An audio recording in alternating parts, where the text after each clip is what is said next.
over the place and lit up the countryside. At night, or whenever our iron makers went off shift, we helped the local people on the land. We helped them harvest peanuts and ate our fill. The brigade leader told us to help ourselves. Without permission, no one touched anything. Discipline was very strong. No one took a single sweet potato from the field beside the road.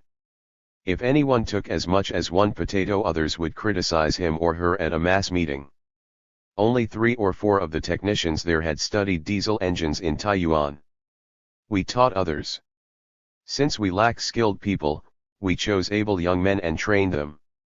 That way lots of people in the village learned a skill how to run a machine or hook up an electric wire. These people later formed the workforce for commune industries.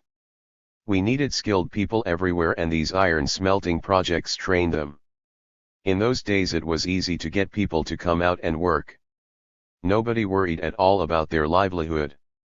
They didn't care where the next meal was coming from. They just marched off. I went to Tianjin. My wife went to Shihui. We just locked our door and took off. Were we afraid of losing anything? No. Who wants anything from anyone else anyway? In those days nobody thought of taking anything. Starting in 1958, people paid little attention to private property. They just went wherever they were sent and didn't worry about anything in the world. We combined work and military training. All militia members trained every morning. We were all young people. We kept our rifles at the worksite. When the bugle blew for practice, we all assembled at once.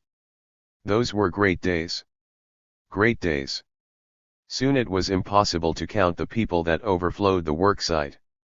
The villages all emptied out because all the people went to make iron. City people came out in busloads from middle schools, primary schools, and offices. The school children carried ore in their kerchiefs, or they stuffed their pockets full. The cooks who came with them set up their pots and fires beside the road. Everywhere you go in Shensi there is coal and iron. We had everything we needed, so we did not worry about raw materials. Even the fire bricks we made ourselves. We were self-sufficient. We had /2L8 coal digging teams, ore digging teams, clay digging teams, lime digging teams, and transportation teams. At midnight each night the coordinators held a telephone conference. Tomorrow, they would decide, we need 400 people at such and such a place, and tomorrow all 400 would be there. When I first went out I thought it would take at least 20 days to prepare the site. But in a few days we finished the first furnaces and the iron began to run out. I thought we would build the project up gradually. But yeah. Soon we fired furnaces all over and found the people to tend them. I had in mind that I would rest every now and then, but yeah. That was impossible. I had no time to stop, and no time to return home. Who would have thought it? Every time I recall those days I am filled with happiness. Soon after, Chow Tiongmin went to Tianjin with his diesel engine. More than 100 Longbao people, men, women, and children went to another spot, Shihui, to make iron. Wang Wentie, Kuo Chengke Yuan, and Shi Tzayuan all led this contingent at various times.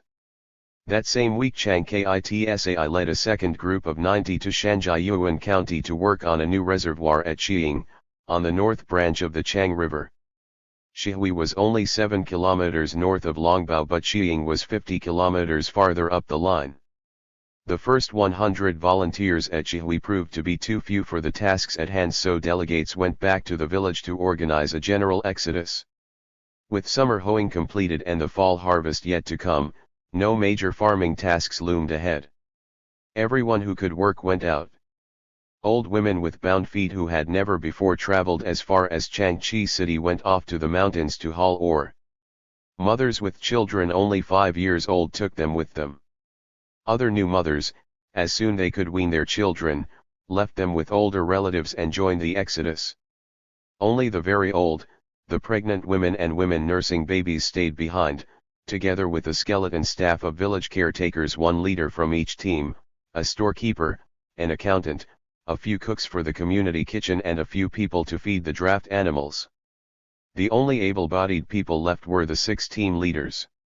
When the old man Chu Hongshun died, all 6 had to carry his coffin. A heavy coffin ordinarily requires 16 men. Somehow the 6 managed the job. Each production team sent a group out to make iron. Each group took its own grain, its own set of cooking pots and its own system of supply. Each found a suitable camping spot and immediately built a big mud stove. At first the members slept on the ground in the open. They covered the bare dirt with reed mats or set out bricks, laid boards on the bricks and covered the boards with mats. Later, when it began to rain, the commune headquarters issued canvas tarpaulins that could be strung over the mats to form makeshift tents. Although each unit set up its own kitchen, each kitchen made hot food available to all who came along. No one planned for breakfast, lunch, or supper. The hungry, regardless of unit, just stopped at the nearest kitchen and ate their fill. Kitchens lined the highway from south to north and anyone could eat out of any pot. No one kept any records. The /219 Commune Committee guaranteed grain supplies to all. Behind the commune stood Changchi City. This was the solid material base behind the call, let the whole people make iron and steel. At first each village contingent set up a complete production unit that did everything from mining to smelting. With each unit producing its own iron, the leadership could make comparisons and see how well each passed the test. The iron makers made low furnaces, about 6 feet high, and lined the floor with firebrick. They piled dry wood at the bottom, then a layer of coal, then a layer of ore, coal, and ore until the pit was full. Then they lit it from below. There was not enough power equipment to go around, so most of them fanned the flames with winnowing baskets. After about 3 days they could tap the furnace. As soon as iron poured out they notified the commune committee to come and check the results. At Chihui the results weren't always good. The goal was to tap 2 tons from each heat, but usually they got only 1.5. The iron was too low in quality to process directly and had to be sent on to the mill at Changchi Steel to be reworked. As could be expected, there were a lot of accidents. One furnace was powered by an electric blower. One day the power supply failed, the fire went out, and the whole molten batch in the furnace solidified. It took 20 days to hack the metal out. At another furnace the man assigned to watch the fire fell asleep. His nap almost ruined another batch. Right in the middle of the great leap, with everyone working so hard, he falls asleep. Said Chen Kaiyuan, still indignant after a dozen years. Since he was a communist it was very bad. We held a big meeting at the work site to repudiate him. People called on the party to expel him. But he made a self-criticism. He said he was sorry and he asked the people to forgive him. In the end they thought he had recognized his mistake, that the meeting had educated both the culprit and the masses, so they did not demand expulsion. From the descriptions of the pace of work at this time it is hard to see how anyone kept awake. As long as I worked at the iron smelting I made no distinction between night and day, said Wen Te. We began working shifts, but soon abandoned that and just worked straight out, 2 or 3 days at a time. All accounts confirmed that work was continuous. What kept people going was the food. If there was one facet of the Great Leap that everyone remembered, it was the food. We lived well, said Wen Te. We ate a lot of meat. It was considered revolutionary then to eat meat. If you didn't eat meat it wouldn't do. At New Year's we got 10 caddies of meat and assigned each family the task of eating that quota. People even vied with each other to see who could eat the most. Teams on shock work could stop and eat anytime, anywhere, said Tzayun. And they could eat all they wanted to. The system of each village or brigade making its own iron was soon abandoned, in part to assure better quality. Movement leaders reorganized the work so that each brigade concentrated on a particular task. Since the ore at Chihui was relatively poor, they abandoned the site in favor of /220 Tianchen. There they rebuilt the furnaces to gain greater efficiency with greater height. After that the people from Longbao dug and hauled ore that others smelted. It was 1 kilometer from the digging face to the furnaces. They carried the ore by cart, by carrying pole or simply by hand. Some old women just carried lumps of ore in their hands or on their backs. If the lump was too big for one person, then 2 people carried it. At that time, with the first big push completed and the work reorganized, lots of people went back to the village. The original team of Lu stayed on until November, when most of them also returned home to tackle the corn harvest. But even at harvest time several dozen stayed behind. They continued to make iron for more than a year. A few of this group never did return to their home brigade. The reorganized installation at Tianjin with its tall furnaces took the name East Wind Commune Steel Mill. Only in 1961, when the commune broke into 4 sections and Longbao remained with Horse Square, did this steel mill break up. Then local managers converted it into an agricultural implement repair station. Later, most of these small enterprises shut down. City and county leaders cut many small industries, which some thought should have continued, back to nothing. The wind that blew then was an individual wind, said Tiongmin. Iastri got down off the horse. When the cutback came the cuts went all the way. And people blamed the debacle on Lu Xiao-Chi. In summing up the technical side of this whole experience, Tiongmin said, "Our east wind iron wasn't bad. The quality was fair, unlike some other places. How much did we make? We don't really know. We only provided the people. The commune leaders were in charge and they tried to keep track. Of course some machines broke down at that time. But later we either fixed them and returned them or we paid for them." Chen Keyuan led the main group back to Longbao for the corn harvest. By that time it was already late in the season. We no sooner got back than it snowed, a very heavy snow. So we had to get the corn out of fields covered with snow. Right after we got the harvest in, a call came for a group to help build the Shimen Reservoir. Lu Qinyong led a new group out while I stayed in the village to organize deep digging on the land and a drive to gather fertilizer. By the time Lu Qinyong and Tzayuan led their group out to work on the local dam, Kitsai with a crew of 90 had already been working at Xiying for more than 2 months. They were to stay there until the Lunar New Year, a 5-month stint in all. Kitsai spoke of it with enthusiasm. At first we all lived in a little village at the top of a mountain. The people loaned us their cave homes temporarily. These caves were better than Longbao houses. All the walls were decorated with paintings.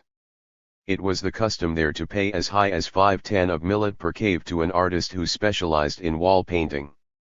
All the old fairy tales were illustrated there, the villains and monsters of ancient legends, the heroes of the 3 kingdoms and also the leading characters in modern tales like Xiao Erhe Gets Married. We had never seen walls that beautiful before. We lived in their best caves while we dug cave quarters of our own. We made them big enough to sleep 20 people each. Within a few days we completed our caves and we set up housekeeping on our own. Altogether, counting the Longbao unit, 500 of us went there from Lukeng County. Since work on the new dam didn't begin for 3 or 4 days, we volunteered to help the local people pick their cotton. We picked it all in 1 day. Delighted, the local people returned the favor by sending us meat. For 500 people we had organized 3 kitchens. When the Xiying people saw the setup they sent each kitchen a big goat * to improve your life. At the work site we tried to win awards for the fastest workers and the fastest teams. These awards consisted of extra grain. Our basic ration was 1.2 caddies per person per day and this we brought with us from Longbao. For each cubic meter of earth we moved we got another 3 caddies of grain. Of this 40% was wheat flour. In addition we earned a 45 fen cash subsidy for extras such as salt, soy sauce, and vinegar. Because we worked so fast we took in more money than we could use. And because we helped the local people /222 harvest cotton they helped us with food whenever they could. One day the local brigade leader showed me a cave full of pumpkins. "We can't give you these for nothing," he said. "But if you give us 5 yuan you can eat all the pumpkins you want." When we needed another goat to improve our life, they sold us one for 8 yuan. We got 30 catties of meat from it. We killed the goat on our rest day, and what with the goat meat, the pumpkins, and plenty of onion greens we made some fine dumplings. Once again, what the people remembered most vividly was the food. The good food made up for all the hardships of late fall and midwinter work. Frozen ground provided the most serious challenge. The people put their heads together to think of some way of breaking up the solid icy crust. Dynamite would do the job, but dynamite was expensive. By lighting a large fire they could melt a small circle of the frozen soil. Once they dug this away, they could enlarge the circle by digging under the frozen crust. After the crust was undermined it could be broken up with heavy hammers and carted away. But the process, once started, could not be interrupted. Any unattended land froze solid in half an hour. So work went on around the clock. If one shift went off before the next one arrived, those who were leaving covered the land with their quilts, layers of quilts, so that it would not freeze until digging could begin again. Under conditions like this the earth movers made slow progress and some of them lost heart. A rich peasant named Chang Chinlung tried to discourage the whole Longbao group by spreading a rumor that because of the difficult conditions the project would last several years. No one, he said, would be allowed to go home until they completed the last cubic meter of work. This so affected morale that Longbao peasants averaged only 1 cubic meter per shift while others did 2. At mealtime I noticed that some of the women were crying and that the men were eating their millet with their heads down. "What's the matter?" he asked. "Why are you all so gloomy?" "We're gloomy because we can't go home. We can't even go home at New Year's." "Who says so?" "Chang Chinlung," said Yang Chengsheng, half aloud.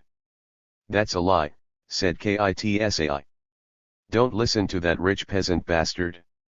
We'll all go home at New Year's." Kitsai called a meeting to confront Chang Chinlung. He had to stand before the people of his brigade, bow his head, hold his hands high behind his back, and listen to the accusations as they piled up by the dozens. He stood there until the sweat ran from his forehead. He said this work will go on for years. He was trying to wreck the dam. He was trying to wreck socialism, said Kitsai. "Yes," shouted the crowd in response. "He told us that. He told us more than that. Poor peasants and landlord bastards can never share the same spirit." Yang Chengsheng became so angry he took off his shoe and ran up to beat Chinlung with it, but Kitsai stopped him. The bitter words of the /223 crowd were punishment enough, he said. The meeting went on until very late that night. In the course of it the people recovered their enthusiasm, their determination to go forward regardless of difficulty. Within a day or two they caught up with and even surpassed some of the other brigades. Then a poster went up at the command post on top of the hill commending Longbao. The poster said Longbao people were working really well. This made everyone think and they cursed Chang Chinlung once more. Longbao people never lost face before, they said. *TF it hadn't been for this rich peasant bastard we wouldn't have fallen behind in the first place. The goal set for each brigade for the week was 190 cubic meters of soil. This was for frozen soil on the north side of the mountain. Longbao people finished their quota in 6.5 days. They were the first to finish. Fu village came in second. Some other brigades hadn't finished after 8 days. Once Longbao forged ahead, Fu village and Changkung settlement couldn't earn as much as Longbao. Since these three communities all cooked together in one big pot, this created a problem. Quarrels broke out between Longbao people, who were getting extra rations, and those from other brigades who were not. Longbao people were eating too much while the others weren't eating enough. In the end Fu village and Changkung settlement borrowed 700 yuan from Longbao to even things out. but they never repaid the debt. Of course that debt has been cancelled, said KITSAI. We wrote it off.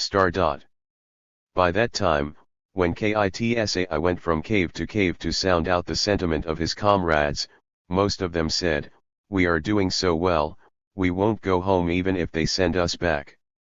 Our work went so well and our living conditions were so good that General Headquarters invited me to come and talk about our experiences," said KITSAI. Since there were 8,000 people in our division altogether and several hundred team leaders attended the meeting, I was reluctant. What did I really have to talk about? What I finally said was that we didn't have any good experiences except those that we pulled out of bad ones. So I told them how we had exposed Cheng Chinlung and repudiated him. The team leaders all studied this and soon other brigades pulled out a few bad apples. They painted black rings on their faces, put tall dunce caps on their heads and paraded them around the worksite. One of the Changchi brigades found 2 wreckers in their midst. They made hats for them out of straw mats that were 6 to 8 feet tall and painted flower designs on their faces. This political struggle woke people up, it inspired them to work well. If you want to lead effectively, you must grasp class struggle. Pulling out wreckers raised morale, competition consolidated it. In addition to the regular record keeping that showed the relative standing of the brigades in production, special contests pitted teams against one another for prizes. For example, each company chose 5 very strong young men to compete in digging a cubic meter of earth out of the ground. Stakes marked out the exact areas, 1 meter square each. The competitors, lightly /224. Clad in shorts and t-shirts, wore numbers on their backs. Under the supervision of higher cotters, checkers stood by to measure the depth of the cut. At a given signal every man began to dig as fast as possible. They used all the strength they had. Some worked so hard they spit blood. Some worked too hard and fell ill. Record performances were posted on bulletin boards all over the worksite. Such and such a member of such and such team dug a cubic meter in 1 hour and 10 minutes. The best record KITSAI could remember was 1 cubic meter in 50 minutes. KITSAI's tales of dam building at Chiang soon merged with TZIUN's recollections of the work on the Shishaho Reservoir, on the south branch of the Chang River just west of Longbao village. Our committee organized supplies well. During the night shift cooks served hot soup twice and all of us could drink our fill. They sent the soup out in carts that rode the tracks along which we moved the earth. We worked 3 shifts altogether. The whole project was organized like an army at war, with regiments, brigades, and companies. Loudspeakers sounded all over the place announcing immediately whatever happened on the site. Leaders used them to direct the work, to issue instructions to the regiments, brigades, and companies. At other times, when we struggled against bad people or bad tendencies, they wrote the incidents into plays or long rhyming poems, and broadcast them for all to hear. As if the loudspeakers were not enough, we had blackboards and big character posters everywhere as well. And this was only a part of our cultural life. Almost every day Changchi City sent out a new play or a film while we created local plays and skits right at the worksite. Each regiment had its own drama group that concentrated on living people and immediate problems. Unfortunately, when the big commune dissolved and the local administration split up, much of this written culture got lost. It was dispersed, misplaced, even burned. That is too bad. To get the complete story on the construction project TZIUN said, you would have to go to a man like Liu Yaowen, one of the assistant leaders of the Changchi city government. He headed up the general headquarters of the construction project and is still the manager of the reservoir. He is very able and he ran things firmly but well. You couldn't be soft on a job like that. He had a reputation for being /high fierce. Because of this, rebels overthrew him during the Cultural Revolution, but he is back on the job again now. Each team, such as ours from Longbao, only fulfilled a task and then went home. None of us knew what happened before or later. But Liu Yaowen at General Headquarters still has the records of the whole project, how many people took part, How much earth they moved. All 100,000 of us lived in villages near the dam. We lived in tents, mat sheds and temporary shelters of every kind. Villages as far as 10 li 3.3 miles from the worksite served as dormitories. Many/225 people moved out of their houses to let dam workers move in. Our method was to go for a month, then come home for 15 days and then go back for another month, 2 periods of work alternating with 1 period of rest. But the cotters from the city worked on a different schedule. They went out for a week at a time every 3 or 4 weeks. Thus they could still carry on their work in the city. The spirit of the people was so high that they did not even notice the cold. Once I saw 2 people lying on the frozen ground under their quilts. "Aren't you cold?" I asked. "Not at all," they said. But how could that be? One reason for such high morale was the competition.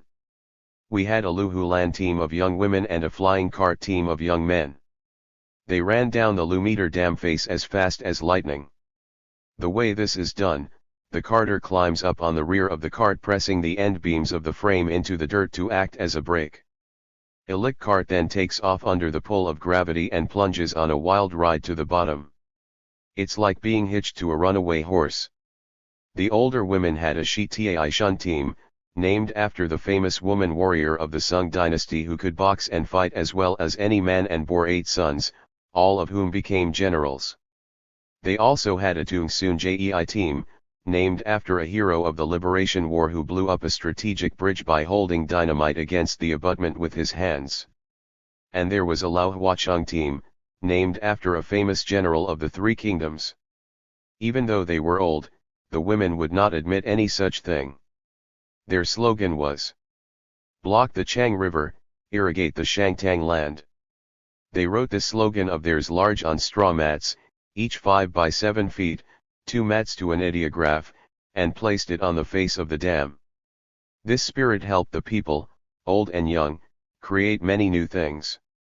At first people pulled the carts uphill by hand. Later they worked out a system of winches and ropes so that as the full cart went down, it hauled the empty cart up. The original rule about tamping was that a 3-inch layer had to be tamped to 2. But the people learned to flood the new earth with water so that they could tamp it much tighter than that and so made the whole dam firmer and safer. We went out to build the dam in midwinter and when we came back it was already fall. Some of us immediately went out again to work on the railroad under Wang Wentii. This time the work began close to home, across the highway, in fact, from the entrance to our village. Engineers set up the headquarters for railroad work right in Longbao in the old orphanage grounds that now house the medical school.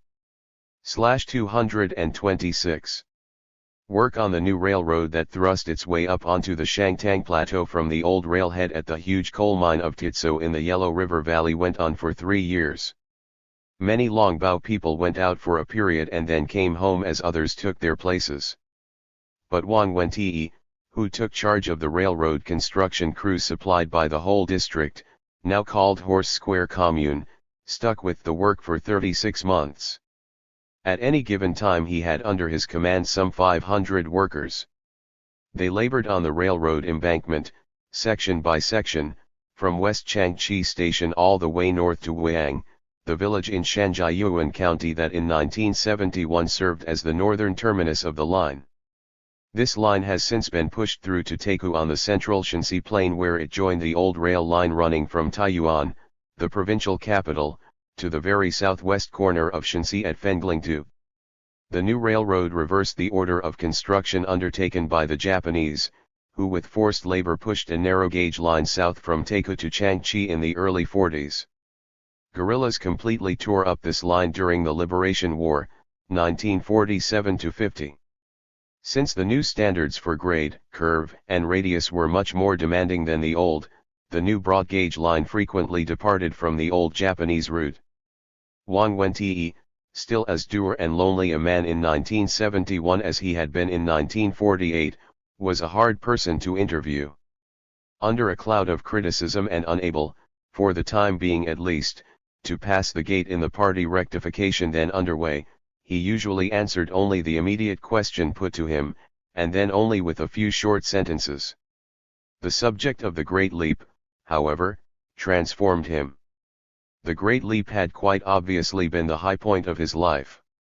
Once we got on the subject of railroad work, he talked without prompting for the better part of an afternoon, eyes shining, hands waving. T hesitated to take on such a big job, when TE said. TT meant being responsible for 500 people. But the commune leaders said they couldn't find anyone else.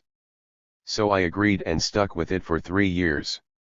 To all of us who worked that long at it they offered permanent jobs when the Wuyang sector was completed, either as railroad workers or steel mill workers. But I still didn't want to leave home. I came back to Longbao to work as a local cotter. They paid us according to a piecework system. They marked each stretch of the embankment based on the number of people available. They calculated the distance between stakes on the basis of each person moving about 2 cubic meters a day. Once a group piled up its quota of earth and tamped it down, their pay was calculated according to the total cubic meters completed. All our pay came as money, no grain coupons. Men and women did the same work and got the same pay. Actually, the railroad administration only paid each team for the total amount of earth moved and tamped. The team then divided the money among its members depending on their workday units. Why did things go so well then? Under Mao Zedong's leadership, once the cotters take hold, the masses follow. If the cotters don't take hold but only shout orders and tell the masses what to do, then of course it doesn't. 227. Work. On the railroad, whatever we had to do we discussed with everyone. We cleared everything through the people. In some places the digging was much harder than in others. The teams working at such places always fell behind and couldn't make their quotas, while those digging at the easy spots surpassed theirs. Then we would meet, discuss, and decide on new quotas for the hard spots. With everything decided fairly, the people were happy and did their best. Even at New Year's we didn't go home. We just rested one day and then on open door read the day after New Year's Day we went right back to work. T got a lot of experience with dynamite during those years. We had to use dynamite to get rock for Erkangshan. We learned how to drill holes with one person holding the bit and 2 wielding hammers. We drilled the holes 2 meters deep, sometimes even 3 meters, then blew a little blast to enlarge the hole before blowing the main blast. Once we made our hole just right, loaded it just right, and with one blast brought down 500 cubic meters of rock. In regard to blasting, we met often to report how much rock we had moved and to exchange experiences. It would never do to have some do well while others did badly and then not compare notes. At one point we came on a gully that had to be filled. The time for completion of that section of the line was almost up. A hill overhung the gully. We only had to move the hill into the gully to solve the whole problem. We decided to do the job with dynamite. We dug a cave in the hill, filled it with explosives, and with one blast leveled the gully. The East Wind Commune, created at the time of the Great Leap, had the power to allocate labor power, draft animals, and equipment across half the county. The commune served as the accounting unit and distributed the income of every individual member from the center, as a monthly wage.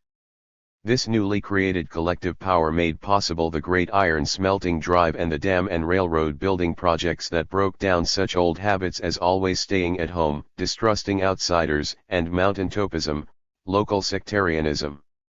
These massive collective efforts outside the traditional village community opened the way in turn toward experiments in collectivization inside the community. Most important were the nursery schools and community kitchens that freed women for productive labor outside the home and enabled them, for the first time in history, to hold up half the sky. The expansion of the village school from a 3-year to a 7-year school liberated women further by putting most of the children in the community under collective care for the better part of each day. In order to supply the community kitchens with vegetables, teams pooled the private plots retained by each family as team vegetable gardens. This diverted hundreds of man-hours from private to collective production, rationalized vegetable growing, and further liberated women from home-related chores. The new type diesel engines that came to the village in January 1957, and the small steam engines that came that same year in July, made possible the large-scale vegetable growing of 1958. These engines could pump enough water to irrigate several acres, and that stimulated the teams to open up vegetable land even before the Great Leap began. During the Great Leap, iron smelters commandeered the engines, as we have seen, but by that time Longbow had hooked into the electric power supply to the new cement mill across the highway and replaced the small engines with electric motors. Prior to 1958, no one had dared ask for power from the cement plant. The plant and the village collective functioned in two entirely separate organizational spheres, two different administrative worlds. Furthermore, electricity was regarded as high technology, a mysterious field reserved for trained electricians only. Ordinary villagers would not dare tamper with it. The Great Leap broke down both the administrative and the mental barriers. 229. Longbow peasants requisitioned wires from commune headquarters, strung them across the road, hooked into the generators at the cement plant, and HT up the whole village. Soon every house had a light, and it became possible, with small electric motors, to grind the daily grain at a central mill instead of pushing the old stone mills around by hand as the women of each family had done since time immemorial. This constituted another step forward in the liberation of women. The community gathered funds for all these innovations from several sources. Longbow peasants went to work as contract laborers in the cement mill, in the railroad yards and in the railroad repair shops that sprang up across the highway to the east. The wages earned were paid to the commune, not to the individuals who did the work. The money went into the general fund, while workers earned work point credits. The value of the credits was always lower than the industrial wages. Out of the difference the commune accumulated investment funds. The railroad and the cement plant settled for the land they occupied with a lump sum payment to the commune. They did not call this transaction a sale, but simply a transfer for industrial use.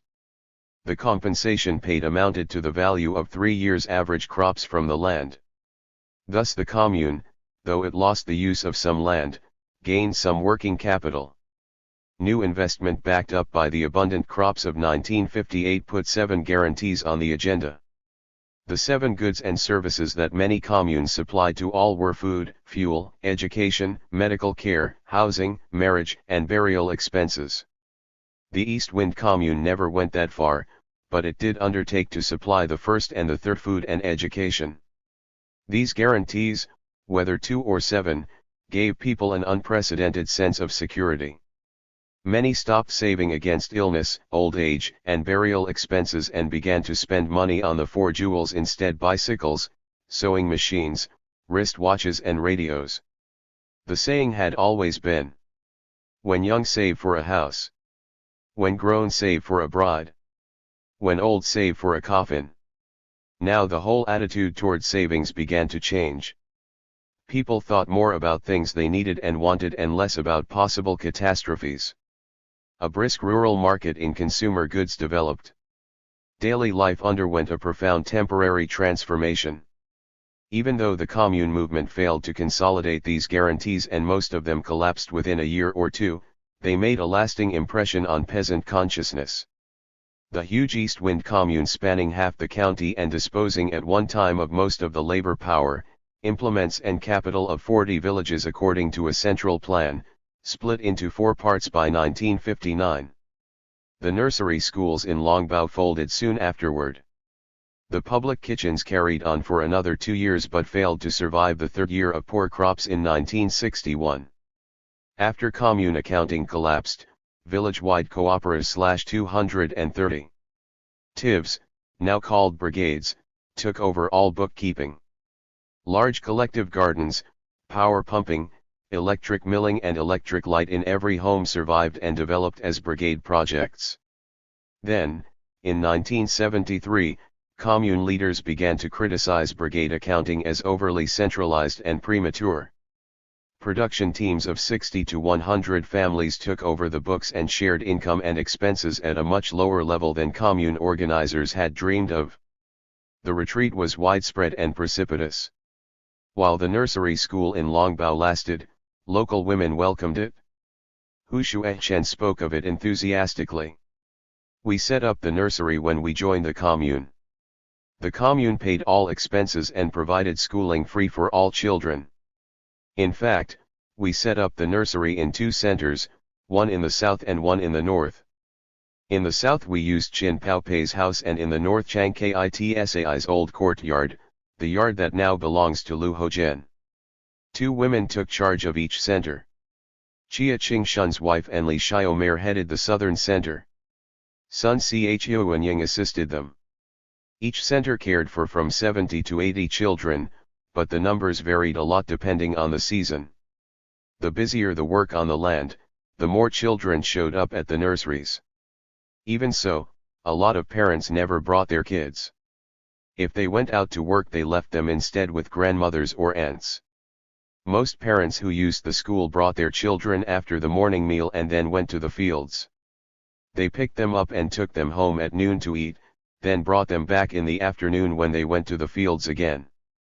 The children ate their main meals at home, but the nurseries still served food, corn dumplings, and hot soup prepared by the public kitchens. They served these as snacks between meals.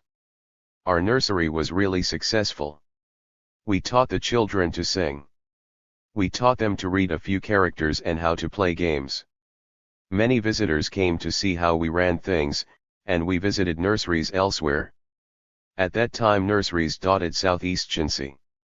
In order to learn from one another, nursery staff members and parents did a lot of mutual visiting. They went to see who was doing the best job. When I asked why Longbao women abandoned their nursery in the end, Hu Shuechen said, when winter came and the weather turned cold, many parents didn't want to send their children. Our nursery was a busy season project that continued through 2 seasons, but folded in the end. Altogether the nursery lasted about a year. It collapsed in the winter of 1958-59 when the East Wind Commune broke up and could no longer supply funds.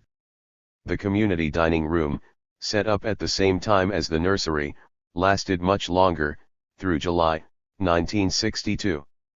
At first each of the 6 teams in Longbao opened a dining room, but later they paired off, 2 teams sharing one. Thus 3 public kitchens operated throughout most of the period. At the start, in spite of mobilization meetings to explain the advantages of collective dining, only a minority of the peasants ate there. Any family that could spare a member to do the cooking at home did so. But later, as the food and the service improved in the dining rooms, almost everyone came. 231. The cooks made every effort to vary the menu according to plan. Their slogan was, "Make coarse grain fine by cooking well." Every few days a meal of wheat flour replaced the standard fare of corn and sorghum. Special dishes marked the holidays. Dining room managers competed with one another to provide the best food and the most variety. They organized 2-way visits and on-the-spot meetings to discuss improvements. At the municipal level, after Changchi City took over Horse Square Commune, a vice secretary of the city party committee took responsibility for improving the living conditions of the people. His sole job was to solve the problems that arose in the daily lives of peasants and workers, including food problems. One of the 3 kitchens in Longbao, the North Kitchen, was set up in the yard at the brigade headquarters. The second, the South Kitchen, operated in Shen Yunpeng's courtyard. The third took over rooms in the South Temple. Each of these establishments occupied 10 sections of housing, not to mention the living quarters for the cooks, 2 or 3 per kitchen. Each contained a big stove, a large pot, electric blowers for the fire, a small stove or 2 and small pots for special food. Each also assembled equipment for making steamed bread, and power machines to cut vegetables. To supervise all this and buy all needed supplies, each kitchen appointed a full-time supply officer. When this supply officer planned well, things went well. What made the dining room so popular, once they got on their feet, was, First, convenience and, second, free supply. The convenience was at its height during the busy season, when many meals had to be eaten in the field. Then 2 or 3 cooks efficiently supplied hot food for the members of all 6 teams. All the team members had to do was send someone to pick it up. Without such a collective kitchen, the teams had to send a porter with a carrying pole through the lanes, ringing a bell and collecting food from each family in individual pots. Since it was rare for so many families to have food ready at the same designated time, the bell-ringing carrier always had to wait for the late starters. The food that was prepared on time inevitably cooled off by the time it reached the field. Cooking food collectively saved labor, and the food was more apt to be hot when it arrived in the field. Even in the slack season, many families found the kitchens convenient because all they had to do was send someone around with a container and bring home the meal. For single people and people with large families, this was important. Others tended to put more stress on variety, on individual taste, on special food for the sick, on meals at odd hours, and other special demands which the collective kitchens found hard to meet. The peasants supported cooked meals as an item of free supply at first. In 1958 and 1959, the dining room food was actually half free and half financed by family contributions. That is to say, the collective, first the commune and later the brigade, held back from distribution enough grain and enough money, 20% of the money income, to supply the dining rooms for half a year. Each family then supplied the grain and money needed for the balance of the year out of their share of the annual crop distribution.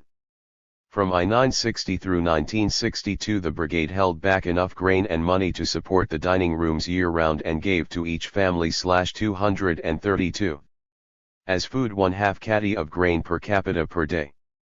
Obviously this was not free food in any ordinary sense. Longbao people ate no grain stocks produced by other people's labor.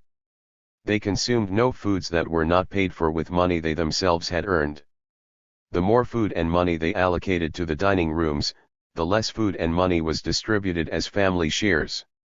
What free supply meant in this context was that the food was supplied, in part or in whole, equally to all on a per capita basis without regard to work points earned, that is, in part or in whole on the basis of need and not on the basis of work performed. In regard to food, then, the community jumped partway and then all the way to the communist principle of distribution according to need. It was a form of leveling that gave every individual in Longbao an equal share of food regardless of age, sex, health, strength, or other criteria. Some peasants obviously welcomed this more than others, and more welcomed it widely in years of abundant crops, when ample food was taken for granted, than in years of scarcity, when food supplies posed a serious problem and the harvest did not necessarily go around. Under the latter condition, those who worked the hardest and contributed the most tended to resent sharing the fruits of their labor with less productive families and individuals and slacked off in their work. The least productive, with food guaranteed, did not necessarily put forth their best effort in production either. Free supply, by allocating equal shares to all, also brought on some waste, since families tended to take home their full share of prepared food even if they didn't mean to or could not eat it all. In the period of reorganization and retrenchment that followed the Great Leap, cotters from Changchi City came to Longbao more than once to look into the whole question of food distribution and the public dining rooms. They called mass meetings to gather opinions and listen to many complaints. The dining rooms, some charged, were not flexible enough with regard to meal times or menus. They made no special food available to the sick. They also wasted some food. Having voiced these criticisms, some peasants withdrew from the dining rooms, but a large group stayed on. The dining rooms finally collapsed during the movement to oppose the 5 winds of exaggeration, commandingness, leveling and transferring, boasting and blind directives. This came in 1962, along with a revised charter for the organization of rural communes which came to be known as the 60 Points. Obviously the dining room set up in 1958 answered a real need. Many social innovations created during the Great Leap collapsed long before public dining rooms did. They lasted longer in Longbao than in many other brigades. In at least one other brigade under the Changchi administration they never collapsed at all. In 1971 Shiosung still supplied free food prepared in public kitchens to all its members without regard to work points. In Longbao, to this day, the Great Leap has its supporters. They look upon it as an inspiring interval, as a time when everyone ate his fill and went out to do important work imbued with high hopes and equally high spirits. What undermined the Great Leap, caused it to falter and in the end collapse, was bad weather on the one hand, and on the other, the communist wind. Bad weather brought crop failures, food shortages, and even famine in some places. Without abundant food the population could not easily sustain big projects. The communist wind destroyed incentive, turned activists passive, and undermined whatever production remained after the weather turned hostile. The communist wind, an irresistible push for complete equality, became the excuse for deploying labor power and capital goods on a vast scale by decision from on high without regard for property rights, even the collective property rights of production teams and brigades, and without regard for mutual benefit. Higher bodies asked large numbers of people to supply materials for and work on projects that brought no benefit at all to their local communities. This was called pingtiao, leveling and transferring. The transfer of material goods and labor power from one community to another was supposed to even out differences and guarantee an equal share to every village. In fact, some received treatment that was blatantly more equipe than the treatment received by others. Within villages the same thing happened. Village leaders often expanded free supply from free food to the 7 basic requirements of life: food, clothing, childbirth expenses, education, medical care, and marriage and funeral expenses. In some places they added extras such as housing, fuel for winter heating, baths and haircuts, even plays and films. With so many things on the free supply list, brigades had very little wealth left to distribute on the basis of work performed. Need became the sole criterion for income, and as a result hard work developed into its own reward. The chances were good that almost anyone benefited more than the person doing the work. Actually, the communist wind soon developed into something more than a simple drive for equality. It generated 4 side drafts or adverse currents with disastrous effects on the Great Leap. Whenever the level and trans/234 for wind blew, the blind directive wind / the commanding wind, the exaggeration wind and the boasting wind were sure to follow. With these winds all blowing together, extreme equalitarian became almost a side issue. Cotters reported crops that never grew, allocated grain that did not exist, undertook projects that had no hope of success, and when the projects failed they reported them as triumphs. Anyone who questioned the figures, anyone who hesitated, won denunciation as a right opportunist, risked public criticism, even punishment by removal from office, demotion, or arrest. Of the 4 winds that blew up in 1958, perhaps the most vigorous and far-reaching was the exaggeration wind. Here, in the words of Chen Yongki, was what happened when that wind struck Takei. The Big Leap played an important role in Takei. In the fall the region called a meeting for all advanced units. I went to the meeting representing Takei. The people were happy to send me because they all felt that we had outstanding achievements. We had increased our per mao production by over 200 caddies in 1 year. Our total production for 1958 was 150,000 caddies above that of 1957. Each person had produced 500 caddies more grain than the year before. The poor and lower middle peasants of Takei were very pleased. Their happiness was like Changfei Te Hutsu Manli, and their faces were as full of happiness as Changfei's face is full of hair. Changfei is a legendary hero who had a bushy beard. But as it turned out, the meeting was not at all what we expected. The wind of exaggeration was blowing very hard. Anyone who had actually harvested 100 caddies would report 1,000. I had no idea that things like this were going on. As a result of the all-out effort we made, we had harvested 540 caddies per mao. Yet all the others reported more than that.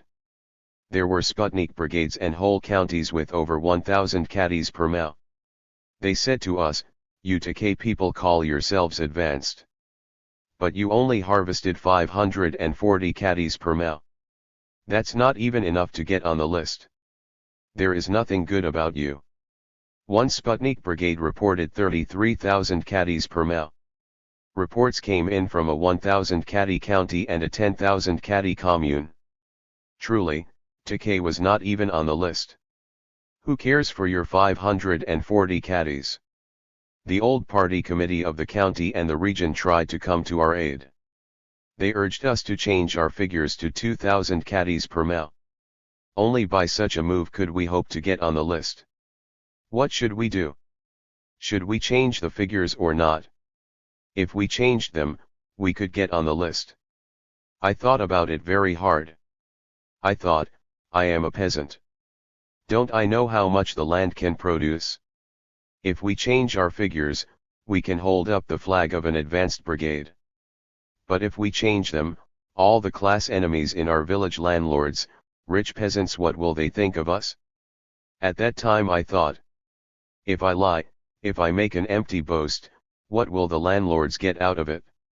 They know we only harvested 540/235 caddies. And I also thought about myself, over 40 years old already. If I reported 2,000 caddies, how could I ever make things square with the poor and lower middle peasants? Even by the time of my death I would never be able to do it. I also thought, communists can't tell lies. I can't do that. The members of the party committee spoke with anger.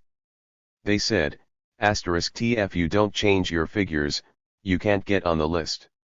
I said, "If you make a false report and get on the list, you will still fail." They demanded that I go and learn from those advanced units. I said, "I'd love to learn from them." These leaders believed that these advanced units had really produced such yields. They said we must learn from others, but actually they were just trying to make people change their figures to please the upper leadership. They got all the advanced units together, dozens of them. Those of us from the so-called backward units who couldn't get on the list went to learn from them. Some of the supposedly backward units had much respect for these advanced units. They studied them enthusiastically, how they plowed, how they planted, how many seeds, etc. But I had CHNHSU. I felt upset. I didn't ask anything. I just sat with my head back and kept my eyes shut. One corn Sputnik claimed that they planted 3,000 plants per mao and harvested 33,000 caddies, more than 11 pounds per stalk. I thought, that kind of production, no matter how you study, even if you kill yourself, you can't get it. I'm not a Weihang, a novice outside the profession, I'm a peasant. I may not know much about other things, but at least I know something about corn. So they criticized me. They saw that I was not learning and they said I was too proud to learn. They didn't actually name me. They just said, there are some people who are too proud to learn. While some study enthusiastically, others are so proud that they don't know how high heaven is. All the advanced brigades got RE Teng Chang special awards. The committee awarded 12 trucks in our county. It gave out tractors in even greater numbers. And all these units sent delegates to Peking to join the heroes meeting. All those with awards went such excitement. But I wasn't even on the HST. I felt very gloomy, Huelulute, a streak of grey. I wanted so much to see Chairman Mao. I had never met him. But they left me behind. Leaders of Shitizai commune in our county, who claimed that they had produced 3,800 caddies of oats per mao, got to go. They claimed the title of Oat King and they went to Peking to the heroes meeting. To comfort the backward units who were left behind, committee members organized a get-together with city workers, a Kung Nung Lin Huan. They elected me as head of the peasant delegation to go and celebrate with the workers. I wouldn't go. I wanted to be on the delegation that went to Peking to see Chairman Mao, but our merits were not enough. I had to go back to Takei to earn more merit so our delegate could see Chairman Mao in the future. I was very /236. Dispirited. One of the cotters tried to reason with me. He said, "You shouldn't be so disgruntled. Those units have achieved things, that's why they were chosen." He was a member of the old party committee. I said, "It's all false." "Don't say that," he said. "You'll mess things up." I knew him well, so I said, "Well, I'm only telling you. Don't tell anyone else." Clearly I didn't always resist wrong things as well as I should have. Chen Yongke I enjoyed meeting people, particularly people who were interested in the Chinese countryside. He had so much to say, it rolled out in a flood of stories, self-criticisms, exclamations, philosophical musings. He acted out each part. His hands moved, bracketing ideas. His face changed expression swiftly and completely, a rough-hewn face, craggy as the rock on Tajriad mountain, yet completely mobile. It reminded me of Fernandel, the great French comedian, so serious, even tragic, at one moment, yet creased with laughter the next. On his head he always wore a white hand towel tied behind in typical Taihang mountain fashion. He wore this towel even in Peking, even while attending the National People's Congress. When Chen went to the city, the countryside held its own, no doubt about that. Chen's voice was deep and gravelly, his vocal cords no doubt as stained with nicotine as his fingers from smoking too many cigarettes and lighting one from the other. He spoke as if he had called too often to the people breaking rock in the next ravine. His accent was pure Siang, broad yet angular. Not too many tones. Shanxi people don't speak in the tones of Peking. And his vocabulary, it was as rich as any vocabulary I ever heard, not only rich in words but rich in images, in colloquialisms, in imitative sounds, a knock on the door ka tsa, depression hui lulu te, dismay aya, empty-handed like a kaolayang stalk, nothing but pith inside, glory the whiskers of Chang Fei, legendary hero, all over our faces, pride a tail in the air that nobody dares to touch, a plot the weasel says Happy New Year to the chicken. No English translation can ever be more than a pale reflection of a conversation with Chen Yongke. In 1958, along with the exaggeration wind came the commanding wind and the blind directive wind. Chen Yongke described their searing breath. In 1958 we had a sharp run-in with the cotters at the commune level. Our commune leaders set aside 14 mao of land 2.3 acres to build a IOOOO pigsty. It took a lot of labor to do the job, but the commune didn't have any pigs. The only way to get pigs was to transfer them from the brigades. All the brigades that had pigs gave pigs. Takei had 300 pigs. They wanted us to give 30 or 40. We didn't agree. After this they had to have grain, since they had pigs, they needed grain to feed them. They had no grain production at the commune level, so they wanted grain from the brigades. Once, after I had been /237 away, I came back into the room in time to hear Chia Changjiang say over the telephone, "Tomorrow we will certainly send it." He turned to me and said, "We are the only ones left who have not given grain for the pigs." But I took the telephone, and said, "We're not going to give one caddy of grain. Once we have sold grain to the state, the commune level cannot ask for more grain on their own." Comrade Chen shouldn't resist so firmly, one of the members said to the party branch meeting. He shouldn't oppose them like this. It will only bring trouble to the brigade. But, in this struggle, if we had failed to be firm we would have gone under. Other brigades did what they were told. They sent all the pigs and all the grain they were asked to send. But we sent not one single pig, not one caddy of grain, and this was based on principle. A commune is a big collective that includes several brigades or small collectives. If the large one takes from the smaller ones in a way that does not increase production but merely transfers property from small to large, we have to oppose it.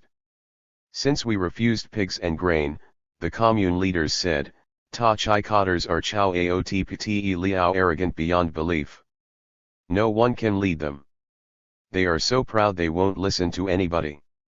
They hold their tails straight up in the air and nobody dares touch them. But what we did was not linked to pride in any way at all. It was a matter of line. When they wanted this and wanted that unwarranted transfer of collective property, we refused to give it. They reported back to all levels about us, how we had refused to listen to the leadership. Such people knew nothing about production, yet they went around directing it, giving orders of all kinds, and throwing everything into a mess. They said you can get high yields by putting dry chopped corn stalks in with the seeds as they are planted. They spread this experience all over the county. During that week I was at a cadre meeting in Yangchuan. Our brigade sent a comrade to call me home. He said, "We can't hold out against this if you don't return. The order says we must plant 200 Mao by this method in so many days. If we don't do it there will be a big beating of drums while they send away the red flag now held by us." The county leaders say we have already fallen behind at this task, so they have ordered 300 people from Takei to take the flag to another brigade. "I can take the flag myself," I said.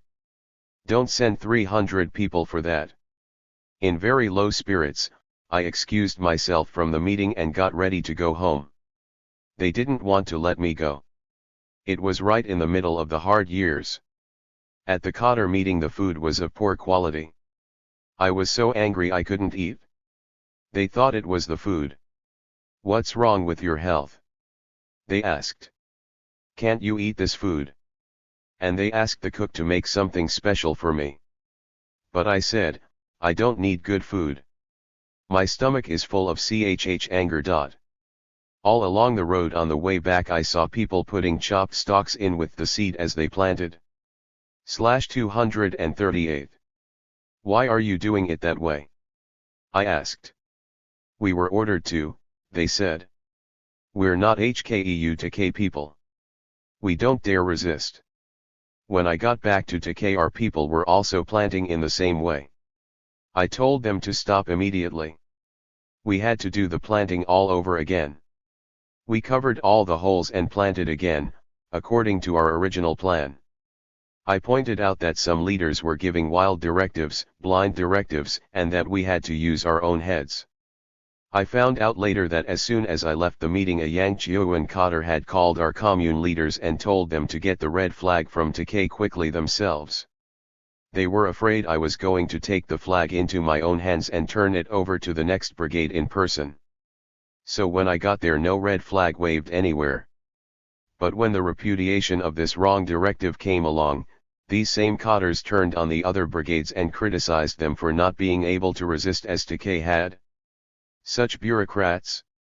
The exaggeration wind could not have started from down below among the peasants. In August, 1958, the provincial and the regional committees criticized us, saying, "You don't read the papers. All over the country there are Sputniks reaching the sky but you are not even moving." People down below said, "Don't believe it." But some people above said, "We watched the harvest and took part in it. How can the reports be false?" The slogan was Yi Ma Tang Xian, Wan Ma Ben Fen, one horse in the lead, 10,000 horses gallop along. Grain was the leading horse, and everything else was to follow. Our county was criticized at the provincial meeting. Cadres said, "You have neither one horse in the lead nor 10,000 horses following." In order to follow the slogan, some people made false reports full of empty talk. People from above came down to more advanced brigades fanning up the wind, pushing for more and more exaggeration. Those people in the brigades who were slavish followed their lead and did whatever they were told to do. Take the brigade that was given the title of Oat King. My sister lives there. I asked her whether they really harvested 3,800 caddies per Mao. I caddy is about li pounds. She said, "No, not even 380. She said that a piece of land that had belonged to her before the cooperative was formed, the best land near the river, had yielded only 200 caddies. If you could get 240 caddies of oats per Mao, that would be good." But some people from above blew the exaggeration wind all summer. They reported how much land had produced so much, adding more each time, each trying to outdo the other, all exaggerating shamelessly. First, they demanded that the land produce 5,000 caddies per mile. When the commune members said they couldn't do this, they finally compromised on 3,800. Another method was for certain provincial cotters to find an advanced place, then publish false production figures in the paper. /239. Then people would say, if others can do it, why can't we? They built Yi Chin Ma great leap horses, replicas of flying horses made out of bundles of millet or wheat, bigger and bigger, until they were so large they couldn't even be pulled in a cart. And these were supposed to represent the horse in the lead. If this didn't come from above, where did it come from? It damaged the enthusiasm of the people and brought great harm to the national economy. All the grain they reported did not exist, empty figures. The whole state plan got messed up. Factories and other units depended on real grain for their production, not just figures on paper. Why in the end did the higher cotters conduct a checkup in 1959? Because they came down to look at grain that wasn't there. Then they had to look into the matter. Where had all the grain gone? People who had pushed exaggeration figures damaged the planning of the whole national economy. They advocated close planting of rice and reported close planting that was so thick that a person could walk on top of the rice growing in the field and not sink in. They said there were wheat fields so thick that an egg placed on the heads of the wheat would not drop through to the ground. Propaganda of this kind cannot come from down below. The people below are peasants. They know reality. How could they have said things like this? Only bureaucrats behind closed doors can say things like this. The practical people down below would never think up such things, or dare to say them. What happened to us in Takei also shows that this came from above. We harvested 540 caddies per mao, but they tried to make us change the figure to 2,000. They put pressure on us to adopt the change. All these examples show that the exaggeration wind came from above. The masses down below opposed it. But those above were so bureaucratic that they didn't care and only came down to find out the truth when grain deliveries fell short. What did they accomplish by all this? Only harm, no advantage at all. Some people were afraid of losing their positions. They didn't dare stick up for what was right, didn't dare struggle against these wrong things. In the meantime, these blind directives kept flooding down. Spread advanced experience. So 500 caddies per mao. People below opposed this. Then they were criticized from above. Officials told them not to be so conservative. To plant 500 caddies of seed per mao is a good thing. If you plant 500 caddies of seed and harvest in return only 3 caddies for each one planted, you'll still reap 1,500 caddies per mao. When this wind blew so hard, it swayed us a little, too. We didn't completely resist it. We had been criticized too much. We had to do something. So we tried this kind of planting on 1/5 of a mao.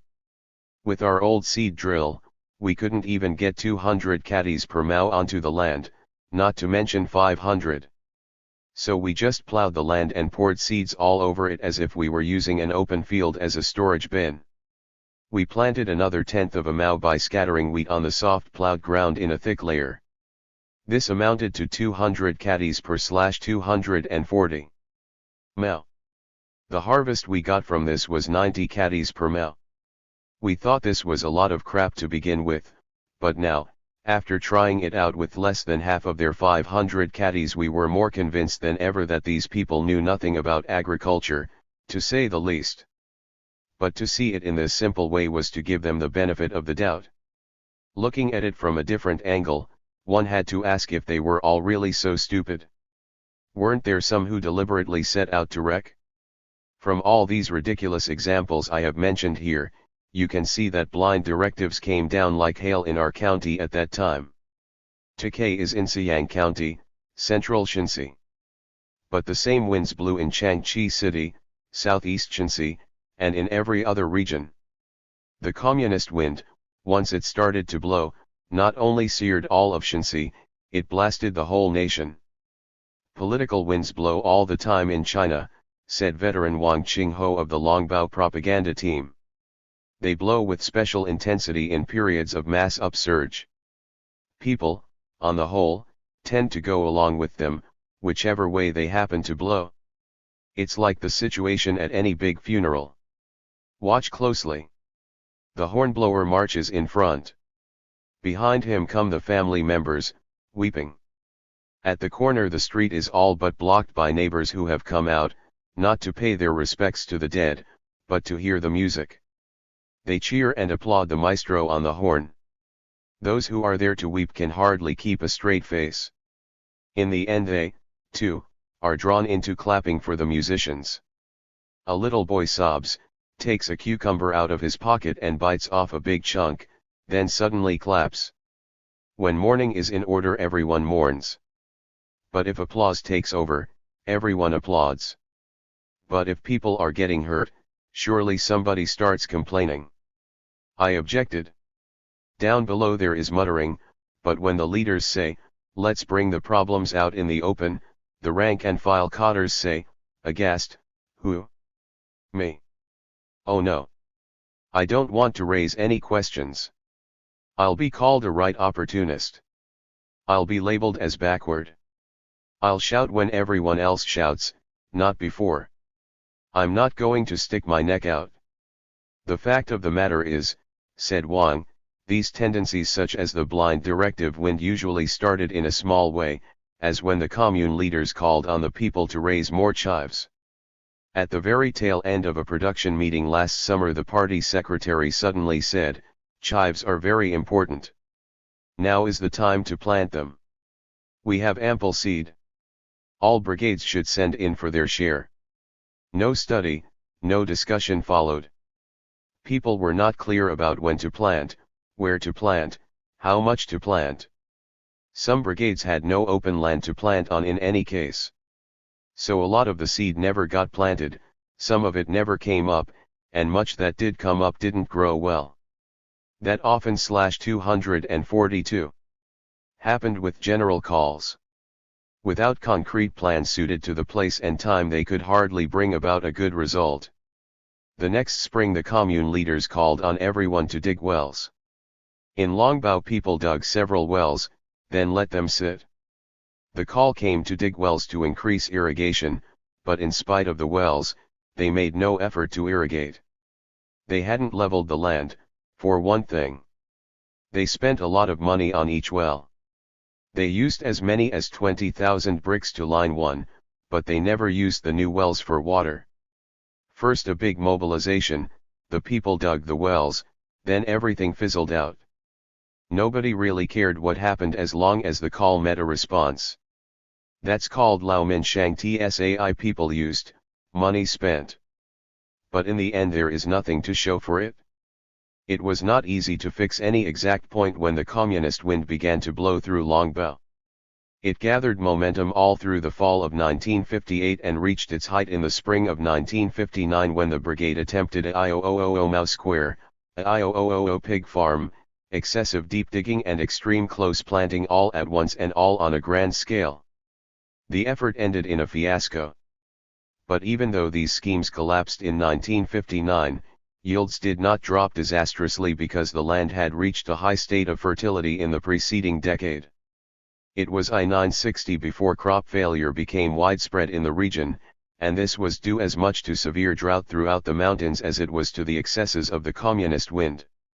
What Longbao people remembered most vividly was the scheme for a Ioo Mao Square, 2 square miles. The idea behind the square was to concentrate the labor, the implements, the manure, and the expertise of a given area where they would do the most good, on the best and most fertile land. Some technicians thought that such concentration would bring about a breakthrough in yields and a larger total crop than the traditional, dispersed effort so common to the village system. This idea came originally from the Luliang Mountains, the badlands east of the Yellow River, where the people, tired of harvesting only 8 bushels an acre, stopped tilling the worst lands and concentrated all their efforts on the best. The results fully justified the method and it won publicity on a nationwide scale as the * basic farmland plan cut acres to increase crops. Changchi City Cotters saw an application of this plan in Kishan County, South Shensi. A whole group of city, county, and brigade Cotters, including Lu Qinyong of Longbao, went to South Shensi to look at public health and sanitation work. On the way they passed right through the middle of a specially treated Ioo square at Kishan. They were impressed by the extraordinary crops and well-tended appearance of the project. When they got back they called a big meeting at the city level. There the participants decided that the East Wind Commune should try such a square. In order to create a block of land 10,000 mao in size, commune leaders treated Longbao, Horse Square, Cow Family Settlement and Wangkung Settlement as a single unit. To start with they recommended concentrating all the energy of the laboring people and all the productive resources of these 4 villages on 2,000 mao of the best land at the very center of the square. They thought that an average yield of 1,500 to 2,000 caddies of grain per mao could be achieved there, and this would more than make up for land abandoned elsewhere. They asked Longbao people, together with the people of the other 3 brigades, to send their accumulated manure to a large, level stretch of land that centered on Cow Family Settlement. None of this land was ours, said Shenfan. We didn't really want to ship our manure away but we had no way out. We thought, if 2,000 caddies are actually harvested from each mao there, then we'll rely on that. In the meantime we'll plant what we can at home, just in case. But the commune leaders said, never mind planting crops at home. If any village is short of anything we'll see that the shortage is made up. We said, so be it, if we fall short we'll ask the commune for grain. No one really believed that the square would produce that much. But we had to ship our manure up there because they divided up the square, gave each village a section of it, and then checked up to see how much manure and compost finally got there. There was no way to get out of it. So we organized 6 manure hauling teams and by midwinter had hauled almost everything away. Soon after the peasants completed this great transfer of fertilizer the whole scheme collapsed. 2 weeks after the Chinese New Year a directive came down from the Central Committee in Peking that all communes should be organized on 3 levels: teams, brigade, commune, and that responsibility for production should lie primarily at the team level. At this point the East Wind Commune split up and along with it all the grandiose schemes for large-scale collective projects. Each brigade pulled back to its own land and resources. In Longbao, Shenfan continued, we scraped what night soil we could find out of the village cisterns, carted this to the fields, and planted whatever land we could, in whatever way we could. Official figures presented by Changchi City Cotters showed that Longbao harvested 205 caddies per mao that year. Brigade accountant Changchi Tsai's report said they reaped only 160 caddies. Results in I-960 were even worse. Average yields fell to 138 caddies due to severe drought throughout the area. This was little more than the pre-land reform level. Cow Family Settlement, which benefited from all the outside manure, didn't have anything remarkable to show for it either. Even though manure was plentiful, the land could not be irrigated and the crops all suffered from lack of water. Of the 8 measures specified in the Agricultural Charter: soil improvement, rational application of fertilizer, water conservancy, improved seed, rational close planting, plant protection, field management and improved farm tools, only 1 reached optimum levels: the application of manure. As a result, instead of 1,500 caddies, Cow Family Settlement harvested only 240 caddies per mao. At about the same time that the commune initiated its Ioo mao square, it issued a directive about a Ioo pig farm. If concentration would produce record-breaking crops, it should also produce record-breaking pigs. The idea was to concentrate most of the pigs of the East Wind Commune in one place, give them the best food, veterinary care and supervision, and /244. Thus break out in one leap from atomized family production to large-scale livestock raising worthy of the name socialist.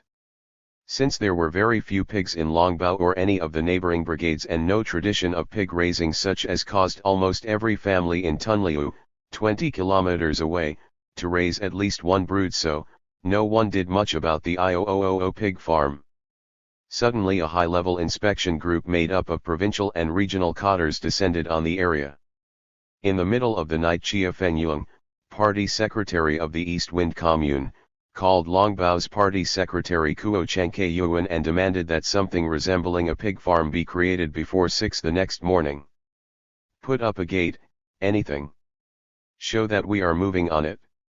Chengke Yuan sent to Paisha for a professional stage builder who for 10 yuan, about 10 days' wages for the average peasant, worked all night lashing poles together to form a great arch.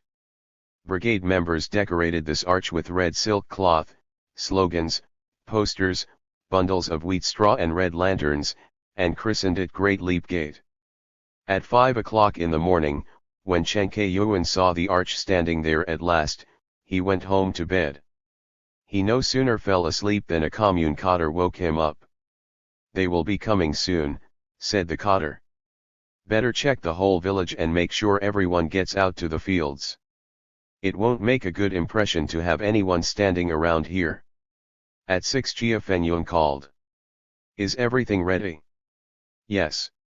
A truckload of well-fed cadres left commune headquarters at about 8, drove south through Horse Square, and then turned off toward Cow Family Settlement.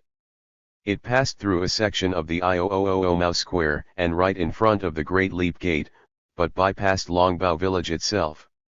"This," said Chia, with a grand sweep of his hand, "is our Ioo Mao Square, and this is the entrance to our Ioo pig farm." The truck did not even slow down, not to mention stop.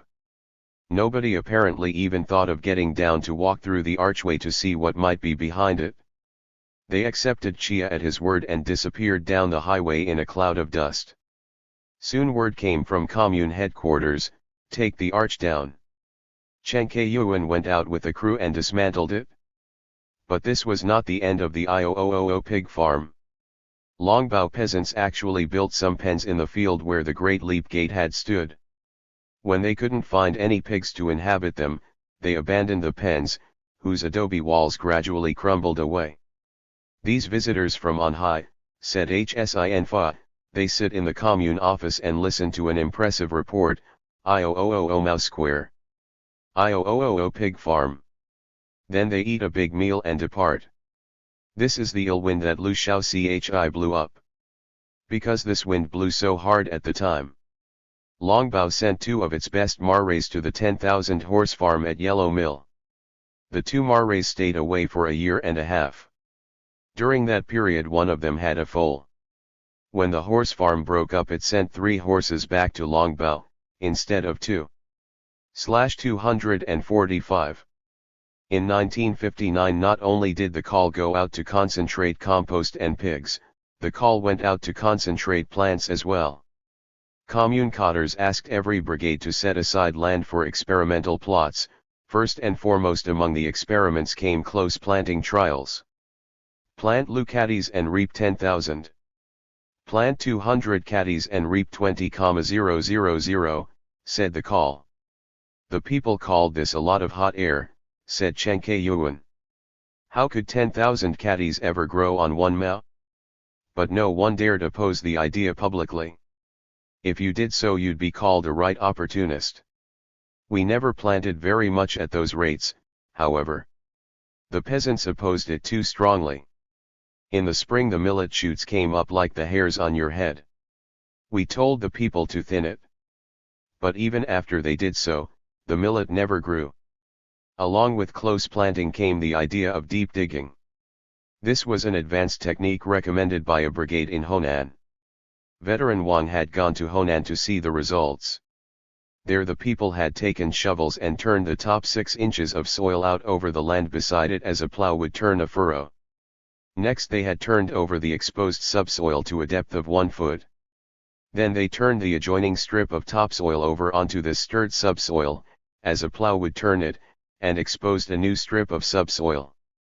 In this manner they turned the whole field and stirred it to a depth of 1.5 feet without bringing subsoil to the surface or moving it laterally. The result was said to be a sharp rise in yields that could be attributed to increased aeration, water percolation, root penetration and other favorable factors brought on by deep tillage. In Honan the people planned to dig 1/3 of their land by this method each year and thus ensure high yields for a long time to come. While Wang was investigating this deep digging in Honan, word came that Shensi people had already learned to till to a depth of 3 feet, not just 1.5 feet. When Wang asked the Honan people about this, they expressed surprise. They had never heard of digging 3 feet. But when Wang got back to Changchi, colleagues told him 1.5 feet was considered backward indeed. The slogan now was, dig 3 feet and harvest 10,000 caddies per mao. To show the way at East Wind Commune, a team of Changchi cotters came out to dig beside the highway. The land belonged to Longbao. They dug and turned the soil to a depth of 1 meter, but were not very careful. They left a lot of subsoil on top. Fortunately they never finished the first field.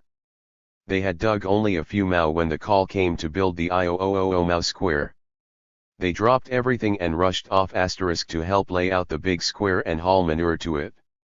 This project no sooner got well underway than the call came for the IOOO pig farm. The Changchi cotters then went there to start building pens. I remember the confusion clearly, said Kitsai. I took part in it all. First we were digging 3 feet deep along the highway.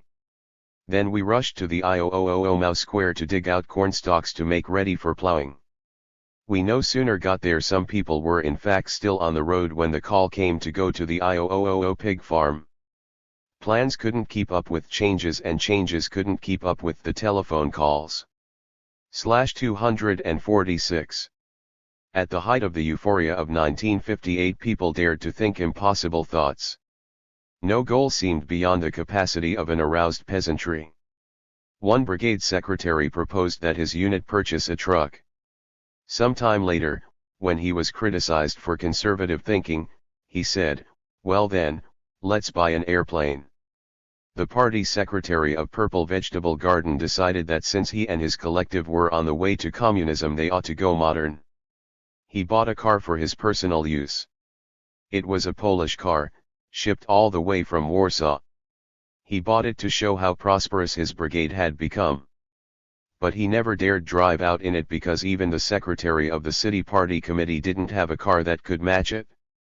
Since he couldn't risk putting others in a bad light by using it, he finally decided to sell it. Old Tseo, the party secretary, suffered teasing about that car for many years. *01 D Tseo, loan me your Warsaw car, said a voice from the New Year's crowd in 1959. Who said that? Why don't you get lost? Retorted old Tseo. He hoped everyone would forget his Polish car, the sooner the better. When regional cotters first proposed the Changchi Reservoir, they talked a lot about all the fine buildings they would build on its shores. In the end none of them was ever built, but the people of Horse Square did decide to build a great hall of the people. Cotters asked each family to bring a piece of wood for this project. Thus they transferred a lot of private timber to the public domain. They wanted to build their great hall beside a lake. Under the direction of the commune committee, hundreds worked hard to dig out an artificial lake and stock it with fish. They threw up a high brick wall around the water and completed it with 4 gates, each facing one of the cardinal directions. Unfortunately, they undertook all this in the middle of winter. In the spring, when the ground thawed, the wall fell down. The biggest casualty. During the high-pressure days of the communist wind, cotters stretched truth to the point of exaggeration and expanded exaggeration to the point of lying. As the popular rhyme put it, reports that glow to your leader show, the more we show, the brighter the glow, the brighter the glow. The more we show. Commune leaders cursed Longbao's Kuo Chengke Yuan as a rightist lump because he always gave honest answers. In 1958, one of these leaders took some visiting cotters from Changchi City out to see the results of some deep digging. This land, the commune man announced, has been dug 1.5 feet deep. Chen Kayuan put his hand down into the soil, felt around, and said that the depth couldn't possibly be more than 6 inches. This caused the commune leader to lose face. He got angry. Once the higher cadres left, he criticized Chen Kayuan severely. Back at brigade headquarters, Hinton also criticized Chen Kayuan. Why on earth did you tell him it had been dug only 6 inches deep? Asked Hinton. Asterisk TT was the truth. But if he says it's 1.5 feet, you should agree. Why make trouble? Asterisk but I was only telling the truth. Asterisk TF you insist on telling the truth, you'll only earn curses.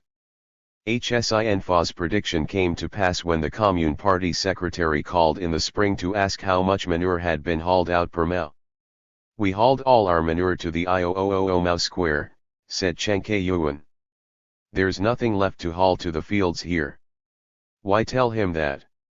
Remonstrated Hinton, lowering his voice to A/248. Whisper. Just tell him you have hauled out plenty, a big amount. No one will ever come to check. Just give him a big figure. You can't afford to tell him the truth. He's at the other end of the telephone line and will never know the difference. Just tell him we sent out 5,000 to 6,000 caddies per mao. If you go against him like that, you'll get yourself in trouble. He's a big potato. We're only little village chips. But I'm tell HNG the truth. I'm objective. Ha, said Hinton. Objective. The first rule of objectivity is to take notice of the wind. Figure out which way the wind is blowing and sail the boat accordingly. If he plays the game of truth with you, you can play it with him. But if he comes up with empty stuff, you should come up with empty stuff in return. Chen Kayuan, however, was stubborn. He clung to his own idea of objectivity. He went to a meeting at the commune office to discuss increased sales of grain to the state. Even though Longbao had already sold all the grain that the quota called for. Secretary Chia, reading from a prepared list, asked Longbao for another 30,000 caddies. We won't sell any more. We can't sell any more. If we do, we won't have enough to get through, said Chen Kayuan. He arrived home in a very bad mood. Hinton asked him what had happened. They asked for another 30,000 caddies, said Chen Kayuan, but I refused. How could you do that? If they ask for it, you can't resist. Well, I won't give any more, Chen Kayuan said. And I won't go to the next meeting either. Well, said Hinton, someone has to go. In the end it was Hinton who went. Secretary Chia asked if he had prepared the grain for shipment. Hinton assured him that he had, but after the meeting he went to Chia's house. What have you come for? Asked Chia. Well, the 30,000 caddies you are asking for, we have it, but that's all we have to eat. How much will you sell? Well, we can sell some. Maybe 10,000 caddies. It's got to be at least 20,000, no less. That's too much. 15,000. I absolutely won't settle for less. 10,000. Get out of here. Longbao brigade leaders finally agreed to sell 15,000 caddies. They agreed to sell that much, but when they calculated how much they would need at home before the summer harvest, they found that they would fall 40,000 caddies short. In the end they had to send us 40,000 caddies, said Hinton. They couldn't let us eat less per capita than the year before, so they had to send back 40,000. At first they didn't believe that there was no more grain here. But later, when it became clear that we didn't have enough to eat, they gave the grain back. Thus Hinton accomplished by a roundabout route what Chen Kayuan could not do directly. Because he fell out with Secretary Chia so often, Chen Kayuan lost his job as brigade party secretary. Chia transferred him to the blacksmiths cooperative at Yellow Mill. Since this was a commune-level enterprise, the people of Longbao thought that he had won promotion. Actually Chia set him aside because the commune leaders considered him a rightist. Chia then appointed Hsin to Chen Kayuan's post as party secretary of the Longbao Brigade, but he served in the post only 10 days. At that time, said Hsin, work was different from what it is today. You couldn't lead anything if you couldn't make financial estimates. Comes a phone call, you give a figure. Comes a hire cotter, you give a figure. It's figures here and figures there. No one goes to the fields to check. But if you can't make estimates you get trampled on. A call came to spread lutan of compost per mao. If the call was for 100 we'd offer 90. They would then say, hang up and make up the 10. We would do absolutely nothing. Then they'd call again and ask, have you enough now? And we'd say, yes, everything is okay now. Every day I had to report figures to the commune party secretary. He wanted production figures, yield figures, storage figures. Sometimes he wanted them over the telephone and sometimes he wanted them in person. Then I had to go horse square to report. In the end I told him, I can't report all these figures. Who can? He asked. Lu Qinyong, I said. So they sent for Lu Qinyong. He served as party secretary until 1966. But Chia trusted me all the way, said Hsin. I always told him what he wanted to know. I never got in his way.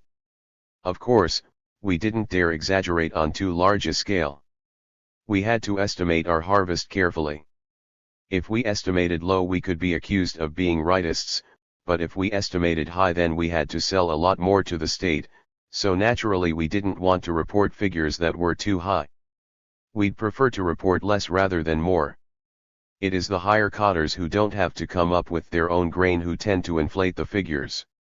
In those brigades that reported high figures the peasants had to hand over grain that had already been divided out to individual families. More serious than the collapse of any of the big schemes dreamed up under the influence of the communist wind was the collapse of the morale of the peasants. They saw little else but conflicting orders, emergency tasks, and finally chaos. First consolidate, then divide, first send manure, then plant at home, first enjoy free supply, then take whatever you can find. After the collapse of the Ioo Square, members of the Longbao Brigade planted a few catch crops at home, then more or less gave up. They no longer had any reason to work hard. Half a year's hard work had already gone down the drain. Bad as this was, in the long run the biggest casualty of all was the habit of telling the truth. As the summer crops, such as they were, ripened, some people began stealing right out of the fields. The public kitchen still operated, but all that /25 one could get there was a few ounces of watery gruel. If one wanted more grain there was only one way to take it wherever you could find it. The old Catholic, Shenfan, justified this with a Hudal rhyme. 100 people. 100 flowers bright. Stealing from your neighbor never can be right. But stealing from the public, BNNGS no shame. If you don't do it, you have only you to blame. However hard you work, you will never make it. The only way out is, when you see it, take it. Longbao, by going along with the Ioo consolidation scheme, had really suffered. Other brigades such as Anyang refused to pool animals or land, resisted the communist wind, and came through intact. But the commune cotters made life very hard for Anyang's Wang Hsin Yen.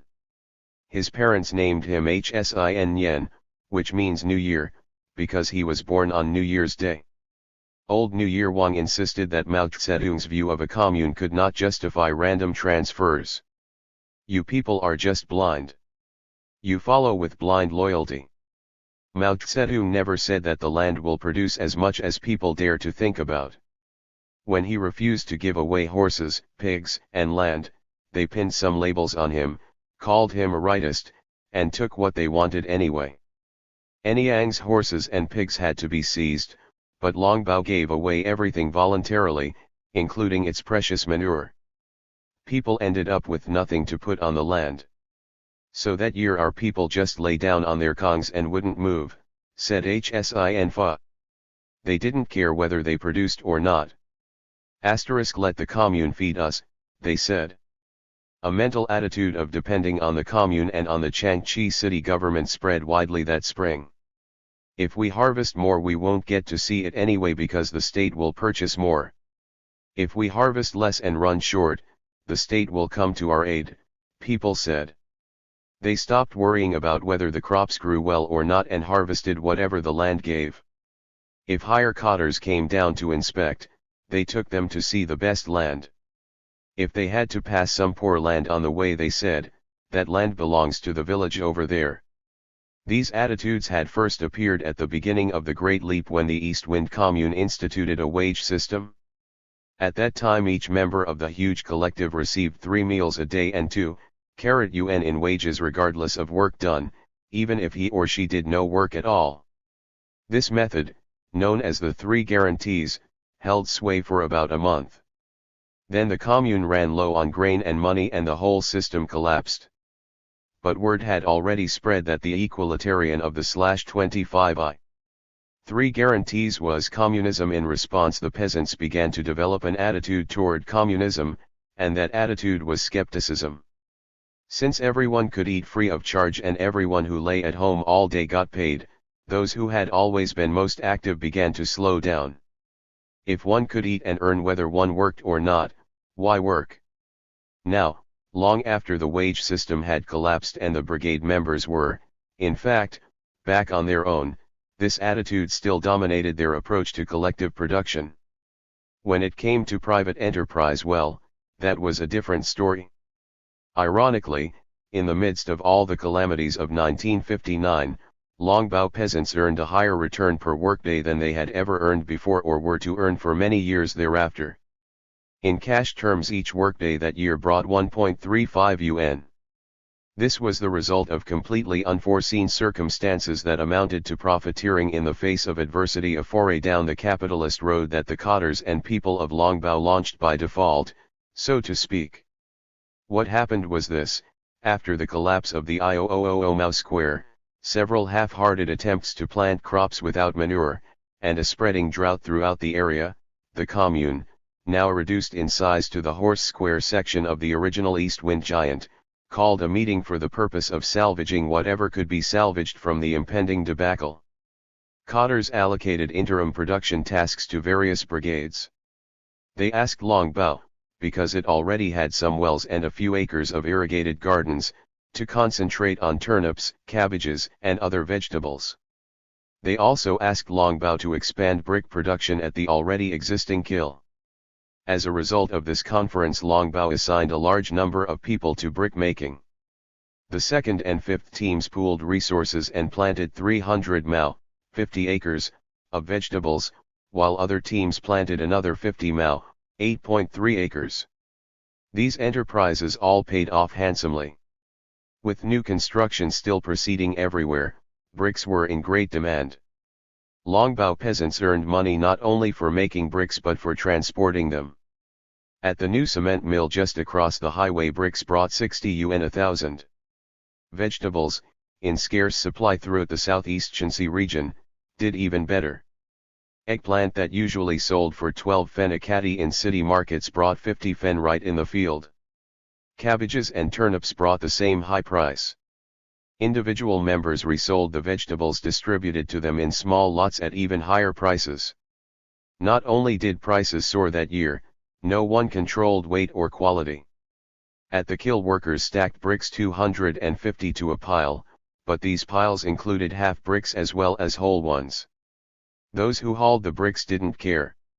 After all, the bricks were for public construction. Those who received them didn't raise too many objections either. With bricks so scarce, they overlooked a short count, even numerous half bricks. Builders welcomed building materials at almost any price. Sellers usually weighed vegetables, but in 1959 neither buyer nor seller took time for that. Longbao people simply piled their turnips, cabbages, and eggplants on the ground and estimated the weight by the piles. This /252 plot has 10,000 caddies, that plot has 6,000. Even though they always estimated high, never low, the buyers paid the price and hauled the goods away without asking too many questions. There were plenty of other buyers scouring the countryside looking for food in any form. Some approached the brigade through the back door, offering black market prices that far exceeded the public price of 50 fen. Our collective consciousness wasn't very high then, said Shenfan. If we could earn money for the brigade selling bricks and turnips, to hell with the factories, to hell with the consumers. We'd collect what the traffic would bear. Now we know that this attitude is not correct. With the education that we have today, we look back and see that lots of things were wrong. Today everyone has to tell the truth. There is no place for exaggeration or lying. I took his words as a statement of the way things ought to be, of what the authorities wanted me to hear, and not as any summation of the real state of affairs. Exaggeration and lying could not, after all, disappear that quickly. And so it was that in 1959, that year of retrenchment, disorganization, and drought, Longbao peasants enjoyed a most prosperous season. With brigade accounting, the high income from brick-making and vegetable growing benefited all teams equally. The return of 40,000 caddies of grain from the state trading company also assured adequate grain rations. Slowly the situation stabilized, life improved, and spirits rose. That communist wind really got us in trouble, said Chen Kayuan. If we had continued down that road we would have died of starvation in the end. In nearby villages scores of people did starve to death. Another 2 years and things would have been worse than in the old society. Chairman Mao sent us some relief grain and saved our lives. Attributing the arrival of relief grain to Chairman Mao was purely figurative on Chen Kayuan's part, a statement automatically equating the chairman with the Communist Party and the central government. Actually, by the time relief became necessary in 1959, Mao Zedong had already relinquished his post as chairman of the republic and had gone on the defensive politically, facing the most serious challenge to his leadership since the 30s. In 1958 it was Mao, acting on his own and relying on his prestige as supreme leader of the revolution, who seized the initiative, launched the Great Leap, spurred the tempestuous formation and expansion of communes, and called into being the nationwide drive to smelt iron and steel in backyard furnaces.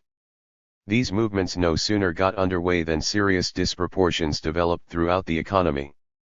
While, on the one hand, local cotters launched many great works of capital construction, and small collective enterprises sprang up like mushrooms, on the other, they misdirected vast amounts of capital, squandered countless man-days, and bankrupted numerous enterprises soon after they set them up. Bumper harvests lay in the fields unharvested because everyone had gone off to more glamorous projects. In an atmosphere of euphoria that caused people to exaggerate every achievement, production in many places, far from going up, actually went down. When the Central Committee met at Wuhan in /253 November-December, 1958, the disarray was already serious enough to force a reappraisal of commune structure, a criticism of rampant equalitarianism, and a reaffirmation of the principle of payment according to work. Colleagues prevailed upon Mao to resign as chairman of the Republic and Liu Shaochi assumed the post. By the time the Central Committee met again at Lushan in July-August, 1959, bad weather had escalated the consequences of disproportion and mismanagement to the level of disaster, driving some regions to the brink of famine and others beyond the brink. The crisis in agriculture spilled over into industry, causing shortages in almost every item of daily use. The Central Committee could hardly avoid calling Mao to account for the miscarriage of his grand design. The chairman's foremost critic at Lushan was General Piang Taihui, vice chairman of the State Council, Minister of Defense and a prestigious old soldier who in 1928, at the age of 27, had led an independent uprising in the army of the Hunan warlord Ho Chien and set up a workers' and peasants' government in an isolated section of Hunan. Piang had then gone on to link up with Mao Zedong and Chu Tai. Together they formed the Red Army on Qingkong Mountain. 2 years later, as commander of the 5th Red Army Corps, a force of 8,000 men, he routed 60,000 of Ho Chien's troops, took the city of Changsha and held it for 10 days. On the Long March he led the 1st Army Corps to Yan'an and, as resistance mounted against Japan, took this corps eastward across the Yellow River all the way to southeast Shanxi, where he set up a base in the Taihang Mountains flanking Changchi. This base was later expanded into the Shanxi-Hopi-Honan Shantung border region, an area with a population rivaling that of France. The young men of Longbao, such as Shi Tziun, who joined the 8th Route Army in 1938, actually joined Piang Taihuai's 18th Group Army. They were recruited into Regiment 688, Old Red Army Regiment 35, of the 129th Division commanded by Lupo Cheng, with Teng Xiaoping as their political director. When Lin Piao retired as commander of the Chinese volunteers early in the Korean War, it was Piang Taihuai who replaced him and successfully directed the Chinese military effort until the ceasefire was negotiated in 1953. Piang owed his position in the party, the army, and the government to no patron. He earned his rank and status by meritorious service. His prestige, both among the people and the rank and file of soldiers, was enormous, in part because he had a simple life not only before but after liberation. As a commander he shared will and woe with his troops, as an administrator he kept in close touch with the Hefei lived by ordinary Chinese citizens. Everyone agreed that he had the common touch. Of the various leaders who came to Double Bridge to visit the tractor school while I taught there, only Piang Taihuai insisted on taking a ride on a tractor. I arranged for it myself. In the course of 30 years of fighting and building, General Piang also made his share of mistakes, the most serious being the launching of the 100 Regiments campaign in the Taihang Mountains in 1939. It was a premature effort at all-out mobile warfare that led to serious defeats and set back the /254 resistance movement several years. Perhaps it was this painful lesson that made General P***ang particularly sensitive to premature, ill-prepared offensives and influenced him to take the chaotic, often disastrous results of the Great Leap more to heart than others. Perhaps because of this he dared voice objections and, Hen Mao took him on, dared talk back. If Chairman Mao can yell at me, why can't I yell at him? He asked his wife. Mao's version of what Piang Taihuai said was, you fucked my mother for 40 days, can't I fuck your mother for 20 days? On the Central Committee Piang considered himself, with reason, an equal among equals. At the Lushan meeting Piang circulated a memorandum that summed up the post-leap crisis as 3 parts natural calamity and 7 parts man-made disaster. The disaster he attributed to subjectivism and petty bourgeois fanaticism, an attempt, through sheer willpower and enthusiasm, to leap to higher levels of production without regard for the limitations of the material base, the productive forces available. There is no question that Piang's criticism had merit. He had wide support from other party leaders for his views and the facts cited were obvious to all. A few years later Mao summed up the Great Leap in almost the same terms. Unfortunately, debate on the issue was cut off. The very validity of Piang's criticism created a crisis inside the party, for it raised the question of a line mistake on the part of Mao Zedong. If Mao agreed to settle the issue on its merits and assumed responsibility for the disarray in the country, it would seriously compromise his ability to lead China, perhaps even force his retirement. In a country less subject to feudal formality and reverence for rank and status, such a policy failure would almost certainly have brought new faces to power. But this neither Mao nor many other old comrades were prepared to accept. Confronted with a dangerous challenge to his authority and prestige, Mao prevailed on Liu Shaochi and Teng Xiaoping, who had already assumed responsibility for the day-to-day operations of the party and state, to join him in an all-out counter-attack on Piang Taihuai. In return for a free hand to revise national policy as they saw fit, Liu and Teng agreed to what can only be called a frame-up of Piang Taihuai. They eased Mao into semi-retirement with all possible honor, while they sent Piang packing in disgrace. Party documents called Piang a right opportunist leading a clique against the party, the people, and socialism. They attacked his much-admired candor and frugality as feigned, a ruse to win support so that he could split the revolutionary ranks. They denounced him as a hypocrite, a careerist, and a conspirator who represented the bourgeois enemy in its protracted struggle against the proletariat. All these slanders circulated through the party, not simply in the form of speeches and written articles, but as the content of a resolution of the 8th plenary session of the 8th Central Committee meeting on August 6, 1959. The condemnation could not have been given any greater authority. Significantly, the chairman of this conference was Lin Piao, and when on September 17 the Central Committee dismissed Piang Taihui as Minister of Defense, it appointed Lin Piao in his place. Revolutionary leaders settled the confrontation at Lushan by a deal in /255. The imperial tradition, one that saved face for the supreme ruler by making a scapegoat of his foremost critic, and one that, at the same time, usurped some of his power.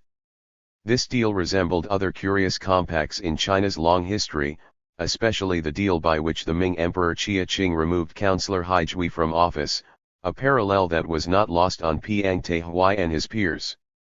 It also had a certain resemblance to the pre-war compact made by Chiang Kai-shek in Shen, the compromise that united China for resistance to invasion from Japan.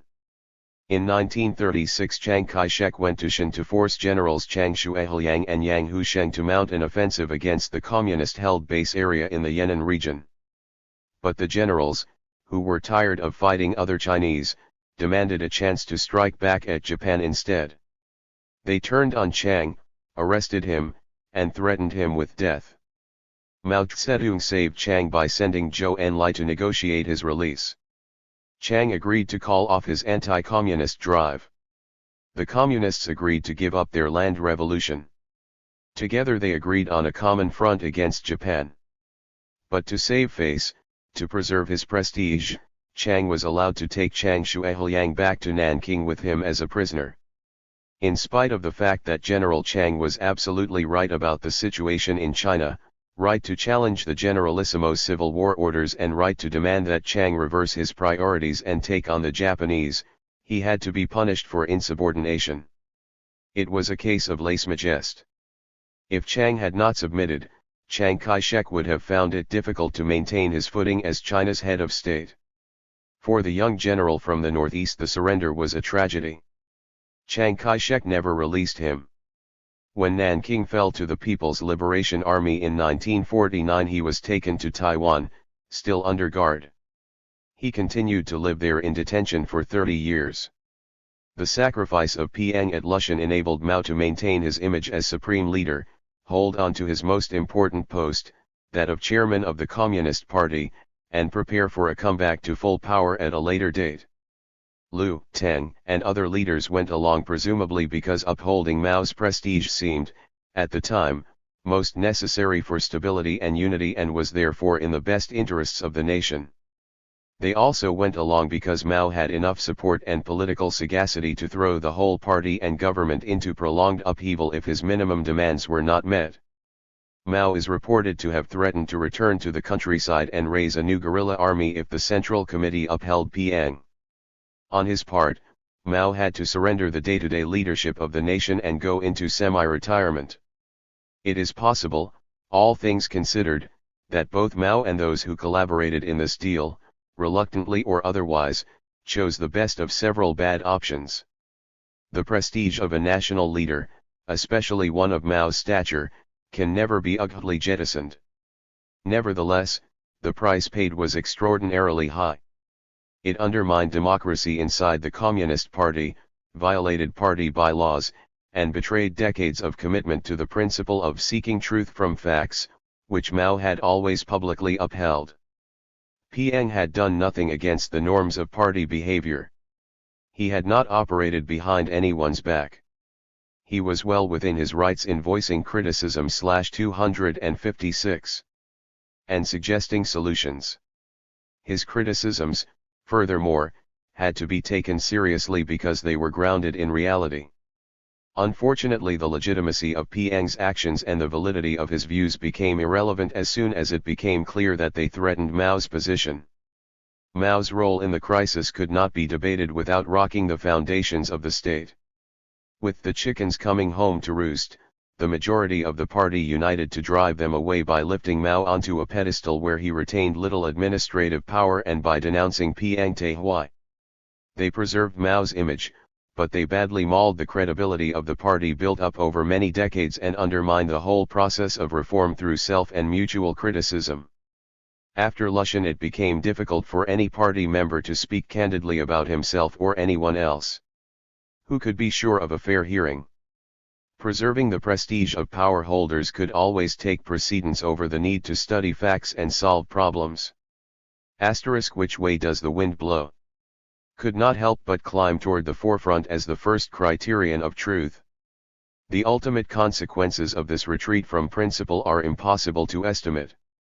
In the course of the Lushan meeting, Mao shed a lot of democratic clothing, the garments of a comrade, in order to don, layer by layer, the vestments of a sovereign. He climbed the stairs toward a life apart, where he would be exempt from the rules governing ordinary mortals.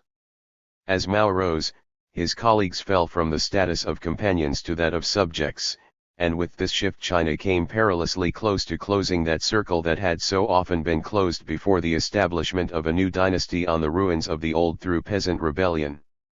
One cannot avoid the conclusion that what happened at Lushan was a power play, but that does not mean, as alleged by Simon Lee's asterisk, that the protagonists had no policy differences. Mao disagreed on principle with the party leaders who challenged him. A running battle over policy enlivened the 50s, 60s, and 70s, right up to Mao's death, and still continues to this day. The tragedy of Lushan occurred when the imperatives of power overwhelmed policy differences, forcing the deal-makers on each side to justify the shoddiest actions and the flimsiest explanations on the grounds that these preserved their power to act for the common good. Even Piang, under duress, sullied his integrity with a shameless confession of guilt and a plea for a second chance. It would be naive to think that policy questions can ever be disentangled from questions of power. Without power, no one can put ideas into practice. Nevertheless, there are, surely, degrees of entanglement and disentanglement. At Lushan, the contest for power so dominated the arena that questions of policy became virtually irrelevant. Settling anything on its merits became impossible, and the surreal, catch-22 atmosphere created by the clash influenced the whole future. Once the revolution created its own throne, all that was needed was a crisis that called into question the mandate of the occupant. Then events immediately thrust China back into a familiar pattern summed up so well by Sun Yat-sen.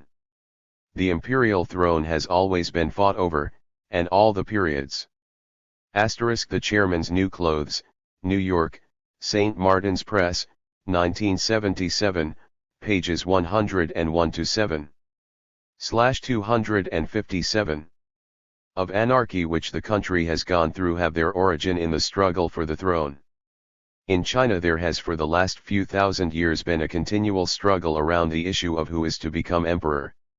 Interpreting the deal struck at Lushan as a face-saving maneuver on Mao Zedong's part, with negative consequences that have still not played themselves out, one is still left with the question of the validity of Mao's vision for the Great Leap.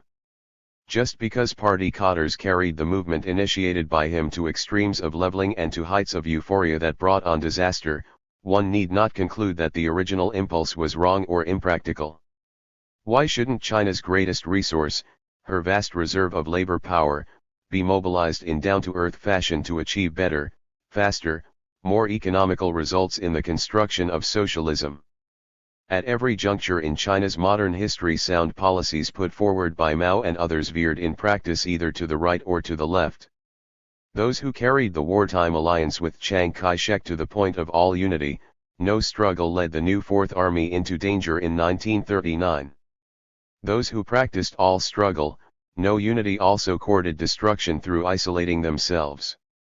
In the post-World War II land reform period, those who hesitated to divide the land or curried favor with the landlords by leaving them in possession of both land and wealth seriously undermined the political mobilization of the peasants.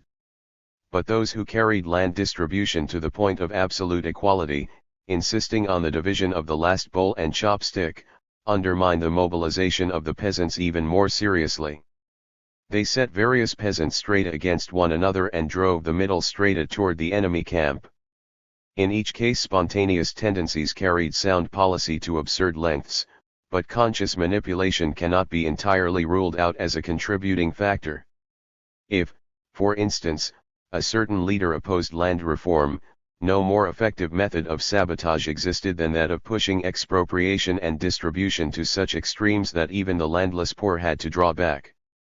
By the same token, if some leader opposed the Great Leap, no better way to bring it down existed than to fan up a level and transfer wind, a blind directive wind, an exaggeration wind and a boasting wind.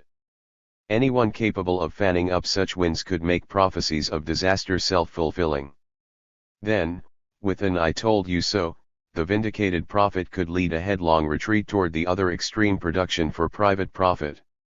The shrill polemics published by Mao's supporters in the Cultural Revolution accuse Liu Shaoxi of pushing the Great Leap to left extremes in order to destroy it.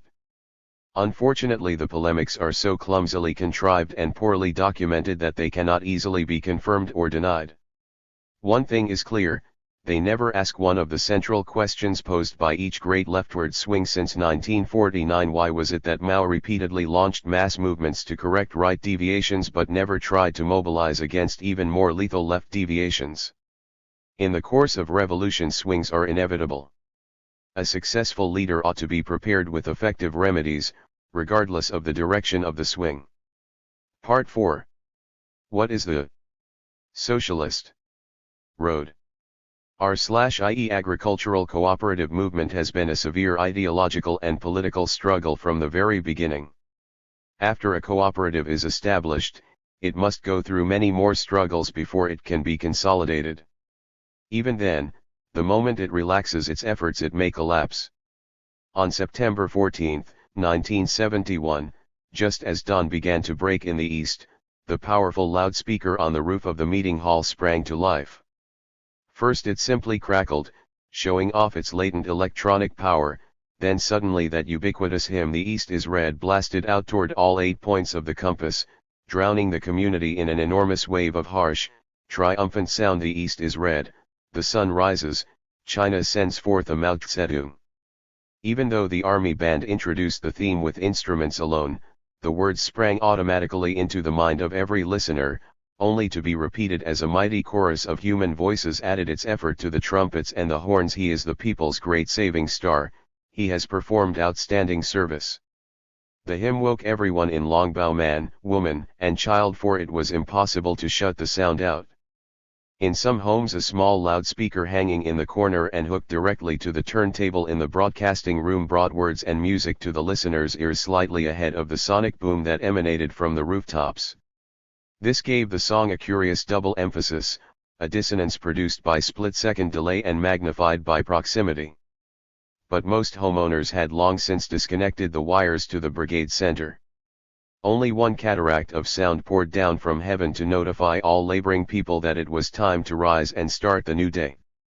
"The East is Red" burst upon the airwaves each morning courtesy of the brigade accountant, who somehow arose, minutes ahead of time, and placed the much-abused record on the turntable. It was followed by the first news of the day, broadcast directly from Peking, picked up and amplified by every local radio station in China, and rebroadcast by every brigade with a sound system, which meant on the Shangtang Plateau, at least every brigade ever organized. The news from Peking always began with a quotation or two from the works of Mao Zedong, and the most common of these in the fall of 1971 was, "In agriculture learn from Takei, in industry learn from Taching, people of the whole country learn from the Liberation Army." Some directive concerning party rectification usually followed. Most popular was Mao's 50-ideograph summary of the nature of the party. The party organization should be composed of advanced elements of the proletariat, it should be a vigorous and vital organization of vanguards which can lead the proletariat and the revolutionary masses in struggle against the class enemy.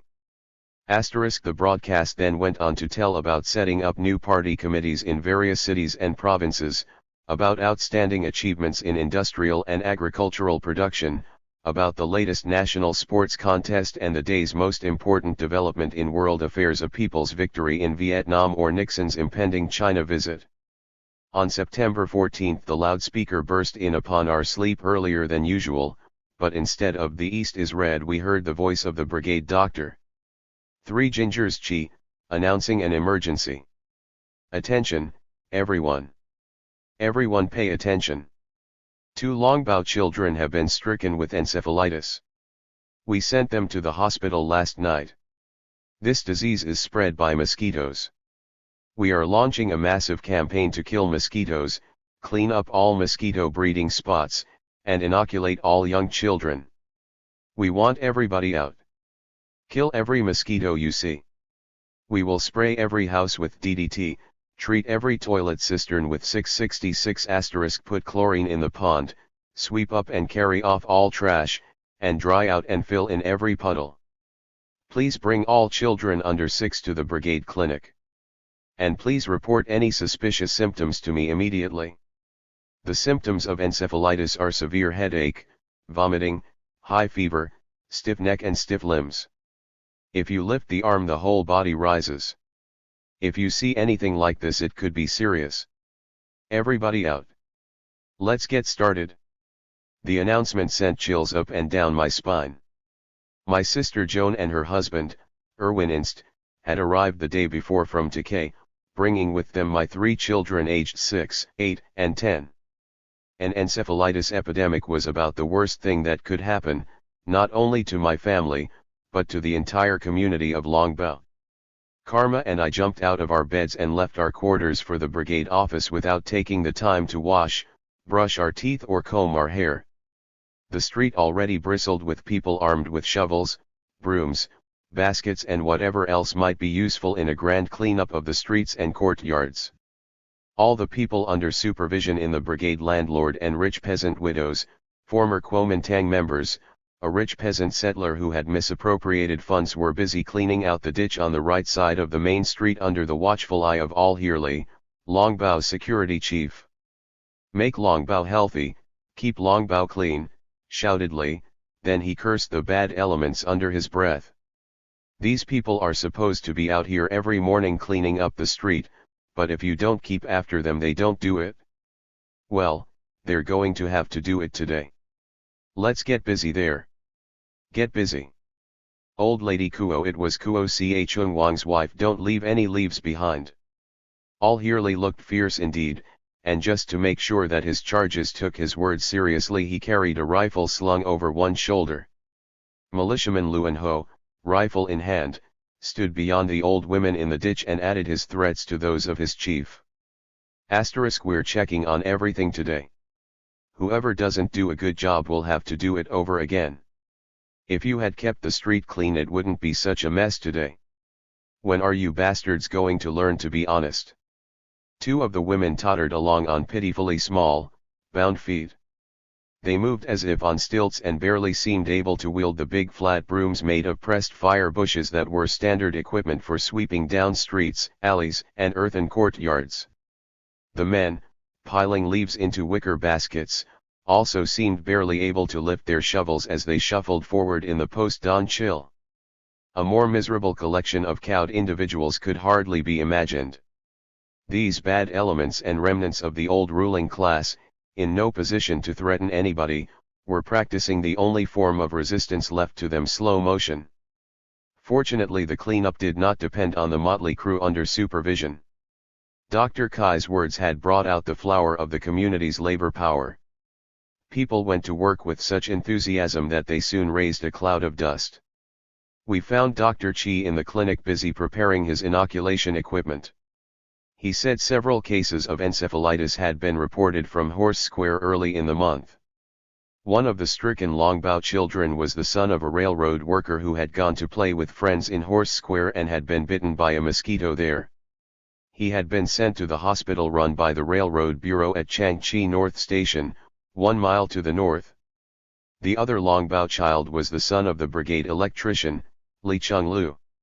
Chenglu had recently wired his own home, leaving all doors and windows open while he did so. Mosquitoes, enjoying free access to the interior, had bitten his child. As soon as the symptoms of encephalitis showed up, the boy had been sent to the Changchi hospital. Dr. Chi was preparing shots not only against encephalitis but against tetanus, whooping cough, and malaria as well. He had stocked a triple threat serum just a few days before and was taking advantage of the emergency to make sure that all children received treatment. In the meantime, he had ordered all homes sprayed with DDT, all privies treated with the chemical 666, and the ponds sterilized with chlorine. He said adults could immunize themselves against encephalitis with a soup made from quanchung grass. As he explained this, an attractive young woman in a long white smock and white cap came in with more serum.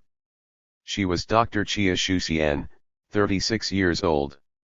Longbao, born and trained in medicine by Dr. Chi himself, an apprentice turned colleague. 3 Gingers Chi, short in stature, energetic, always smiling, was one of Longbao's most noteworthy citizens. As a child of 6 he had been part of the gang that hung around with me, learned the finger trick, and memorized a few words of Ingshire. One day while roughhousing, I had placed him on the roof of a low building and he had not been able to get down on his own. He hollered until I took him down. He had always loved music, poetry, drama, and gala affairs where he specialized in setting off fireworks. He kept a collection of all the folk songs, marching songs, and revolutionary battle songs of the anti-Japanese war and the Civil War and knew most of them by heart. When he found that I remembered some of them too, he liked to sing duets with me. Taihang Mountains, hi, oh hi. 100 times 10,000 men. Take up the cry. Young men of the soil. Fear not shell or knife. Each shot we fire takes an enemy life. On top of all that, he was a good doctor, well versed in the traditional medicine he had learned from his father, Chi Ping Kui, and also at home with some of the basic knowledge and techniques of modern Western medicine, which he had learned in the course of many training sessions at the commune and city level. I studied under my father, said 3 Gingers Chi. He practiced Chinese medicine for years and was very skillful. In 1958 the commune opened a district clinic. My father was invited to attend but he decided that he was too old and sent me in his place. I was just 17. What we learned and practiced there was also Chinese medicine. But on Saturday afternoon we had classes in Western medicine, so I added some of that to my arsenal and later went to whatever short courses came along. One step at a time I increased my knowledge. Now I can even do minor surgery, but I can't open stomachs or anything like that. From the point of view of skill, Dr. Chi was much better qualified than the average brigade medical officer. We thought Longbao was lucky to have him and wondered why he had remained there when by rights he should have been practicing in one of the largest hospitals nearby. Then we learned that Dr. Chi had once been a doctor in the commune hospital at Cow Family Settlement. One of his duties had been to supervise childbearing in the surrounding villages. When the family was Catholic, Dr. Chi, who came from a dedicated Catholic family, helped them find a good Christian name for the child and, on the quiet, helped christen the child with 2 names: an ordinary Chinese name for official use and public consumption and a Christian name like Peter or Mary for family use and use among Christians. When the 4 Clean movement exposed this activity, the hospital fired Dr. Chi and sent him back to Longbao in disgrace. The commune's loss was the brigade's gain. Longbao acquired one of the best native doctors in the area. The clinic at Longbao became popular not only with the local brigade members but with a large part of the working population in the vicinity, so popular, in fact, that fees from non-members supported the entire clinic, enabled it to earn a profit, and in the long run treat Longbao brigade members free. According to the cooperative medical system that was established during the Cultural Revolution after a June 1966 directive from Chairman Mao Zedong, Each resident of Longbao was supposed to pay 1 yuan a year into the medical fund and was then entitled to free professional service at the clinic, including diagnosis, acupuncture, injections, minor surgery, prenatal care, and childbirth. The clinic charged only for medicines, which it sold to members at half price. Clinic staff members made most of the medicines at home from Chinese herbs, but the dispensary also stocked such antibiotics as penicillin, tetracycline, terramycin, and streptomycin, and some of the more effective drugs such as sulfanilamide and sulfaguanidine. In order to maintain low prices, Dr. Qi and Dr. Chia raised domestic medicinal herbs in a special garden and spent much time on nearby mountains gathering wild herbs. After the two doctors succeeded in finding samples of the herbs they needed most, they instructed village youngsters in herbal identification and then sent large crews of people out to look for them. Whenever they collected any herb in quantity, they dried it, packaged it, and sent it to the drug company in Changchi City, where raw herbs could be exchanged for processed medicines at prices far below the usual retail prices. Wang Yithmei, the Brigade's star actress, manned the dispensary. She kept Western medicines on a set of wooden shelves. Dried herbs and herbal concoctions were kept in small wooden drawers, hundreds of drawers in cabinets set side by side across the back of the room. Wang Yithmei confirmed Dr. Kai's description of prices. She said that herb medicines in the Longbao clinic generally sold for half market price, while Western medicines had fallen to about half the prices of a decade ago.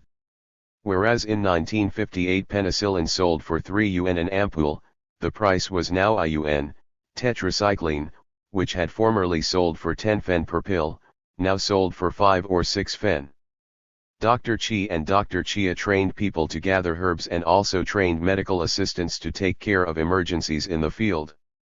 These assistants they called carrot barefoot doctors. They were assigned to regular field work with the agricultural teams, but studied medicine in their off hours and carried simple first aid kits when on duty. In the slack season they attended regular classes and studied acupuncture and simple herbal remedies such as cabbage root for headaches. They also learned how to splint broken limbs, stop bleeding, and restore breathing with artificial respiration. The barefoot doctors earned only standard work points from their field work.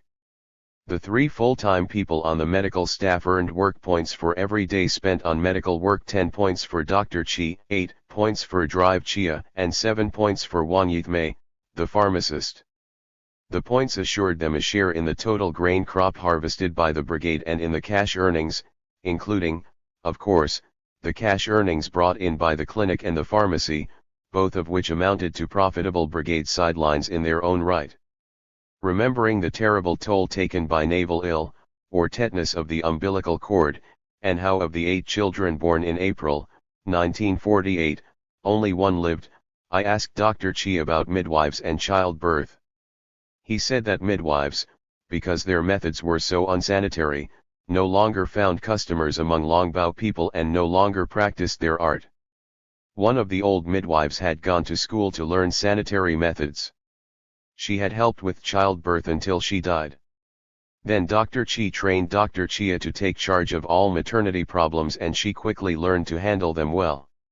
In the last few years not one child who was alive at parturition had been lost. Even those who could not breathe had been revived with artificial respiration and heart massage.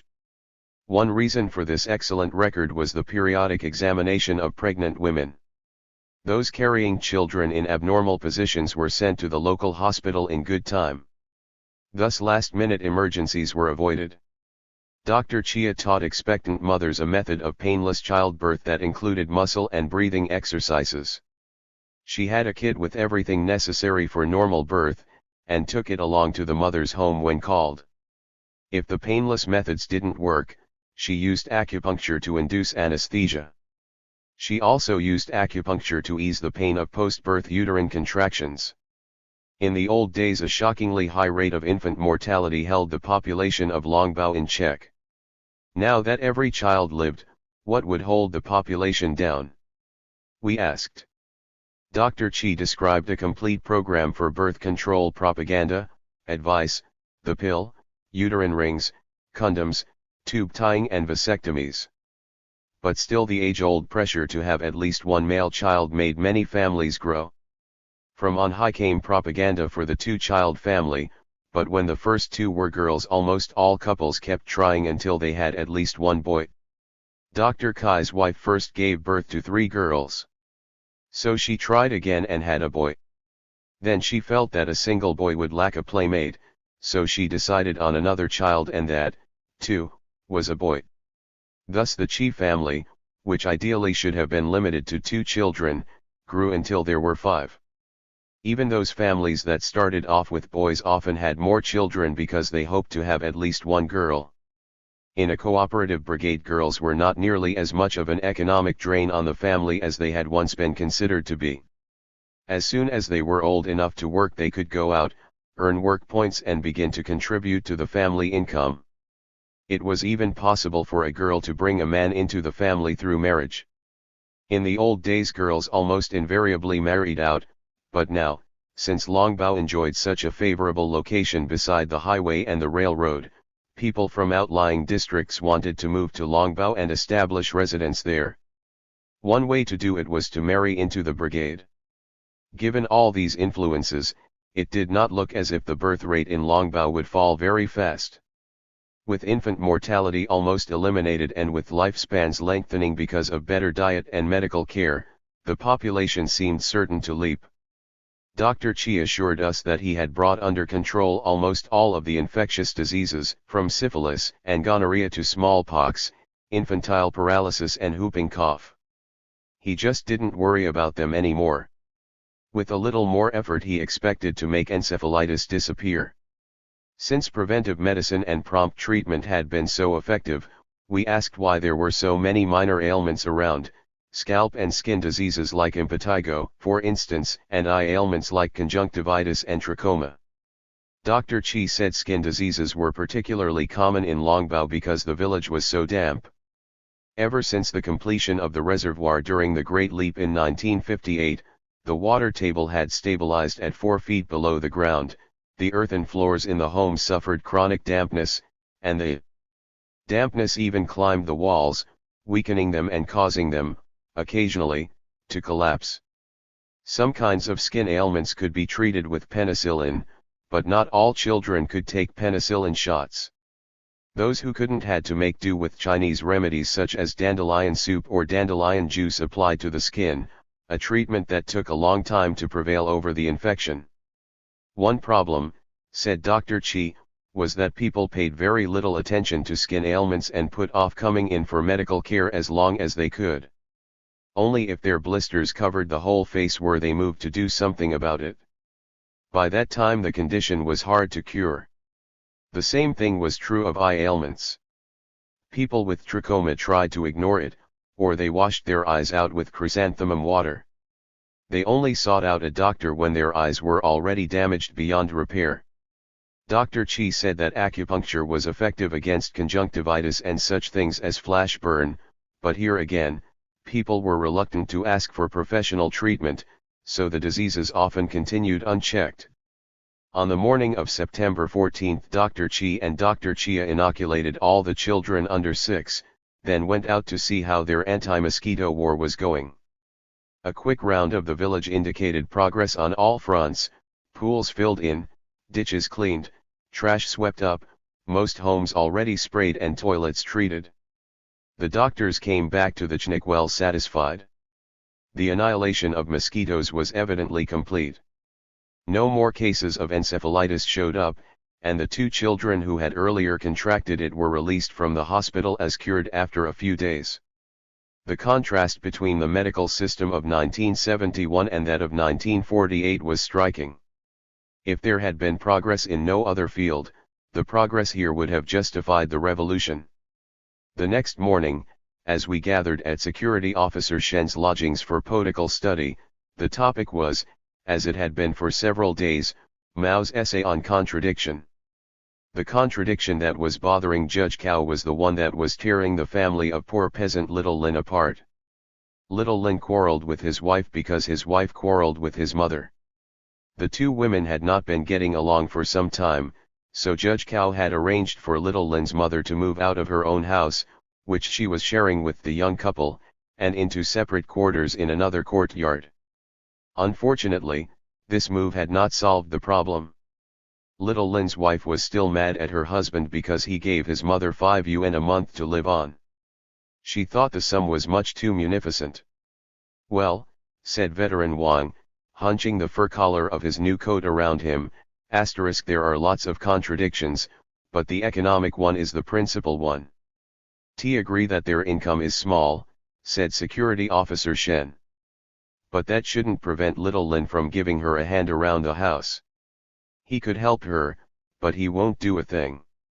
Everything falls on her shoulders. It's still economic, said Wang, warming to the discussion. If his wife earned 80 yuan a month, he would hover around her and pay her no end of attention. He would flatter her and not ignore her. But really, it's the ideas in their heads that are important, said Judge Cao. The contradiction between the old and the new in their consciousness, old ideas of women's place and new ideas of women's equality. But politics and economics, consciousness and material welfare can't be separated, retorted Wang. Economics is still the base. If this sounded a bit like revisionist productive forces theory to Shen, he still had to admit that it fit the case of little Lin. Each of them wants to spend more money than there is, he said. Little Lin only earns 40 yuan a month at the truck repair depot. 20 yuan of this goes to repay a debt. For a long time the family ate brigade grain. Then Lin borrowed money from a neighbor to pay the brigade back. Now he has to pay the neighbor 20 yuan a month until the debt is cleared. This leaves him only 20 yuan to live on. He gives his mother 5 for herself and the child of his first marriage, who lives with her. He spends another 5 yuan for his own grain at the worksite. This leaves only low yuan for his wife, and she thinks it's far too little. 1 month, because he lost 3 days' work, he gave her only 8 yuan. His wife thought he had cheated her and had given the balance to his mother, either that or he had hidden it, split it with someone, or spent it recklessly. Isn't that just as I was saying? Said Wang. No matter what family you want to talk about, if there's a quarrel it's rooted in economics. But economics is only the appearance, politics is the essence, said Cao. How can that be? Economics is the base. If it isn't, what is? Protested Wang. At bottom it's still a thought problem, said Cao. But where does their thinking come from? Not out of the sky, surely. You say it's because they don't have enough money, but even if they had a lot more money they would still quarrel over what to buy with it. So isn't that a thought problem? Asked the judge. In my view, husband and wife quarrels are left over from the old society and they are getting less and less. What do you mean, less and less? Objected Shen, abruptly. I see plenty of them. And most of them are rooted in poverty, said Wang, sticking stubbornly to his original point. Well, retorted Cao, will the problem be any less when everyone earns Lu Yuan a month? Yes and no, said Wang, thinking it over carefully. That will solve some of the problem, but the contradiction will develop to a new stage. With higher incomes there will still be economic contradictions, and there will be contradictions in ways of thinking also. Lu Shuyun's problems don't seem to be rooted in poverty, said Shen. Lu Shuyun was the young woman of 25 who headed the Brigade Women's Association. Slight of build, plain, sad-eyed and without color in her cheeks, she wandered unhappily about the village and seemed to have only marginal success in rallying the women for production or study, 2 tasks which the Brigade Party branch counted on the Women's Association to perform. Why is Lu Shuyun so forlorn? Asked Karma. Well, for one thing, she's living in her husband's house, just like the pharmacist, Wang Yumei. She has to do most of the work for her mother-in-law and never sees her husband. He is a worker in a transistor factory in Tatung at the northernmost border of Shanxi and only comes home for 12 days once a year. Furthermore, he doesn't really care for her that much. He's interested in some girl in Tatung. I'd have a long face, too, under those circumstances, said Teacher Li. Well, Why did they get married in the first place? Don't young people marry whom they want these days? Asked Karma. Yes, they do, but in this case true love didn't run very smooth, said Security Officer Shen, who always seemed to know the inside story of every peasant's personal relations. Lu Shuyun is pretty well educated. She went to primary school for 4 years here, then went to higher primary school for 4 more years in Horse Square. After she graduated at 14 she came back to Longbao to look after her brother's children, then joined the 6th team for field work when she was 16. 2 years later, during the socialist education movement, she joined the party, but she hadn't been a member very long when she was suspended because she fell in love with Li Tishui. *TSNT that her husband. Yes. Well, how could she be suspended for falling in love with him? The story turned out to be a complicated one. Li Tishui was the boy the wolf did not kill. His father, the upper-middle peasant Li Hongzhen, was the man who died of a broken heart after he pooled his land in the coup. He died when Tishui was 9. His brother Li Yunyan brought the boy up. The whole family suffered from the reputation of another brother, Li Changqi, who had once killed an 8th Route Army soldier and stolen his gun, then fought in the Qin Sui army of the warlord Yan Shishan. Li Tishui went through primary school with Lu Shuyun, then on to the regional middle school in Longbao. The two fell in love when the boy was a middle school student and they got engaged. After graduation Li Tishui went off to Changchi to study electricity and then on to Chungking in far-off Sichuan. From Chungking he won a transfer to the provincial capital, Taiyuan, where he worked in the arsenal. He became interested in another woman there and suggested breaking off the engagement. Shuyun got very upset. We got along fine before. How come you suddenly don't want me? She wrote. If you want to come here, then come, he wrote back. It's easy enough to come, but not so easy to return home. Think about it. What class am I? What class are you? How can we marry? Obviously he didn't want to go on with the engagement, and the real reason was that he had found another girl. Just at that time the movement to clear class ranks began. Some brigade members accused Li's dead father of a serious crime. They said that during the anti-Japanese war he had gone into the blockhouse to report on underground activity and had leaked information that led to the capture and execution of several resistance fighters. Suddenly Li Tishui's father, who had gone south after the nationwide victory as a land reform cadre, became a collaborator responsible for the death of fellow villagers. With this accusation added to the charges against Uncle Changqi, the future of the whole family looked dark indeed. Chang Kitsai, on behalf of the party branch, called Lu Shuyun in and tried to get her to call off her engagement.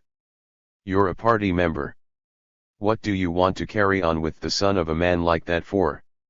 When Shuyun refused to give up her marriage plans, the other party members would not allow her to pass the rectification gate. They suspended her pending a change of heart.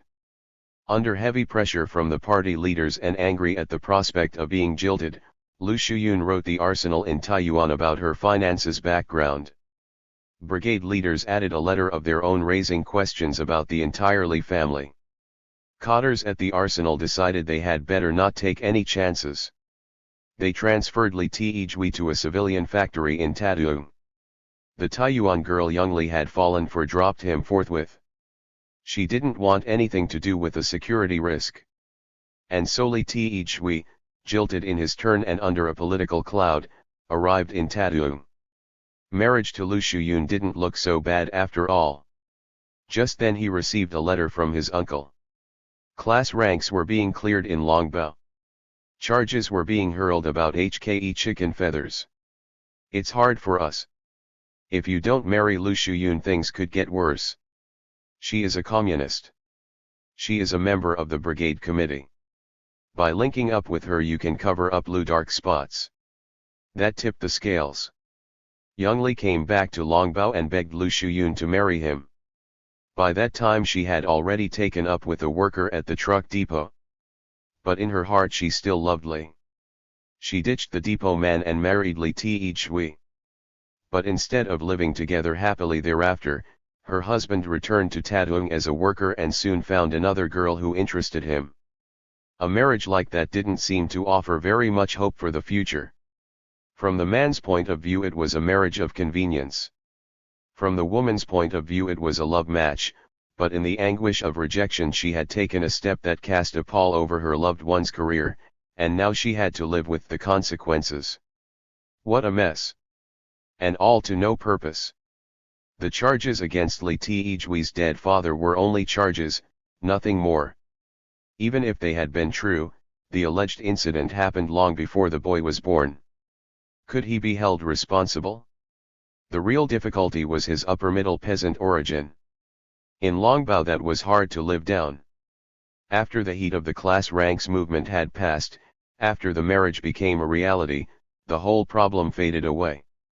The party reinstated Shuyun and the women of Longbao elected her chairman of the Women's Association. Outwardly, it seemed, everything had turned out for the best. But inside the young woman's heart deep wounds refused to heal. Karma and I talked to Lu Shuyun about women's work. We lead women in the study of Mao Zedong thought and in collective labor, she said. Women can do whatever men can do. Do the men agree to that? Yes. We study at the same sessions and we speak out at meetings, and we speak out just as men do.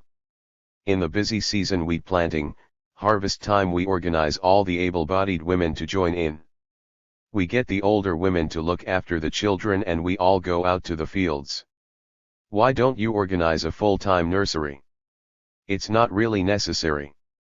We set one up for the busy periods. Then dissolve it again. We have no permanent site, no fixed staff. Our arrangements are flexible and no one is tied down. The busy season never lasts very long. When it's over the women with children stay home, cook, and make clothes. It still seems as if a permanent nursery would fill a need. One of the problems is work points. When others look after your kids you have to give work points. Most people don't feel it is worth it.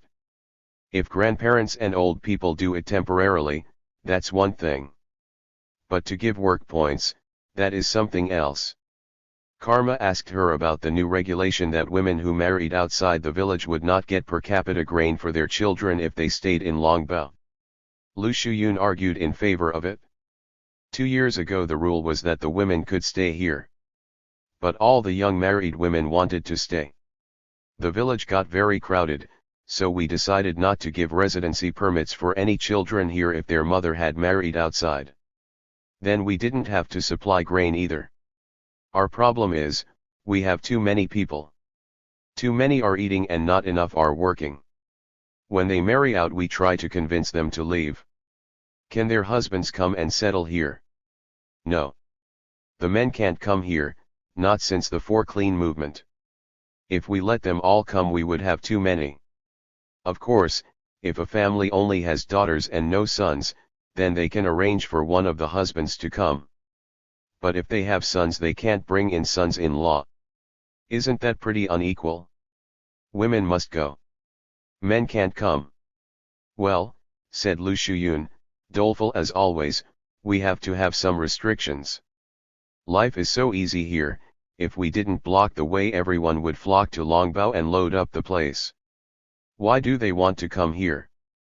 Our conditions are so good. Level land, flat road. This whole area attracts mountain people. When you step out the door there is no slope, up or down. If you want to go somewhere you just get on the bus. When you have to haul something you just put it on a cart. No carrying poles. When you need water it is only a few feet down. Also there are plenty of factories going up. You can get work. If you marry one of the workers you want to find housing here. Industry, construction, all this makes a difference. Her words sounded enthusiastic but her mouth refused to smile. Whatever life in Longbao meant to others, it apparently meant something else to her. The vice leader of the Women's Association was Yang Linying, 39. She was always as happy as Lu Shuyun was sad. I encourage all the women of the 13 to go out and work. Women are the majority on our team, and my work is to mobilize them. In Longbao Lu Shuyun and I take responsibility for getting the women out. Yang Linying laughed. She obviously enjoyed working with the women. She obviously enjoyed her life. If there are 2 or 3 working members in a family, then the women feel they should not go out. That's because there's too much housework to do. If they don't do it, nobody will. The men won't help out. No. Most of them won't. They're not like my husband. When he comes home he does all the work. She laughed again, her broad face deeply wrinkled, her bobbed hair glistening.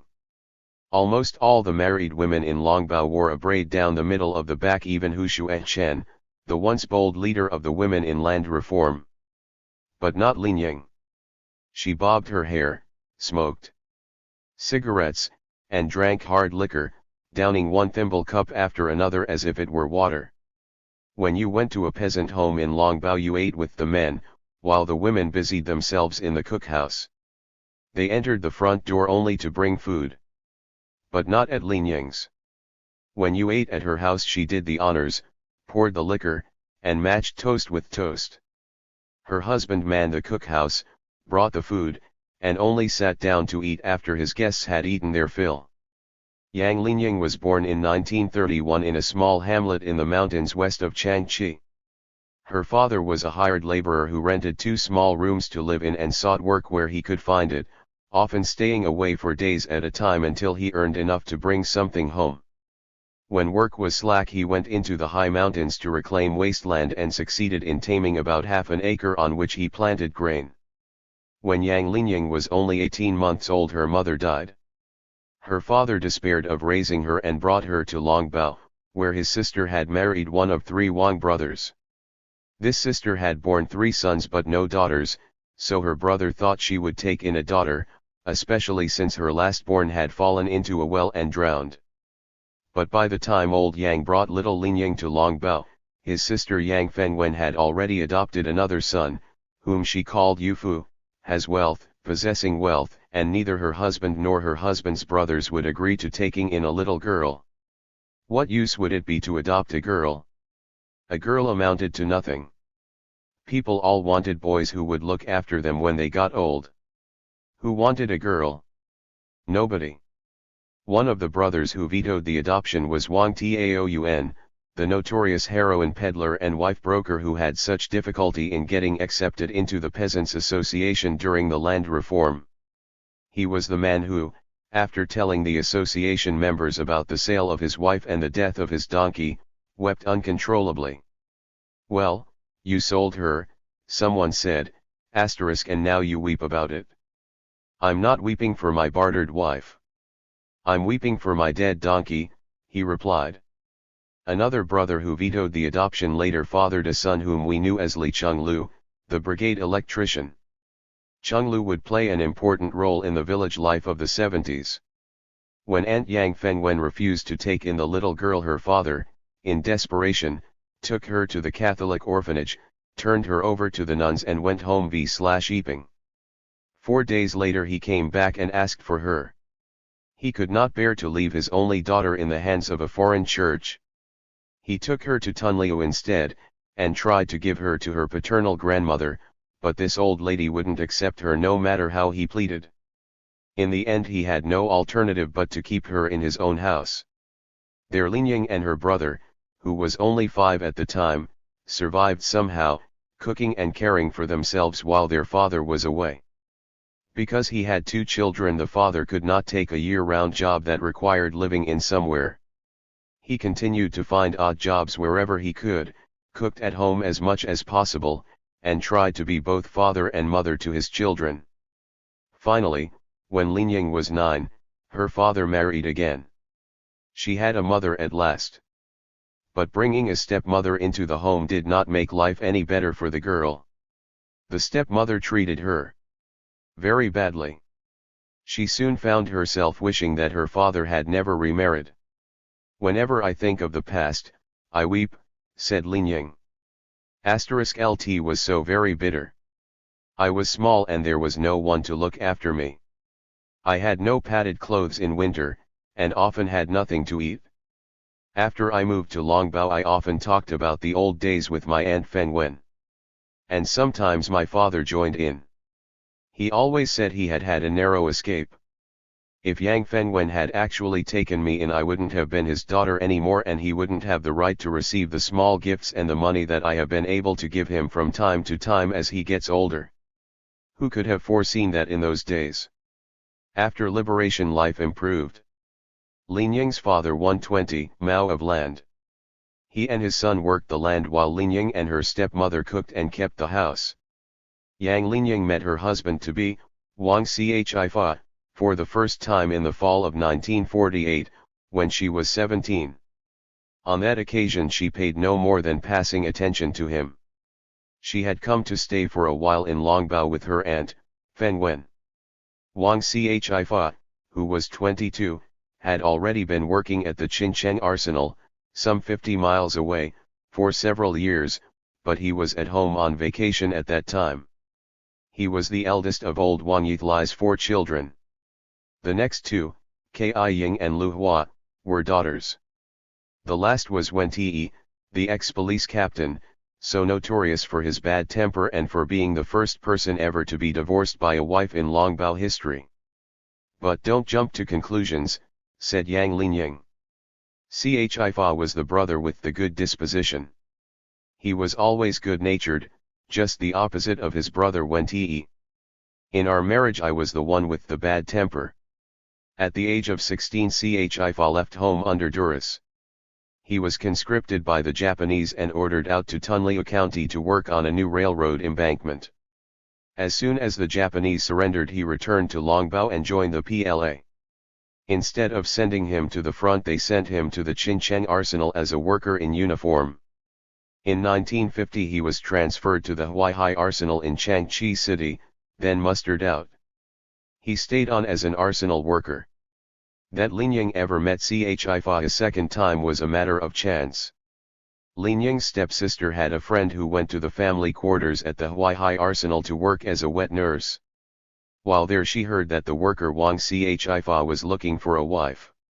She brought this news home and Yang Linying, hearing the name, concluded it must belong to the man she had met in Longbao 2 years earlier. She expressed interest, so her stepsister undertook some arrangements. On the day of the fall festival, word was sent to Wang Chifa to wait outside the arsenal gate. He was there, according to the plan, when Lin Ying came by. They talked and agreed to meet again. At their second meeting they decided to get married. This big decision was no sooner made than they went off to the supply coop and bought some cloth to be made into clothes for Lin Ying, a transaction that sealed the deal for both sides, it would seem. New cloth in hand, they went to the offices of the municipal council, taking Lin Ying's stepsister along as a witness. There they got a marriage certificate and a clerk pronounced them man and wife. Without time to make any wedding clothes, without time for Wang's fellow workers even to organize a party, they got married in that bare public office, then went out to find rooms to live in. They found some vacant space in the house of a Changchi City family and set up housekeeping that night. Weeks later Lin Ying's stepsister helped sew some wedding clothes that never attended any wedding. The young couple consummated their marriage without the consent of the parents on either side. Old Wang Yithlai didn't even know about it until Chifa brought his bride home to take part in the fall festival on August I, lunar calendar. That was months after the wedding. Lin Ying's father knew about the match but was opposed to it. He refused to sanction it and would not see his daughter for more than a year after it took place. He was angry because long before the liberation, 1945, he had already arranged a match for Lin Ying. He had chosen a landlord's son. He thought it was an excellent idea for a laborer's daughter to marry a landlord's son and thus link her fortunes to a family of great wealth. The prospective landlord father-in-law was killed during the land reform struggle, but this didn't matter to old Yang. He was determined to uphold his side of the bargain. But after liberation how could I step out on that old road? Asked Lin Ying. T couldn't marry that man's son. Not in 100 years. Yang Linying took liberation seriously, both as a Chinese and as a woman. She chose her husband without advice from her father and didn't ask a single thing from her husband's family. She was married in clothes she had made herself out of cloth bought by her fiancé with his own wages. At each stage in this affair she was self-reliant and self-motivated. There is no indication that this was the result of any deep, uncontrollable fascination with Chifa as a man. She had met him, she liked him and considered him suitable as a husband, but there was nothing about their relationship to suggest romantic love. Certainly she never hinted at any such thing later on. And long after Chifa died, when she married again, it was clear that she married not for love, but by rational choice, in an effort to create a home environment that added to her security and at the same time ensured her liberation, that allowed her to function better both as a private person and as a public figure.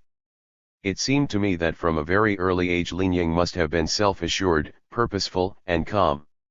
Yet she was not cold, far from it. Personal relations moved her deeply.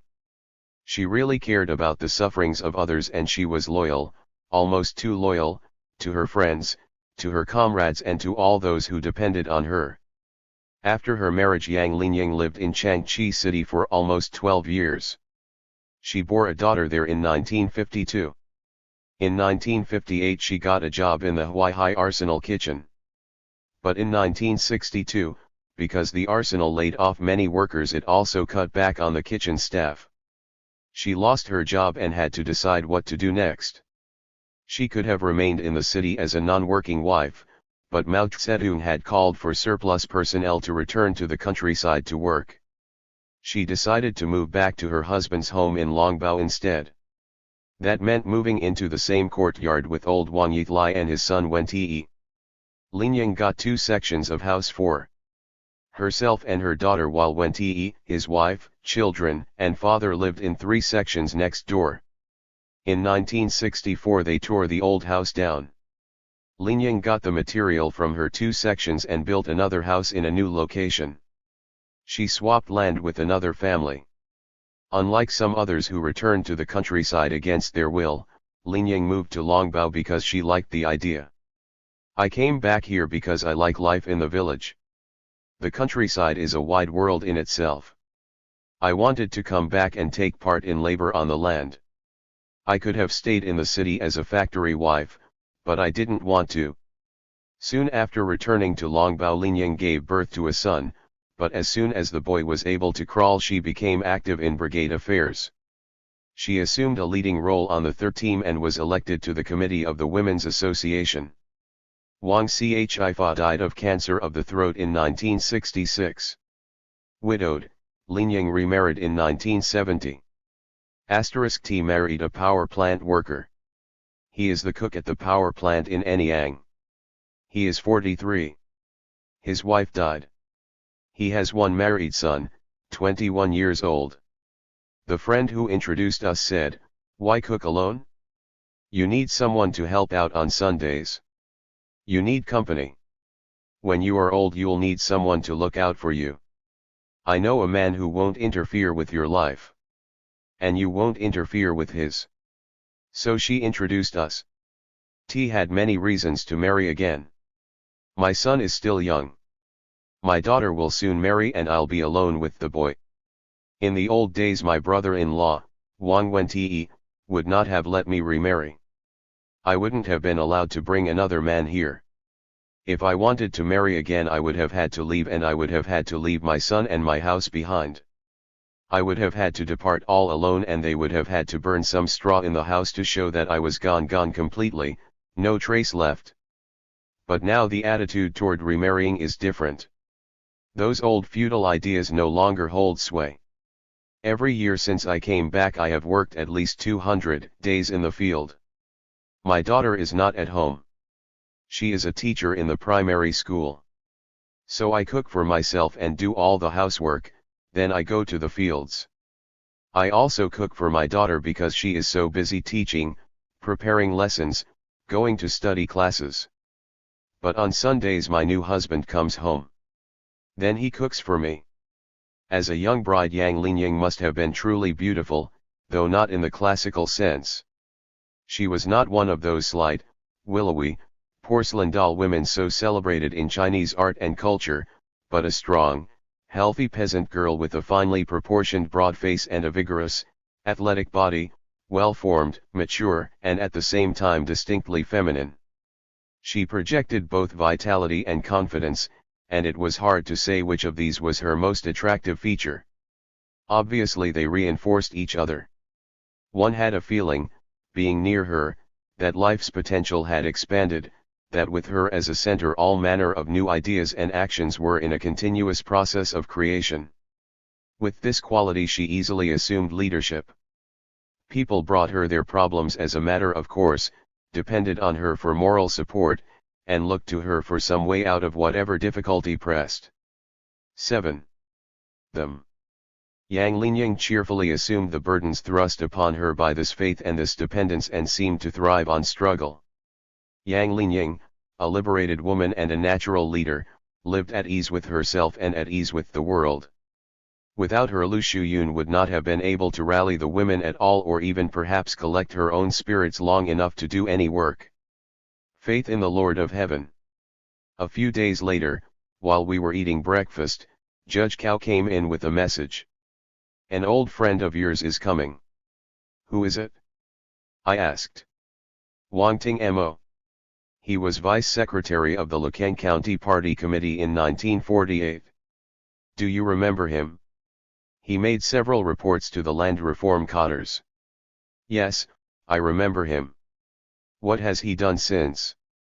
He was promoted to party secretary after you left. Then he transferred to Central Shensi. When the Cultural Revolution began, he was party secretary of Yangqiuan, the big coal mining town on the railroad. Red Guards from Peking and a group of rebel miners overthrew him. Now he is a cadre again in the southeast region. As Judge Cao talked, Karma began to smile. His name is Wang Ting Mo. Yes. Why, he's the man we all attacked. He was the big revisionist of Yangqiuan. I helped throw him out, said Karma, shaking her head. What will he think when he sees me? It did not take long to find out. Wang Ting Mo came striding in a few moments later. He was a very short man, slightly overweight, with a round, red face and a lively smile. Wang Ting Mo greeted me warmly, then turned to shake hands with Karma. I was one of the Red Guards from Peking who attacked you in 1967, Karma said. Is that right? Said Wang, smiling broadly. I heard there was a big nose in the crowd, but I never had a chance to set eyes on you. At last we meet. He began to laugh. Karma laughed with him. The two erstwhile antagonists laughed with such enthusiasm that we all began to laugh. What a strange world. First you overthrow a man. Then he greets you as a welcome guest. I guess I owe you an apology, I said when things quieted down. I produced a daughter who made a lot of trouble for you. It wasn't her fault said Wang, still chuckling. Asterisk that was the wind of the times. People were seizing power everywhere. Why shouldn't they seize? We were off to a good start. We talked with Wang Ting Mo for the rest of the morning. Security officer Shen had already told us that Wang Ting Mo was a famous man throughout Southeast Shensi. He was one of the most skillful anti-Japanese guerrilla fighters in the province. His was a name that struck terror in the heart of the enemy. But what did that matter to the young Red Guards? The movers and shakers of the democratic revolution were the carrot capitalist roaders of the socialist revolution, and the bigger they were, the harder they fell. Since Wang Ting Mo had led Lukang County for several years after 1948, I asked him about that early period, and especially about the problem posed by the Catholic Church and all the devout believers in Horse Square and Longbao. What happened to them?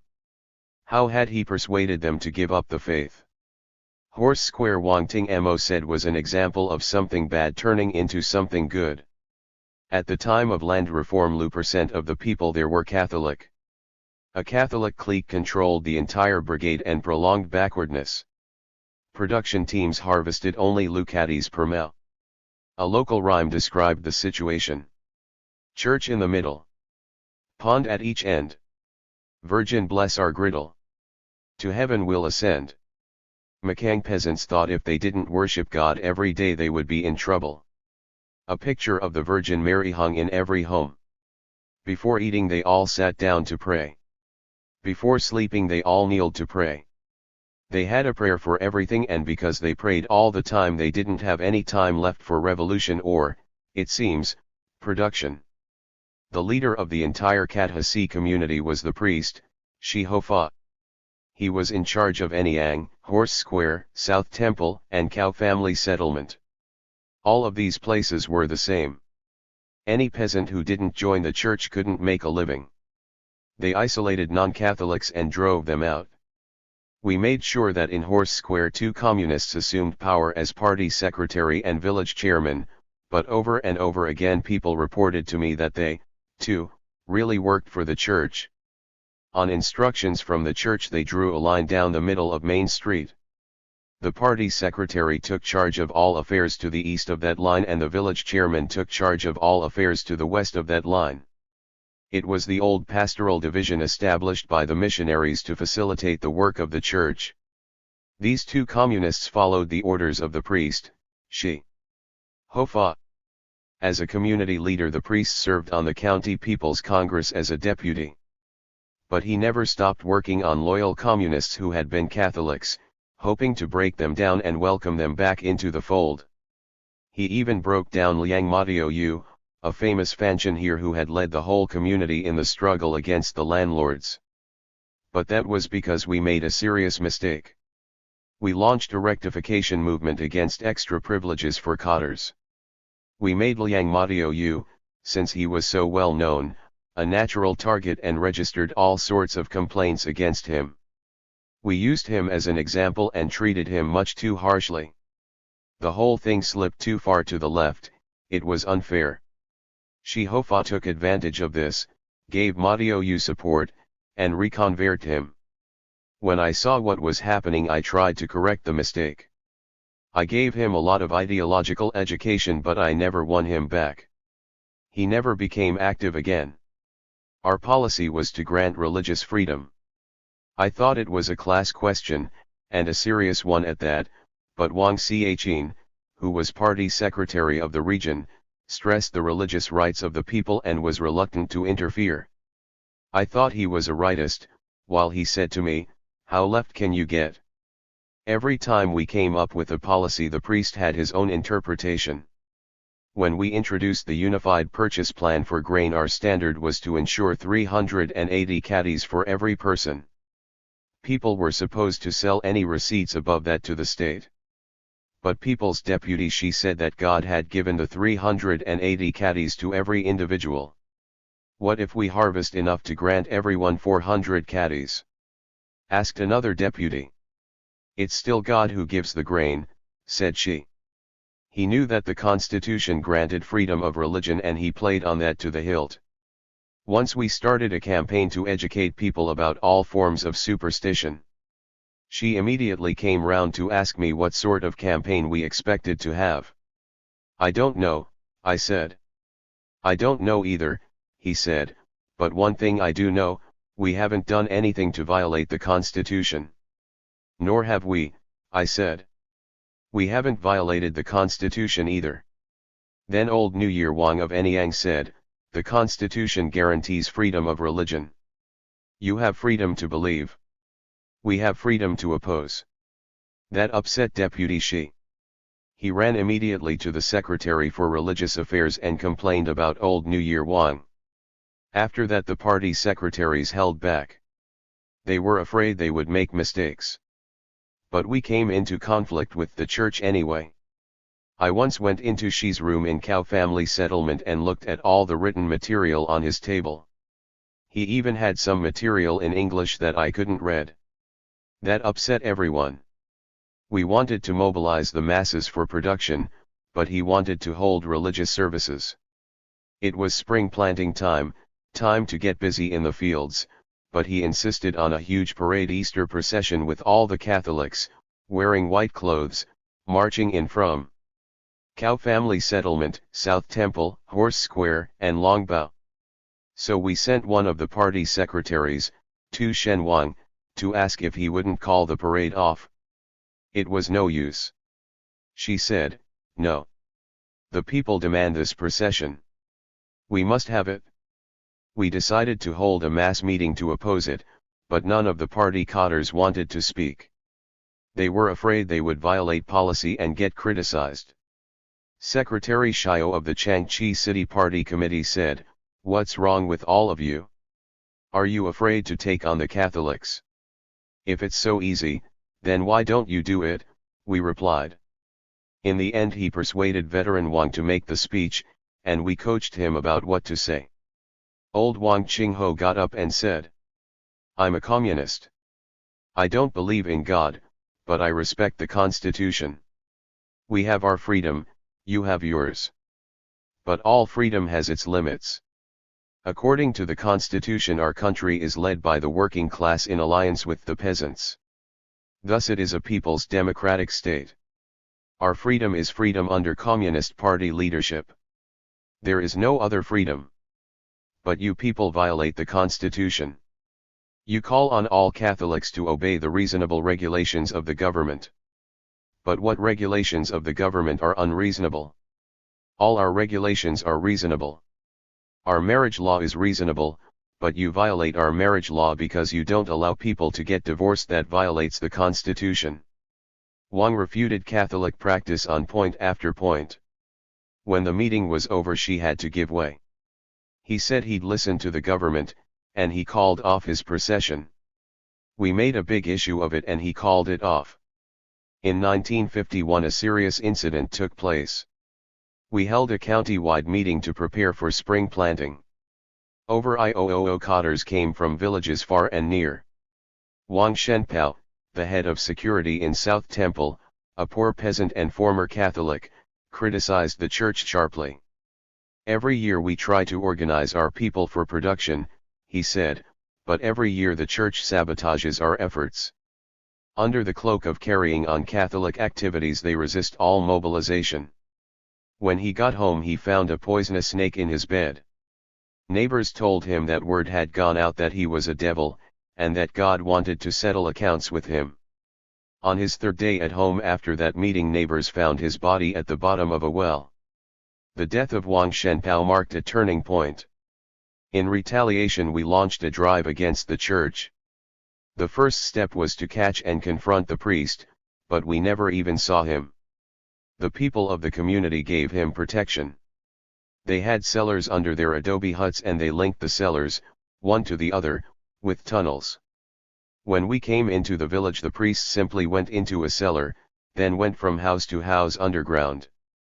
We couldn't find him. Sometimes, when he suddenly appeared in Cow Family Settlement or South Temple, communist sympathizers notified us. But by the time we got there the priest had gone underground again and we couldn't find him. He had organized the whole community to stand watch. The women, sitting on the doorsteps, looked as if they were only sewing shoe soles. Actually they were lookouts who reported our arrival as soon as we stepped onto the street. This game of hide and seek went on for 3 or 4 years. We never solved the murder case. In the end we let the matter drop. Church activity gradually wound down. Deputy Shi came out from underground and took up life in the village as an ordinary peasant. We thought the Catholic question had more or less been solved. I transferred to a new post. But then, in 1966, the Great Catholic Uprising took place near Taiyuan. The Catholics had built an organization called the Legion of Mary. That year they spread the word that the Virgin Mary would perform a miracle on a mountain near Taiyuan. Members came from miles around, from other counties and even from other regions to observe and take part. Thousands came, tens of thousands, to stand in the darkness and watch the top of the mountain. As they watched a beam of light shone forth, proof that the Virgin had come at last. Wang Tajian was in charge of provincial security. He vowed to break this case. He did a thorough investigation and then, one night, led a group of security men to the mountaintop. There they found a man with a flashlight turning it on and off to create the miracle beam. They arrested him and exposed the whole plot to the people. One of the organizers of this affair was Shi Hofa. The authorities here arrested him for complicity and sent him to jail. They searched his home, seized all sorts of personal and religious material, and then prepared an exhibit to expose his underground activity. There was material in English, and a photograph of him sleeping with his niece, Shi Kuei-shang, a well-known local opera star. It turned out that all the time he was living that quiet life he was trying to corrupt the cotters and the activists, threaten people and spread change of sky thought. He never took to the street himself, but used other people to carry out his plans. During the For Clean movement after we exposed the miracle on the mountain at Taiyuan, we broke up the Legion in this area. Most of the Catholics repudiated their imperialist religion. Then production began to rise. Last year in Horse Square the harvest amounted to 600 caddies per mao. So that's why I say something bad turned into something good. Change took place internally, propelled by help from outside, by a work team that concentrated hard on this problem. Because Horse Square was 100% Catholic, we did a lot of work there and turned the situation around.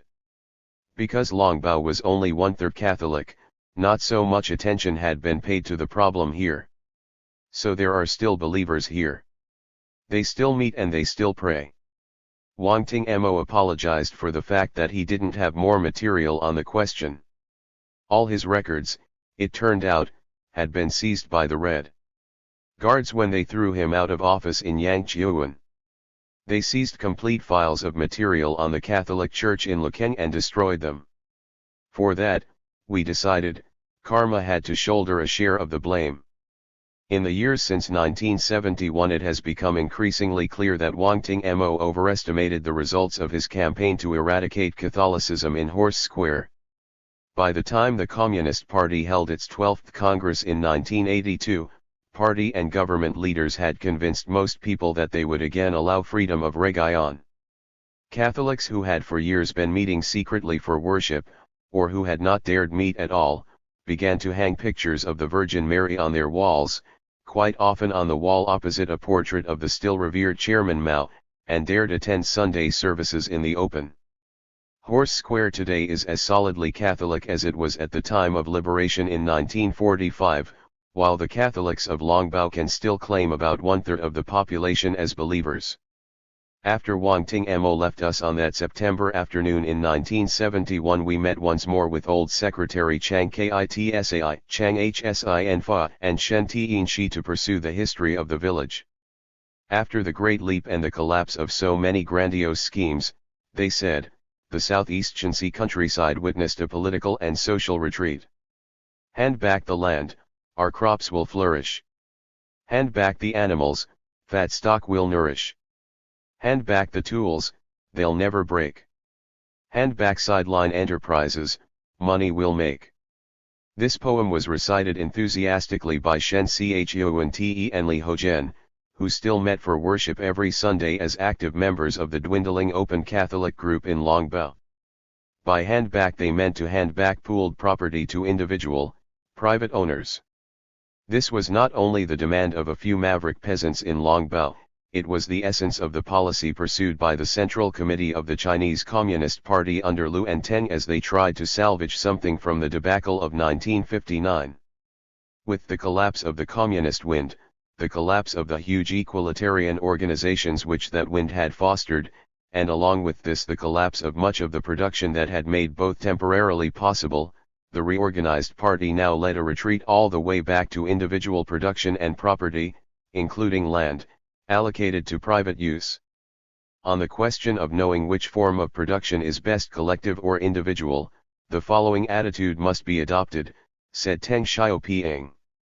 The best form of production is that which, within the framework of local conditions, is most likely to restore and develop production. We can only progress if we temporarily accept the need to take one step backward first. To build individual enterprise as a basic political line would be a mistake, but it could be used temporarily to cope with an urgent situation. For the time being, the most important problem is to increase food production. Insofar as individual enterprises can further this production, they are a good thing. It is not important whether the cat is black or white as long as it catches mice. The slogan Teng advocated was San Sui Pao, 3 freedoms, 1 contract. First, enlarge the area set aside for private plots. Second, expand free markets for private buying and selling. Third, increase the number of small enterprises responsible for their own profits and losses. Fourth, let each family, as a production unit, contract to farm a certain amount of land and raise a certain quota of crops. In agriculture there were to be 4 send-downs, or returns: the return of land, draft animals, small livestock, and groves of trees to private ownership. In industry there were to be 5 adjustments: cut back, close up, transfer, merge and transform collective units. This meant converting many of them back to private ownership. To many people this did not look like a program for reordering, correcting, and consolidating collective agriculture and industry. It looked more like a program for liquidating both. Since the critics of the Great Leap considered the failure to be 7 parts man-made disaster, corrective efforts concentrated on those social and economic relationships that were too advanced to be consolidated, equalitarian relationships which had brought about acute contradictions in the worker-peasant alliance. Wherever the problems were most serious, the suggested way out was to dissolve the larger cooperative forms and put production back into fewer hands, even into individual hands, if necessary. In Southeast Shensi, party committees began to study the experience of Anhui, where crop failures had led to people leaving home in large numbers to beg. Brigades in Anhui had parceled out collective land, torn down pig pens and divided up the collectively owned pigs, even destroyed several dams and reservoirs in order to redistribute the land reclaimed from the water. Soon Anhui experiences were being reproduced in Southeast Shensi. Wushang County collectives sent 7,000 out of 15,000 draft animals back to their former owners. Regional leaders presided over the dissolution of some 3,000 commune industries. They left untouched only the small industries in West Gully, home of the famous labor hero Li Sun Ta, and in Linghuan County's Fukame commune. Li Sun Ta was too famous to flout directly. Fukame was the home village of Wei Hung, party secretary of the Southeast region.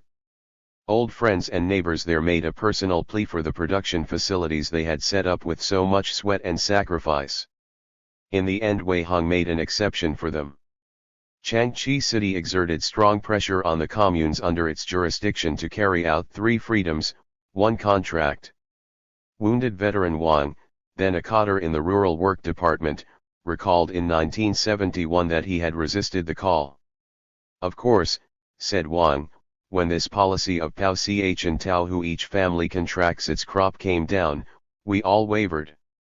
How could we go against a policy from above? On the other hand, how could such a POHCY come from above?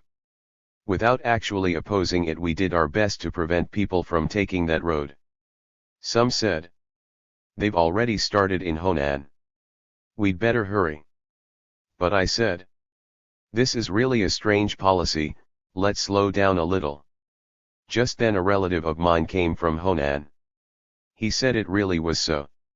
Each family had been given 5 mao of per capita consumption land, that is, land for subsistence, and 5 mao of public grain land where the crop was contracted to the state. The contracts were supposed to ensure that the crop actually got to the state grain trading company. For example, there was a brigade in our commune that grew a lot of peanuts. But every year the peasants took so many peanuts home that there were none left for the brigade to harvest. Now with their land under contract, the families, not the brigade, would have to turn in the crop. They could hardly steal from themselves, so the problem would be solved. But, I thought, this isn't so good. What if people still don't turn any peanuts in? You can't use force against them. You can't execute them. The crime is not serious enough to warrant jail sentences. How, then, can this problem be solved? If you raise the slogan "the family contracts the crop," isn't this the same as saying ** the peanuts go home"? If we take this road we'll be making a big mistake. Asterisk, my colleagues said. They are already advocating this method up above. But I replied, we won't do it by this method down below. The fact of the matter was that we didn't think this policy was correct. We knew it was a wind blowing hard from somewhere, but we figured if we followed it we'd be criticized later, maybe even punished. In Longbao Chang Kitsai also claimed to have been shrewdly alert. As he recalled that period, he said, he saw the new policy as a form of entrapment. Promote 3 freedoms, 1 contract, let all these people hop up and take the capitalist road.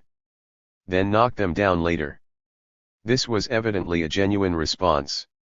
When they heard the rumors about Honan, the brigade leaders of Longbao met to discuss it. They decided that if Mao Zedong himself asked for the land to return to the families they would do it, but not otherwise. So in Longbao no one split up any land. The commune broke up into 4 communes, as we have seen. Most communities abandoned brigade accounting in favor of team accounting, but they maintained the 3-level system: commune, brigade, team, with the basic unit of production at team level. People continued to farm together as they had since 1956. At the same time they returned draft animals to family care and encouraged individual sideline production. The return of the animals did not re-establish the old system of private ownership. Animals sent down to be individually cared for were fed with grain and fodder supplied by the brigade, a form of public ownership, private care that worked only if the individual involved cared for the collective. Some people fed the animals as if they were their own. Others, as soon as collective property fell into their hands, wrecked it. Longbao gave Shen Tianxi a horse that was slick and plump. 6 months later it remained so. Longbao also gave the notorious rascal Whiskers Shen an ox. This ox did so poorly that people began to ask where all the food was going. When they saw Whiskers Shen's pig they knew. Before long the ox died, but Shen's pig grew to be the fattest one in town. When the ox died people got angry. They launched a public struggle against Whiskers Shen and demanded that he pay for the ox. But Shen, as usual, had no money. It made no sense to lock him up. So in the end he received only criticism. It is Mao Zedong's policy to repudiate and educate, but not to punish too much. So we were lenient, said Kitsai. Under the policy of encouraging individual sideline production, lots of small enterprises appeared: individual shops, home weaving, other crafts and special services such as watch repair, lock repair, and bicycle repair. In Longbao 2 family heads, Chin Lai Tsai and Wu Shuangxi, repaired watches. Each had a complete set of tools. Chin, Wu, and other operators of family enterprises did so well that they stopped going to the fields. Whenever there was a fair or a market, far or near, they went there to set up booths. They repaired flashlights, pens, watches, anything that the people commonly owned. Since they didn't put any sign on their door, they didn't officially engage in any business, but they did business just the same. In 1971 this was looked upon as a serious breach of collective norms. The most enterprising village craftsman was Qin Shaoyi. He started with a small bicycle repair shop and developed it into a handcart manufacturing plant complete with forge and oxyacetylene welding equipment. By devious means Qin acquired an oxygen tank from a state industrial unit. A donkey cart driver, whose job it was to haul oxygen tanks from the plant in Changchi to the power station at the coal mine, always passed Longbao at about the same time of day. Qin Shaoyi plied him with cigarettes and in return won permission to use some oxygen for welding, but never so much as to arouse suspicion. Later this driver found an extra tank at the plant and left it at Qin's house. Qin claimed the tank as his own. As private crafts and services multiplied, the brigade leadership made some attempt to regulate them through a concession system. The brigade authorized craftsmen and repairmen to go out in its name, turn in the bulk of their earnings, and earn in return workpoint credits that determined their share of the semi-annual distribution.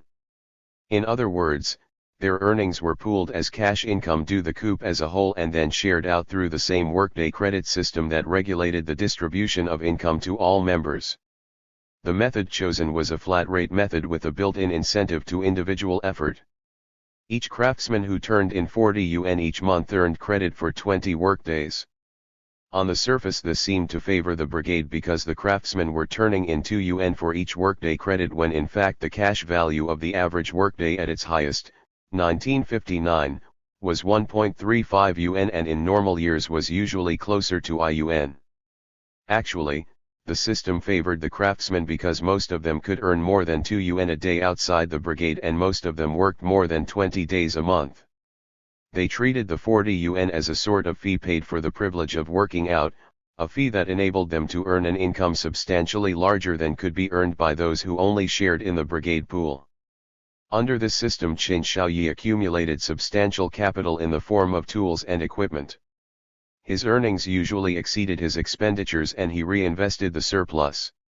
If he had been allowed to continue in this way he would soon have piled up more productive capital than his own labor could manipulate, thus creating the need to hire others. He could easily have transformed himself into an employing entrepreneur.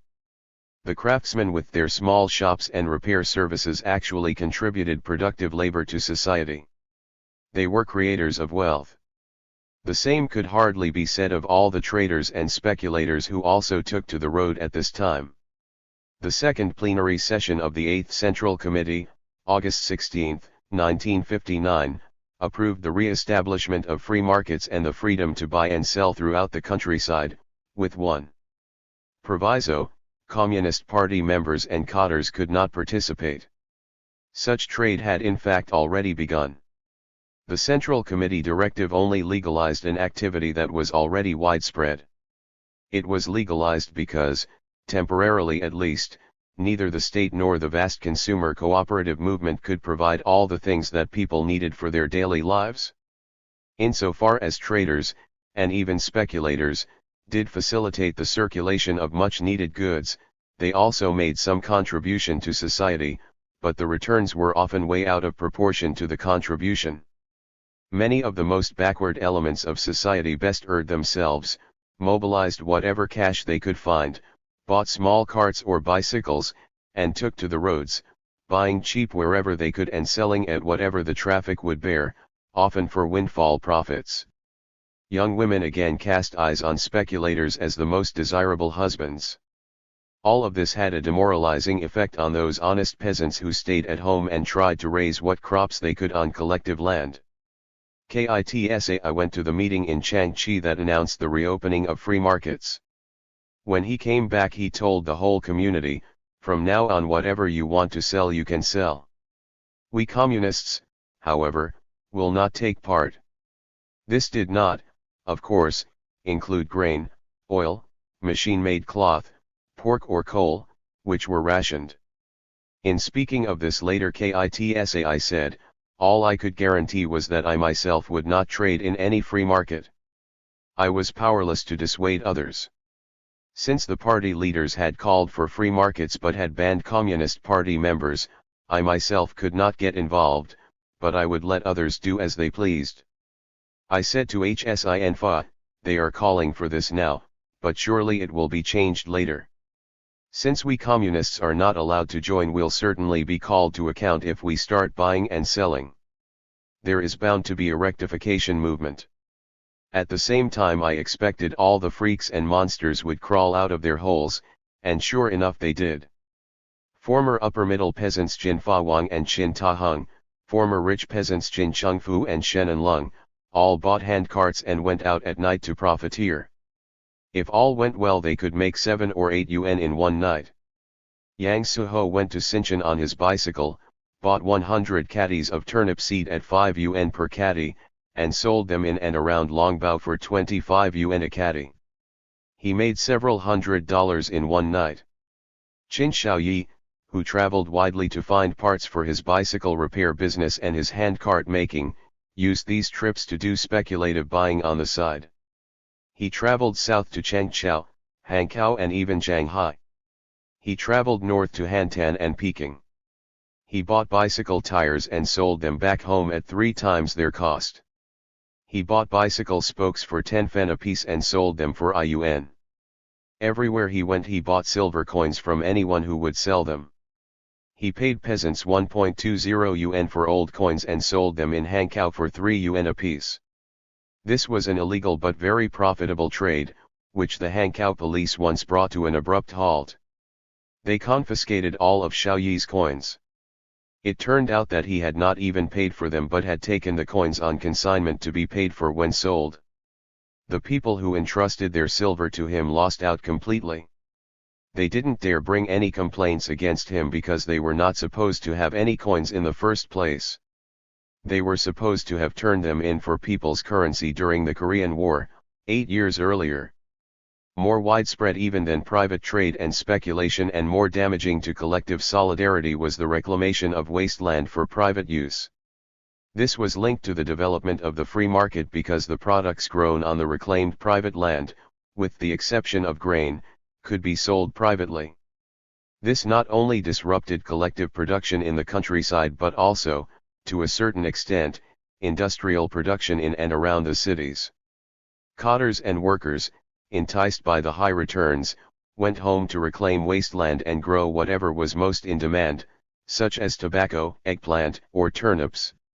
In Longbao some peasants began to neglect the collective fields in favor of small plots of unclaimed land that could be found where larger fields met roads or canals, or on the banks of the roads and canals themselves. Whoever opened up such land could claim it for personal use. It was quite common for such wasteland pioneers to enlarge their small patches at the expense of the collective fields. In one notorious case a peasant even usurped the dry bed of an irrigation canal. It was the former rich peasant Qin Chengfu who, not content with the profits made by pulling his handcart at night, opened up wasteland wherever he could, and finally planted a big plot in the bed of the main trunk canal which lay temporarily unused because land leveling work in Longbao had fallen behind and the water level in the reservoir had fallen too low for pumping. Qin Yizhen, a former puppet street captain who had been targeted as a collaborator, said, "I'm too old to work collective land." He pulled out of his production team altogether and found, up on the mountain, not far from the highway, some small plots that added up to 5 or 6 mao. The land reclaimers were not all former rich peasants and struggle objects. Wang Wentie, a member of the Communist Party and successful leader of the railroad construction brigade for 3 years, opened up 5 or 6 mao of road and canal bank land. In his eyes this was not the same thing as trading or speculating. He justified it as production, increased production, and was able to raise 500 to 600 caddies per mao on his own land at a time when the collective fields were still yielding only 200. Li Linfeng also raised 500 to 600 caddies per mao on reclaimed land. Private land yielded well because intense effort went into it. People got up early, stayed out late, and skipped their rest at noon to till these plots. If they had any manure in the privy at home or any compost in their pig pen they took it to this private land instead of turning it over to their team for work points. They didn't do it openly, in the daytime, but late at night when most people were asleep. And they didn't take it out with carts that rumbled but walked out quietly with carrying poles.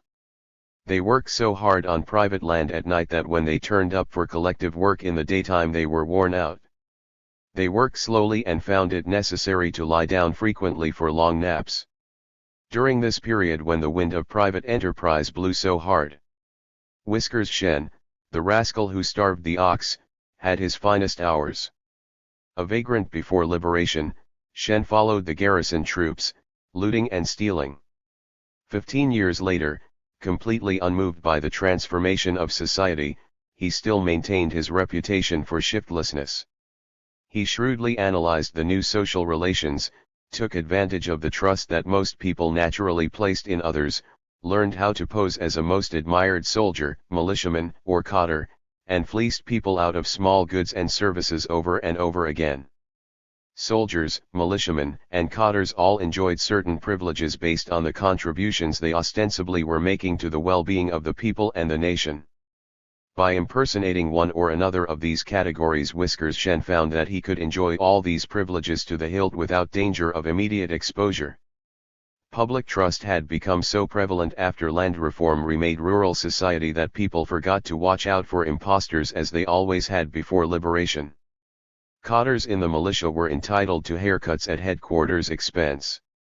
In a barbershop in Lukang County town, Whiskers Shen claimed to be from militia headquarters. The barber cut Shen's hair, expecting to collect his fee from the militia commander, Tung Tien Fu. As luck would have it, Tung Tien Fu walked in as Whiskers Shen walked out.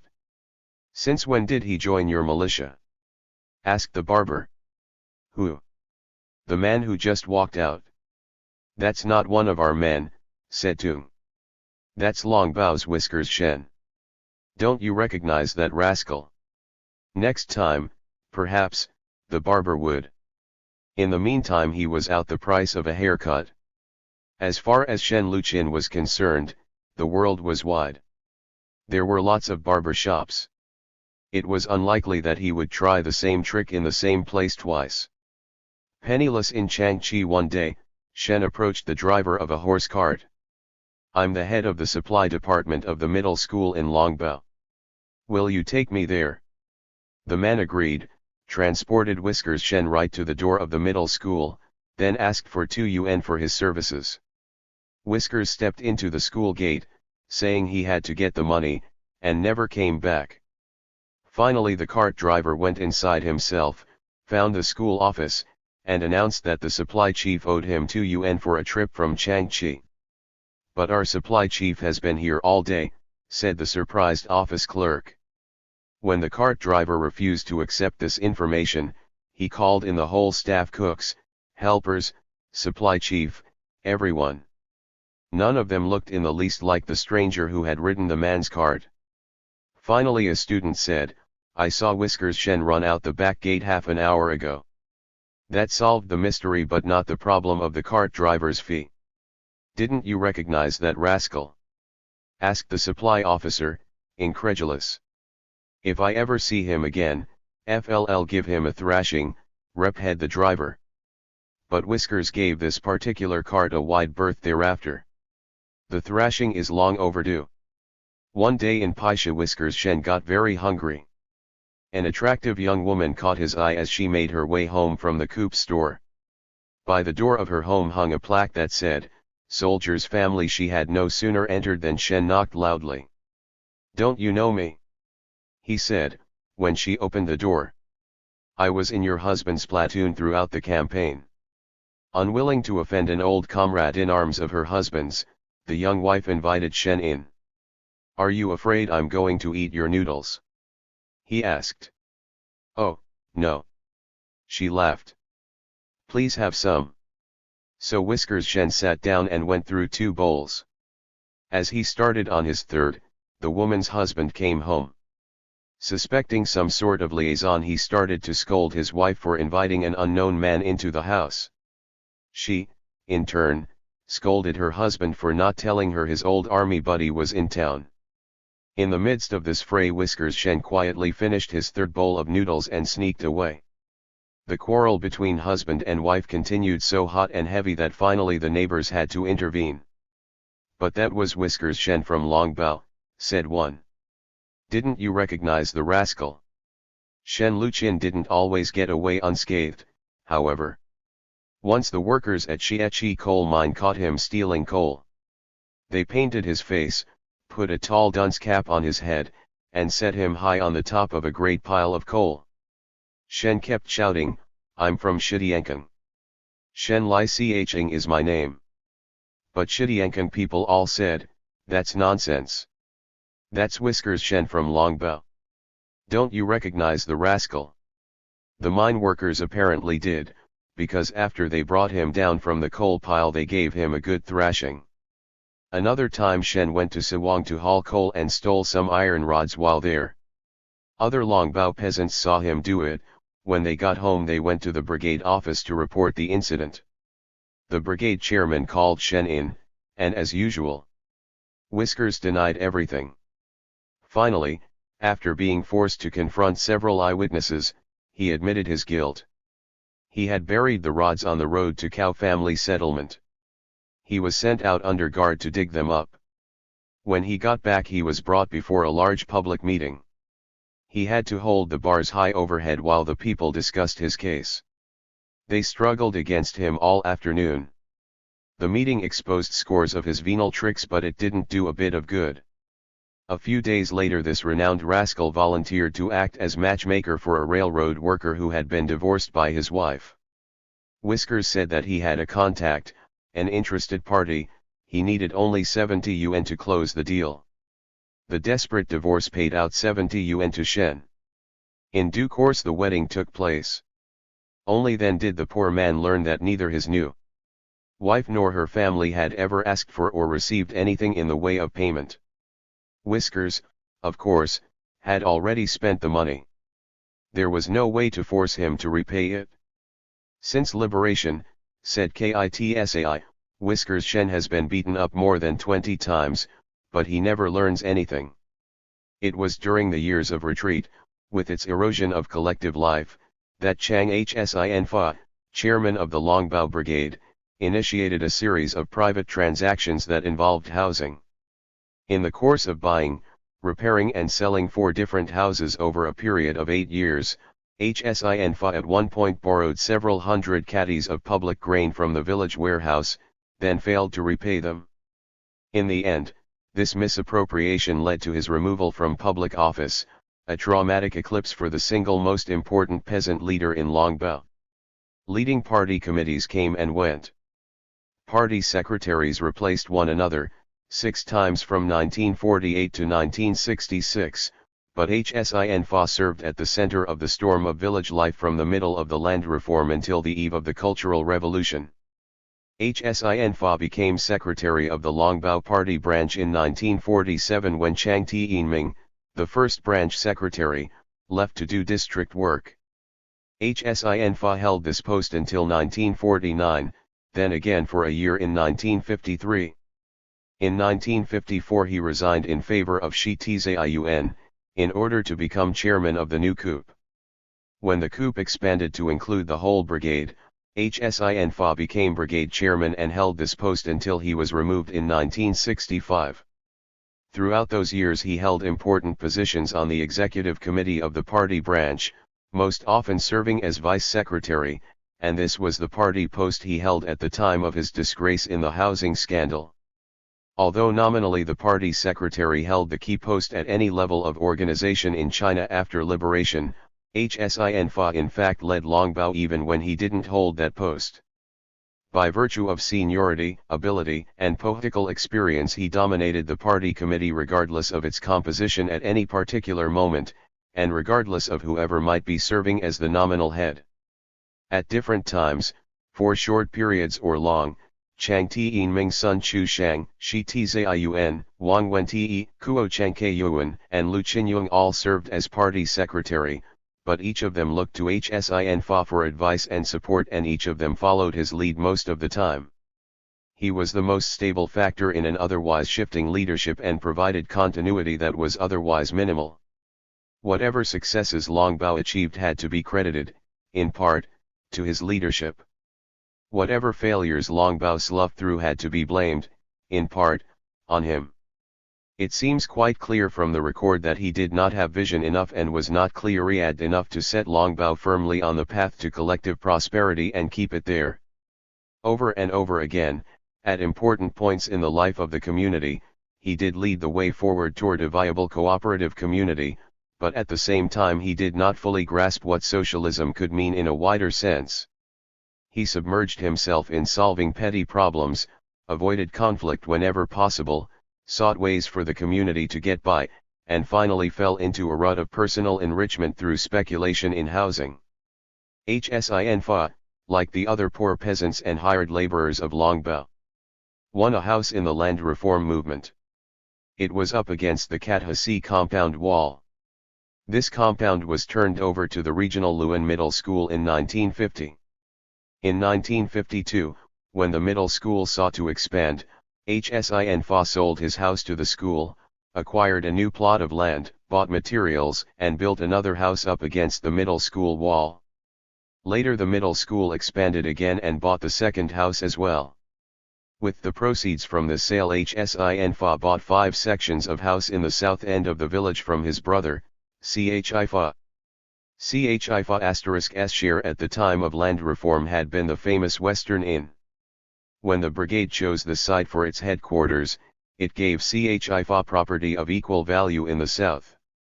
After Shenfan bought Shenfan's house, he fixed it up, and sold it, at a profit, to Yang Xiangtao, a rich peasant settler from the western mountains who was related to the new party secretary, Lu Qinyong. He then loaned some of the money to his brother Shenfan, so that the latter could build a new house. Not long after Shenfan completed this house, Shenfan bought it from him for 600 yuan, enlarged it, then turned around and sold it for 2,000 yuan. With this 2,000 yuan, Shenfan built the solid 1.5-story structure that he called home in 1971. While it might be questionable for a leading party member and chairman of the brigade to become so deeply involved in real estate transactions, there was nothing illegal in all the buying and selling that Shenfan did. If he had financed these many deals himself, they might never have become an issue in Longbao. The sad truth was that Shenfan did not have enough personal resources to both buy and fix up these various houses. From time to time he borrowed grain from the brigade pool and in the end failed to pay it all back. It was the private expropriation of public wealth that made Shenfan the target of an investigation when the socialist education movement began in 1964. Altogether over a period of several years, and they were the hard years from 1959 to 1962, Shenfan borrowed over 900 caddies of grain that he never repaid. He was able to do this because he was brigade chairman. Team leaders had a personal interest in working along with him, in maintaining good relations with him. When he asked to borrow a little grain, they went to their team threshing floors and said, "The brigade needs 3 bags, or the brigade needs 5 bags. Team members did not object because they assumed that careful records were being kept. If they did realize that the grain had been loaned out privately, they assumed that it would be paid back. Short of a major settling of accounts such as occurred in the socialist education movement, they did not follow through on all the bookkeeping from month to month, or even, for that matter, from year to year. Thus Yu Paochan of the 3rd production team, Li Xiaofan of the 4th production team, and Sun Chushang of the 5th production team all helped Shenfan out from time to time. They knew how much grain had been loaned to him. The team accountants also knew, but because he was brigade chairman they did not press him or hold him strictly to account. As the case broke open, they all became targets along with Shenfan, who was designated a tardy person in authority taking the capitalist road. He became the central target of the socialist education movement in Longbao. All here defends his rights. Shenfan also played a leading role in the complex case that arose out of the disposition of Li Chier's house. This story is worth telling because it throws light on so many facets of the impact of socialism on village life, the anomaly of private property in housing at the heart of a socialist collective, the pressures toward favoritism exerted by relatives and in-laws, the reluctance of people in power to move in a case involving one of their number, the boldness of an aggrieved peasant in demanding a redress of grievances, and the strong emotional commitment to upholding the results of land reform, which, in the end, had the power to carry everything before it. To understand this case one must go back to the days of the anti-Japanese war, when Longbao was a garrison point held by a detachment of Chinese puppet troops under Japanese command. The middle peasant Tseng Chengshi owned a small courtyard with 2 houses of 4 sections each, facing each other across a narrow strip of ground. After the Japanese occupied the village, local collaborators pressed Tseng into service as a street captain working directly under company commander Wen, leader of the puppet detachment that ruled the community. Tseng was an opium smoker and a small-time dealer. He supplied Commander Wen with opium and they spent many hours together, smoking opium side by side. During these intimate sessions Commander Wen pumped Chengshi about the affairs of Longbao village, and particularly the underground resistance movement. It was information supplied by Cheng Shi, the party leaders said, that led to the arrest and execution of Shen Sozi, a leader in the underground.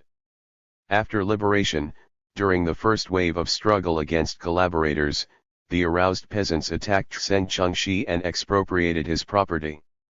They took his land, his courtyard, and 8 sections of housing. The party later evaluated collaboration as a social phenomenon that had to be distinguished from feudal exploitation through land ownership and therefore had to be handled differently. Peasants' Association cadres automatically applied expropriation against landlords and rich peasants regardless of their social behavior, even against those who were revolutionary activists. They saw it as a class measure applicable to familles as a whole, which could terminate their feudal-style land ownership and liquidate them as a class. Collaboration, on the other hand, they treated as an individual criminal activity to be punished according to degree. Execution, imprisonment, heavy fines might all be used, but not the expropriation of property. They ruled out expropriation as a suitable response because it punished whole families for the crime of an individual and reduced middle peasants and poor peasants to beggary. Even expropriated landlord families had a right to land to work and houses to live in on a per capita basis. Should the relatives of collaborators, many of whom were middle peasants and even poor peasants, be treated worse than landlords? The answer was obvious. As the movement developed in southeast Shanxi, cadres returned property even to people like Xeng Chengshi. In Xeng's case, they returned most but not all of his housing.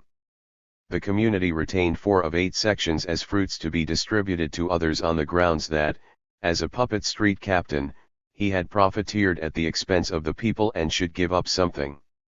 The 4 sections of housing seized from Xen were given to Li Chir, a young activist who joined the Communist Party in the 60s. During the Cultural Revolution he became vice secretary of the village Communist Party branch. Roughly translated, his given name, Li Chir, means all here. Since Li Chir had a habit of arriving late for meetings, the joke on the street was that when he arrived the meeting could begin. The crowd was all here. All Herely found living in the courtyard with Xen very difficult. The quarters were crowded. The 4 sections housed not only All Here, his wife and children, but his aging mother, his brother, and his brother's wife and children as well. For several years All Here's brother served away from home in the People's Liberation Army. When he came back he fell ill and lay bedridden at home for a long time. Since both the house and the courtyard were small, the Lis and the Tsengs often got in each other's way. This led to quarrels.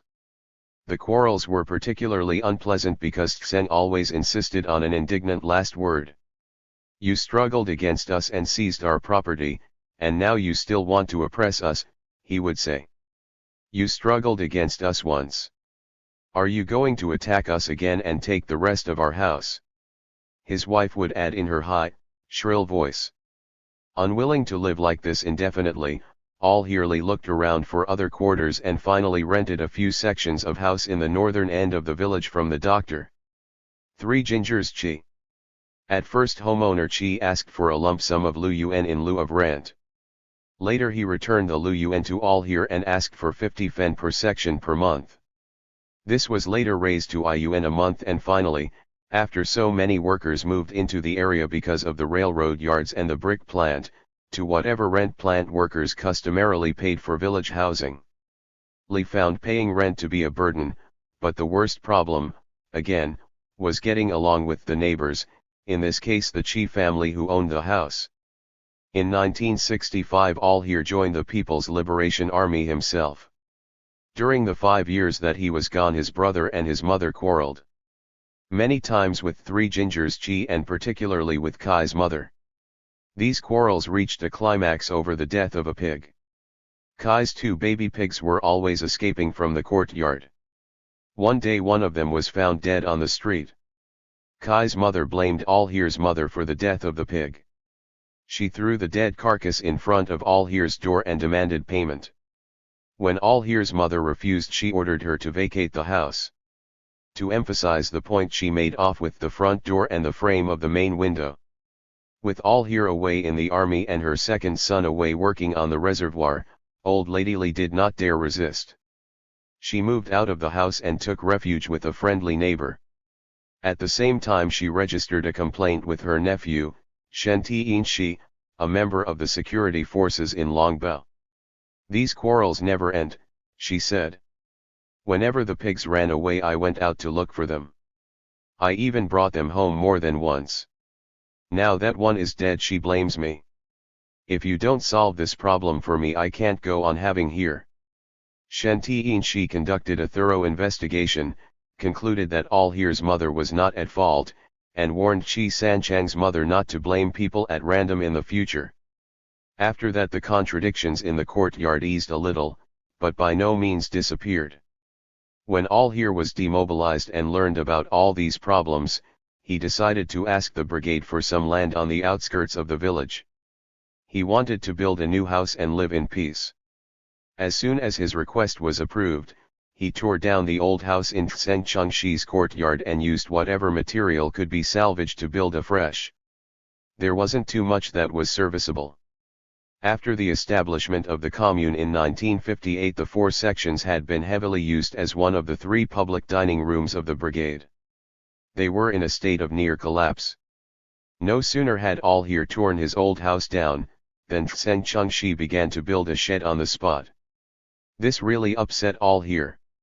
In his view the plot had become public land. The brigade had given him a new plot of ground. His old plot should therefore revert to the brigade. He went to brigade chairman Shenfan to protest. My old plot is now brigade property, he said. The brigade can use it or you can give it to some poor peasant for personal use, but for Tseng to occupy it amounts to settling accounts with the land reform.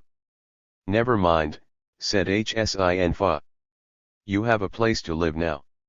Why worry about the old place?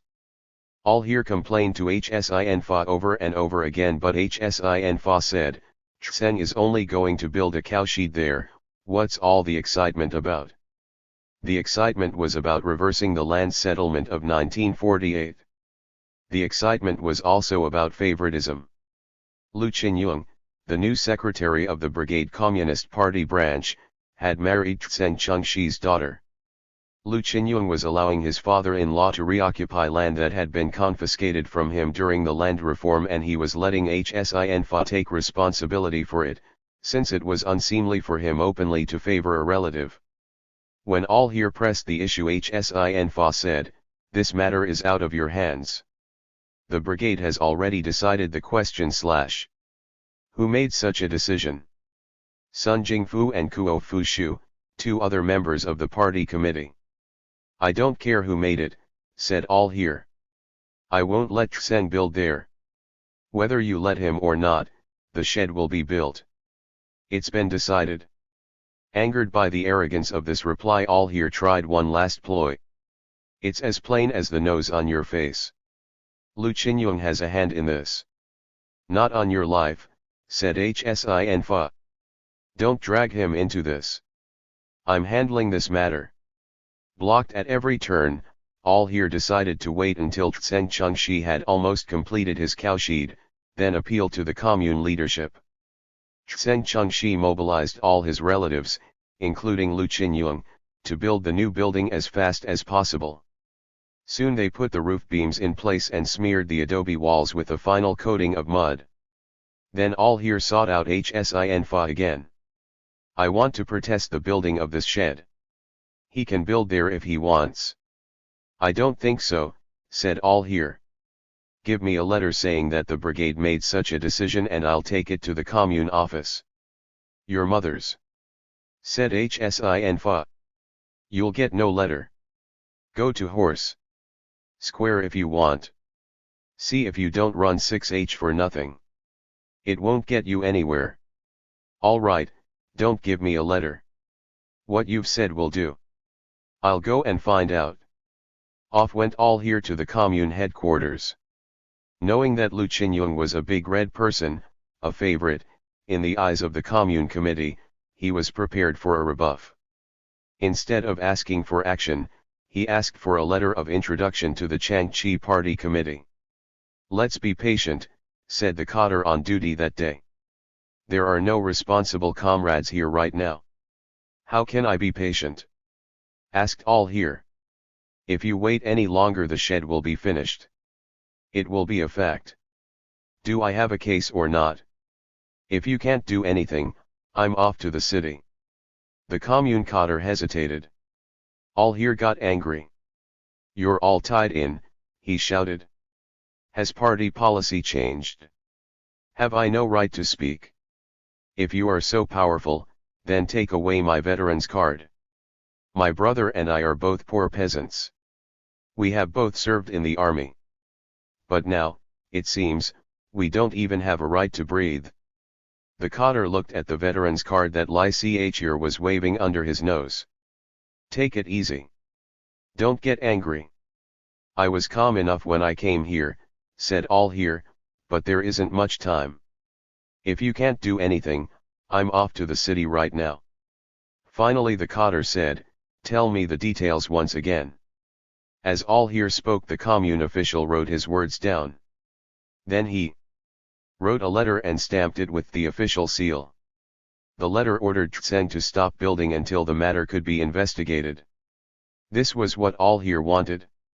He ran the whole way back to Longbao, sought out Li Chenglu, the head of public affairs, and thrust the letter into his hands. See here, the commune has issued an order. If you don't *t act right away I'll make an issue of that. Li Chenglu ran out to Tseng's courtyard and ordered all work stopped. What's all this? Asked Chengshi. Am I allowed to smoke a cigarette? Smoke whatever you like, but read this letter. He read the letter and passed it around. Tseng said, let's finish the building. But Lu Qinyong said, no. Let's stop. We'll have to stop. Stop they did. After 3 or 4 days they got together again and tore down what they had built. The land reverted to the brigade. The brigade, in turn, turned it over to the 3rd production team. The team's best builders then put up a 5-section house on the site to serve as a meeting and study center. All Heerly was happy. He was willing for some other poor peasant to use the land. He was willing for the 3rd team to use it. But he was not willing to see it revert, by default, to the man from whom it had been taken as fruits in the land reform. Since Tseng Chengshi was a middle peasant and had been wrongly expropriated in the first place, I asked, was it absolutely wrong to let him have this land back? The answer was yes, it was wrong. It was wrong because the brigade leaders had settled the case back in 1948. They had returned most of Chengshi's buildings, land, and other property to him after the Second Land Reform Conference in Lekeng County. They had not returned everything because he had profiteered as a puppet street captain. All here held that this decision was just and should not be lightly overthrown by Lu Qinyong, Chang Hsin Fa or anyone else. Thus the case of All Here's house became an issue in the early 60s. All Here raised it as a grievance in the socialist education movement, a grievance against Lu Qinyong and against Chang Hsin Fa. In front of the gate held at Ankang village, Hsin Fa made a startling admission. Lu Qinyong, he said, had come to him for help in getting Chengshi's shed built. Since Chengshi was his father-in-law, he couldn't very well press the matter himself, so he came to Hsin Fa seeking a favor and Hsin Fa agreed. The two men as community leaders were natural allies, interested in mutual support. They underestimated All Heerly and they underestimated the very strong feelings that everyone still had about the final settlement made through land reform. Those feelings came to the fore again during the Cultural Revolution, fanned up by the same cotters who had ignored them in the Tseng Chengshi case, and they led to unforeseen consequences. Even though it got him into trouble of the sort stirred up by All Heerly, Hsin Fa found it hard to refuse people when they came and asked him for favors. This was understandable when colleagues like Lu Qinyong, the new party chairman, approached him. When the people were complete strangers, it was harder to explain. During the 50s and early 60s Hsin Fa proved to be somewhat lax in regard to new settlers who wanted to move into Longbao. Since he was himself from Lin County in Honan, he welcomed other settlers from Honan and did not always check thoroughly enough into their background. As a result, some upper-middle peasants and even rich peasants settled in Longbao as poor peasants. In addition to those who came to Longbao from Lin County, there were several who came from the western mountains. Between 1948 and 1950, travel passes had been abolished, but rationing books and residence permits had not yet been issued, and people could still move about freely. Li Juishang, his brother, and his brother-in-law Xiao Fulai were all dispossessed rich peasants who fled their homes in the western mountains and came to Longbao seeking resettlement as poor peasants. Shenfan did not check out their background thoroughly, accepted their story that they had left home because of the goiter endemic in the mountains, and found land and housing for them. As resettled poor peasants, they later received substantial state aid. Xiao Fulai became storekeeper for the 4th team, but he was not as honest as he should have been, misappropriated goods worth several hundred yuan, and faced charges during the 4 Clean movement. Lu Qinyong, the new party secretary, also made errors in handling new settlers. He allowed his aunt's husband, Yang Chang Tao, to move to Longbao and accepted the man's word that he was a poor peasant. Actually, he was a man under supervision as a rich peasant in his home village of Changzhou. Later, Lu Qinyong recommended him for the position of buyer for the sidelines team. As sidelines buyer, Yang Chang Tao grafted over 800 yuan, covered his tracks poorly, and so became a target in the 4 Clean movement. Lu Qinyong also used poor judgment in appointing Sun Chushang as vice team leader for the 5th production team. Sun Chushang was the same man who had served as party secretary to Longbao in 1952 but had been removed from office and expelled from the party when it became clear that as a soldier in the puppet garrison command he had supplied information to the enemy that led to the death of Chengtu, an underground worker. With such a record, Sun should not have been appointed to any new post, but Lu overlooked the man's past because he was an uncle. Sun Chushang's appointment as vice team leader also became an issue in the socialist education movement, a powerful political wind fanned up by Mao Zedong to counter the laissez-faire policies of the recovery years, and reassert socialist collective values and customs.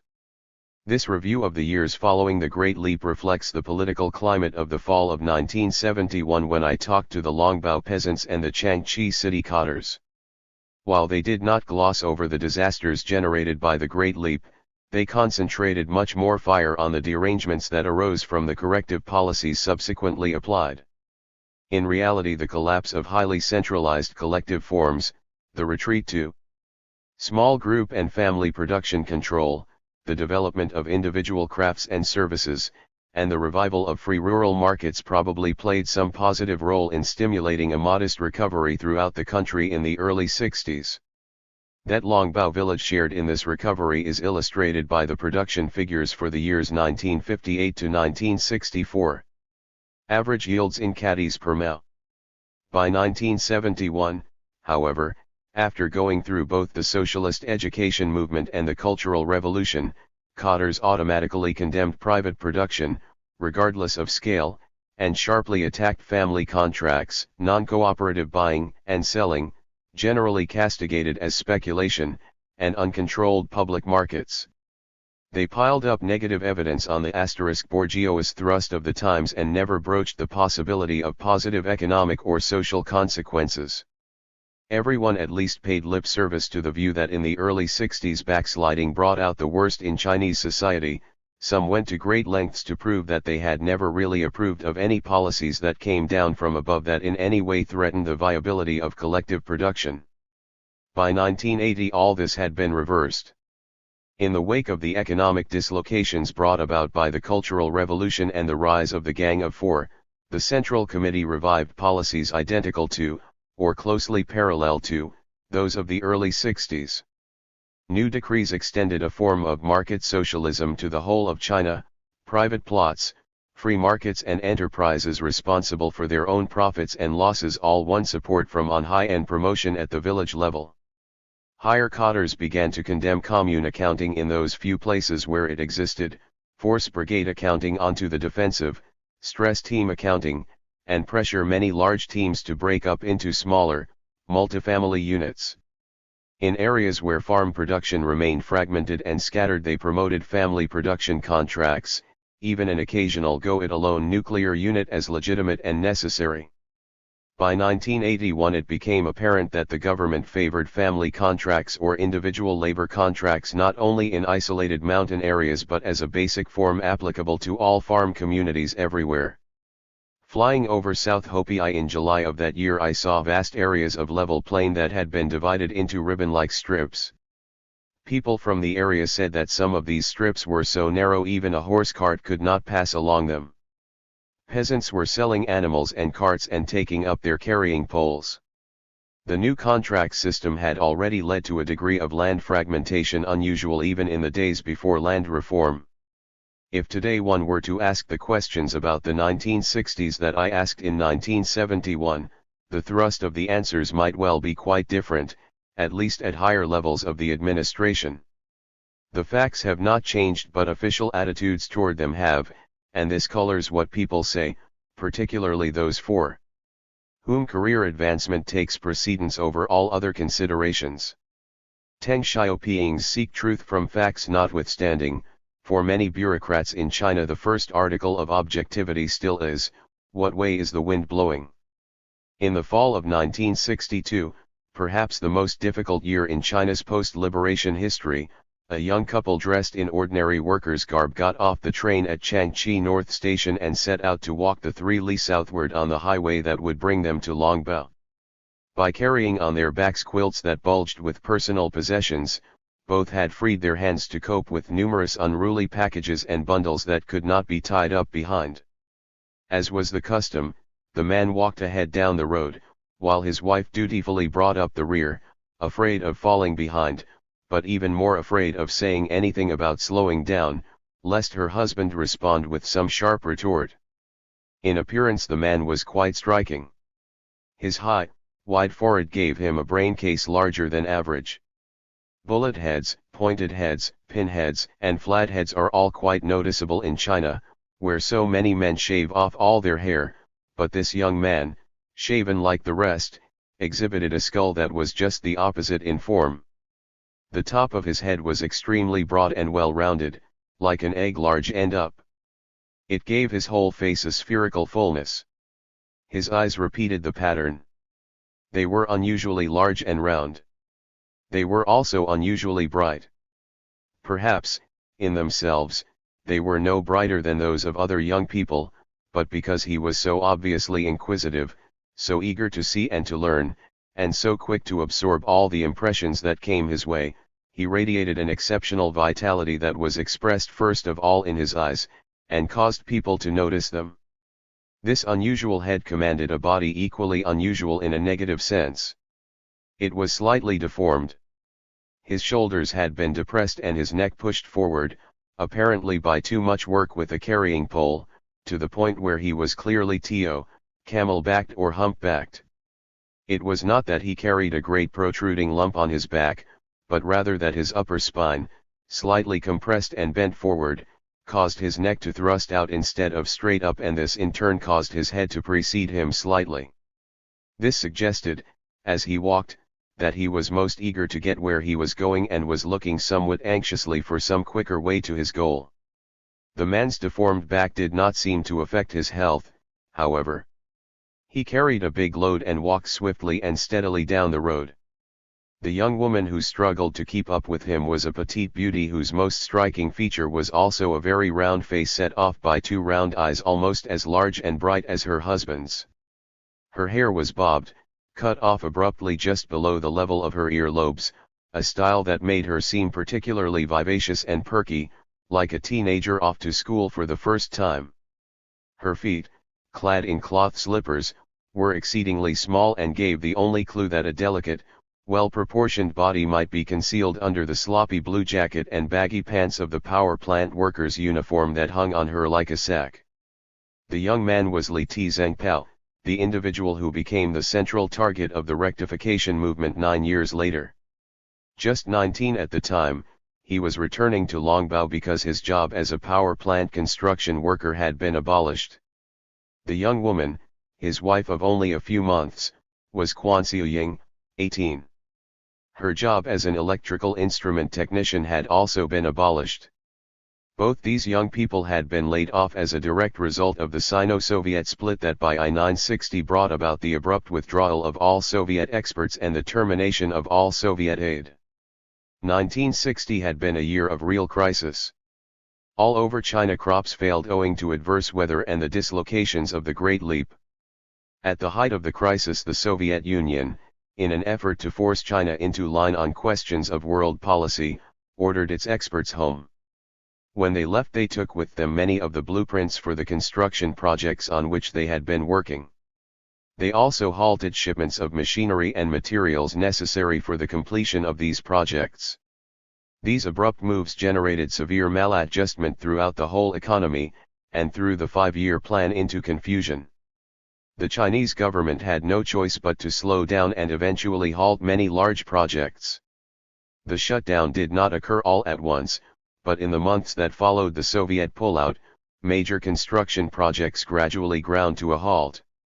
As construction slowed, project managers laid off workers first by the hundreds, then by the thousands, and finally by the tens of thousands. Those laid off included not only the construction workers on field projects but production workers in the native industries supplying these projects. Key machinery, especially heavy machinery, had been ordered from the Soviet Union, but light machinery and many other items and supplies had been ordered from domestic factories. As the orders were cut back, workers were laid off. The layoffs were hard on many people who had left their native villages a few years earlier to enter the mainstream of national construction with high hopes, only to find themselves suddenly going homeward with no prospects at all other than a life of hard labor wielding a heavy iron hoe. But these individual setbacks also had a positive side. Hundreds of thousands of people with skills and experiences that could never have been acquired in the deep countryside suddenly found themselves thrust back into their home environments. They brought with them a significant accumulation of advanced culture, custom, and technology. From the point of view of their home communities, they were a windfall which no one had anticipated or planned on. Those who adjusted well to this sudden return often played a major role in the transformation of society at the village level. The Cultural Revolution later sent millions of educated urban youth into the countryside, but many of them were unwilling to go, and many of the communities they settled into had difficulty absorbing them. On the whole, the results were questionable. The Sino-Soviet break, in contrast, sent large numbers of job-trained youth back to a countryside where most of them had always fit in well. Their home communities had little trouble absorbing them. In many cases they made full use of the skills and talents that the young people brought back with them, and elected them to responsible posts. This was true, in the long run at least, of Longbao, where the most important returnee was Li Tizengpao, Swiftly. Swiftly, though born in Longbao, had not been born into the Li family. His father was named Lu Qinshan, and he was the eldest of 4 brothers who prior to 1948 owned not one sliver of land or section of house among them. All they could boast of were some skills as carpenters and a few tools of the trade. They picked up work where they could find it. When there was no work, they went hungry. They moved from Longbao to Cao family settlement when buildings were going up there, but in the famine year, 1943, no work could be found anywhere. Lu Qinshan, on his own, moved back to Longbao. That was the year Swiftly was born. His mother had already borne 2 sons and 2 daughters. There was not enough food in the house for 2 adults, not to mention 5 children, and the mother's breasts were dry. Qinshan and his wife offered their newborn son to his aunt, his mother's younger sister, who had married a Longbao middle peasant named Li. She had already given birth to 2 daughters and very much wanted a son. But just as little Tizengpao was born, she herself gave birth to a 3rd daughter. Since she could not nurse 2 infants at once, she reluctantly turned the offer down. Lu Qinshan and his wife, seeing no other alternative, abandoned the boy in a cornfield. Aunt Li, who still wanted a son more than anything in the world, made a drastic decision. She took her newborn 3rd daughter to the Catholic orphanage in the center of the village and turned her over to the nuns. Then she picked up Ti Zhengpao in the field and brought him home to nurse in the little girl's place. Thus Ti Zhengpao grew up in the Li family, and never knew, until many years later, that his real mother was the kindly Aunt Lu, who lived on the other side of the village. By that time Lu Qinshan had become quite prosperous. He not only received land in the land reform, but he signed up as one of the original members of the mutual aid carpentry shop set up by Yang Chengsheng. After some severe economic difficulties in the first few years, this shop began to prosper in the 50s. All its members did well. In the meantime, the middle peasant household of the Li family fell on hard times. When Swiftly was 2, his foster father died. Soon afterward his foster mother fell ill with a tumor in her womb. The growing tumor forced her to work less, but her financial burdens never ceased to multiply. In addition to Swiftly, she had to support her husband's old mother and 2 young daughters. The family never had enough of anything in the household to go around. When Swiftly was 8, he started out to school but didn't have enough money to buy books, paper, pencils or slates. Since he often went to play at Aunt Lu's house, his true mother was well aware of his problems. She fed him when he was hungry, gave him money to buy the school supplies he needed, and paid half of the tuition required by the school. The men at the carpentry shop, where his father, Lu Qinshan, worked, kidded the boy when they saw him. "That's a nice slate you have. But you don't seem to know how to address the woman who gave it to you. What do you call the one who bought those books? Who gave you those pencils?" Every day they had questions. After a while it dawned on the boy that Aunt Lu was really his mother. When he asked Aunt Li about it, she admitted that she had picked him up in the cornfield, but had been afraid to tell him because she thought he wouldn't stay in the family, wouldn't support her in her old age as a true filial son automatically would. Swiftly's life improved a little when he was 10. That was the year people began pooling land and setting up producer cooperatives in place of mutual aid teams. Widow Li contributed her land to the coup as her capital share. Her donkey went to work every day and earned work points. After 2 years the cooperative finally bought the animal. Then Widow Li got cash. As coup members with an able-bodied donkey, the family members were better off than they had been farming on their own without labor power, but they were still very poor. In 1955, when Swiftly graduated from the junior primary school, he passed the exam for entering the senior primary school but couldn't gather together enough money to enroll. The school was in Nansui Brigade, several miles away. He had to move there to live and supply not only the grain he ate himself but also grain for tuition and books. The higher school charged fees well above those required by the junior primary school, and neither Li's foster mother nor his real mother and father could afford them. He finally solved the financial problem by borrowing 7 sheng of millet from a neighbor, Chang Ch and Shi, the elected head of the village in 1948.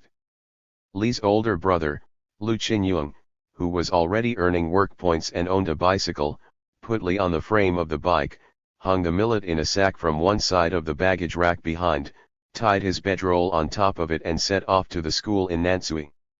Somewhere on the way the sack came loose and fell against the revolving spokes of the wheel.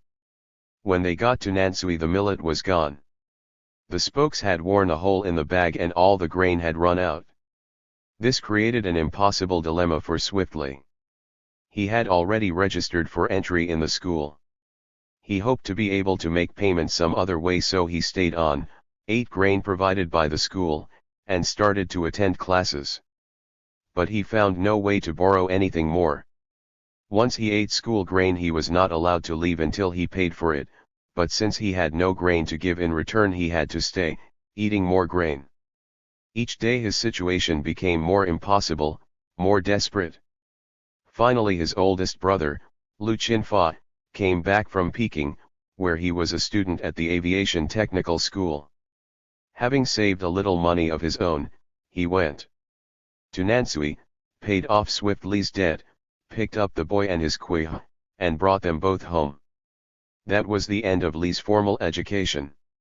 He was 12 years old. Since he was unable to go on with school, Lee started to work as a member of the coup. He drove a small donkey cart hauling manure, compost, grain, and crop residues. Although he worked all year, the family ended up 6 yuan in debt to the coup. His second sister, who was old enough to work, married and left home. The tumor in his foster mother's belly grew to the point where it bled night and day. Her face turned pale, a mask of white. Then his foster grandmother died. Swiftly had raised 2 pigs to a weight of 80 pounds. He sold them for 47 yuan, borrowed another 20 yuan from the coup, bought a coffin, and buried the old woman. But after paying for the grain which he and his foster mother ate and paying the other expenses of the funeral, he didn't have enough money to pay the coup back in full. As 1957 began, Swiftly had to work even harder. He hauled manure by cart and by carrying pole, poured night soil into the seed pockets at planting time, weeded the sprouts as they grew, and in addition to all this physical labor, kept the work point records for his production group. That year things went better financially. He paid off all the family debts and came out ahead. He had 40 yuan in cash. Swiftly then began to take an active part in the social and political life of the brigade. He learned to walk on stilts and took part in stilt parades. He joined the drama group and played roles on the stage during cultural evenings. He began to attend the political night school and took part in political discussions. In September he joined the Youth League, the party-led group for young activists who wanted to play a political role. That same year he underwent some physical changes. The heavy labor, particularly the work with the carrying pole, began to press his shoulders down and push his neck forward. Soon people were saying that he looked like a camel. Swiftly never knew whether this slight humpbacked condition was the result of too much hard labor while he was growing, or whether he had inherited a curved upper spine. His older brother, Chin Yung, showed the same tendency after similar labor as a teenager, but there were many others in Longbao who worked just as hard, or almost as hard, who showed no sign at all of back trouble. Anyway, it was a question whether this could be called trouble, since it didn't seem to affect Lee's general health. He ate well, slept well, worked hard and played hard, and had more energy and stamina than most young people of his age. At worst, being RO made him stand out as slightly deformed, clearly unique, and certainly not as beautiful as a youth approaching his prime should be. In 1957 the state built a power station in Anyang, a few miles to the north. This station was designed not only to supply power to local industries but to light up the villages as well. Young people were chosen by all nearby brigades to go to the power station to study electricity, then come home, put up wires and install lights in every peasant's home. Longbao brigade leaders chose 5 people, 3 women and 2 men, to go. One of these was Swiftly. After studying for 3 months they did come home to wire the village, but they had all done so well in their courses and made such a good impression that the Capital Construction Bureau of the Power Department of Shanxi Province recruited them as permanent workers. 1 young woman was assigned to electric meter repair. 2 men and another young woman were assigned to electric generation, while Swiftly was assigned to work as a crane operator in power plant construction. These assignments were made in March, 1958. 1 year later, after he had learned the trade, Swiftly traveled to Baotou, in Inner Mongolia, where the huge Baotou iron and steel works was then under construction. The power plant at Baotou generated electricity with steam to spare. The job at that time was to lay pipes so that steam could be supplied to the huge new furnace number 1, at the steel works. When this job was completed, Swiftly helped install a second large boiler and steam turbine for the thermal electric company. One incident that he remembered most vividly was watching, from high on the boiler, a convoy of official cars on inspection tour, driving up to furnace number 1. The lead car carried Premier Zhou Enlai. That glimpse of the Premier, if only from a perch in the sky, made Li feel that he was taking part in a project of true national importance. Working outside like that widens your vision and stretches your mind, Li said years later. If you use your mind you can learn a lot just by looking and doing. There are also good people from whom you can learn. At first I knew nothing and understood next to nothing. But just as, by visiting a place, you can begin to understand it, so I began to make some sense out of what I saw. The first time I pulled into Taiyuan station I saw locomotives and freight cars everywhere. So many of them. And this was only one province. How many must there be in the whole country? How large our country is, and how wealthy overall. I felt that China was really tremendous, so many good things and so much wealth. I looked at this great city full of people, and then thought of the whole country, spotted with cities. How big! How full! How glorious! The very first day that I reported to work, the master worker in charge put a safety belt on me and sent me 30 meters in the air. Looking down from that height I saw only great disorder. There were people coming and going in all directions, apparently without coordination or plan. But then I learned that each one had a task and a purpose, and that there really was central management on that construction job. And I contrasted that to the way we had always done things in the countryside, our haphazard, relaxed ways. On the job we had strict maintenance, repair, and depreciation schedules. Why not apply the same standards at home? A piece of machinery, if it is just used and never repaired, will disintegrate quickly. And the same goes for crops in the field. You have to hoe, side dress and spray on time or you lose out and get nothing. One can learn a lot from the way industries are managed, particularly in regard to the whole question of personal responsibility. Swiftly's job as a crane operator made him part of a crew of fitters who were responsible for putting all the heavy pieces of a power plant together: the boiler, steam turbine, generator rotor, and generator housing, and then linking all these up with pipes and tubes. Everything had to be exactly placed, level and in line. The pieces were heavy, the boiler alone weighed 50 tons, and required careful handling. Swiftly worked under the direction of a veteran fitter who acted as foreman and showed the new men how to fasten their cables, how to operate the crane with a light, sure touch, and how to line things up without error. In addition to lifting and placing heavy pieces, this crew had to build the frames that held the boiler upright and join miles of pipe. This they did by welding, using both electric and acetylene torches, often at dizzy heights. Swiftly left his crane from time to join the welders and added that skill to his arsenal. Using the construction job as a sort of university, Lee kept a flexible steel ruler and a notebook in his pocket. Whenever he saw something interesting, something new, something useful, he measured it, made a sketch, and wrote out a simple description. *T and those days I had nothing else on my mind, Swiftly said. When I saw something that I liked I put it all down in my notebook. If you write things on loose pieces of paper it is easy to lose them. So I always carried a notebook, and a ruler. I used to have a steel tape but I lost it. Then I bought a tailor's measuring tape and that was even better. It's so soft, you can put it right around any object.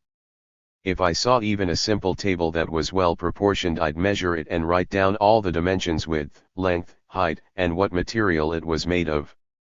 If I saw a generator I'd measure both the drive and the driven pulley, the V-belt pulleys, and figure out the reduction ratio. That way I not only learned technology, but I polished up my writing and reading ability. I retained the level that I already had and even improved. If I had remained in the countryside and worked every day in the field I could easily have forgotten the ideographs that I knew. But because I kept writing things down I got better in time. Now I can even write a small essay and not be ashamed. A construction job is a great place to learn because there are so many different trades and skills involved: boilers, pipes, machine shops, welding, surveying. Every unit is complete and many-sided, with its own transportation, its own power, everything. And then, if you move from job to job you see even more. The more places you go the more things you see: the types and the sizes of the machinery, and different ways of doing things.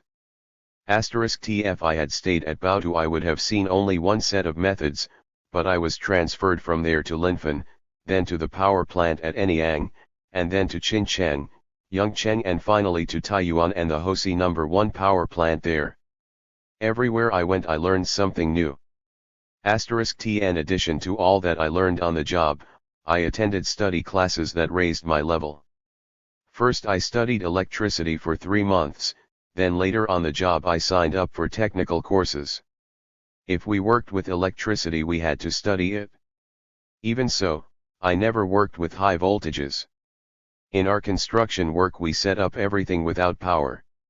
Once we completed the plant we turned it over to the permanent crews and we moved on. So, although we installed those huge transformers and erected those giant power poles and hung the high-tension wires, we never coped with high voltage ourselves. The highest voltage on the crane was 380. I studied a lot of technology, I increased my level of literacy, and I learned to admire the outlook and the strong points of the old workers. From them I learned to value state property, to come to work on time, to be responsible for my work and always to work hard.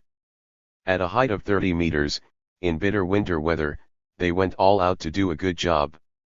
This made a deep impression on me. When we erected a scaffold of wooden poles we had to use a lot of steel wire to tie the poles together. Then when we took the scaffold down we always had a lot of leftover, short pieces. Instead of throwing them away the old workers saved them, welded the ends together to make wire rings, and then used these rings to bind the poles together the next time. That worked really well. As the poles sank down the rings tightened on the wood and held everything firmly. Higher leaders learned about this and praised our crew for this economic innovation. *T. In those days everyone wanted to be a hero like Shang Xiuli, the Canton girl who lost her life trying to save state property when the factory she worked in caught fire. She saved property but lost her life. We read books dedicated to Shang Xiuli and other heroes of construction, and we had cards with quotations from Mao Zedong such as, "Fear neither hardship nor death." We sent books and cards home to brothers, sisters, classmates, and friends. Living conditions on the construction jobs were crude. Workers always had to live in temporary houses, adobe and reed shacks, or even tents. When he worked in Baotou Swiftly lived in a Mongolian yurt. It was covered with canvas outside but had a layer of traditional felt inside. Li earned a meager pay to start with.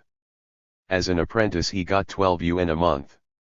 After 6 months this was increased to 17 yuan and after a year to 19 yuan. After 2 years he won promotion to the level of first grade worker and earned 34 yuan. Then in 1961, at the start of his 4th year, he won promotion to the second grade and earned 40.5 yuan a month. Swiftly drew his pay according to his grade regardless of the actual work done. While at Baotou he played an active part in youth league work and took part in the Youth League Congress. After he was transferred to Linfen, Shanxi, in October 1959, he was assigned work in the office of the Youth League. He spent 4 months doing secretarial jobs, registering letters, writing letters of introduction for people transferring to new places, collecting Youth League dues, sending out notices to other branches, copying documents and reports, paying out the salaries to the staff and other miscellaneous duties. When he arrived in Taiyuan in I-960 the Central Trade Union Office took him on as a staff member. He was assigned to workers' welfare, which meant distributing relief funds to families in need during the daytime and showing films in recreation halls at night. The film team had 2 projectors, one 35mm and one 16mm. Swiftly's job was to order the films, schedule the showings, sell the tickets, collect the tickets, and operate the projectors. When the worker in charge of this team fell ill and retired, Li took command of the whole operation. Thus he became a skilled projectionist and organizer of cultural events. Altogether, for Swiftly the years 1957 through 1962 were extraordinary years of travel, study, on-the-job learning, hard work, challenge, and personal growth. In addition to all this he met a girl, became engaged, and before he was laid off and sent home, got married. The Giri, Quan Xiuying, was not, in fact, any stranger to Li. Although she came from Changyi Commune, she had attended the training class at Anyang where Li studied electricity. After graduation she was assigned to meter repair, and their ways parted, but 1 year later she ended up in Linfen working for the Youth League just as Li did, and it was then that he began to take notice of her. The secretary of the local youth league, one Chang Kentse, was a native of Changchi, and knew both the Longbao young people. They were obviously fond of each other, were beginning to see a lot of each other, and would soon fall deeply in love. Chang Kentse stepped in at the right moment to serve as a matchmaker. One day he called in swiftly and said to him, "A young fellow like you really needs a wife. Lil introduce you to someone from your own area, Quan Xiu Ying. Then if you ever have to go back, you can go back together. If you meet and marry someone from outside and you are transferred home, you may lose her. She may not want to go back to some far-off village with you." With an official introduction from the head of the Youth League, it became possible for Swiftly and Xiu Ying to formalize their relationship. Once Secretary Chang broke the ice, they became officially engaged. They could easily have arranged an engagement without his help, but Li liked to hide behind the formality of that official introduction. He was not the type of person ever to admit that he had taken the initiative in a romantic matter, or had on his own, without proper introduction, fallen in love. In this respect, in spite of being so modern, so scientific, and so enlightened, Li still harbored many feudal notions. This was a common contradiction in the character of young militants in China. They exhibited a most advanced outlook toward politics, technology, national and world affairs, but often in regard to family matters and other intimate personal relations they unconsciously honored Confucius. After Swiftly and Xiu Ying were engaged, their work took them to different cities. He was transferred to Anyang while she went off to Yuncheng. They kept up a correspondence. 2 years later the layoffs which Secretary Chang had warned about suddenly occurred. All the apprentices recruited in 1958 received termination notices. With the Soviet withdrawal there was not enough work left for the older construction workers, not to mention the new recruits. The man in charge of the trade union office in Taiyuan where Swiftly worked wanted to keep him. T can keep one person here, and I've decided to keep you. But he could not persuade the power department to go along with that decision. They wanted to keep the people in the operating divisions and dismiss those in construction. The trade union office could do nothing about it, so Li was laid off. But not before the office sponsored a gala wedding for him and Xiu Ying, and loaded them both with presents to take home. Swiftly and Quan Xiu Ying were married at the trade union headquarters in Taiyuan. Large red posters announced the wedding and in the evening the guests came. The chairman of the city trade union served as master of ceremonies. He formalized the wedding by announcing it to the assembled company, urged both the young people to study well and help each other out, and then recounted the whole story of their romance, how they met, how they were introduced and how they later corresponded. Swiftly and Xiu Ying then, of course, had to answer questions about their affair and cope with all the teasing and suggestive talk that young couples in China are subjected to on their wedding day. What seemed to stick in Li's mind the most, at least when he talked of this occasion in later years, was the economic advantage of a wedding in the provincial capital sponsored by an important organization like the trade union headquarters. The year 1962, that notoriously difficult year, was a year of shortages, even hunger in some areas. Not only were grain, cloth, oil, coal, and pork rationed, but cigarettes and sugar as well. The party secretary of the organization said, "Give them ration tickets. Let them buy clothes, blankets, candy. Make it possible for them to set up housekeeping when they get home." All these things were cheaper in Taiyuan than they were in Longbao, and what the young couple couldn't afford to buy the organization gave them. Whatever money they themselves had saved they could spend on household needs because all travel expenses for returning home were paid by the organization. That was part of the layoff procedure. To top it all off, Li's mother sent him a new quilt. When the pair got home they had no trouble setting up an independent household. Back in Longbao, both of the returnees immediately found work closely related to the fields in which they had been trained. Xiu Ying became the telephone operator at the commune headquarters in Horse Square, and Li became the electrician for Longbao Brigade.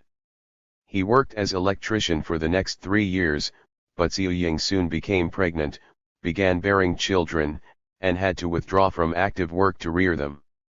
Her work outside became less and less regular. Politically, Swiftly remained active as a youth league member.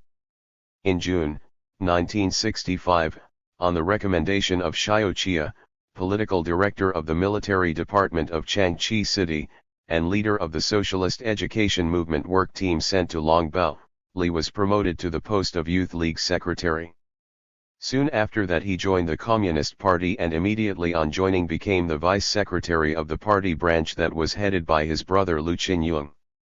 The party did not subject Swiftly to any period of probation or testing. It recruited him as a full member in good standing and appointed him to the post of vice secretary of the branch all in one day.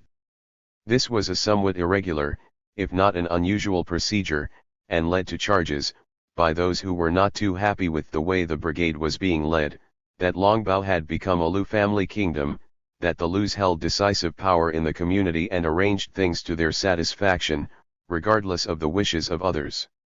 In terms of village politics, Swiftly had become, without any plotting on his part, a helicopter cotter, an individual who rises rapidly without apparent merit or effort, straight up into the sky.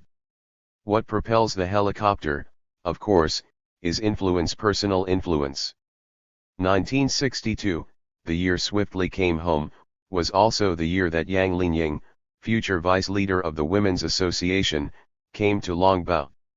Laid off as a cook at the Huaihai Arsenal due to cutbacks HNKED. To the Soviet withdrawal, she came to Longbao not because it was her hometown, but because it was the place her husband had settled into as a child when he came with his parents as a famine refugee from Honan. Nevertheless, as described earlier, she no sooner arrived than she began to play an important role and in time assumed 2 leading posts. Linying's rise, unlike Swiftly's, had little resemblance to that of a helicopter, however. It was, rather, a steady progression made possible by hard work and devotion to the public good. Coming to Longbao to live and work in the same year, both Swiftly and Yang Linying strengthened that group of activists that had run the affairs of the village more or less from the beginning. Li functioned as part of the leading group that included not only his brother Lu Qinyong, but also Chang Hsin, former party secretary and now chairman of the brigade, Chang Kitsai, former chairman of the brigade and now a key member of its party committee, and Wang Wentie, in the early 60s still responsible, as he had been in 1948, for security. Yang Linying, as the wife of Wentie's brother, Wang Chi, automatically fitted into this group and was accepted both by the brigade leaders and the rank and file as a natural addition to it. All this would become significant later as the Cultural Revolution split the community and mobilized a whole body of people, who had never shared leadership, to challenge all incumbent village officers. The careers of Yang Linying and Swiftly struck me as being remarkably similar. Both of these young people, born in the disastrous years before liberation, were unwanted children who survived only through luck. Both had to go to work almost as soon as they learned to walk. Had there been no liberation, no land reform and no cooperative transformation, they would most probably have succumbed to war, disease or famine. If they ever had, by chance, managed to grow to maturity, they would have lived out their lives as illiterate, voiceless laborers whose ill-rewarded services went unappreciated, unrecorded, and unnoticed. They would have shared the common fate of countless millions in the generation that preceded them. As it was, they lived to play extraordinary roles in their community, roles which came to have a meaning far beyond Changchi City, and eventually, at least in Swiftly's case, far beyond Shanxi province. These 2 people returned to Longbao just as Mao Zedong proposed a new mass movement designed to reverse what he considered a wholesale retreat from socialism after 1949. He was also determined, apparently, to reverse the setback that he had personally suffered at the Lushan meeting that same year. In 1962 at the Working Conference of the Central Committee at Paiteho and at the 10th plenary session of the 8th Central Committee held in Peking in August and September, Mao Zedong, still chairman of the Communist Party but no longer responsible for administrative duties in the country, launched a counter-offensive against all those individualistic, profit-oriented, laissez-faire tendencies that developed so strongly in the aftermath of the Great Leap. The way Mao analyzed the problem, these were not isolated phenomena that sprang spontaneously from the activity of peasants who were still at heart smallholders. They were part of a coordinated offensive launched by hostile class forces, feudal remnants, and bourgeois elements, both old and new, against the general line proposed by the Central Committee. As he described it, this offensive was not confined to the grassroots, but permeated the whole of society and expressed itself most dangerously inside the party as a high-level attack on the fundamental goals of the revolution, the socialist cause itself. The slogan raised by Mao at Paiteho was, "Never forget class struggle." Throughout the historical period of proletarian revolution and proletarian dictatorship, throughout the historical period of transition from capitalism to communism, which will last scores of years or even longer, Mao said, there is class struggle between the proletariat and the bourgeoisie and struggle between the socialist road and the capitalist road. The reactionary ruling classes which have been overthrown are not reconciled to their doom. They invariably attempt to come back. At the same time, bourgeois influence, the force of habit of the old society, and the spontaneous tendency toward capitalism among sections of small producers all continue to exist. Consequently, there are still some people who have not yet undergone socialist remolding. They constitute only a tiny fraction of the total population, but they always try to depart from the socialist road and turn to the capitalist road whenever the opportunity arises. Class struggle is inevitable under these circumstances. To back up this statement, Mao listed 9 phenomena said to be common in the countryside that demonstrated the pervasive nature of class struggle.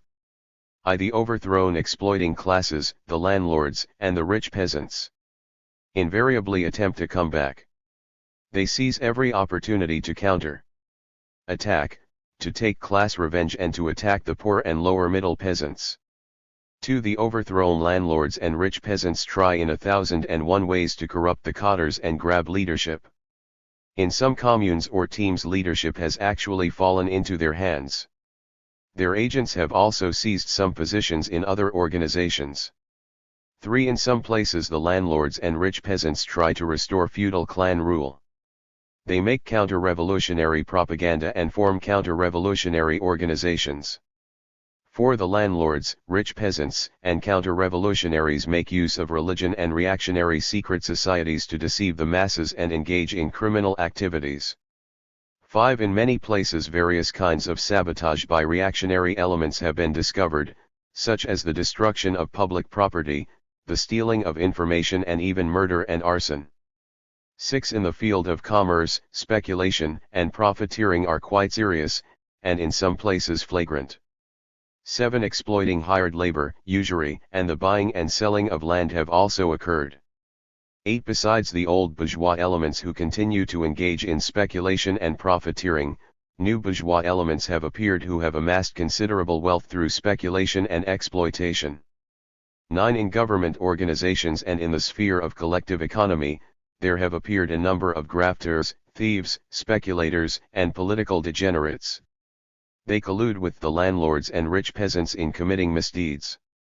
They form a section of the new bourgeois elements or are their allies. What do all these facts tell us? Asked Mao. The most profound lesson they have taught us is that at no time must we forget class struggle, forget the dictatorship of the proletariat, forget to rely on the poor and lower middle peasants, or forget the policy of the party and party work. On May 20, 1963, Mao called for a socialist education movement among all cadres and party members that would strengthen their proletarian class stand and correct mistakes running counter to the stand, so that they may correctly lead the overwhelming majority of the people in class struggle and in struggle between the two roads. In issuing this call, Mao made clear that for him it was not just a question of going forward more quickly or more slowly, a question of making socialism a little stronger or a little weaker, it was a question of life or death for the revolution. Class struggle, the struggle for production and scientific experiment are the three great revolutionary movements for building a mighty socialist country. These movements are a sure guarantee that communists will be free from bureaucracy and immune against revisionism and dogmatism, and will always remain invincible. They are a reliable guarantee that the proletariat will be able to unite with the broad working masses and realize a democratic dictatorship. If, in the absence of these movements, the land lords, rich peasants, counter-revolutionaries, bad elements and ogres of all kinds were allowed to crawl out, while our cotters were to shut their eyes to all this and in many cases not even differentiate between the enemy and ourselves but collaborate with the enemy and become corrupted and demoralized, if our cotters were thus dragged into the enemy camp or the enemy were able to sneak into our ranks, and if many of our workers, peasants, and intellectuals were left defenseless against both the soft and the hard tactics of the enemy, then it would not take long, perhaps only several years or a decade, or several decades at most, before a counter-revolutionary restoration of capitalism on a national scale would inevitably occur. The Marxist Party would certainly become a revisionist party or a fascist party, and the whole of China would change its color. Comrades, please think it over, what a dangerous prospect this would be. But even though Mao described the coming conflict as a matter of life or death, a conflict in which the very survival of the revolution was at stake, he stressed that the new movement was, as its name implied, still educational. The present struggle is one to re-educate people. It is to reorganize the revolutionary class forces for waging a sharp tit-for-tat struggle against the capitalist and feudal forces which are brazenly attacking us, in order to crush their counter-revolutionary arrogance and ferocity and to transform the overwhelming majority of the persons involved into new people. It is also a movement in which the cotters take part in productive labor and scientific experiment together with the masses, to make our party more correct, greater, and more glorious and our cotters into really good cotters, who are both politically good and professionally efficient, who are both *read and expert, who are not bureaucrats or lords floating above the masses and isolated from them, but cotters who are at one with the masses and supported by them. The May 20th directive, entitled Decision of the Central Committee of the Communist Party of China on some current problems in rural work, stressed that in carrying out the socialist education movement party cotters must rely on the former poor and lower middle peasants and must therefore organize anew within the communes, brigades, and teams of the collectivized countryside, organizations of former poor and lower middle peasants who would elect all their representatives, committee members and chairmen and play a full role in assisting and supervising the commune, brigade, and team management committees. The impetus for reform would thus come from below. The main immediate task of these new organizations must be to conduct an all-around, thorough checkup on the previous year's accounts, inventories, public property, and work points, known as the 4 checkups, and also on all purchases made with state investment funds, bank loans, and credits from commercial departments. Such a checkup would help resolve the widespread contradiction between local cotters and the people arising out of the confusion over accounts, inventories, public property, and work points.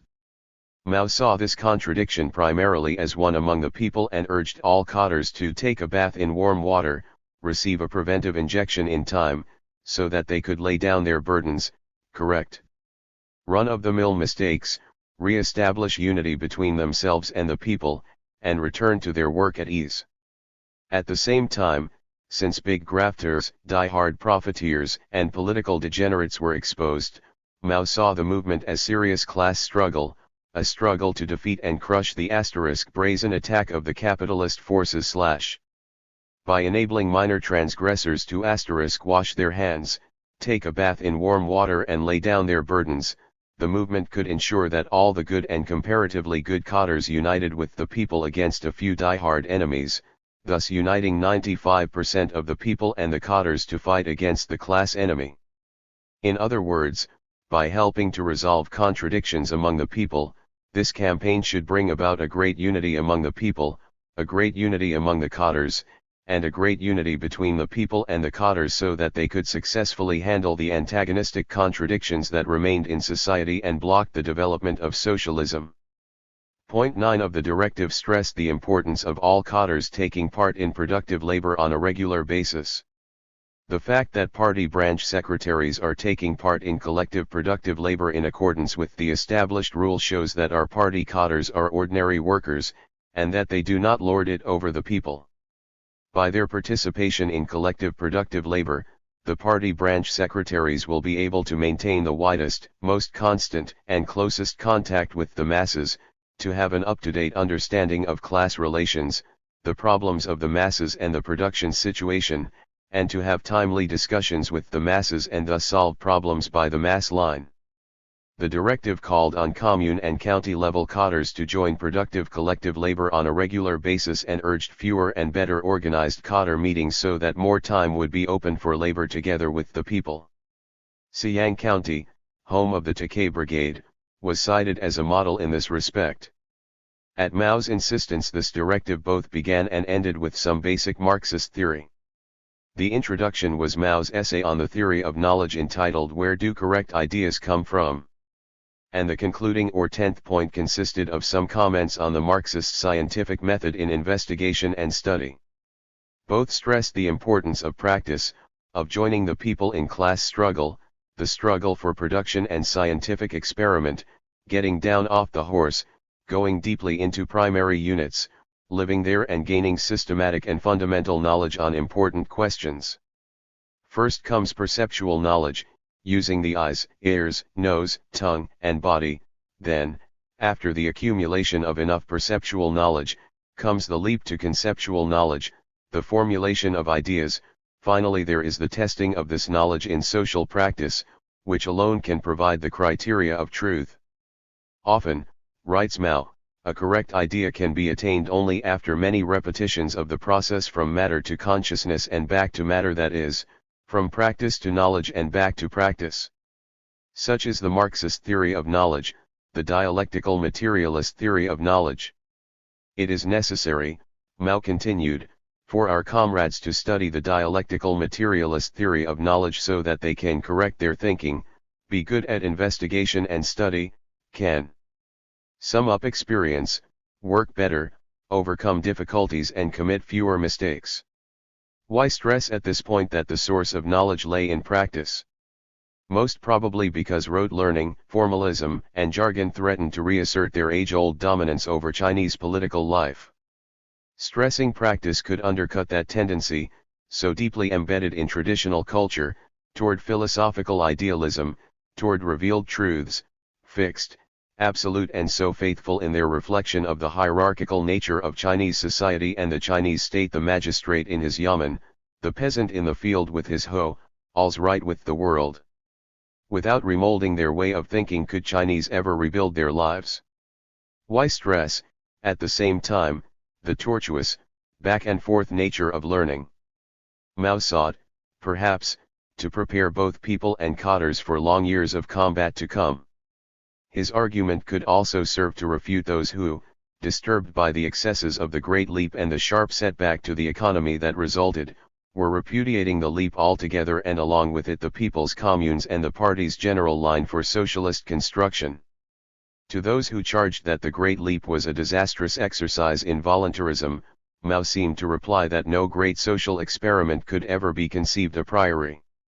The way forward had to be tested out by plunging into practice, summing up experiences, adjusting and amending plans, then plunging back into practice once more. While willing to admit enormous mistakes the chaos caused was on a grand scale and I take responsibility, Mao was not willing to negate the leap altogether. He spoke with bitterness about those critics who always emphasized the losses by putting them first. While there is a loss, there is also a gain. The fact that they put the word *gain second is the result of careful consideration, he complained. Is it the Great Leap mainly a failure? No. It's only a partial failure. We have paid a high price. A lot of communist wind has blown past, but the people of the whole country have learned a lesson.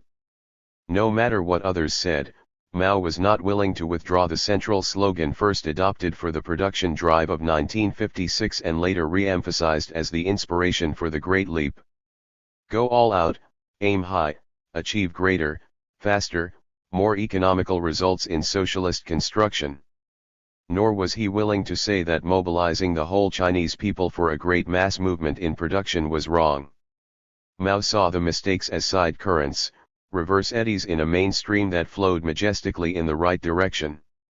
For him the central thing was not that so many mistakes had been made, but that hundreds of millions of people had pitched in with enormous enthusiasm to transform China and that neither they, nor China, would ever be the same again. The central thing was not that so many experiments had failed but that the people had successfully completed tens of thousands of experiments, both social and scientific, pushing the frontiers of the possible back a step. Against the cost of the great leap in social confusion, misdirected labor, material waste, and dashed hopes, Mao balanced the appalling potential cost of anti-adventurism, the sad and dismal flatness and pessimism of the bourgeoisie. Unwillingness to try, muddling along in the same old rut, failing to seize the time, failing to take the initiative.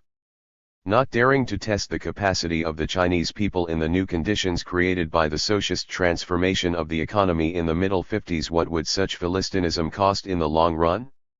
Now that retrenchment had repaired the ravages of the communist wind to a certain extent, had temporarily stabilized the situation and set the economy once again on an upward curve, Mao moved to stem the precipitous retreat from collective practice that Liu and Teng's emergency measures had initiated on so wide a scale. He moved to block the wind of private profit that was turning that retreat into a rout in so many places. The method chosen was a new party rectification movement, an open-door confrontation between party members and a fully mobilized people. In the course of it, the honest majority of cadres could wash their hands and take a bath, repudiate all capitalist mistakes and tendencies, and unite to go forward on the socialist road. Mao described it as a movement to bring the many together and oppose the very few, a movement to cure the disease and save the patient, and in the process educate both people and cadres in the choice that confronted them as Mao saw it, the choice between capitalism and socialism. Unfortunately, the socialist education movement, as launched by communist leaders in Shensi, had little resemblance in spirit or in form to the program outlined by Mao. The impetus came not from below, with the organization of the poor and lower middle peasant masses, but from above, with the organization of huge teams of higher cadres who came down to ride herd on those beneath them. At Iliapati terrible! Exclaimed Chen Yongki, the party secretary of Takei. Thousands came. They were Xiao Changqi le arrogant in the extreme. The Siang County work team, 5,000 strong, sent 300 cadres to Takei alone. Since the total population of the brigade numbered less than 400, this was almost one functionary per capita. The following pages tell the story of the work team's sojourn in Takei and Siang as Chen Yongki reported it. The work team cadres hardly had time to put down their bedrolls before they announced that they had come to look for worms in the flagpole, the rotten people holding office in the brigade. They promised to unite with whoever voiced complaints about the local cadres. They labeled all who opposed them counter-revolutionaries and said that the fruits of this movement, property seized back from corrupt cadres, would amount to more than the fruits of land reform, the property expropriated from rich peasants and landlords, in 1946. When Chen Yongki heard their program, and particularly the point about uniting with all who had complaints about local cadres, he became alarmed. There is something wrong here, he said to himself. These people have no class analysis. You may rely on whomever you like, thought Chen. I'll gather the proletarian forces. You gather the bourgeois forces, and we'll fight it out. To his comrades he said, awake the whole village. Prepare for battle. On that very first day team leader Chang Ziyi, a section head in the organization department of the regional party committee, called the people together and set them to studying a document known as the Peach Garden Experience. This was a summary, written by Liu Xiaoxi's wife, Wang Kuangmei, of the investigation and rectification movement she had personally led in a Hopi village. Her methods deviated sharply from those advocated by Mao Zedong. Why are you studying Teach Garden so hard? Why don't you study? Mao Zedong thought. Ask Chn Yung Ki. 01 DCHN, said Chang Ziyi, you're still the smartest one. You understand.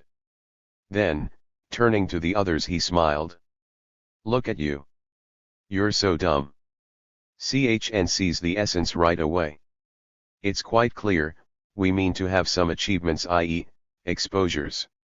If not, how could we report to the top? You'll never get anywhere, said Chn. But for a period Chang Ziyi and the work team had everything their own way. Chn had to leave for Peking to attend the Third National People's Congress as a delegate from Shensi. The Congress lasted 40 days. In Chn's absence the work team set aside the brigade leaders, assigned team members to do their work, and brought charges not only against all the cadres themselves but also against most of the working members of their families. First of all they attacked Chn Yung Ki. They said he and all his relatives were the same shade of red, a bad shade. They suspended Chn's son, Ming Chu, a leader of the Takei Youth League. They charged Chn's daughter-in-law, a clerk in the commune cooperative store, with misappropriating funds, then closed the store down. They charged Chn's wife with stealing pig feed at the brigade pig farm where she worked. They did the same with the other brigade leaders. They labeled all of them members of a Chn clique and set out to prove how thoroughly power had corrupted them. The work team cadres tried to build up damaging dossiers by applying an old principle of bureaucratic control: divide and rule. They called in Chia Chengjiang and told him that Sung Liying had exposed all his misdeeds. Then they called in Sung Liying and told her that Chia had revealed her many transgressions. They went to Chia's second brother and asked him to give evidence against several communists in the party branch. I won't do anything that is against my conscience, he said. If you oppose us you'll be classed as a counter-revolutionary, they threatened. I can't accept that, he retorted. Just as a man who has never stolen can resist being called a thief, I can resist being called a counter-revolutionary. As a last resort they told the Takei cadres, none of you can compare with Chn Yung Ki. He has made a clean breast of things in Peking. To prove it they piled documents on the table that they said contained all the material revealed by Chn in the capital. But even this did not work. In other places, said Chn, a work team could take a Communist Party member aside and tell him they had heard all sorts of charges against him or her from other comrades. The reaction would often be, that bastard, he spoke against me, I'll speak against him. But when they tried these tactics in Takei, the party members didn't fall for them. No one would say a thing like that about me, they said, and so they refused to hit back. It was impossible to set one of us against the others. So they spread rumors that we were proud, so proud that we couldn't be touched. How could other people study us when these work team members were so busy spreading bad rumors about us? When they applied pressure and we refused to submit to it, their anger blew sky high. Your mothers, they said. We've never seen a Communist Party branch as sewed as this one. Work team cadres under Chang Ziyi attacked the Takei leaders individually and tried to pit them against one another. They also attacked the brigade as a whole in an attempt to destroy its vanguard reputation. First and foremost, they seized on the question of crop yields. Takei that year had harvested over 600 caddies per mao, 72 bushels to the acre. Since not even the most prosperous villages on the Hopi Plain had achieved such yields, the team leaders challenged the figures and began a hunt for discrepancies. Their first thought was hidden land. Takei people must be farming more acres than they recorded. Any crop divided by a low mao figure would come out with a high average. 800 mao. They sneered. Why, twice 800 mao would not suffice to cover the area you farm. Work team members, unwilling to trust Takei peasants, went to all the surrounding communities Chinshipo, Kaokialing, Wukiaping, Chinki, asking people to point out which of the border fields Takei farmed. Then they measured every field and every terrace from the boundaries of the neighboring villages to the top of Tajriad mountain. They came up with a figure well short of 800 mao. When this was rejected at the county seat on the ground that newly reclaimed land must have increased the total area, they surveyed the land again, this time making sure not to leave out even the smallest shelf at the highest reach of the 7th ridge. The total still came to only 796 mao, 6 mao short of the 802 that Takei people had all along claimed. This made the Takei people angry indeed. The work team had lost 6 mao for them. They demanded those 6 mao back. As for the idea that reclaimed land must have added to the acreage of grain crops, they pointed out that the creation of new fields in the gullies had allowed them to retire some poor land on the ridges, and here they had planted trees. As a result, their tilled acres had remained the same. Since the work team couldn't find any extra land, they decided that the crop itself had been exaggerated.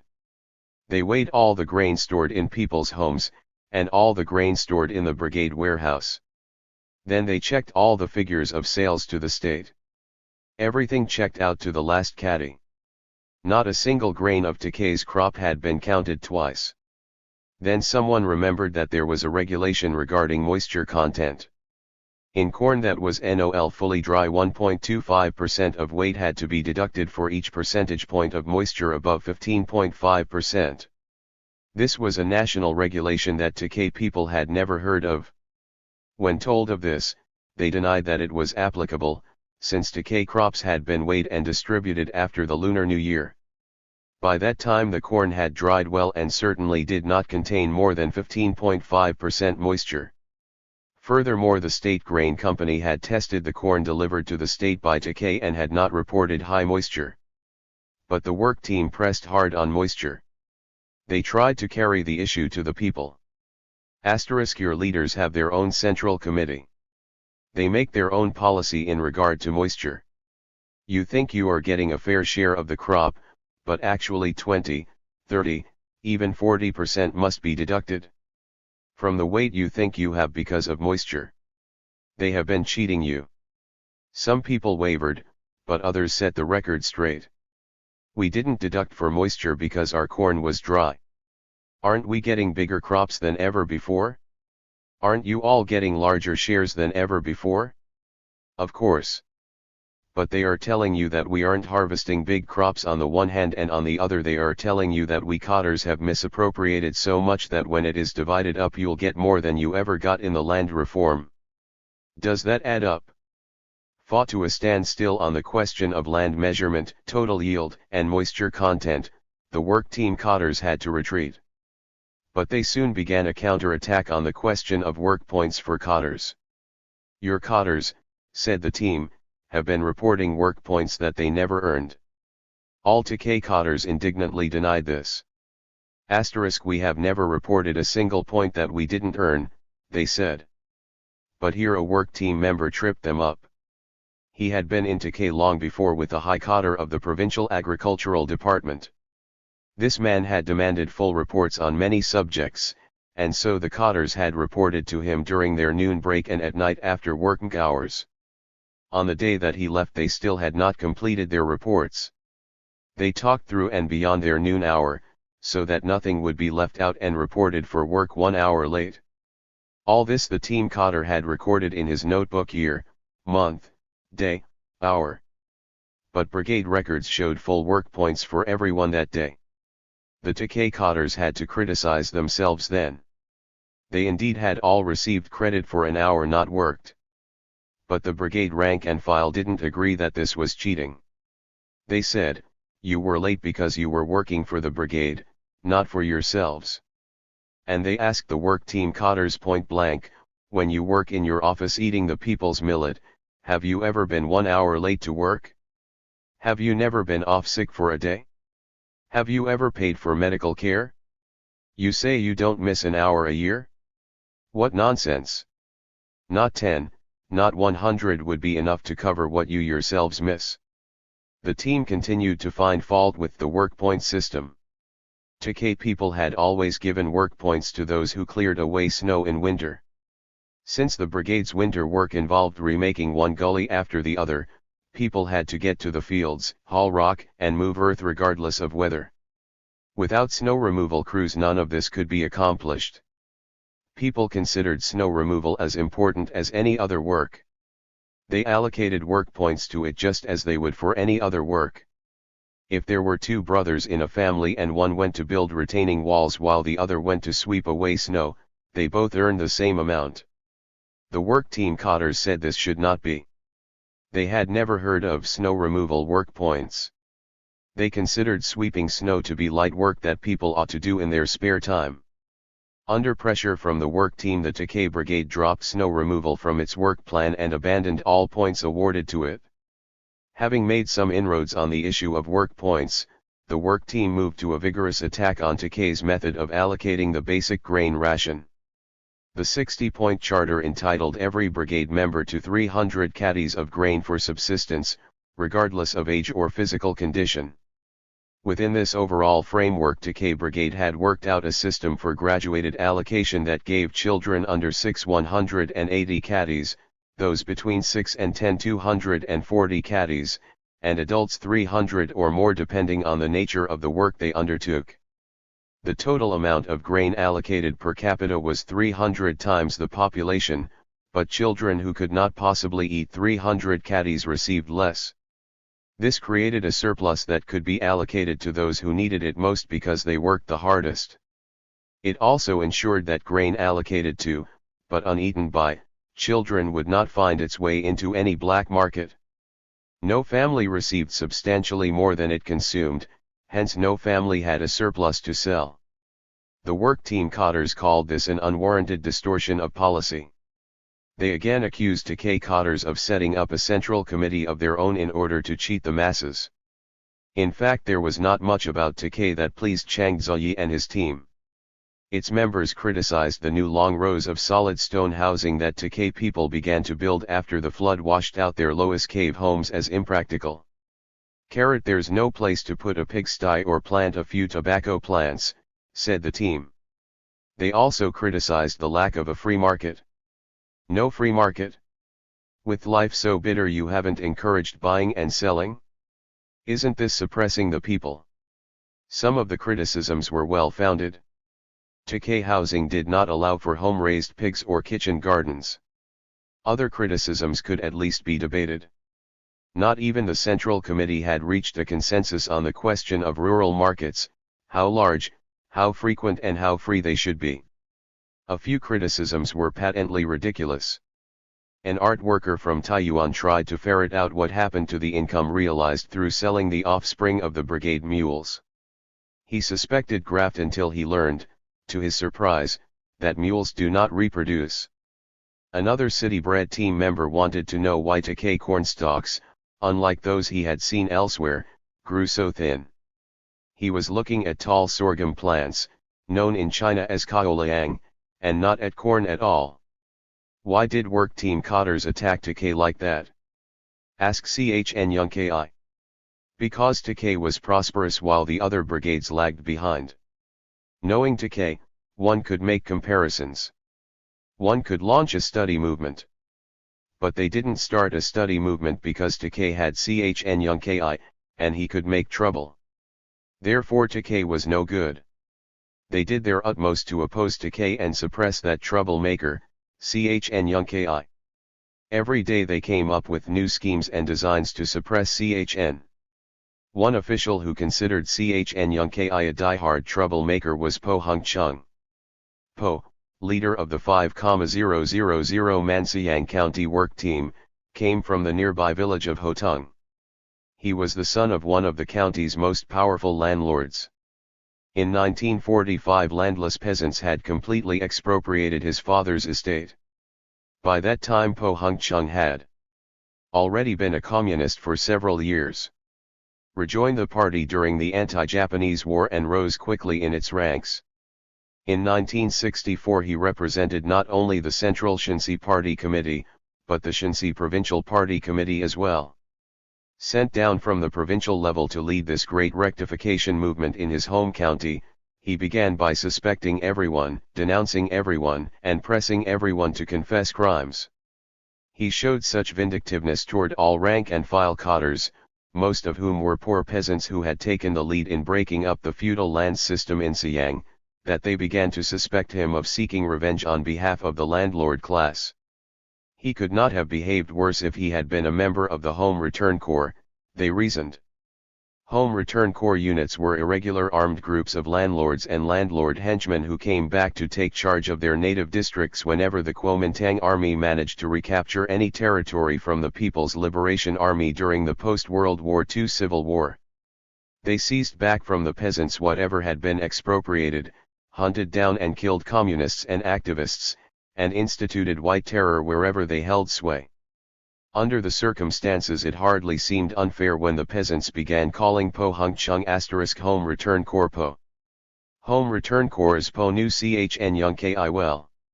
He had clashed with him only a few months earlier but, much to his chagrin, had not been able to intimidate him. The clash occurred during what was known as the October Incident, a frame-up case that developed after one county head replaced another. The old county head, Chang Huaying, had inspired and led most work well.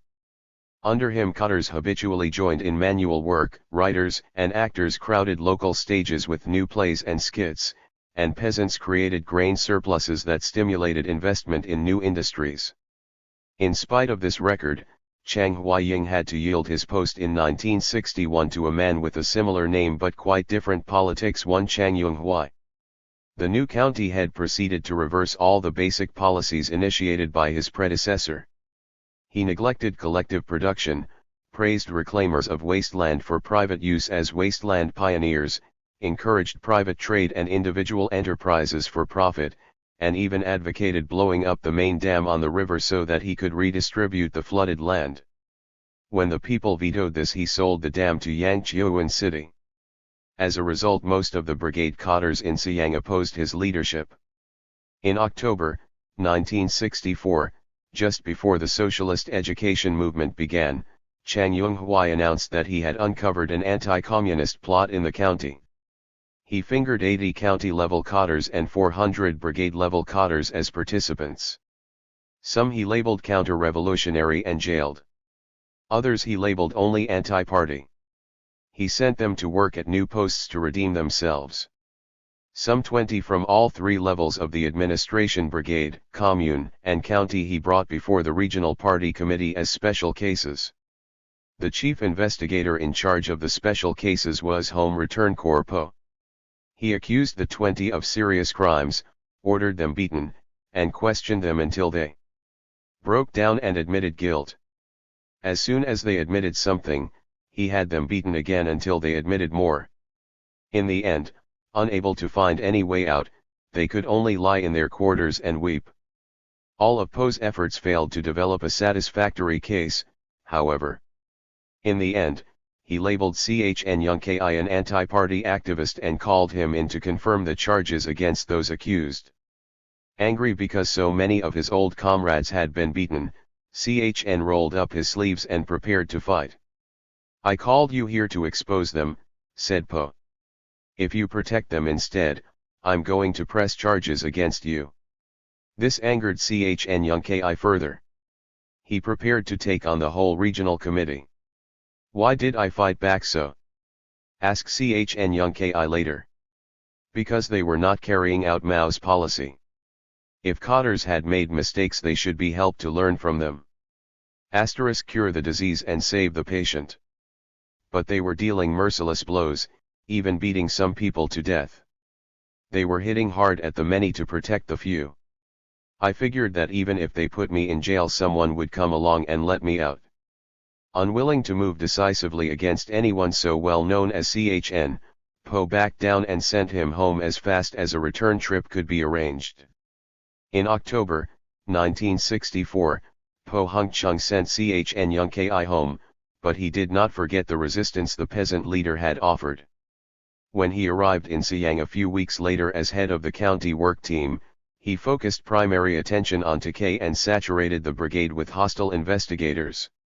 It would be wrong to assume, however, that the style, tone, and direction of the work team's efforts grew out of personal animosity alone. All the teams sent out to deal with brigades in the county acted in the same way. Following directives from Liu Shaoxian and Tsewen in the capital, all of them concentrated almost exclusively on economic questions, on the financial integrity of the peasant leaders at the village level, and adopted divisive tactics to force confessions. What the work team in Siang County really went after was graft and corruption, said Chen Yongki. The more illegal money and grain they could report, the bigger their achievement, the greater their merit. That was all they were concerned about.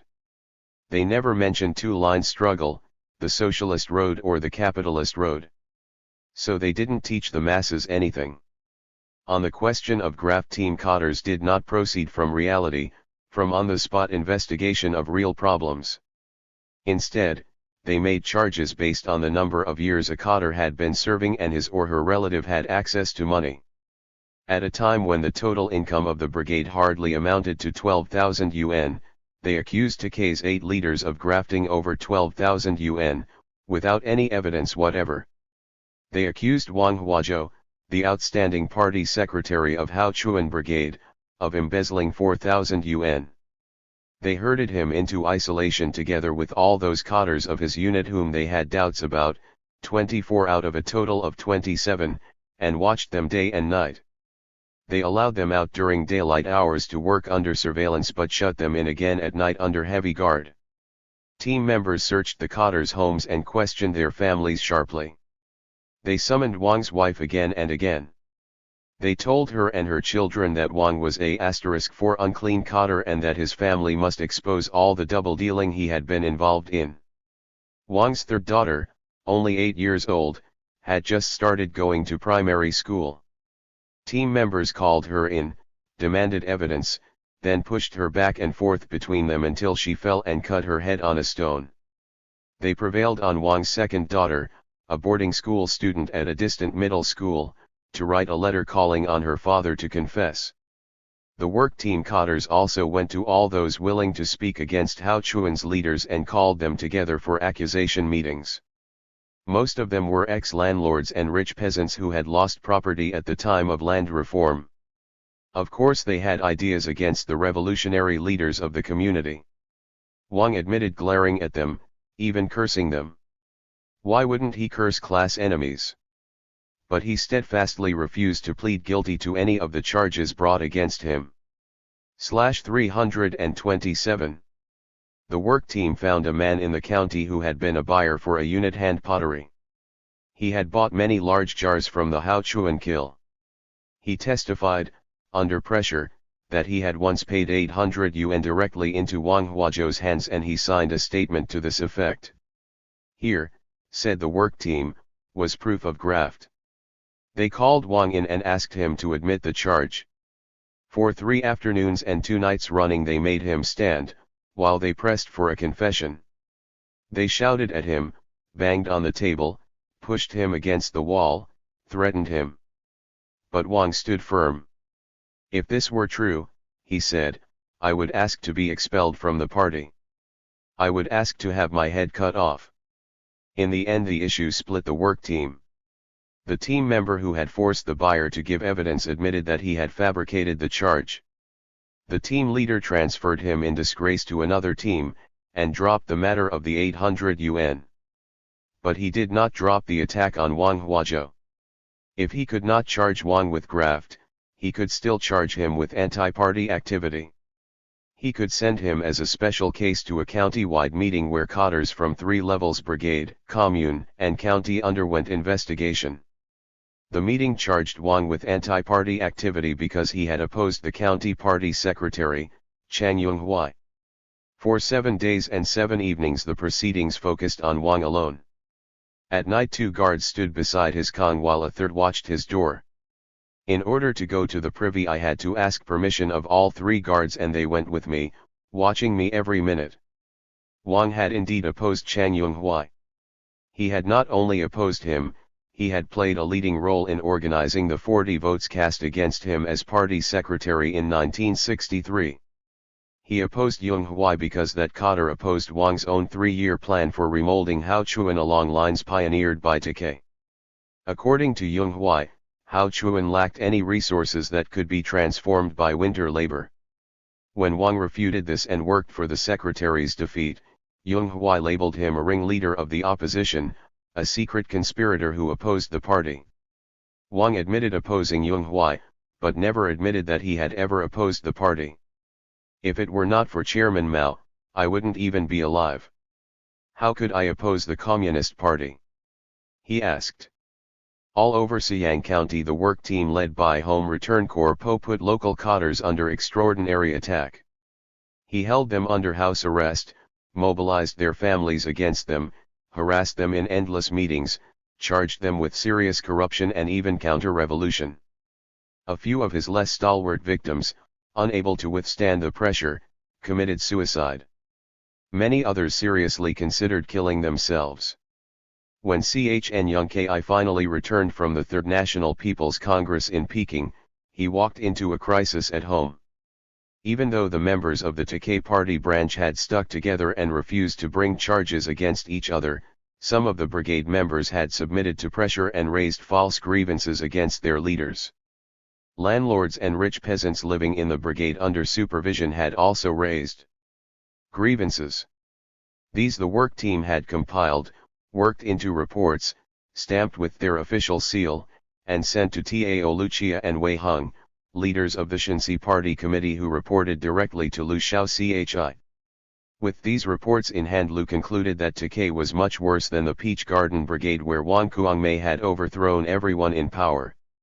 Orders went down to step up the pressure to push all charges of graft and malfeasance and to carry the Four Clean movement through to the end. These orders flatly contradicted the conclusions of the National People's Congress where Premier Zhou Enlai had praised Takei as a model for the whole country to follow. At the Congress, Chen had not only talked with Zhou, he had attended Mao Zedong's birthday party and had exchanged a few words with the chairman himself. Much encouraged, Chen Yongkai had departed for home, expecting to find that the work team had dropped its slanderous attacks. He found, to his dismay, that the team was pressing all charges with renewed vigor. The day I got home none of the ordinary members dared come near me. The cadres, gathered at my house, wept all afternoon. They shook hands, clutched my shoulder and said, "The only reason we're still here is because we've been waiting for you. If it hadn't been for that we'd have found a way out long ago. Now that we've seen you we can depart in peace." These old comrades were talking about suicide. Their talk stunned Chen. He needed a rest and time to think. He told them to go home and wait. Then right after supper he stormed into the work team office and demanded that the good name of the Takei cadres be restored. The office was full of high officials, provincial-level cadres, regional-level cadres, department heads and vice-department heads. One of the latter, a Yuzhou County man named Lu, was on duty.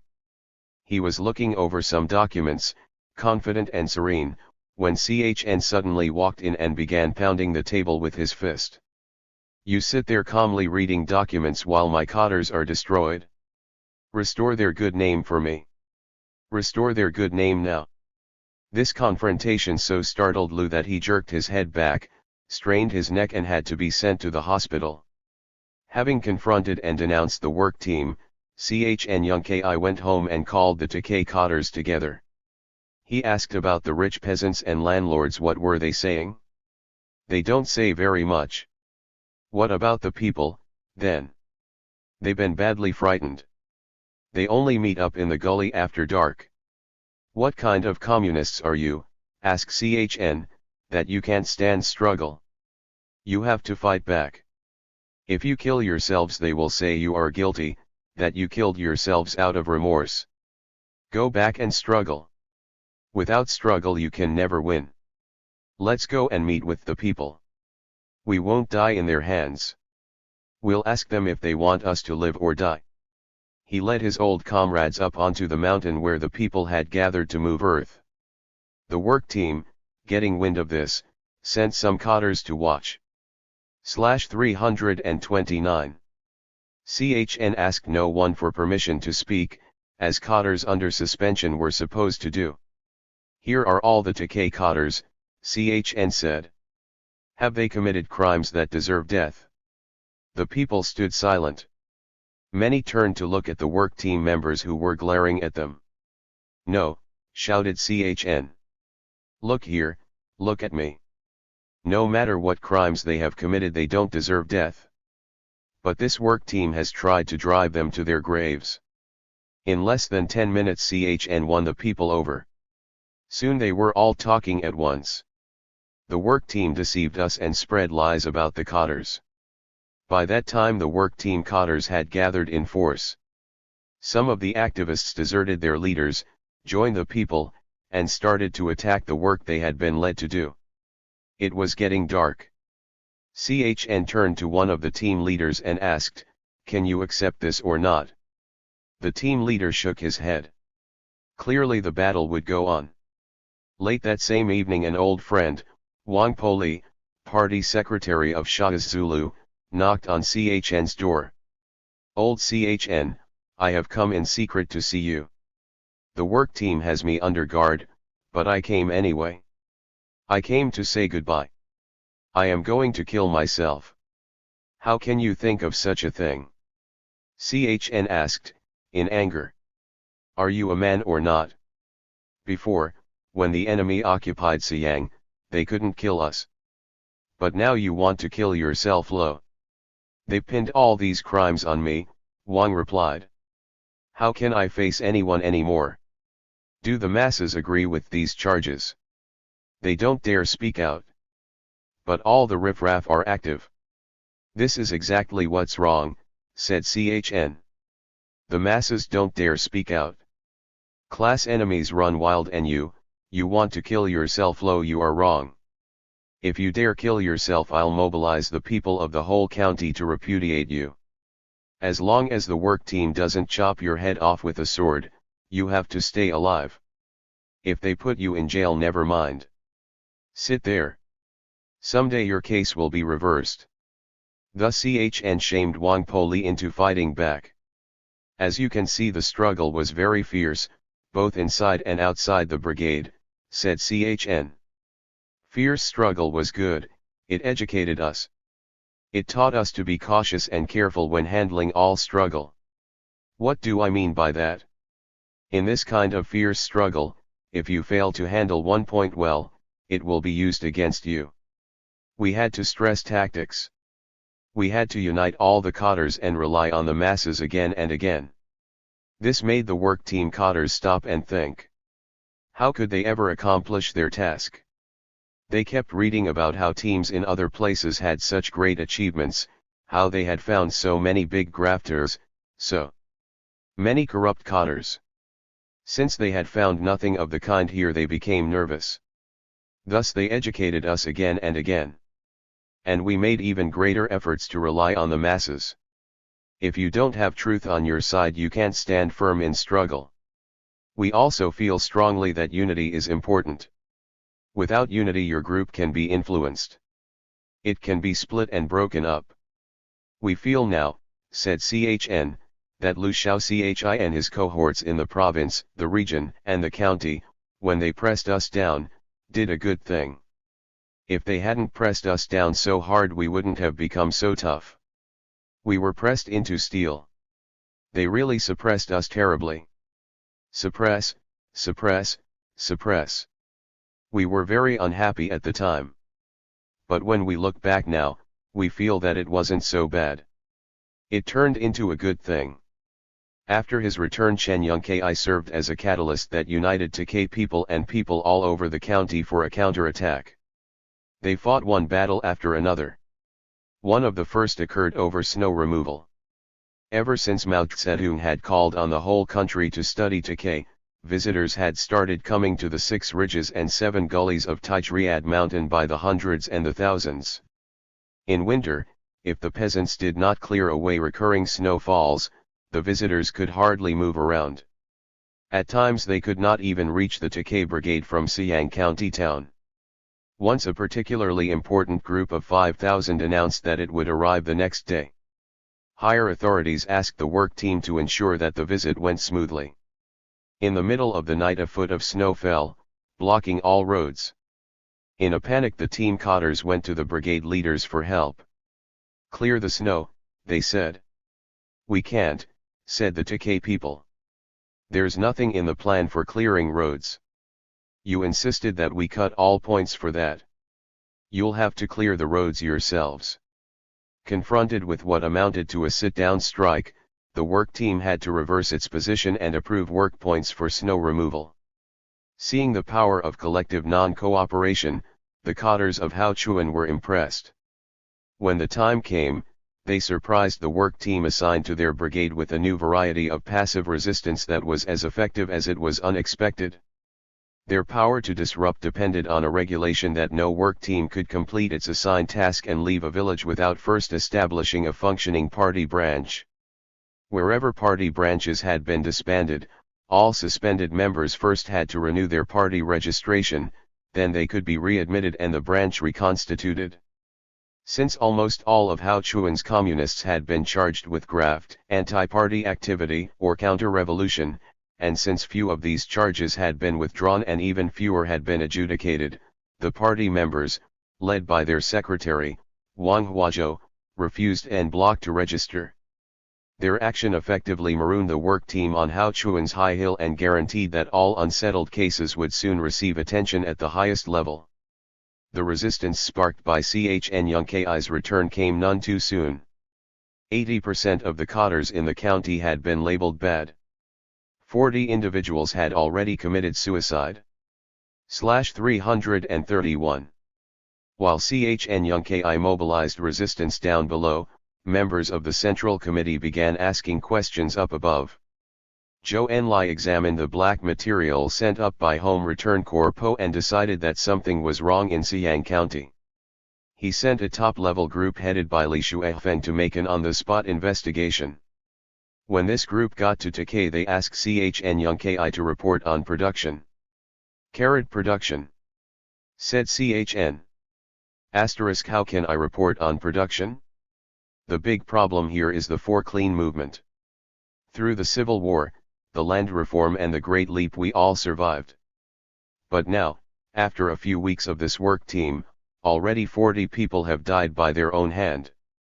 The members of the work team, Chen said, confronted with these facts, became so nervous that their hands shook. A few days later Peking ordered the team to withdraw and sent a new team in its place. The work team under Chang Ziyi was withdrawn from Takei just as a new directive from Mao Zedong, known as the 23-article document, came out. The new team came with a fresh mandate, based on the new document. One important clause required teams to handle advanced brigades by relying on and working through their existing Communist Party branches. Grassroots cotters could no longer be set aside at the whim of a team leader. But when the new work team came, its members did not do what they had promised to do, Chen said. They went back to the advanced brigades and started messing them up again. Once again they said, advanced brigades have the most problems, and they brought out that old Teach Garden experience. "Wang Kuangmei, what a bad apple. If I ever see her I'll bite her." At the meeting they said they wouldn't use Wang Kuangmei's experience. But when they came that's just what they used. And they did the same in Hungtung County. There they fought a second battle of annihilation. Later, at big meetings I often complained about our sufferings at Takei, but the Hungtung people always said we got it worse. In 1966, after the Cultural Revolution had already started, a third work team arrived in Siyang County. The members immediately began to attack for a third time all the cotters who had been the targets of the Po Hungchung team. This sparked a rebellion that led to the overthrow of the county party committee and the whole county administration. Chen Yongkai took over the post of county party secretary.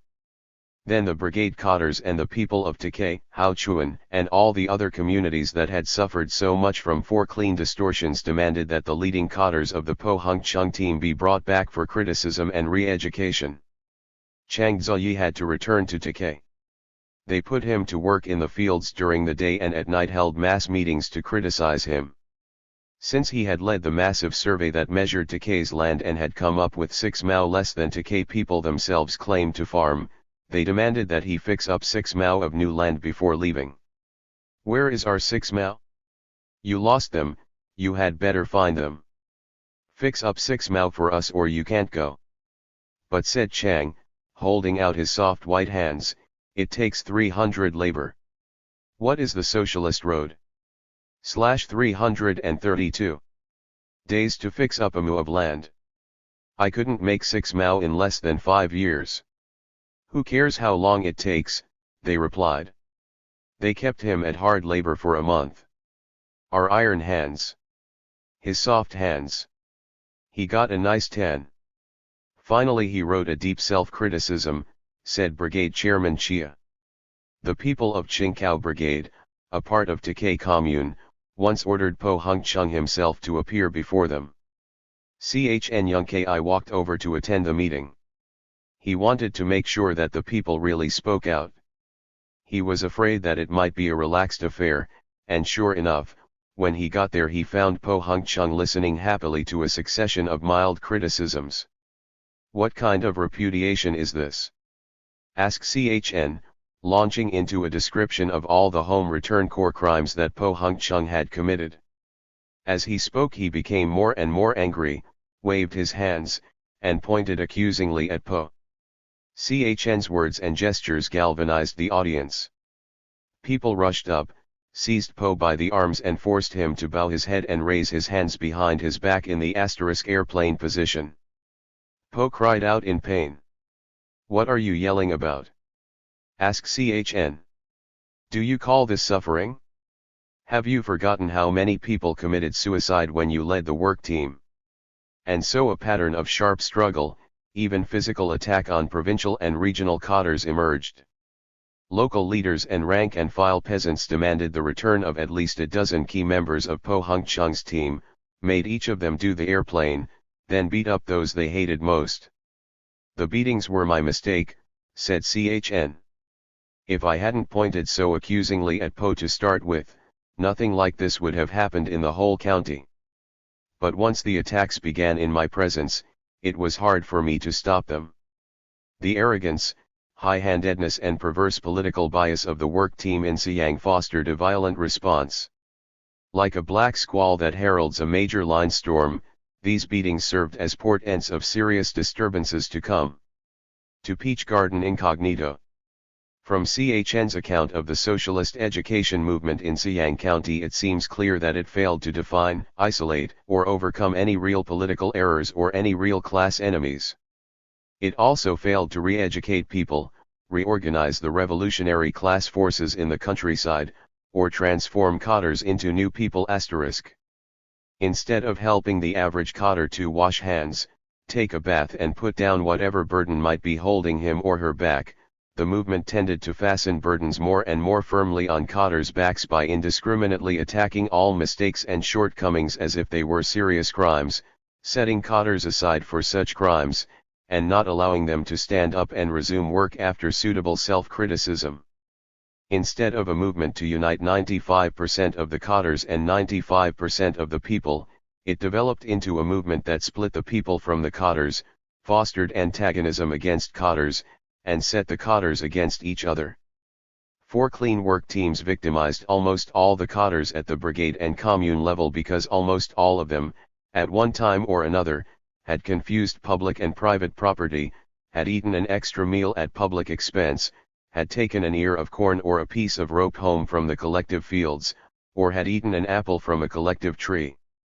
Focusing on minor transgressions, the work team lost sight of the positive contributions many cadres had made.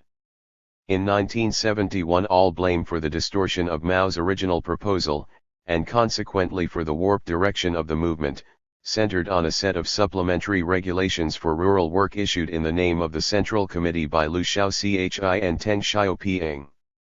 These regulations came out as a supplementary 10 points to the original 10 points. I was never able to find a copy of those points, but critics said they focused almost entirely on economic questions. Instead of setting out to clear up minor economic transgressions so that cottars and people could unite against those corrupting forces of private enterprise that were presumed to be on the offensive, the new directives concentrated on the irregularities themselves as the primary target. They defined the contradiction in the countryside not as a class contradiction between socialism and capitalism, a clash over the direction of development, but as a contradiction between those who were clean in 4 ways and those who were unclean in 4 ways, between those who had grafted and those who had not. Furthermore, they described the contradictions inside the Communist Party and those outside the Communist Party as overlapping or intertwined, which meant that both party members and non-party members were unclean, that grafters could be found both inside and outside the Communist Party, and that all should be cleaned up. This had the effect of equating party members, who held primary power, with non-party members who held secondary power or no power at all, and thus took the party and party members off the hook. A movement that was meant to focus on the central problem of the time, defined rightly or wrongly as the socialist road versus the capitalist road, turned into a shotgun attack on economic irregularities and graft wherever these appeared. If work team cottars could not find any big grafters, they assumed, not that the community was clean, but that the movement had failed. Commander Tseo of the Shensi Provincial Revolutionary Committee said, "This inside-outside formula shifted the aim away from the party people in authority at whom Mao had directed the arrow. Capitalist roaders inside the party had power. If you didn't knock them down, you couldn't solve the economic problem no matter how many cases you solved. Therefore it was not permissible to enlarge the scope of attack by saying you were after graft, per se, and that it didn't matter whether it was inside or outside the Communist Party. Such a position put the arrow on the masses, on the rank and file of rural cottars, because almost all of them had made a few mistakes, especially in the hard years. For instance, according to the regulations, subsidized work points for cottars, that is, payment for public work, could not exceed 2% of the total labor days worked by any team or brigade. In order to survive, cottars had to join collective labor. They had to go to the fields along with everybody else most of the time. So if the cotter arrived late, ate an extra meal at public expense, took a slightly larger personal share, or feigned illness once or twice, this became an economic crime. Focusing on such crimes, we didn't discuss his political line, what he stood for, how he led people, but only his mistakes, and we used them to show that he had a contradiction with the masses, with all the honest forces. Instead of trusting 95% of the people and 95% of the cottars, we ended by mixing everything up: class struggle, line struggle, contradictions of all kinds.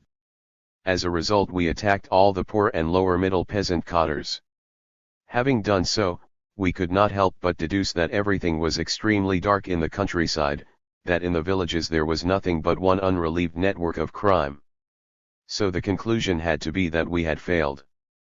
If most cottars were, in fact, bad, then we had failed. We must therefore concentrate our forces for decisive battle. Based on the assumption that most cottars were bad, the party developed human-see tactics and stressed the importance of outside leadership.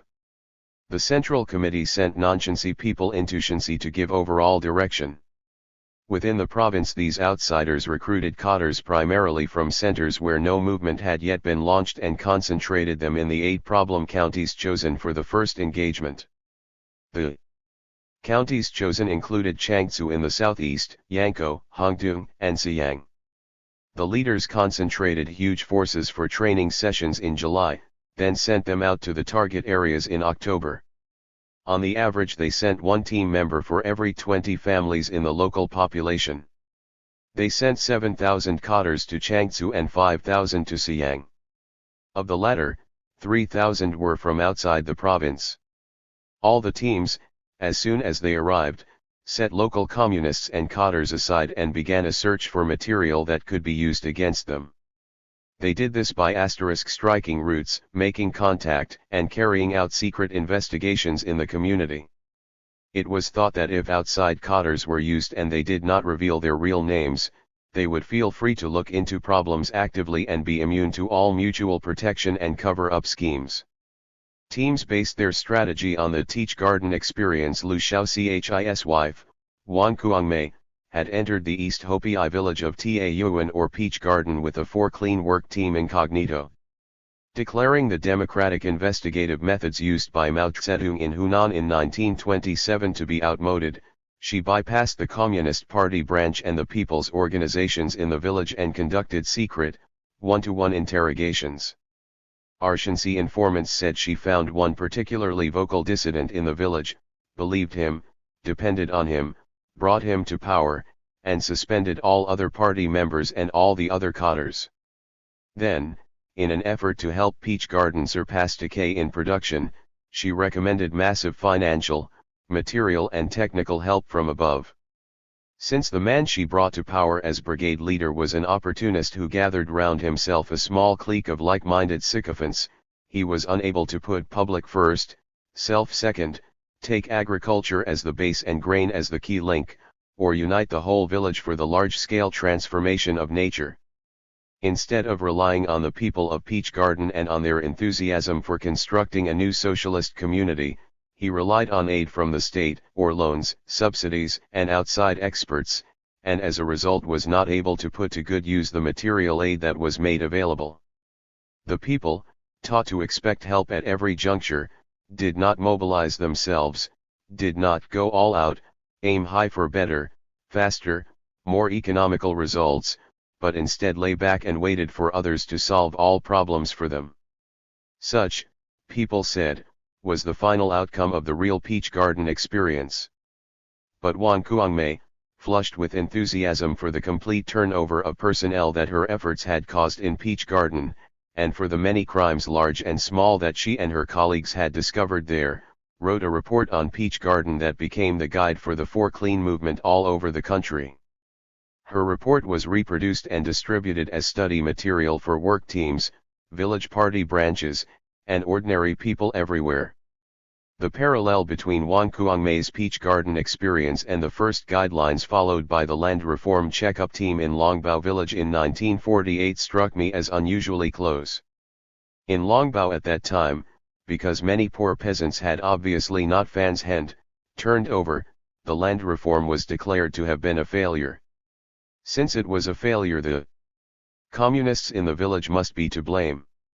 Most of them must be bad, either class enemies, embezzlers and grafters corrupted by power, or old good fellows who went along with them. If land reform had failed and most cadres were bad, then the picture was dark indeed. The situation in the countryside was critical and the party had to mobilize for a decisive battle. Work team members were told that they must either serve the people wholeheartedly hken ox or be sent to the slaughterhouse. Even though this threat was not meant to be taken literally, it was ominous. When they got to the village they set all the Communist Party members and non-party cadres aside. They relied heavily on dissident opinions without too much regard for their source and tended to believe the worst about all the village leaders. As a result, a number of opportunists and dishonest people cut a wide swath temporarily. The morale of honest people and honest cadres and party members dropped to a very low level. For a time, at least, the movement bogged down in a round of investigations and self and mutual criticisms that could not find any way out. Truly, if all the cadres were to be replaced, they must be replaced with people less dedicated, less experienced, and less apt to maintain integrity while holding power than they themselves were. In both these cases, in the land reform and in the 4 Clean movement, the instructions that came down from above could be accurately characterized as left in form but right in essence. They were left in form in the sense that they were couched in militant rhetoric and proposed drastic solutions to contradictions regarded as antagonistic. In a dark situation, with bad cadres everywhere, a great campaign would be launched to investigate all, overthrow all, and solve the problem once and for all. They were right in essence because they raised ordinary contradictions to a level of antagonism that had no justification, no roots in reality. In fact, the situation was not as extreme as claimed. Most of the cadres remained good, or comparatively good. Attacking them all created a level of contradiction between them and the people that was artificial and destructive. Calling some of them enemies, when they were not enemies at all, split the Khatars, split the people, and encouraged real opportunists and real enemies to raise their heads and make trouble. All this was a setback for the revolution that, if not corrected, could lead to disintegration and collapse. Such tactics as these, which could be summed up as attacking the many to protect the few, came to the fore over and over again at crucial times in the course of the Chinese Revolution and served to divert the thrust of various campaigns. Each time the leaders unreasonably expanded the scope and range of their criticism, they converted educational campaigns into broad attacks on the majority of Khatars and, through them, on the people themselves. At the same time, they consolidated their own positions, thus protecting the few. Khatars in Southeast Shanxi insisted that before they launched the socialist education movement at the village level, in key spots such as Yellow Mill and Longbao village, they had corrected the excesses that had so marred its initial phase in Jiangsu and Xiyang counties. They said they had abandoned human-see tactics for more traditional methods, had dispersed work teams, had rejected undercover investigations, and had banned blanket charges of wrongdoing. The movement nevertheless administered a traumatic jolt to the brigade Khatars of the region, both the clean and the unclean, for no one escaped its harsh impact. In areas under the administration of Changchi City, the socialist education movement came late and in two waves known as the Little Four Clean and the Big Four Clean. The Little Four Clean reached Longbao in the winter of 1964 at about the time that the huge provincial work team left decay under criticism. To carry out the movement, not 300 but 3 Khatars arrived from the city, Chang Kenhu, Po Kuo Shang, and a man named Lu. Lu soon departed, leaving a team of 2 to carry on the work. Longbao's Four Clean team first called a brigade-wide mobilization meeting to explain the coming campaign and then set up a series of small meetings for back-to-back exposure of the Khatars' mistakes and wrongdoing. Back-to-back meant that the accused did not face their accusers. The accused, and this included all party members and Khatars without exception, met separately at Unload the Burden meetings where they could hear the accusations, speak out their own shortcomings and crimes, expose the shortcomings and crimes of others, and, if they did this thoroughly, become activists at a later stage of the movement. Once the bulk of the charges against the Khatars had surfaced through back-to-back meetings, and the Khatars had responded in isolated Unload the Burden meetings, the Khatars confronted the people directly at what were known as the bathtubs. In Longbao there were 2 of these, one in the south and one in the north. Each bathtub was supervised by one of the Changchi City Khatars and was manned by the former poor and lower middle peasants of that section. They examined the Khatars who lived in their neighborhood. All these meetings went on at night. During the daytime the people and the Khatars reported for work as usual. The atmosphere was tense and the questioning sharp. Team Khatars Chang and Po did not make any presumption of innocence, quite the contrary. They suspected every Khatar of wrongdoing, if not of substantial graft or misappropriation, then at least of having eaten an unfair meal, or of having used an unfair share of public wealth or property. They spread the idea that everyone must have at least one smudge on his face and that this should be exposed. "T can tell from your face that you have problems," said Chang Kenhu to the storekeeper of the 4th team, Xiao Fulai, a former rich peasant who came from the western mountains to avoid goiter. Xiao's face flushed. See. What did I tell you?" said Chang. Xiao began to sweat. He wiped his brow. "You had better speak out. Your problems cannot be small," shouted Chang, pressing his advantage. Under this offensive Xiao cracked and admitted, one after the other, some of the dishonest things he had done. The main accusation against Xiao Fulai was that he had misappropriated several bushels of wheat from the storehouse under his care. When he admitted this he implicated Kuo Yuanlong, the Catholic poor peasant who had defended Longbao's party members in 1948 as good and had served as a delegate to the First Village People's Congress. Kuo Yuanlong had fallen under a cloud in 1954 when he confessed to being a member of the underground counter-revolutionary Catholic organization, the Legion of Mary. The Communist Party member Meng Fulu, the wartime puppet village head Kuo Teu, the loquacious poor peasant Shen Chuan Te, the poor peasant Chi Youngyen and the carpenter Li Hojian had all been exposed as fellow members. But because, once exposed, they spoke frankly about the organization and revealed everything they knew, they were not prosecuted, only criticized. Isolated for a while, they all gradually re-entered the life of the community. Kuo Yuan Lung eventually served as a cadre for the third production team. He first took charge of public affairs and did well enough at that to run for third team accountant. With this promotion he got in trouble again. He became known as one of the eat more, use more cadres, who could always be counted upon to show up at a wedding, or a housewarming, and eat their fill. At one point, when he could not balance his accounts, he said he had locked some cash in his drawer and lost it. Many people suspected that he had spent it. In the For Clean movement it turned out that he had shared the wheat that Xiao Fulai took from the fourth team warehouse. Shocked by all these charges, his teammates removed him from office and returned him to the status of rank and file member. Another production team accountant, Li Sodza, recorded work points in a freewheeling manner. He wrote down extra points for his friends and recorded points for himself on days that he did not even report for work. In 1 year he gave himself 80 extra work days. He also arranged extra grain shares for people whom he liked. As soon as the wife of one friend became pregnant, he allocated a per capita share for the baby that was as yet unborn, but kept no record of this in the production team book.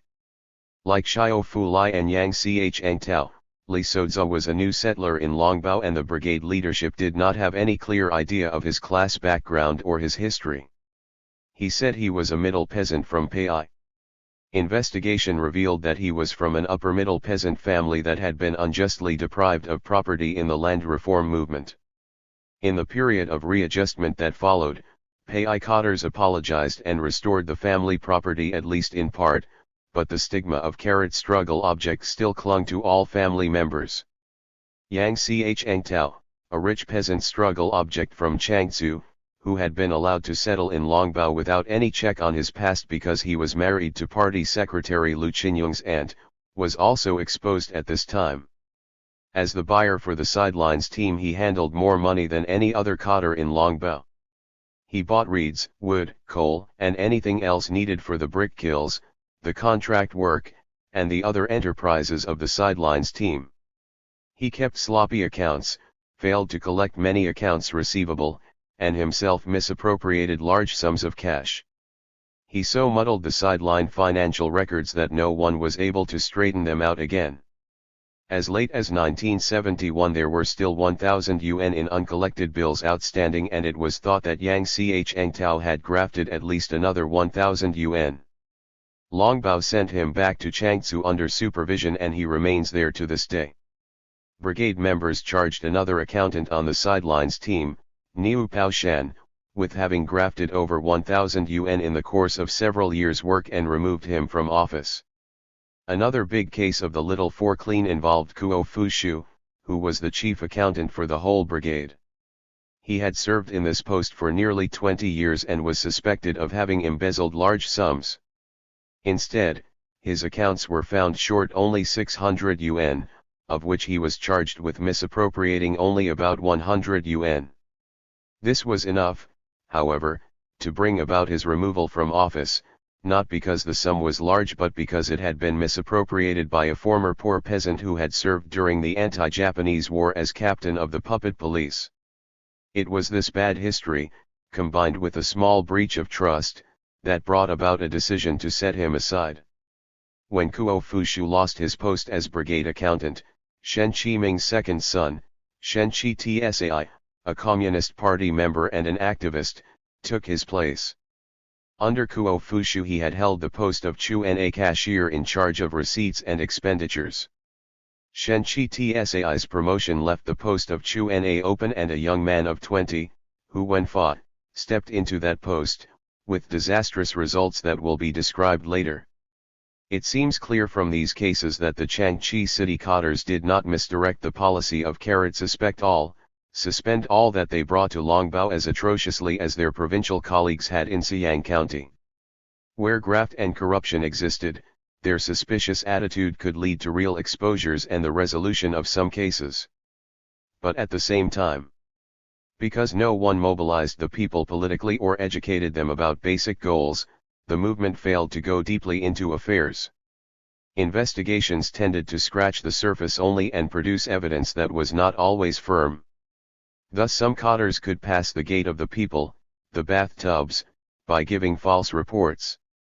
Whatever you admitted, said wounded veteran Wang, whether it was true or not, it enabled you to pass, if the masses were satisfied. If you couldn't satisfy the masses, then you couldn't go downstairs, return to normal life, and you remained a target. The theory was that in the ranks of the cotters everyone had problems and everyone must speak out. But even if this was done, would all the problems come out? On the surface it looked as if all the problems were exposed, but actually very big problems might well slip by. This whole method was a left in form, right in essence method. The people were never taught to understand and repudiate the communist wind of 1958-59, or the San Suyepao Three Freedoms, One Contract wind that followed. So the work teams and the people only grabbed the IOOUN grafters and the IOOUN grafters. To judge whether or not the movement had succeeded, they only looked to see how many grafters they had exposed. What this amounted to was using economic struggle to cover up class struggle. Since the team never mobilized the people to analyze or to expose the line that various power holders followed, none of the criticism or the self-criticism touched on line questions. Thus economism was used to avoid class struggle. In 1971 cotters like Wang automatically equated POSI differences known as line struggle with class struggle on the assumption that the different lines put forward were the lines of different social classes. While these assumptions are being challenged today, they were all but universal prior to Mao's death in 1976. Competition developed between work teams in different brigades. Wang continued. One team would say *, we have found 1,000 UN grafters. The other team would admit shamefully that they hadn't found any. *, you can't find any, exclaimed the first team. Perhaps you are rightists. Afraid of being called rightists, everyone looked very hard for big grafters and sometimes put grafting caps on people even though the evidence was insufficient or even non-existent. Even with the best of motives and the most careful work, it was not easy to uncover the truth about many complex cases.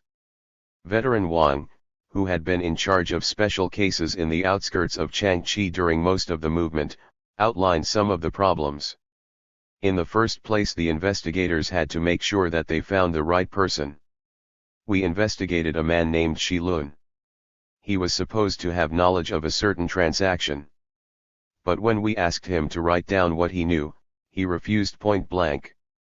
We thought he was very stubborn, and we began to suspect him of bad motives. We went to talk to him many times, but it was all to no avail. Finally it turned out that the man who knew about all these things was not Shi Lun at all, but Lun Shi. When we found Lun Shi, he cleared everything up in short order. It was also important to keep accurate records of places visited, people interviewed and statements made. It was easy to run all over the place for nothing. There was a case of goods, said Wang. The receipt said it had been bought in Haochuan. But there were 3 Haochuans.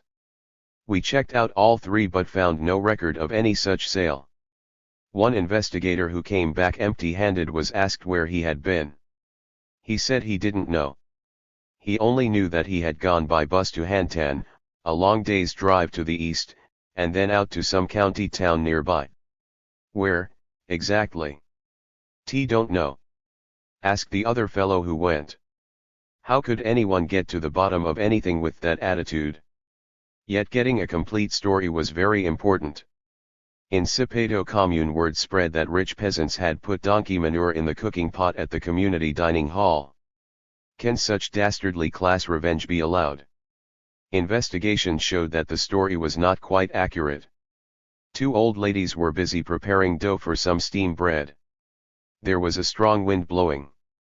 One old lady warned the other to be careful and cover the dough well so that the wind would not blow dust or perhaps even donkey manure from the courtyard outside into the food.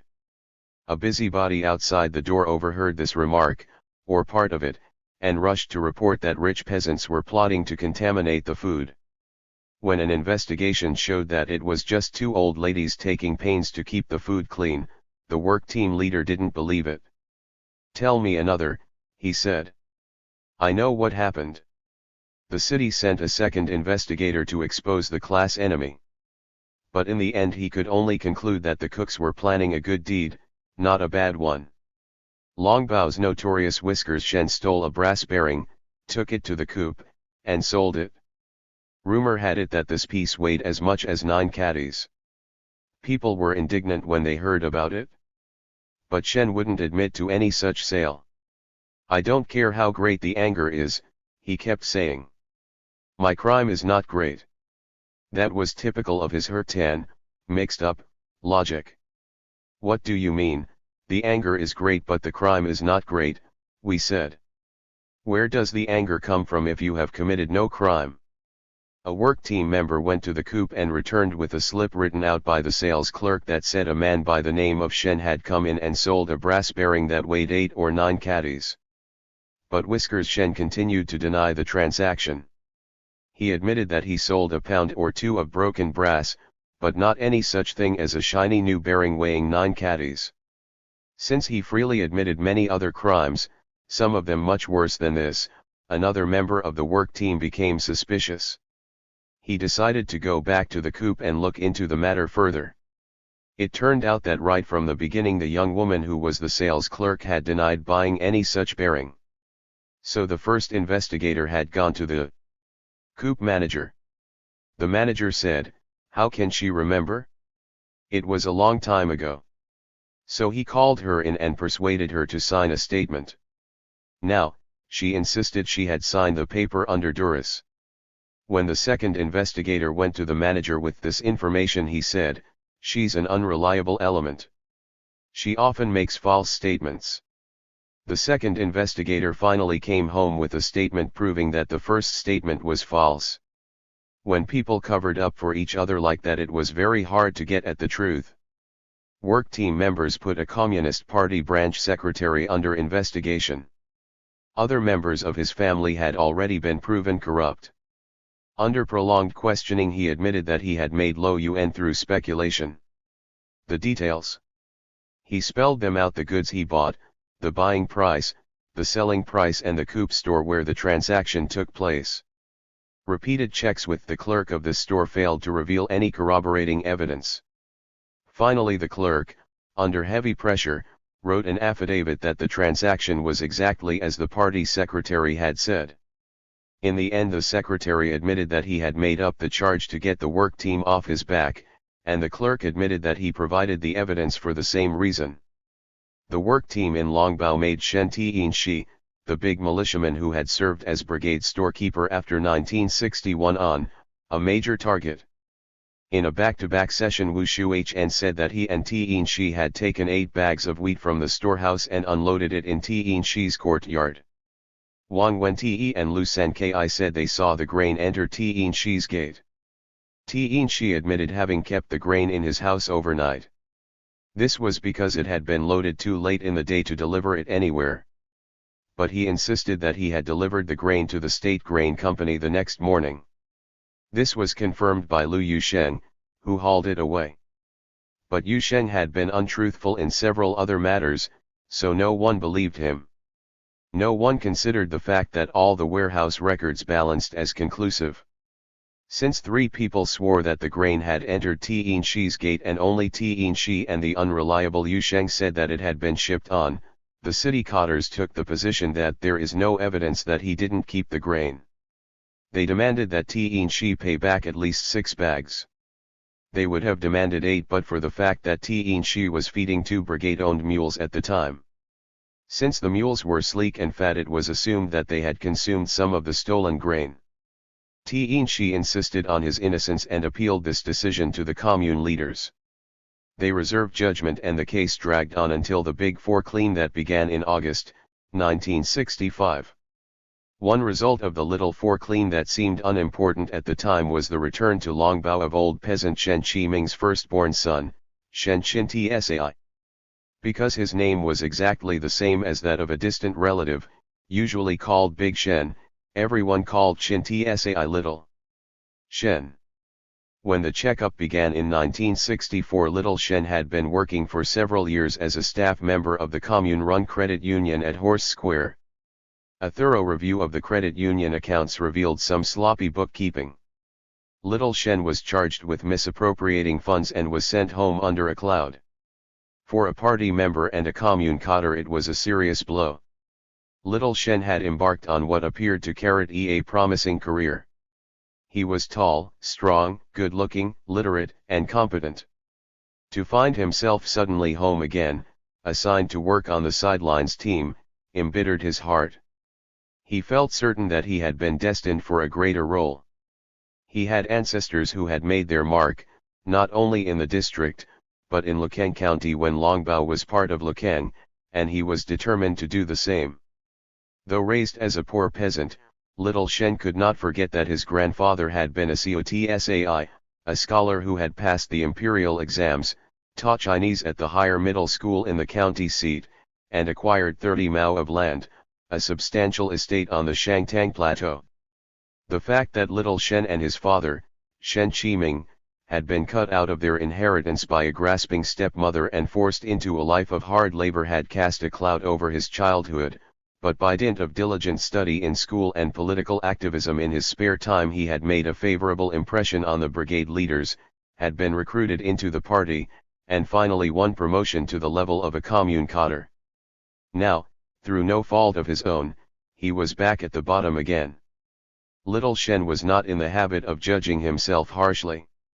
It was possible that he had taken advantage of a deal or two, but in his eyes the deals were legitimate. The confusion in the coup books was certainly not his fault. He felt he was being used as a scapegoat for others who had misappropriated funds, then put the blame on him to protect themselves. His career seemed to parallel that of his grandfather, the Cotsai, who, Little Shen Qin Tsai convinced himself, was too honest to prosper in the corrupt environment of old Lukang. Grandfather Shen found himself matched at every turn against another Cotsai named Li, who also came from Longbao. The latter's grandson, Li Kuangsung, still lived down the street. In the old days both men had the right to collect county taxes, but when Li collected them he always took twice as much grain as the government required and put the surplus away in his own granary. Cotsai Shen, ostensibly because he felt sorry for the cheated peasants, denounced Cotsai Li to the police. But the head of the police bureau sided with Li. A long quarrel ensued. Exasperated, Cotsai Shen waylaid the head policeman and beat him up. This offense led to an indictment and a court trial in the course of which both Cotsais mobilized all possible influence to guarantee a favorable verdict. Stalemated in Lukang, the case went to the provincial capital, Taiyuan, where Cotsai Li had more clout. Cotsai Shen lost the case, and soon thereafter died, whether from heartbreak or a flogging remains unclear. When Cotsai Shen died, his grandson, Little Shen Qintsai, was 1 year old. The child soon discovered that as a descendant of the old scholar's first wife he had been born into the wrong branch of the family. His paternal grandmother had borne a son, Shen Qiming, and 2 daughters, but when she died her husband married again. He took as his new mate the daughter of a well-to-do veterinarian. The woman, spoiled by wealth, immediately took command of the household. She treated her grown stepchildren like servants. When her second child was born and her breasts ran dry she forced her daughter-in-law to nurse it, thus depriving Little Shen of his mother's milk. When Cotsai Shen died in Taiyuan, she connived with her father to divide her husband's property in such a way that she and her own 2 children got the lion's share while her stepson, Shen Qiming, and his children got only 9 mao, 3 sections of house and a big slice of the old man's debts. Shen Qiming had to sell land and house to pay off creditors. He sent his wife and Little Qin Tsai back to Tunliu, where his maternal grandmother had inherited 20 mao. Then he himself went to Taiyuan to pull a rickshaw. After a year of hard labor he managed to save a little money to send home, but the messenger he chose to deliver the cash to Tunliu stole every cent. He worked another year, saved more, and this time returned to Tunliu himself. After that he hired out to a landlord as a hired laborer. When little Shen Tsai was 13 he joined his father in the field during the busy season, then took to the road with a wheelbarrow in the off-season, hauling clay pots, cotton and any other freight that came his way. By that time a younger brother, Shen Tsai, grew strong enough to join them. Laboring together, the father and two sons finally saved enough to buy back the 9 mao and 3 sections of house they once owned in Longbao. They returned home in time to take an active part in the land reform. After they won 29 additional mao of land and half ownership in a mule, their life improved greatly. Both sons learned to read and write at a level sufficient for rural leadership, both joined the Communist Party, and both became cadres. When the elder, little Shen, went out to work full-time as an official of the Commune Credit Union, the younger, Tsai, became an accountant, first for the 4th team and finally for Longbao Brigade. On the rise, little Shen viewed the future with confidence. Success seemed to come easily both in the field of commerce, where he found that his affable manner and shrewd business sense made possible one fine deal after another, and in affairs of the heart, where he found that his good looks and promising career impressed women favorably. Chasing women got him into trouble more than once. His most serious scrape occurred in I-960 when he was courting a local beauty in Yellow Mill. The woman's husband resented the liaison and challenged little Shen to a fight. Little Shen, almost 6 feet tall, easily vanquished the poor man, beating him so badly that he landed in the hospital. This was too much for the man's relatives and friends in Yellow Mill. They took the matter to the police, who promptly arrested little Shen and held him for 2 months. In the end the principal settled the case out of court. County authorities never brought Shen Tsai to trial. They released him, with his reputation as ladies' man and fighter much enhanced, but with his career record tarnished by an arrest and a jailing. Shortly thereafter little Shen became interested in a young woman who lived down the street. She was the widow of Chin Tzai Pao, the brother of Fast Chin, the militia captain. Tzai Pao's widow was famous for her good looks and her domestic skills. She was one of the best cooks, seamstresses, and all-around housekeepers in the brigade. When her husband died many bachelors sought her hand. Foremost among them was her brother-in-law, Fast Chin. She reacted favorably to go-between sent by Chin and led Thurn to believe that she intended to marry him. In the meantime she secretly received little Shen in her home, fell in love with him, and suddenly, without warning, married him. Fast Chin, taken by surprise, was deeply offended and angry. He vented his spleen not on his sister-in-law, who had jilted him, but on little Shen, who had so cleverly outmaneuvered him. From that time forth he carried a deep grudge against Shen Tsai, who was, after all, from the southern end of the village, had clan ties to the South Temple, and thus represented an opposition group that had always been in conflict with the people of the North who rallied around the North Temple. In Chin's eyes it seemed that his intended bride had been stolen by one of the enemy, something akin to the conquest of Juliet, a Capulet, by Romeo, a Montague. Little Shen's return to Longbao under charges of financial irregularity set the stage for conflict.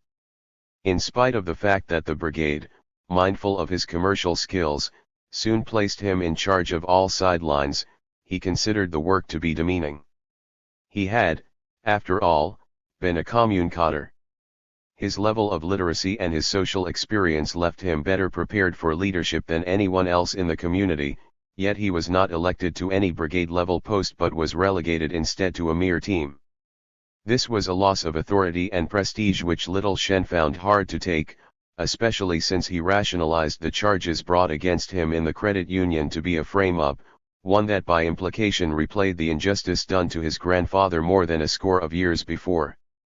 That he and the whole family might also have rationalized that earlier frame-up could not be ruled out. Everyone always made the best possible case for his own side.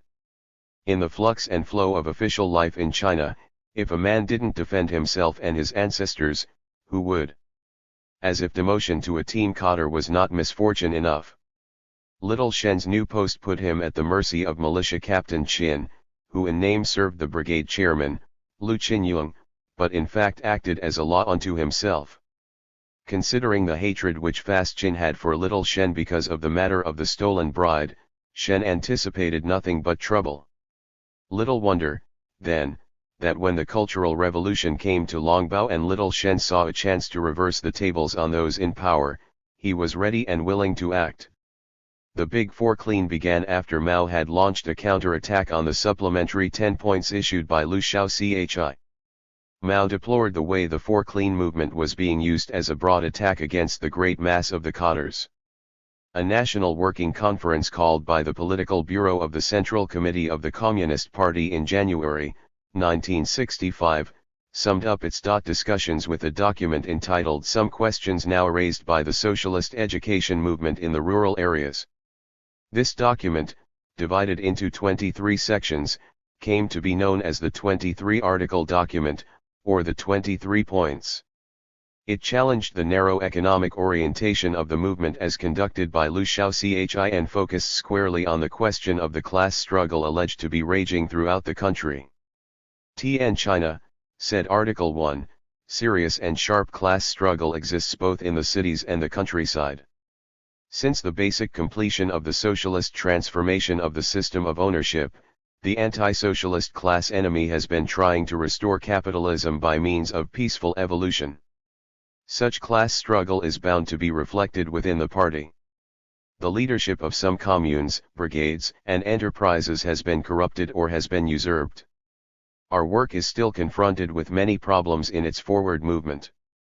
But practice proves that it will not be hard to identify and to solve many of the problems in the cities and the rural areas, so long as our whole party continues to implement all the decisions of the Central Committee on the Socialist Education Movement more deeply and more correctly, grasps the class struggle as the key, grasps the struggle between the road of socialism and the road of capitalism as the key, relies on the working class, the poor and lower middle peasants, the revolutionary cadres, the revolutionary intellectuals and other revolutionaries, and pays attention to uniting more than 95% of the masses and to uniting more than 95% of the cadres.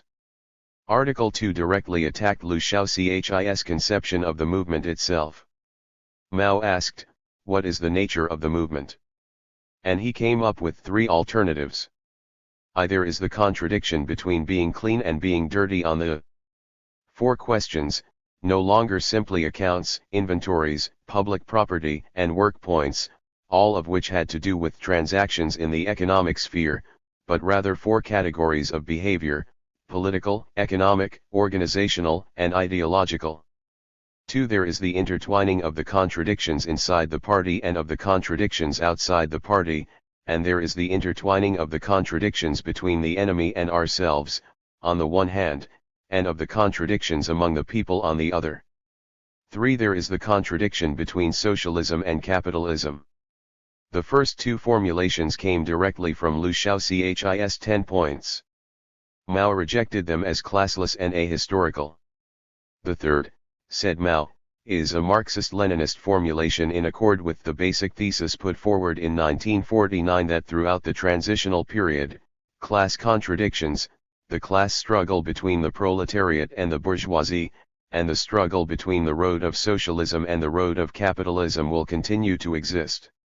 Mao then formulated for the first time very clearly what the main target of this movement was to be: party members in leading posts who take the capitalist road. The target, then, was not simply grafters, not simply bureaucrats, not simply people with mistakes, but party members in power who followed a bourgeois line, promoted careerism, individualism, private enterprise, and private gain, and undermined the socialist system of ownership and the socialist system of production and exchange. Mao went on to describe, in general, who these party members in leading posts taking the capitalist road might be. Some act on the stage while the others operate behind the scenes. Of those who support these elements, some are in the lower levels and the rest are in the higher levels. Of those in the lower levels who support these elements, there are landlords, rich peasants, counter-revolutionaries, and other bad elements who have already been identified as such, and there are landlords, rich peasants, counter-revolutionaries, and other bad elements who escaped being identified as such. Of those in the higher levels who support these elements, some are anti-socialist elements working in the organs of the communes, districts, counties, and prefectures and even in the provincial and central departments. Among them there are some who have always been alien class elements, others are degenerates, and still others are persons who have received bribes and are collaborating in violating the law and discipline. Some are persons who have failed to draw a line of demarcation between the enemy and ourselves, have abandoned their proletarian class stand, or have shielded relatives, friends, and old colleagues who are engaged in capitalist activities. The overwhelming majority of our cadres want to take the socialist road. But among them there are persons who do not have a clear understanding of the socialist revolution, do not assign people correctly or do not conscientiously check up on their work, and thus commit the error of bureaucratism. As this summary list made clear, those accused of taking the capitalist road and their supporters were made up of two categories of people, old alien class elements who had always opposed socialism, but who were not all necessarily publicly known as such, two revolutionary elements who had changed, degenerates, persons who have received bribes, persons who have failed to draw a line of demarcation between the enemy and ourselves, and persons who do not have a clear understanding of the socialist revolution. The latter group could be, and later were, more precisely designated as new bourgeois elements to distinguish them from the leftover alien class elements such as landlords, rich peasants, and capitalist entrepreneurs. Clearly, as this was stated in 1965 and then repeated many times over as the socialist education movement developed into the Cultural Revolution, most people had no real concept of who these new bourgeois elements might be. Since no one in China possessed private capital, such objective criteria as the ownership and control of productive property and income from exploitation could no longer serve to demarcate classes. What remained were subjective criteria, judgments concerning belief and behavior, estimates of politically significant line and policy differences. Giving undue emphasis to material incentives, producing goods for profit, even by a collective, stressing technology and neglecting politics, all these were considered capitalist road. But since Mao all along made clear that material incentive had its place, that in production output should surpass input, and that technique must be mastered in order to modernize the country, making these distinctions became a balancing act of great complexity. In the last analysis what remained were individual opinions. How could one choose between them? As Ye Qianying said in October, 1979, the Cultural Revolution was launched with the aim of preventing and combating revisionism. But no accurate definition was given of revisionism. Given these difficulties, it was always much easier to place the emphasis on leftover, alien class forces, on people of landlord or rich peasant background, on people with ties to the old Kuomintang or on people who had served the Japanese as puppets. Concerning people like these one could gather hard negative facts. They could then be placed in an enemy category. Since cadres found the new bourgeois hard to define, they tended to set aside the whole question in favor of minute re-examinations of the class origin and past affiliation of more traditional targets. Just as Mao's 23 points challenged Liu Shaoxi's formulations regarding the purpose of the movement and its targets, so they also challenged the criteria used to measure the success of the movement. Whereas Liu emphasized primarily the question of being clean or unclean on the four questions, and these four tended to boil down to one economic propriety, Mao posed 6 criteria that included economic propriety, but by no means stopped there. Mao's 6 were: 1. Whether or not the poor and lower middle peasants are really aroused. 2. Whether or not the problem of dirtiness on the 4 questions among the cadres has been solved. 3. Whether or not the cadres take part in manual labor. 4. Whether or not a good leading nucleus has been established. 5. When the disruptive activities of landlords, rich peasants, counter-revolutionaries, and other bad elements are discovered, whether they are dealt with by passing the contradictions onto the higher organs or by arousing the masses to control these elements strictly and reform them on the spot. 6. Whether output is increasing or decreasing. To counteract the early emphasis on secret investigations and the tendency of such investigations constantly to broaden the target, attacking the many to protect the few, Mao issued a series of instructions on working methods. The work teams, said Mao, must rely on the majority of the people and the majority of the cadres. They must be above board and open from the very beginning, and explain to the people at large their purpose in coming and the policies to be followed. They must arouse the poor and lower middle peasants, organize their class forces, cultivate activists, form a representative nucleus and work with it.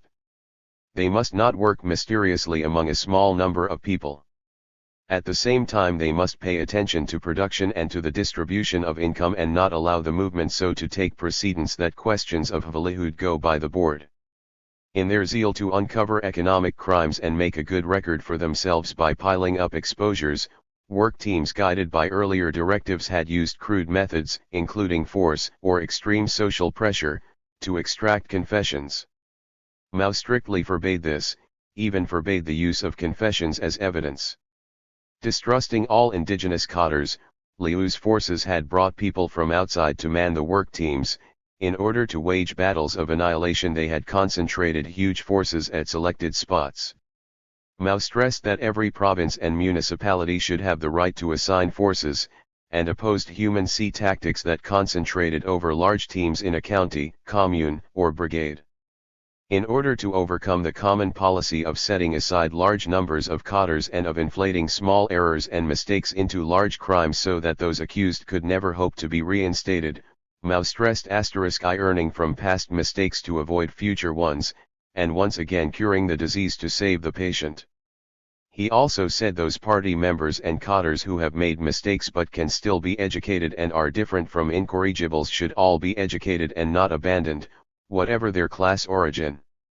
The policy toward cadres with mistakes should be persuasion and education, helping them to wash their hands and take a bath and to lay down their burdens, and uniting with them against the enemy, and starting with a desire for unity, resolving contradictions through criticism or struggle so as to achieve a new unity on a new basis. Mao emphasized that those who had made small mistakes in regard to the 4 questions, or those with many problems who had genuinely recognized them, should be liberated, restored to active political life, early. At the same time, necessary and proper disciplinary measures shall be taken against some cadres who have made mistakes. This is for the purpose of educating and reforming them. So long as they are willing to take the socialist road, the party and the masses will unite with them. Significant, in the light of the widespread power seizures from below that occurred in the Cultural Revolution, was point number 7 in the article on cadres. In cases of a serious nature, where the leadership has been seized by alien class elements or degenerate elements, struggles should be waged to get it back. First struggle with them, and then remove them from office. There is no hint here that this might occur simply by action from below. These are instructions to work teams sent by the party leaders. A power seizure of this kind was seen as an action engineered by the work team in consultation with its higher leadership, and with the support of masses mobilized for the purpose. Certainly very few imagined that within a year or 2 groups of rebels organized at the grassroots would be seizing power from alleged capitalist roaders all over China. Whether or not Mao Zedong had such seizures in mind in 1965 is difficult to say. All the elements of the strategy that later emerged in the Cultural Revolution are there in the 23 points: party members in leading posts, the famous tardy people in authority, taking the capitalist road, mass organizations of the rank and file mobilized to rectify the party, a 2-line struggle between the working class and the bourgeoisie that will determine the fate of the revolution. But there is a world of difference between people taking things into their own hands and seizing power from below without any approval from above, and people led by a work team sent by higher administrative bodies removing people with mistakes from office and temporarily ruling in their place. The latter had occurred many times in the course of the revolution, for instance, in the Taihang during the Great Land Reform Checkup in 1948. The former had not occurred at all in areas under the leadership of the Communist Party.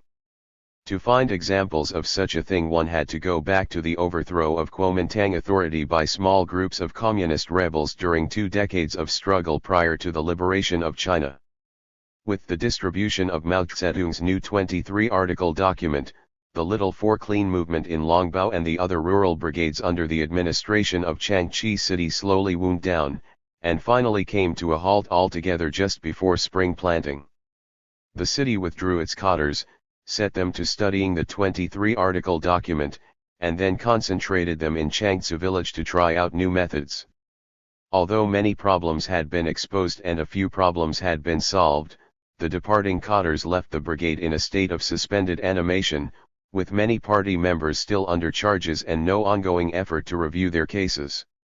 Big Four Clean. It was August, 1965, potato digging time in Longbao, when the next wave of rectification, the Big Four Clean movement, got underway. At that time a new work team composed of 15 city-level cadres arrived. Xiao Chia, assistant political director of the Changchi City Militia, chaired the team. A man named Pai Min served as political director. A vice-chairman and 12 rank-and-file members made up the balance of the group. Thus there were 2 outside cadres for each Longbao production team working under a 3-man leading committee. These city cadres had studied the 23 points of Chairman Mao. On the surface, at least, they came to Longbao imbued with a class approach and announced that they were looking for people in power taking the capitalist road, not just grafters. But in fact they applied again a policy of looking primarily at individual finances with a policy of suspect all, suspend all. They did not approach any of the cadres in Longbao, arrange to take any meals in their homes, or even speak to them. They set them all aside and appointed work team members, 2 to a production team, to take charge of the daily administration of the brigade. They called together the Peasants' Association, an organization that existed on paper but had been defunct for some time, and charged it with the task of examining the cadres. They allowed no cadres or members of cadres' * families to join the resurrected association or take part in its activities. They warned the cadres not to cross heads and bite ears when they met, that is, not to carry on any private conversations or consultations. To ensure that these warnings were heeded, they called on association activists to supervise the cadres day and night, note everything they did and said, and to whom they said it. They even asked the activists to report on what the cadres said in their sleep. After a few days the team concentrated all the cadres from all the brigades at commune headquarters in Horse Square Commune and kept them there for 20 days. This gathering was called Wash the Face, Take a Bath, Put Down the Burden on Your Back meeting, or more simply, the 3-level cadres meeting. It included a few activists from each brigade who were there to confront the cadres face to face on behalf of the peasants' associations back home. The association rank and file, for their part, were busy gathering materials back to back in each brigade. For a while nobody knew what was going on. The activists wondered why they were included. People with serious problems worried night and day, and people without serious problems also worried. The work team finally explained that the activists would present material, that minor problems would be quickly solved so that the people accused of them could also become activists, and that major problems would be solved in due course, taking into account the attitude of the people involved. This explanation eased the tension. The work team asked the cadres to speak out one by one, first brigade accountants, then brigade storekeepers, then team accountants, then team storekeepers. As problems came out, everyone present discussed them. If someone said, "Last year I got 5 caddies of squash free," others would immediately ask, "Are you sure it wasn't 10? The work team divided the cadres from each brigade into 2 groups, with a leader and an assistant leader for each. After everyone had made a first, tentative self-criticism, those with minor problems rose to positions as group leaders. The groups then assumed collective responsibility for the living conditions and safety of all members. They undertook to enforce discipline and ensure that nobody went home, and that those with serious problems neither ran away nor committed suicide. They also reported all unusual or suspect behavior to the work team. Once the work team established this structure, it concentrated all efforts on what were deemed to be major cases. During the day the team members met with suspects individually. In the evening the latter went before large group meetings or combined group meetings. If the group was not satisfied with the way they spoke, they returned to the four-clean office for further consultation. The large meetings usually ended at about 11 o'clock, but were followed by an hour or two of individual mobilization, where leaders explained Communist Party policy and urged suspects to speak out more frankly in order to earn lenient treatment. Listeners judged the quality of each self-criticism against the material brought to the commune meeting from the mass meetings in the brigades. If a cadre did not cover everything that the people at home had brought up, he was urged to say more. The leaders sent a summary of what each cadre had said back to his home brigade to be checked against the knowledge accumulating there. Team members urged each cadre to recall his or her own past, to remember how poor he or she had been before, how he or she had been saved by the Communist Party and now, having come to power, had taken advantage of the collective to enrich him or herself. Weeping, they were supposed to make clear how much they had grafted. Once the work team cadres were satisfied that the truth had been revealed, they would announce their verdict and decide if the treatment should be harsh or lenient. So-and-so spoke well. He grafted lucadis of grain and IOOOUN. But he made a clean breast of it, so the amount he must repay will be reduced. They held out Huang Xiaoyuan of the Ang Brigade as an exam. Pi. He had taken several hundred caddies of grain and several hundred yuan. Both his uncle and his mother came to the meeting to expose him. They recalled their bitter past life and blamed him for forgetting his origin. Now he wants to exploit the people, they said. They called on the Communist Party to educate him and punish him severely so he wouldn't do anything like it again. But his own criticism was so thorough and sincere that team members asked him to repay only a proportion of everything. They recommended no other punishment. Xiaoyuan himself was happy and grateful. In group meetings his case was discussed. See how well Xiaoyuan spoke. Look at the treatment he got. By such means other people were encouraged to speak out and not hold anything back. Small groups met together every day. If any cadre did not speak frankly to his small group, leaders convened larger meetings to hear him. This they called heating things up. If the larger meeting brought no change, they arranged a still larger meeting. Thus leaders relentlessly pursued the question of graft. They brought heavy pressure indeed on the cadres. Al-Hirli had been a vice-team leader in Longbao for half a year and a team leader for a year. He had done nothing irregular. Work team members called him before them and threatened him all the same. We know your problems already. The people have thoroughly exposed you, so don't think we don't know all the facts. You must wage a conscious struggle for revolution and tell us exactly how much grain you have taken. But I haven't taken any grain, or any money either, said Al-Hir. All right.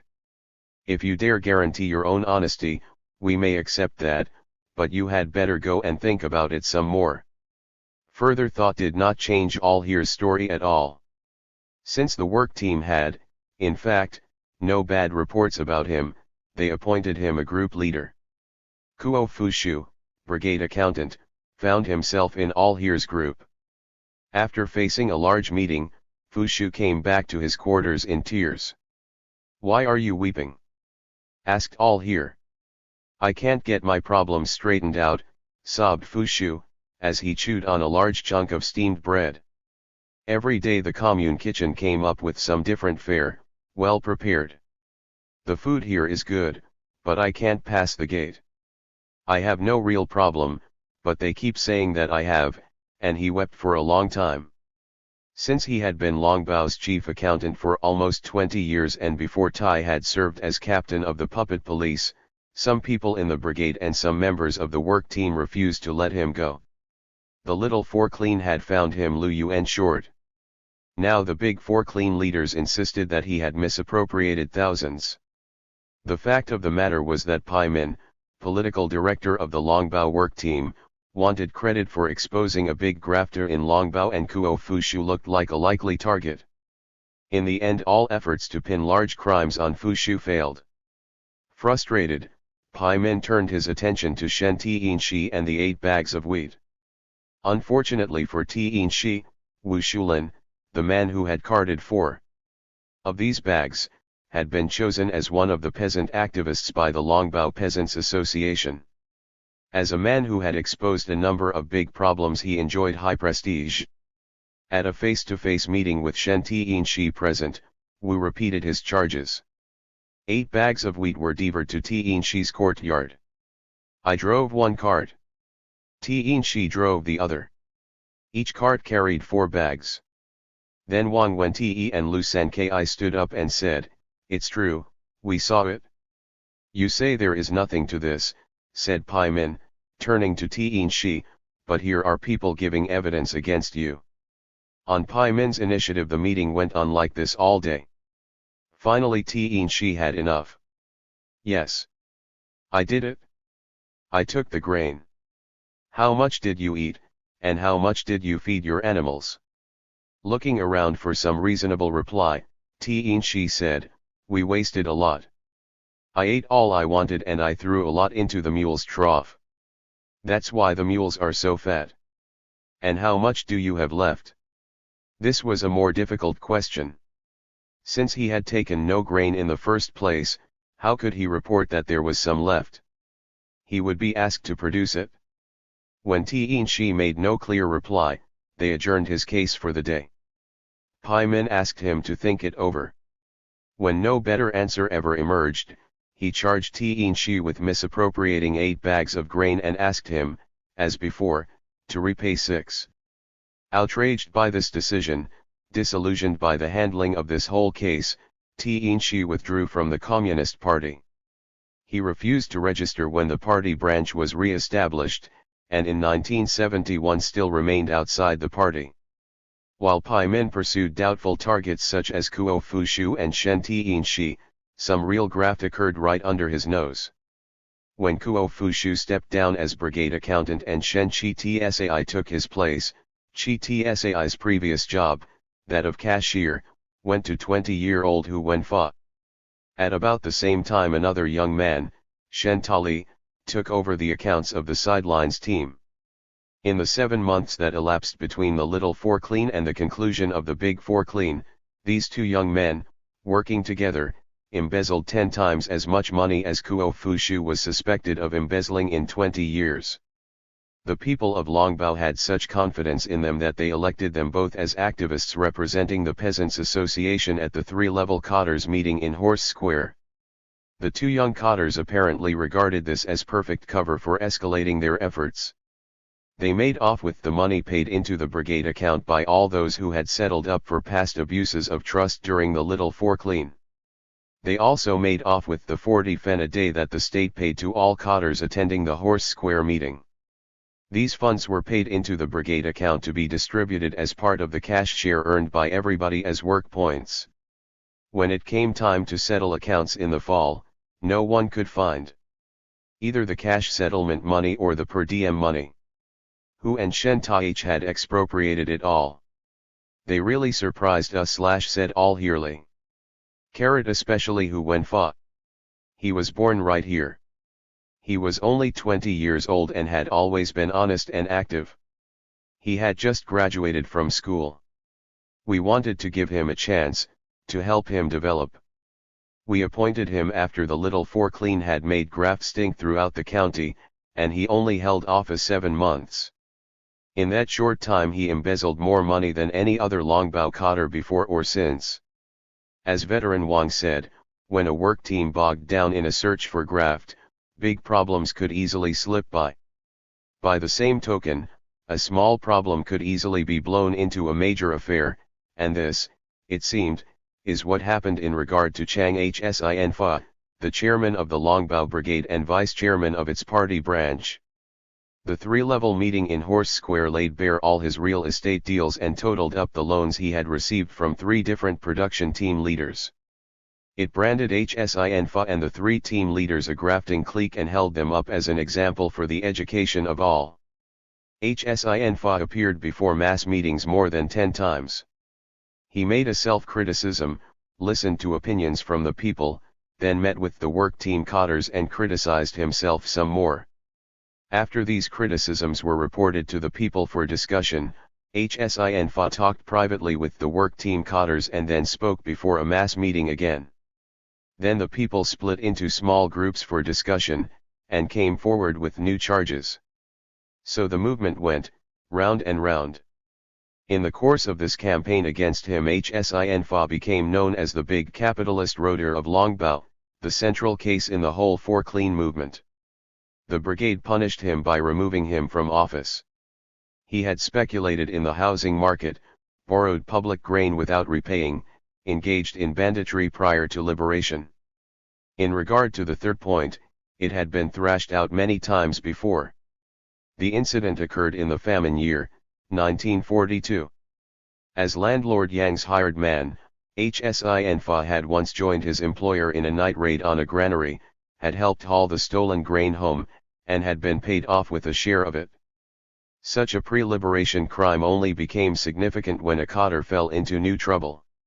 Then investigators dragged up everything in his past that could possibly be held against him in order to make the case more convincing. But no matter how much they blew up this whole case, it was hard to make Hinton into a major criminal or die-hard reactionary. The total amount of money involved was too small. They charged Hinton with misusing only 180 yuan of public money. Since he spoke honestly about it and seemed sincerely to regret having betrayed the people's trust, they reduced his debt to the brigade by 80 yuan. By selling his bicycle and his radio he was able to realize the remaining 100 yuan and pay off everything he owed. The team never sent his case to court. Party leaders never punished him inside the Communist Party. In the end everyone felt that he had received lenient treatment. But the fact remained that one of Longbao's leading cotters, a man who had been in office for 20 years, who had led the brigade through land reform, mutual aid, cooperation, and the Great Leap, was summarily dismissed as a capitalist reader and lived in disgrace for many years thereafter, all because of I-8OUN. At about the same time Hinton, who had always longed to have a son and had already adopted one of his brother's sons to ensure a male heir, became the proud father of a boy. His wife gave birth prematurely to a baby that weighed hardly more than a pound. Both mother and child were very sick for a long time after that, and Hinton, in disgrace, did nothing outside of his regular field work but hang around home and look after his threatened family. He managed somehow to hire an herb doctor who lived in his house and gave constant attention to the two sick ones. Slowly his wife recovered and his son took a lease on life that could not be denied. This surprised everyone, including Hinton, who called the boy Keiichi, little chick, because he was so small.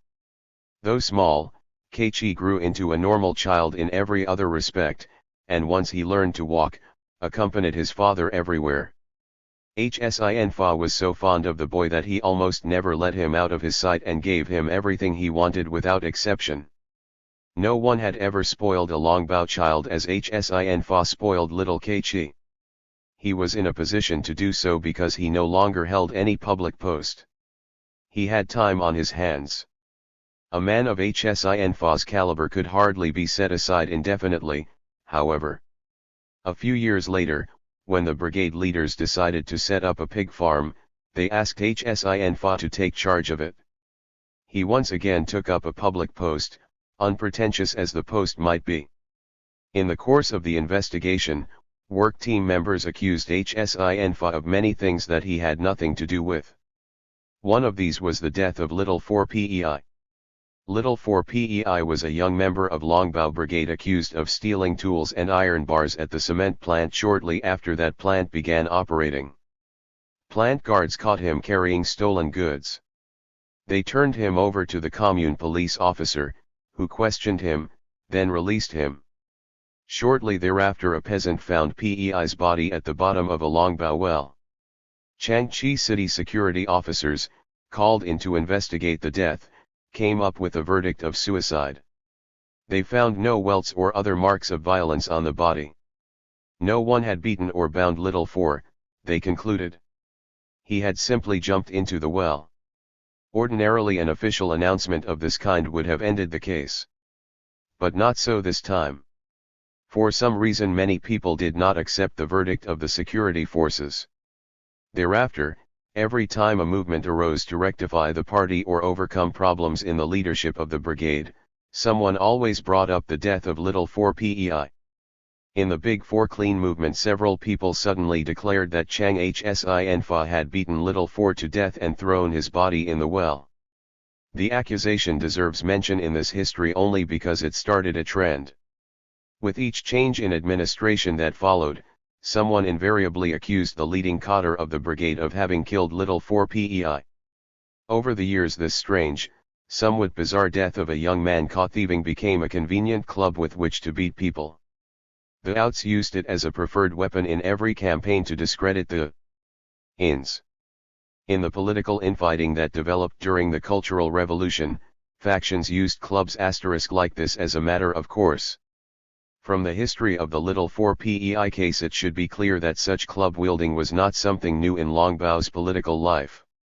If, during the Four Clean movement, Chang Hsinfa stood accused as the main capitalist roader in Longbao, he was by no means the only one. The work team called suspected embezzlers like Kuo Yuanlong, Kuo Fushu, Xiao Fulai, Shen Tianxi, Hu Wenfa and Shen Tali capitalist roaders, and applied the same label to all peasants who had taken advantage of the three freedoms, one contract wind of 1960–64 to set up individual enterprises. In order to ensure that these entrepreneurs returned to their production teams and did their fair share of work in the fields, city cadres wiped out the concession system.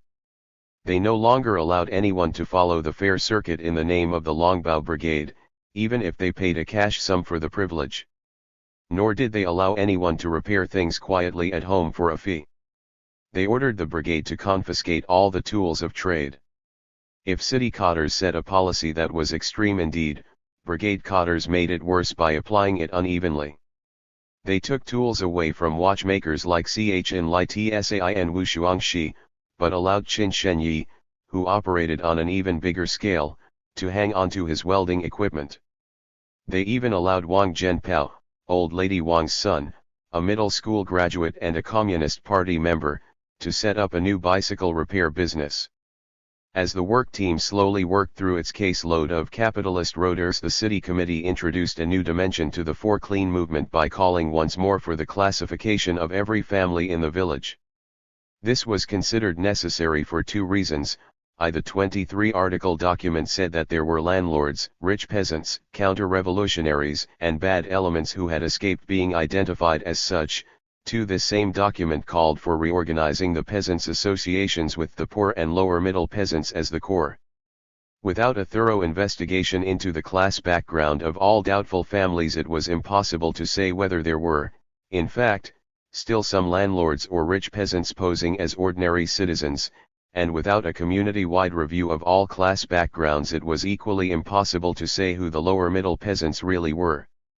After the great classifications of the land reform period, the job had been done once again in 1954–55 UT. A lot of social experience had accumulated since then, and by 1965 people had a much clearer idea of class standards than they did when the concept was first introduced.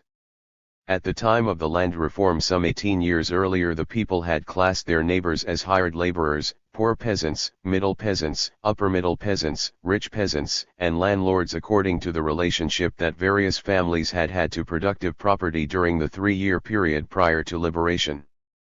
Since the crucial question at that stage of the revolution had been to draw a line between friends and enemies, and since middle peasants were considered to be friends and rich peasants enemies, the most careful work and the greatest time had been spent on the dividing line between the upper middle peasants, on the one hand, and the rich peasants on the other. As I wrote in Fanchen, cadres drew this line very carefully, so that any family that depended on its own labor for half or more of its income earned classification as a middle peasant, while any family that earned less than half of its income through its own labor and depended for the rest on the exploitation of hired labor, land rent, or lending money at usurious rates earned classification as a rich peasant. The emphasis on this problem in 1948 was certainly necessary. But after land reform a new problem arose. The big question now was on what part of the peasantry could the Communist Party and the working class depend in building socialism. Here Mao came up with a new formulation: depend on the poor and lower middle peasants, unite with the middle peasants to build socialism. This formula introduced not only a new category, lower middle peasant, but by making this category part of the basic masses, it created a new, significant dividing line, the line between lower middle and ordinary middle peasant. The category lower middle peasant consisted of two groups: the old lower middle peasants and the new lower middle peasants. The former were defined as families who prior to the land reform owned enough land, draft animals, and tools to be more or less self-sufficient, but still suffered exploitation because they had to work out, at least part-time, and also had to borrow money on which they paid heavy interest. Furthermore, in the course of the land reform movement, they did not receive enough productive property to make them completely self-sufficient. The latter, the new lower middle peasants, were defined as poor peasant families who received only enough property in the land reform to bring them to approximately the same level as these old lower middle peasants. In addition to these two still not well afloat categories, there were many former poor peasants who, although they had received land in the land reform, continued to have difficulty because of shortages of labor power, draft animals, and farm implements, and could not yet be considered middle peasants in any true sense. They were the still poor. The still poor and the still not well off carried together comprised from 60 to 70% of the rural population. These sections of the people, said Mao Zedong, are fairly close to each other in economic position. Therefore they all have an active desire to organize cooperatives. So the first thing to do is to divide those who are poor or still not well off into groups according to their degree of understanding, and, in the next few years, to get them to organize themselves into cooperatives, and then go on to absorb the well-to-do middle peasants. Such were the instructions Mao gave in July, 1955. Acting in accord with these instructions, the party undertook a reclassification of the peasantry throughout China so that all poor and lower middle peasants could be brought together to form cooperatives. Now, 10 years later, after the Great Leap, the communist wind, and the capitalist resurgence of the three freedoms, one contract, a new drive to consolidate the cooperative movement again placed major emphasis on its social base, the poor and lower middle peasants, and set out to re-examine exactly who made up this category. In 1965 Southeast Shensi cadres interpreted the standards more leniently than before, that is, they tended to drop people into lower categories, thus enlarging the basic group of poor and lower middle peasants and cutting back the number of middle peasant allies and landlord rich peasant enemies. Once again peasants used the method of self-report and public appraisal to achieve consensus. In Longbao they now called many families who had formerly been classed as upper middle peasants simply middle peasants, and called quite a few families formerly classed as middle peasants lower middle peasants. Lu Hojian, Li Pingting, Wang Shupao, Chao Pao Cheng and Chao Qinheng all dropped from upper middle to middle peasant, while Yang Fusheng and Lu Chingfa dropped from middle peasant to lower middle peasant. Dropping a grade in class status had a favorable effect on morale. Everyone wanted to be considered part of the basic masses. At the same time about 20 people who had been passing themselves off as belonging in class categories well below the one they rightly belonged to suddenly rose up. They were all new settlers who had come to Longbao after the land reform. Among them were upper middle peasants who said they were middle peasants, and rich peasants who said they were poor peasants. This group included Xiao Fulai, his brother-in-law Li Juishang and Li Juishang's brother, all from the western mountains. They said they had abandoned the mountains because of the goiter endemic there, when in fact they left because they had been expropriated as rich peasants. The group also included a number of Kuos from Linxin, all relatives of the brigade accountant Kuo Fushu, who himself had come from Linsin in the famine year of 1942. With Hsinfa's help, Hsinfa was also from Linsin. Kuo Fushu found land for them in Longbao even though they never made their class status clear. Qin Fawang, Qin Wanliang, Qin Shisheng, and Qin Taheng all turned out to be former upper-middle peasants, a status that made them barely acceptable in Longbao. As the classification inside the brigade proceeded by the method of self-report and public appraisal, all the new settlers had to produce official documents from their home communities certifying their class origin. Some of them, like Li Juishang, seemed very reluctant to do so. Although Li went back to the western mountains several times during the winter, he said he was unable to get any document. The cadres there were not home, they were too busy, he had missed them. Finally he produced a document certifying that he was a poor peasant. Chin Lai Tsai, a new settler living right in his own courtyard, had forged it. But the brigade leaders didn't trust this unusual document. The more they thought about it, the more they thought there was something irregular about Li Juishang. Finally they sent 2 people to his home village to check everything out. Far from being poor peasants, as claimed, Li Juishang, his brother and Xiao Fulai turned out to be rich peasants and struggle objects to boot. This information embarrassed the brigade leaders because they had chosen Li Juishang as a brigade activist representing the poor peasants of Longbao at the Big Four Clean meeting in Horse Square. They had also given him 30 yuan, 3 caddies of raw cotton and 15 feet of cloth, as a state subsidy. The government introduced state subsidies for the poor at the time of the Four Clean movement as a show of support for the basic masses, and as an attempt to make up for some of the abuses of the past when state aid had been available but had been given out to many undeserving people because class lines had been blurred and a wind of private enterprise had been blowing. When the brigade leaders learned that Li Juishang was really a runaway rich peasant, they asked him to pay back what he had received in state subsidies. When he was unable to do this because he had spent or consumed it all, they confiscated his house, put a price on it, and asked him to buy it back in installments. He had received this house free as one poor peasant's share of the fruits of land reform.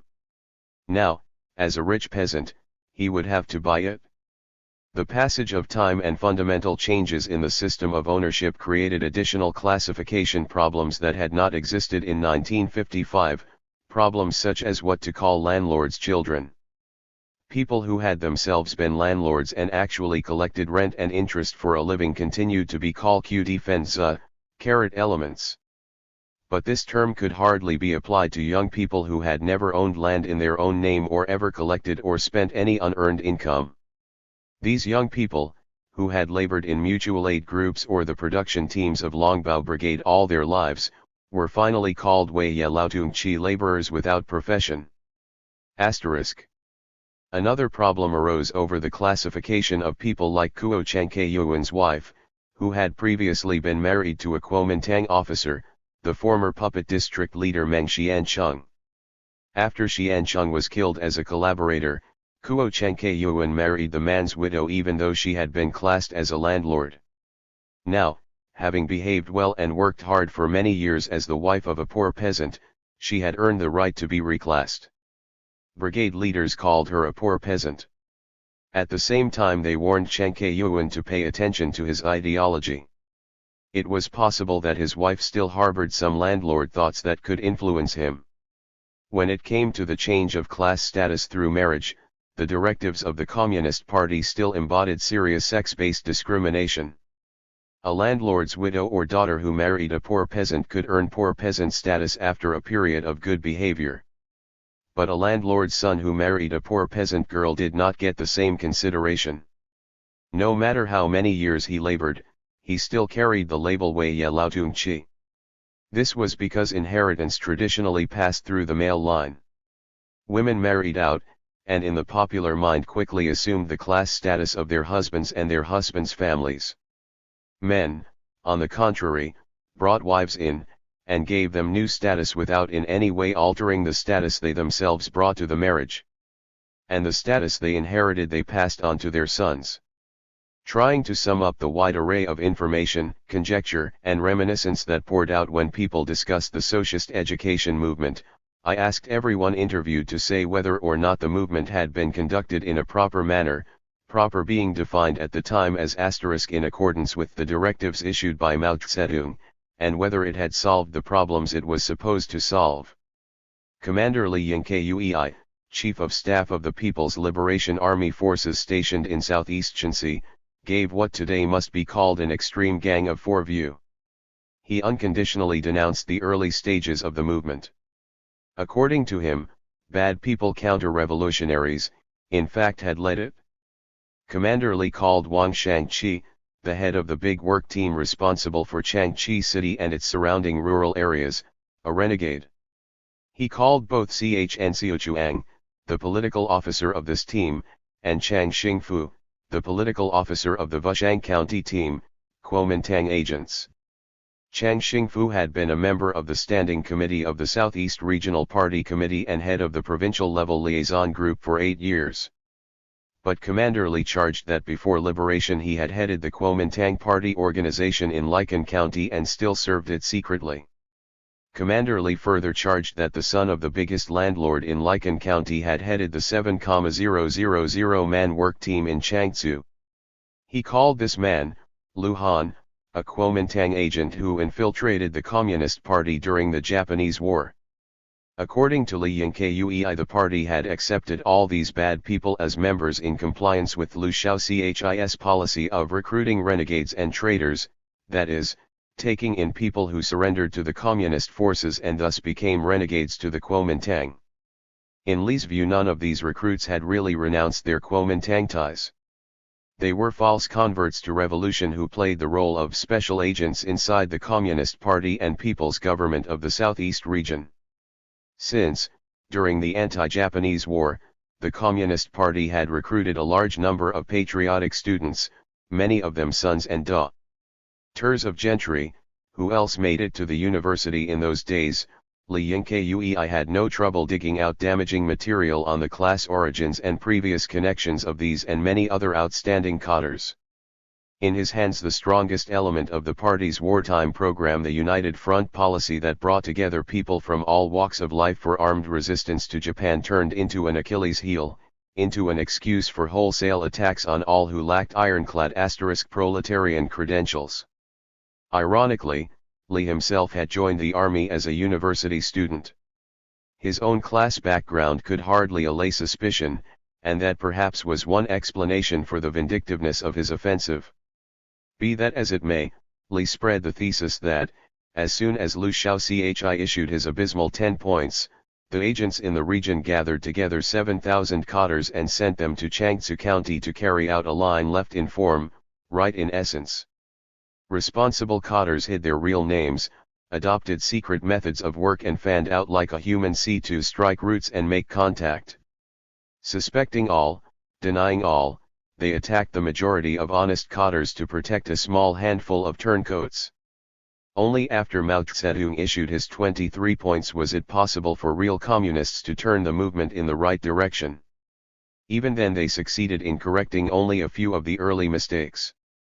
Chen Yongkai of Takei, by 1971 already chairman of Siang County and vice chairman of Shensi Province, never charged that Kuomintang agents led the Four Clean movement, but he condemned work team methods and policies as forcefully as Commander Li.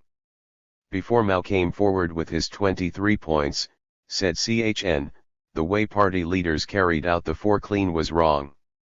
After Mao intervened, work teams corrected some mistakes, but they corrected them only on the surface. If the work teams had gone deeply into problems, they would have been forced to struggle against themselves, so actually they did not correct their mistakes. Commander Tseo, vice chairman of the Shensi Provincial Revolutionary Committee, had a more charitable opinion. He stressed positive results while blaming Liu Shaoxi for all that had gone wrong. After the 23 points came down, he said, the movement took a correct direction in the main. But there was some poison left over. For example, the work teams were still quite large. Even when they abandoned the strike routes and make contact method of Wang Kuangmei, they still used some very complicated work methods. They constantly used Liu's viewpoint to twist Mao's line and put all emphasis on economic problems. What we say is, the main direction was correct. Liu Shaochi tried to obstruct it and wreck it. Each time Mao took the initiative to clarify the problem, he raised the consciousness of most of the cadres. In each battle over line, Mao's line won out. During the Cultural Revolution, some people tried to deny the achievements of the Four Clean entirely and to reverse all the verdicts on the people overthrown. But the Central Committee has endorsed the Four Clean in the main. The problems must be seen in the light of the concrete conditions in the countryside at the time. Those cadres and rank-and-file people who made mistakes were primarily people who were not clear about Mao's line.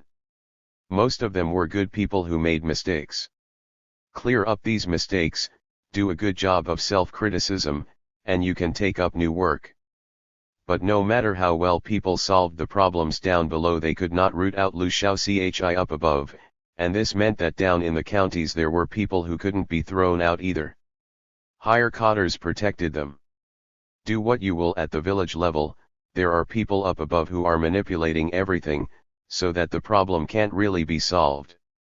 That's why Mao Zedong raised the idea of the Cultural Revolution. This view was not so different from the one put forward by Premier Zhou Enlai, who in 1971 summed up the socialist education movement as a sharp struggle over political line between two centers in the party. This was the official position of the Central Committee that year and remained so until challenged by Deng Xiaoping in 1980. In 1963, Zhou said, Mao Zedong issued 10 points to guide the socialist education movement. Liu Shaochi countered with a second 10 points, complicated and full of meaningless detail, an exercise in scholasticism. Liu opposed coming to grips with capitalist roaders as directed by Mao. He proposed instead to differentiate between being clean in 4 ways and being unclean in 4 ways: economics, politics, organization, ideology. Everyone, holding a big job or a small job, inside the Communist Party or outside it, could be knocked out of office if he or she was unclean in any of the 4 spheres. With such a program, the scope of attack could not help being greatly enlarged. Among the cadres in the countryside, petty selfishness does exist, such things as taking a little collective property for private use. If such acts as this make them bad elements, then almost all the cadres in the countryside, with only a few exceptions, must be overthrown. For instance, suppose something is left in the field, a basket, a sack, or a length of rope. A cadre takes it home for his own use. Is he a grafter or not? If all this is called serious corruption, the consequences are hard to estimate. It would be an awful mess. Liu Shaochi looked on Communist Party and government cadres as no good, as all rotten. He attacked many. When he or his group went to a village to squat to make an intensive investigation and solve problems, they did secret work. Put down roots and make contact, they called it. After 15 years of state power, they still did secret work? How could this come to any good? Put down roots, make contact, carry out secret investigations, all this departs completely from the mass line. Liu Shaochi never implemented the socialist education movement as a two-line struggle. He turned it into a clean in 4 ways, unclean in 4 ways contradiction among the cadres: did they graft or didn't they graft, or into the intertwining of the contradictions inside the Communist Party and outside the Communist Party, or into a struggle between good people and bad people. Outwardly he applied no class line at all. To treat the socialist education movement in this way was completely out of step with the theory of class struggle, of 2 roads, 2 lines. With this method of Liu's, one removes great groups of cadres and brings new groups into power. One turns the socialist education movement into an unprincipled struggle over who is to be in power. This opens the road to capitalist restoration. It is very dangerous. Zhou Enlai concluded his discussion with some advice about how to study this question. If you go to Peach Garden to investigate, you should stay there for a period and get it all clear. Take long bow, Peach Garden. These three villages are 3 points for concentration. Takei is taking the socialist road pointed out by Mao Zedong. Under Liu Shaoxi and Wang Kuangmei, Peach Garden took the capitalist road. What the condition is in Longbao today I do not know. Longbao went down a zigzag road. None of these comments came to grips with what looks today like the outstanding difference between Mao Zedong and Liu Shaoxi in their approach to the socialist education movement. Mao repeatedly called for a mobilization of the peasant masses down below.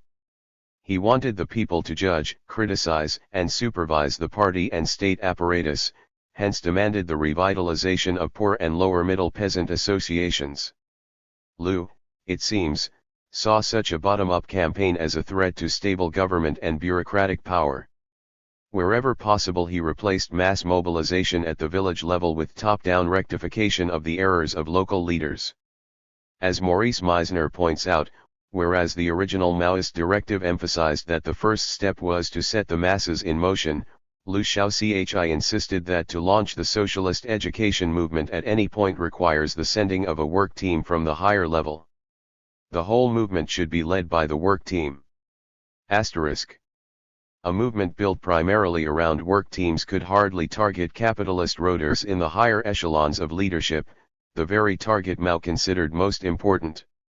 The two approaches serve to illustrate a fundamental divergence in outlook. Mao always looking to the people as the final repository of wisdom, as the arbiter of last resort, and counting on the people to overcome the political and ideological impurities plaguing the party. Liu, in contrast, looking on the party leadership as all-wise, as capable of overcoming through internal rectification all deficiencies and mistakes down below. For Liu, the party, or at least its central committee, loomed as an absolute. For Mao, the only absolute was the people and their interests as he defined them, of course.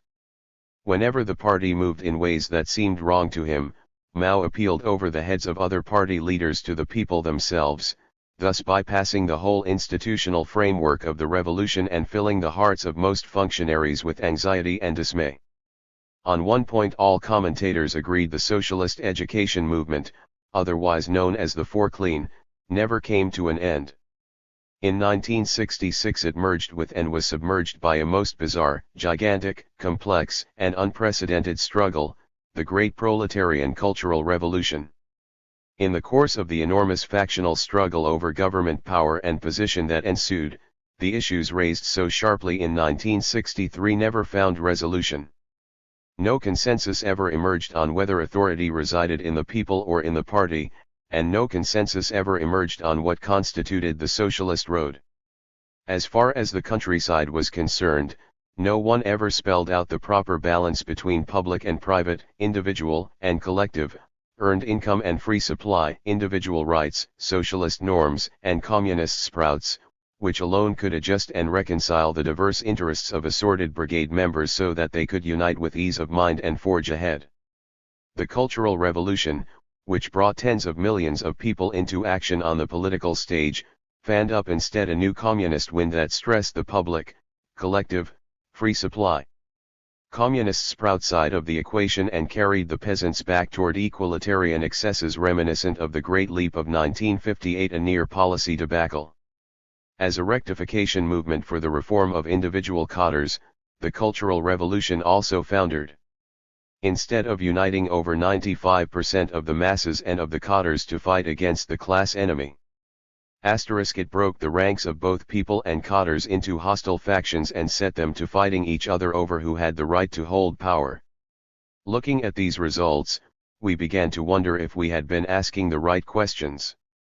We needed to know, not only if the Four Clean movement had been carried out in accordance with the directives issued by Mao Zedong, but also if the directives issued by Mao Zedong constituted a valid program for rectifying the party and building up China in the 60s. To answer such a crucial question we had to look beyond the socialist education movement.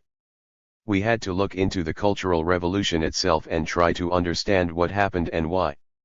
We were already beginning to sense that this struggle most resembled, not some revolutionary conflict of the modern age, but one of those massive upheavals typical of mankind's feudal past, the 100 Years' War in France, perhaps, or the wars of the shogunate in Japan. But before we had a chance even to explore the grassroots level of the conflict, we got involved in the mobilization of Longbao's peasants for wheat planting and in a new party rectification campaign that the propaganda team members superimposed on this and all other fall tasks. Asterisk quoted from Decision of the Central Committee of the Communist Party of China on some current problems in rural work, draft, May 20, 1963, p. 12. Part V. Rectification at the grassroots. Bourgeois society makes fun of us, saying, "You communists only talk about the public as if there were no self-care, but this is not true. We hold that without individuals there is no collective. What we advocate is putting the collective first, public first, self second." Zhou Enlai, Igji.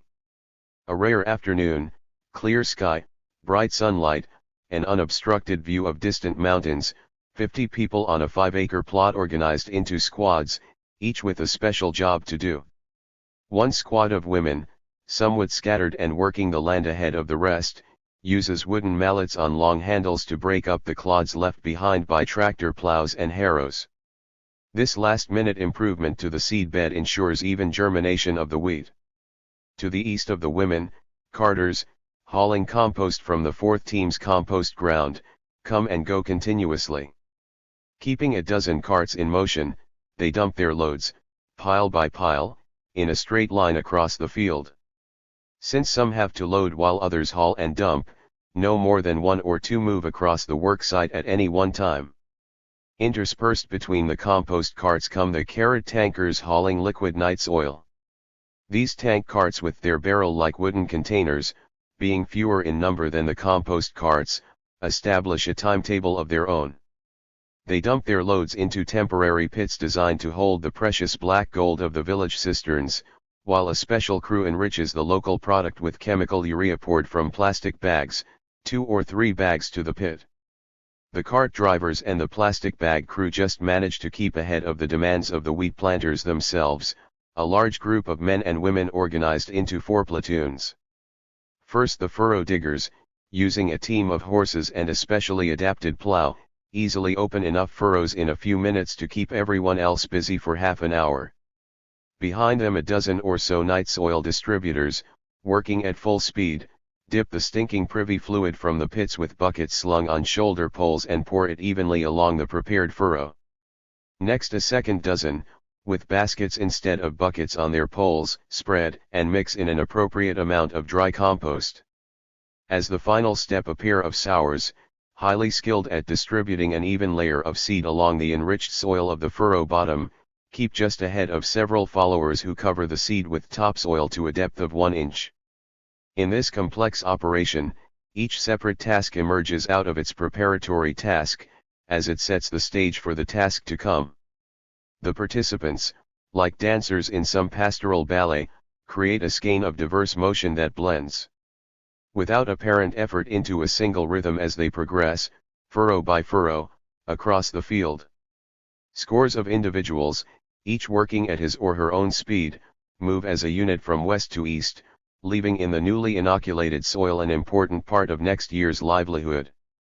From a stout pole set proudly in the open ground not far from the mud track that leads from Longbao to Changkungchuang, the 4th team's red banner flaps in the wind.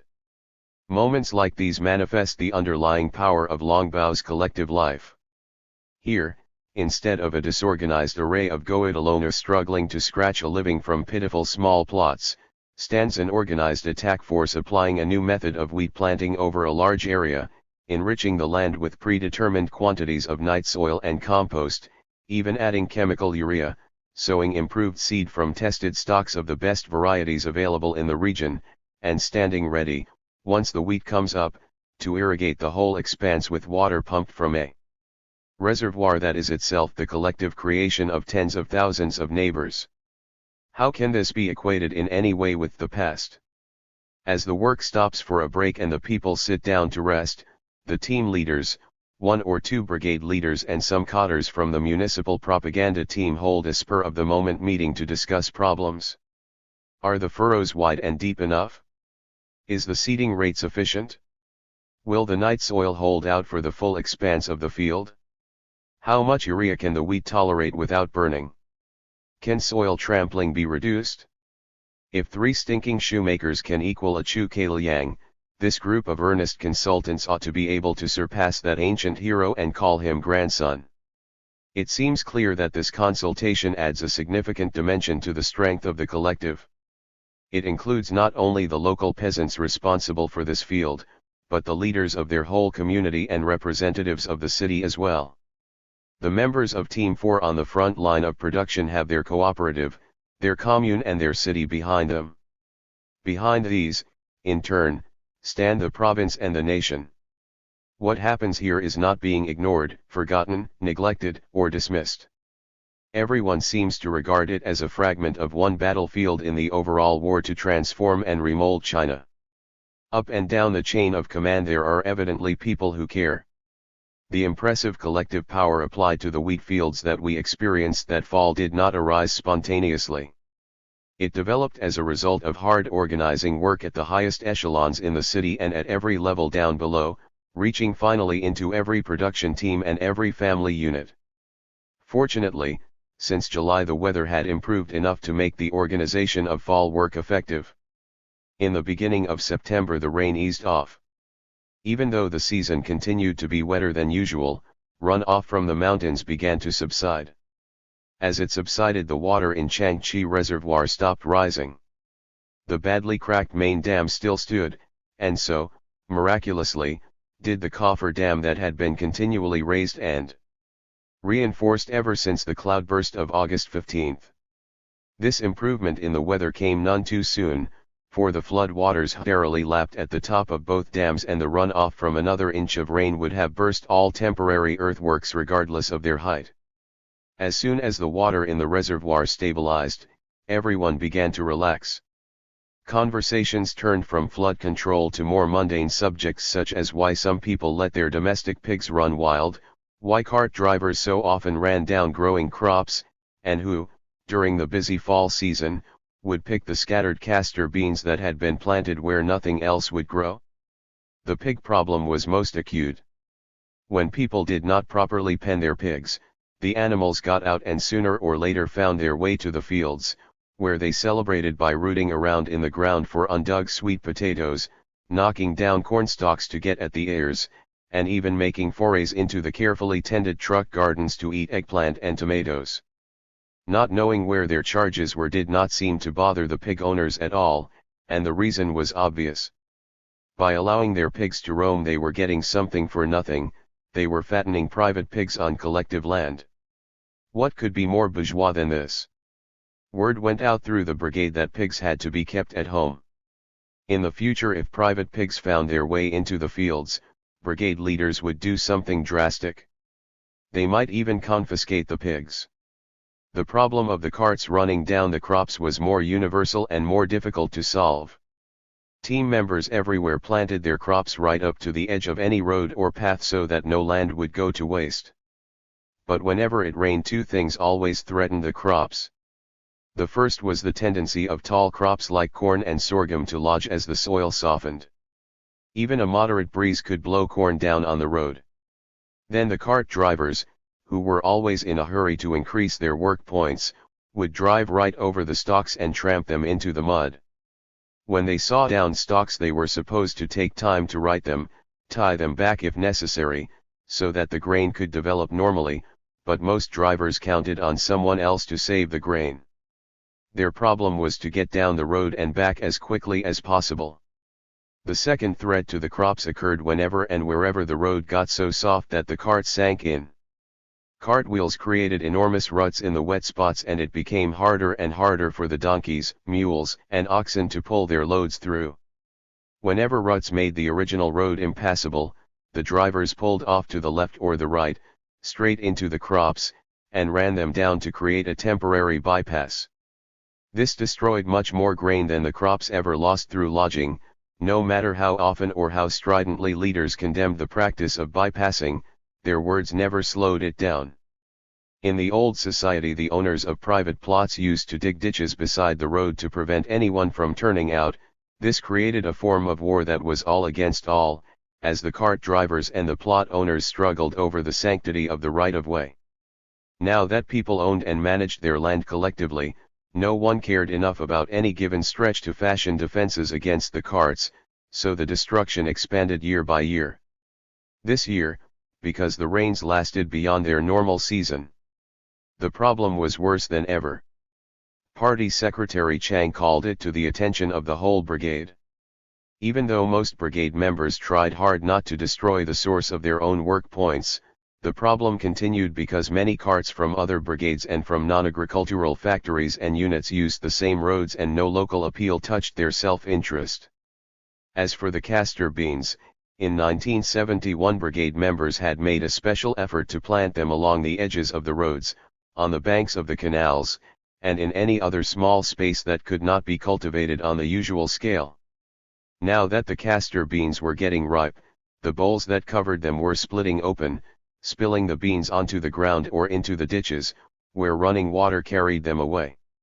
With big jobs like wheat planting coming up, how could the brigade save the castor beans? Party Secretary Chang decided to call on the older women, the mothers with small children and the children of the brigade themselves to go out in a planned way for the castor bean harvest. By picking a certain weight of beans they could earn a definite number of work points. Chang's call worked, and soon, at almost any time of day, one could see old women and children with baskets, shawls, or some other makeshift carrier, picking and collecting the beans which would supplement the income of the whole community.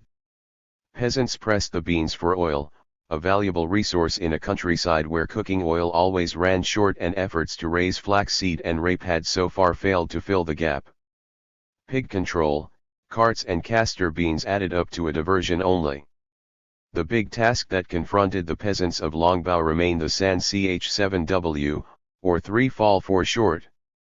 The 3 falls were wheat planting, harvesting the summer crops, such as field corn and beans, and preparing the land for next year's crops. This last included land leveling, irrigation ditch construction, irrigation ditch repair and fall plowing.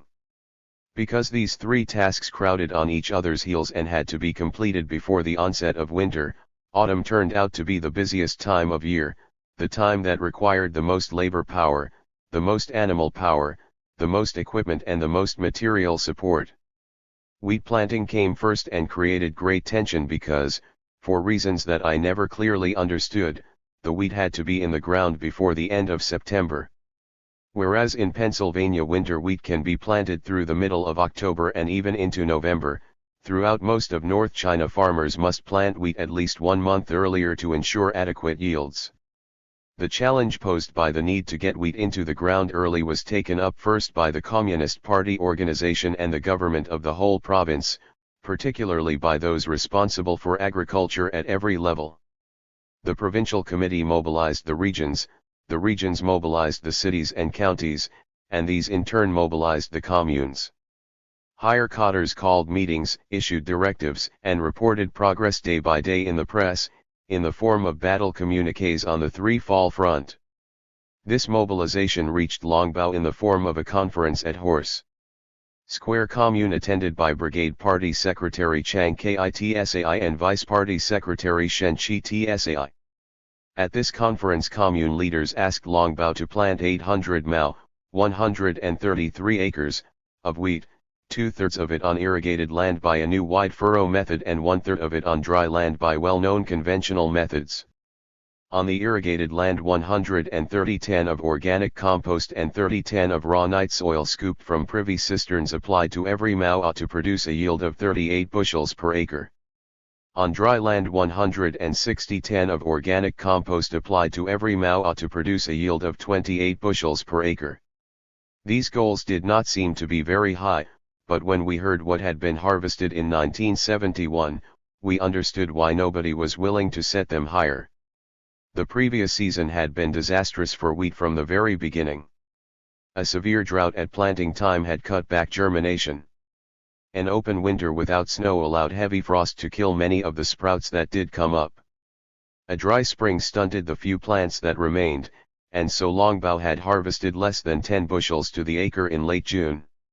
Certainly no one expected renewed drought at planting time this year. They feared waterlogging instead. But just in case the coming year came off dry, all plans centered on irrigation. And this was something new where wheat was concerned. The peasants had always considered wheat to be a low-yield crop, a catch-as-catch-can effort. Traditionally, they spread whatever compost was available, turned the soil over, and sowed seed in rows about 14 inches apart, then left the crop alone to make whatever heads would grow. They never tried heavy applications of fertilizer, careful soil preparation or irrigation on wheat because the yields they expected could not justify such outlays and such effort. Now, from above, the word came down that wheat, when properly cultivated, was a high-yield crop. By using new, intensive methods Takei, West Gully, South City and other advanced brigades had reaped 50, 60, even 100 bushels per acre. Longbao, the authorities said, could do the same. The problem was really one of attitude. If people made up their minds that wheat could equal any other crop and took the necessary steps to ensure that result, all local records could easily be broken, and the brigade could cross the Yangtze, reap 80 bushels per acre, with wheat alone. This was an intriguing thought and one which the peasants were not willing to dismiss out of hand. The method proposed by the commune leaders was called the wide furrow method. Instead of sowing a thin trickle of wheat in rows that were close, peasants were urged to open up widely spaced furrows at least 4 inches across and enrich them with fertilizer. They were to mix organic compost, liquid night soil and chemical urea into the soil below, then plant wheat across the whole width of each furrow in a band and cover it lightly. If they made the bands at least 2 feet apart, they could bring in irrigation water to drench the whole field, and in the spring they could plant corn in this space, thus doubling up on crops and intensifying the use of the land. Even if the wheat only yielded 40 bushels, if the corn yielded 60, then each acre produced 100, something unheard of in Longbao in the past. Not satisfied with irrigation and wide furrow planting, the commune leaders also suggested that as much land as possible be prepared by deep digging. This was a method for turning the land over to a depth of a foot or more with long-bladed, long-handled shovels known as Takei shovels, after the Takei Brigade in Siang County. With a Takei shovel, the top 6 inches of soil could first be set to one side all down the edge of the field. The soil exposed by this removal could then be turned over in place. The next strip of surface soil, 1 shovel wide, could be deposited upside down in the disturbed trench, filling it up and creating a new trench adjacent to it with the subsoil again exposed. The whole process was similar to the kind of job that would be done by a plow if, after the plow turned each furrow slice, the tractor driver used some power instrument to stir the subsoil beneath it. Behind this labor-intensive method of tillage lay the idea that loosening, turning, and aerating the soil increased yields, and that the deeper this was done, the better the results would be. Trials indicated that by dint of hard work from dawn to dusk, one able-bodied person could deep dig 1/3 of a mao, 1/18 of an acre, a day. Chang Kitsai and Shen Tsai listened carefully as commune leaders explained all this.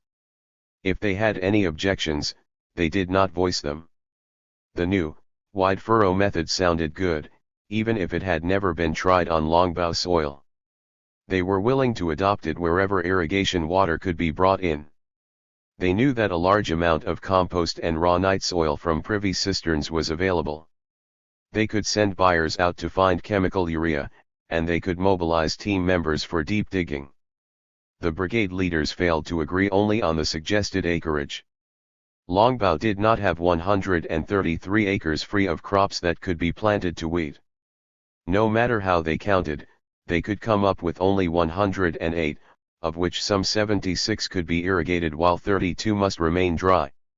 When Chang and Shen offered 108 acres, the commune leaders objected, but they had to agree in the end.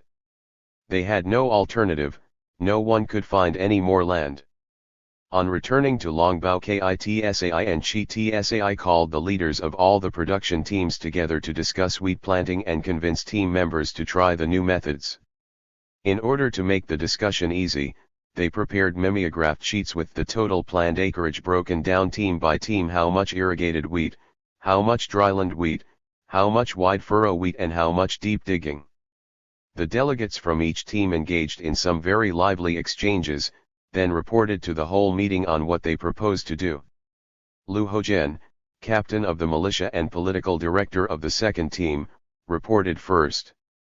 Because of the impending party rectification and the criticism he was sure to receive, his morale had sagged in recent weeks, but wheat planting seemed to inspire him and he reported enthusiastically on his team's response to the plan. We will mobilize our members by studying Mao Zedong thought and will firmly take hold of irrigation work and manure handling. We will put politics in command, praise good things and repudiate bad, and fix up the necessary irrigation channels.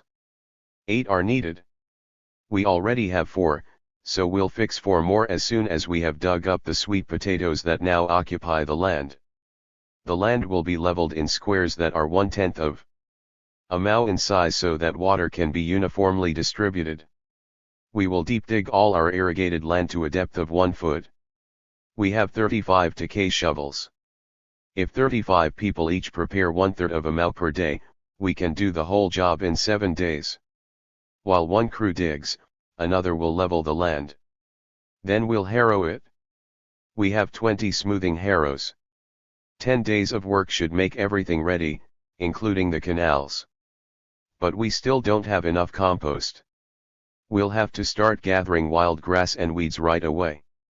If we do that, we can guarantee 50 tons of compost and 12 tons of liquid night soil per acre. In the spring we'll add 20 tons of compost and 120 caddies of chemical nitrogen per acre. It won't matter if it rains or not. If it doesn't rain, we'll water the wheat 5 or 6 times. If it does rain, we'll water it twice. Having said all this in a rush, barely pausing for breath, Hojian stopped suddenly, let his proposal sink in, then added, we guarantee 38 bushels per acre. Sad-eyed Kuo Chengke-yuan reported for the 5th team. He displayed little of Hojian's enthusiasm. This was not because he disliked the furrow method or had no faith in deep digging, it was because the 5th team had lost 50 mao of their best irrigated land to the Taihang sawblade works. In order to plant the 100 mao of wheat suggested in the plan, they would have to put 70 on the dry land hill terraces, and no one could guarantee any 38 bushel yield there. The 6th team had also lost land to the sawblade works, but only 30 mao. They felt able to make this up somewhere else and so guaranteed more than 80 mao of irrigated land. The 1st and 3rd teams accepted their share of the plan without objection, but the 4th team found that it had fallen way behind in the accumulation of compost. By launching a concerted drive to cut grass and weeds that would rot quickly because they were green, and by cleaning out all the sheep and pig pens managed by the team and its members, Yang Qiwang, the team leader, thought the deficiencies could be made up. His team members would deep dig all irrigated land and would level it carefully. He, too, guaranteed 38 bushels per acre. The sidelines team, not to be outdone, guaranteed to send out manpower in the evening to help whatever team fell behind. After a full day at the brick kiln or at the railroad yards unloading freight, its members would cut grass, haul compost to the fields, or deep dig land wherever needed. Judge Cao, very pleased with this meeting, congratulated the teams on their spirit of hard work and self-reliance, then closed the session with a short talk on the topic, put politics in command. He advised all teams to reserve some time for political study each day and suggested that they should pay particular attention to Mao's words on seizing the time, on manure as the grain of field crops, on irrigation as the lifeblood of agriculture, on the importance of deep digging the land well and on the source of correct ideas. The proposal for planting the wheat in wide furrows did not impress me, in particular that part about leaving room for corn between the wheat rows and for wheat between the corn rows.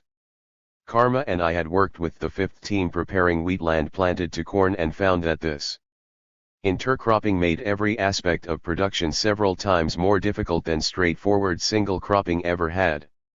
On days when we foresaw free time in the afternoon we sought out Chengke Yuan at breakfast and asked him to come and get us after 4. Then we joined whatever work the majority of the members of the 5th team were doing. In September we almost always ended up in the intercropped field. The first step there was to hoe all the land between the corn rows to a depth of 6 inches and break up the clods that the hoes turned up. By the time we finished this job, others had dumped great piles of compost at the upper end of the field. Since the compost carts could not drive down between the rows of corn, we had to carry the compost to every part of the field with baskets slung on carrying poles. All this carrying so compacted the soil that we had to hoe the whole field a second time as soon as we finished spreading the manure. We then had to form lateral ditches for irrigation water. This we also did with hoes, taking great care to avoid uprooting corn plants. Since the laterals ran at right angles to the corn rows, some of them ran right into corn plants. These we cut and carefully laid aside in hopes that the ears already formed might still ripen as the stalks dried. In the course of constructing the laterals, our feet packed down a lot more land, and this we had to hoe for a third time. Finally, as we planted the wheat in hastily formed wide furrows, fertilized it with compost and wet it down with liquid night soil, we trod down and packed more land. This we had to loosen with hoes before we could leave it, and this hoeing counted as the fourth in less than 10 days. All of this hoeing, transport by carrying pole, hand shaping of ditches and hand planting used up a tremendous amount of labor. Some 15 people worked for days on that 1 3-acre field. Karma and I hoed some of the same land at least 3 times, and all because we had to save a few corn stalks that could not possibly yield more than 20 bushels to the acre. Had it not been for the interplanted corn, we could have plowed the field with a mule or a tractor, delivered compost and manure by cart, opened furrows with animal or machine power, and transported seed by wheeled vehicle to the spot where we wanted to sow it. But because a few corn stalks had not yet ripened, we poured endless man days of labor into the plot. Chen Kayuan and his teammates got up early, ate both breakfast and lunch in the field, and worked from before dawn until after dark in hopes of wresting a high yield of wheat from the soil. It was obvious to everyone that all this extra work was not worth the value of the corn they were protecting by doing it. But they kept at it out of sheer stubbornness. In the spring they had decided to intercrop, and they were determined to carry that experiment through to the end no matter what difficulties arose. The effort brought Chen Kayuan to the verge of complete exhaustion. The chronic bronchitis that had plagued him for years grew worse. His house was just across the wall from the mission compound, and he made it hard for us all to sleep, by coughing the night away. "Why don't you rest up for a day or two?" I asked. "Decay like that? If the team leader doesn't show the way, how can he expect others to follow?" Driven by this logic, he forced himself up before dawn and spent each long day in the field at the head of his team. When he put down his hoe after dark, he still had to eat supper, and after supper he still had to lead team meetings. He was lucky if he got more than a few hours of sleep twice a week. Thus he proved his quality as a man and a revolutionary. He was sick, he was always overtired, he was usually cold. He was illiterate, a deficiency that made political leadership difficult because he could not scan the paper, decide what should be read at field breaks, or read it out loud to his teammates, but he never gave up. After seeing him in action day after day, we found it impossible not to respect and admire Chen Kayuan. Peasants such as he would never rest as long as they could stand up. They did not know the word defeat. They were convinced that they had their shoulders up against the will of history, and they meant to push it forward if they could. I saw intercropping in other places that held out more promise than the fifth team plot offered. Chen Kayuan's mistake had been to plant far too little corn. On the other hand, perhaps he planted a lot and very little survived. In any case, the stand was poor. With a good corn crop growing between the beds of wheat, all that extra labor would not have seemed so useless. Even so, I questioned the value of the method. When it came time to harvest the wheat, team members would have to haul all the grain and all the straw out of the field by carrying pole, just as we had hauled the compost in, and in the process the pole carriers would pack down the land a fifth time. Was all that extra labor and all that abuse of the soil worth even a 60 bushel corn crop? Since it was clearly possible, with a pure stand of corn, to get Lu bushels per acre, or even more on irrigated land? The answer had to be no.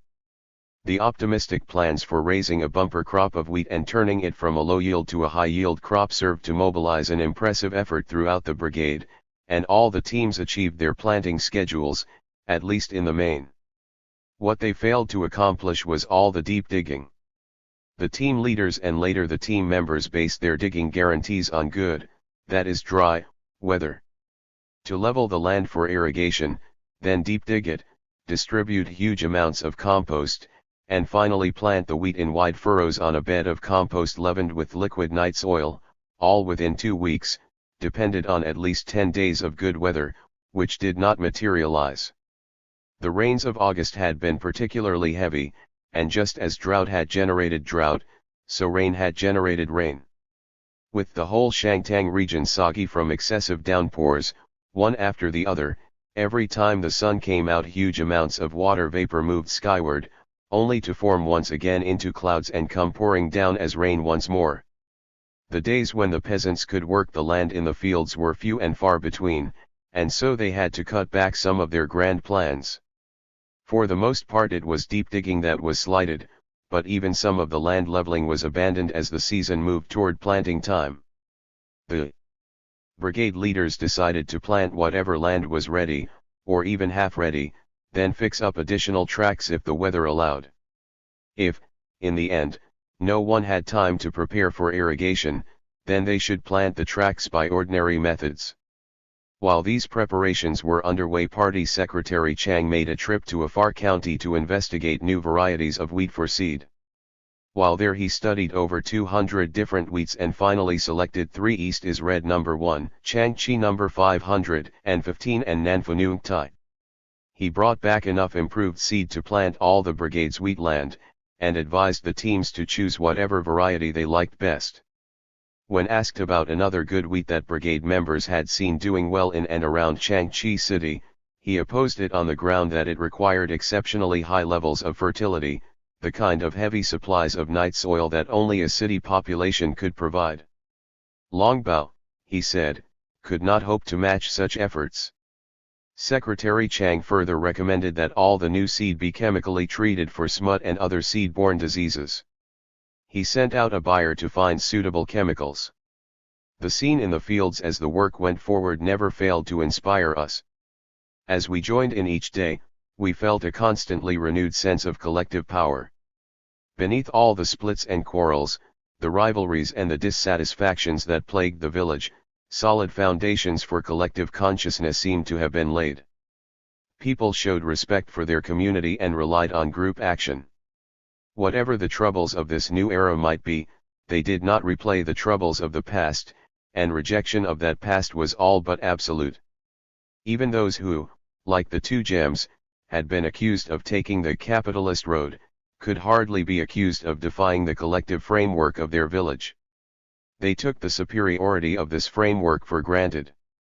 They had no desire to undermine it, but only plans for prospering within it.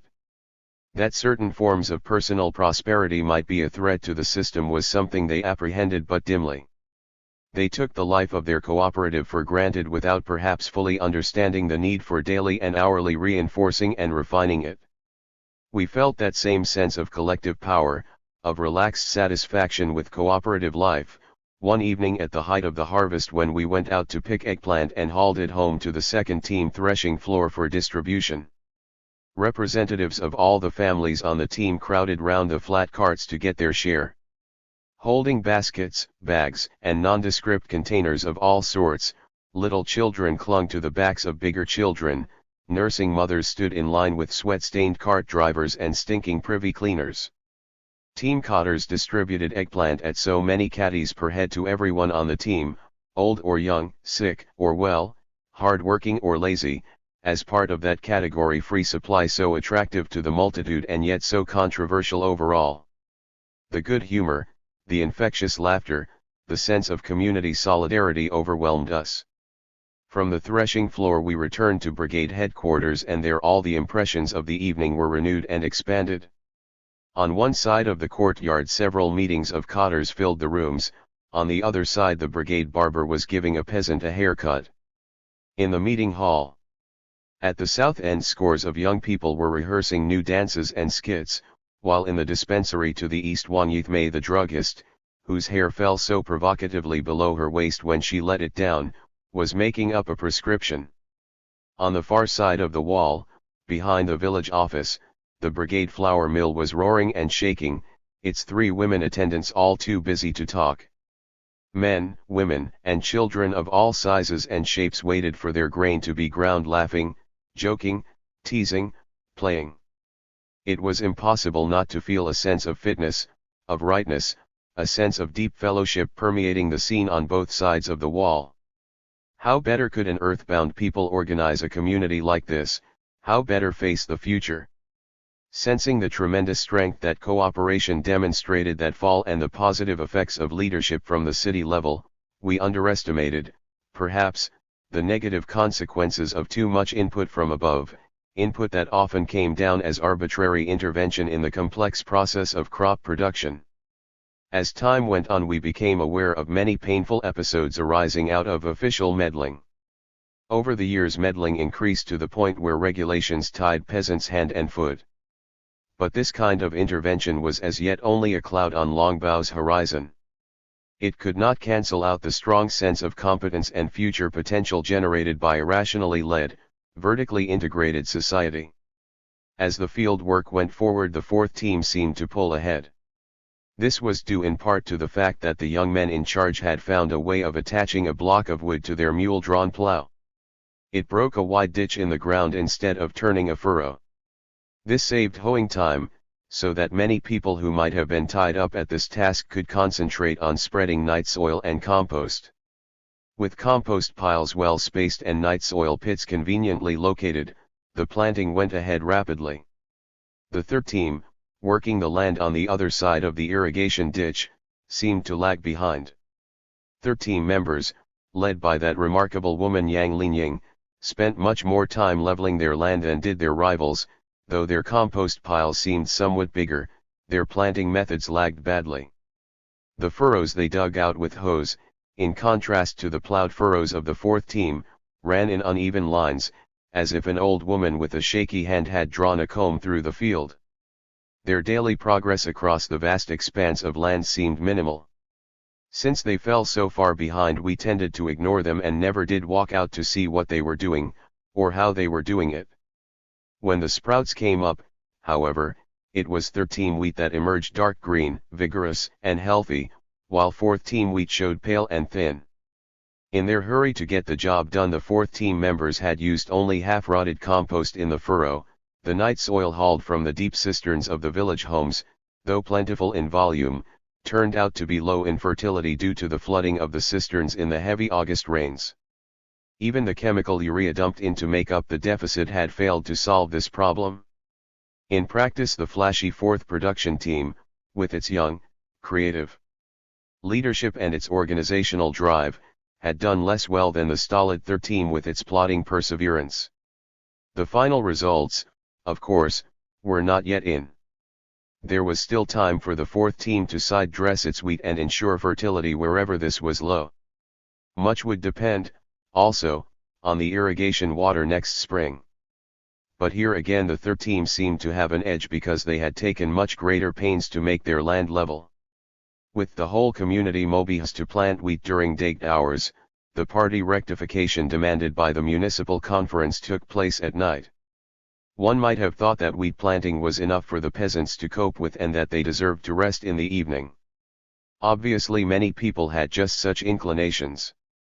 That is why the propaganda team cotters, as they organized the interminable meetings that were the heart of the rectification process, began every speech by denying that there was any contradiction between political and production tasks.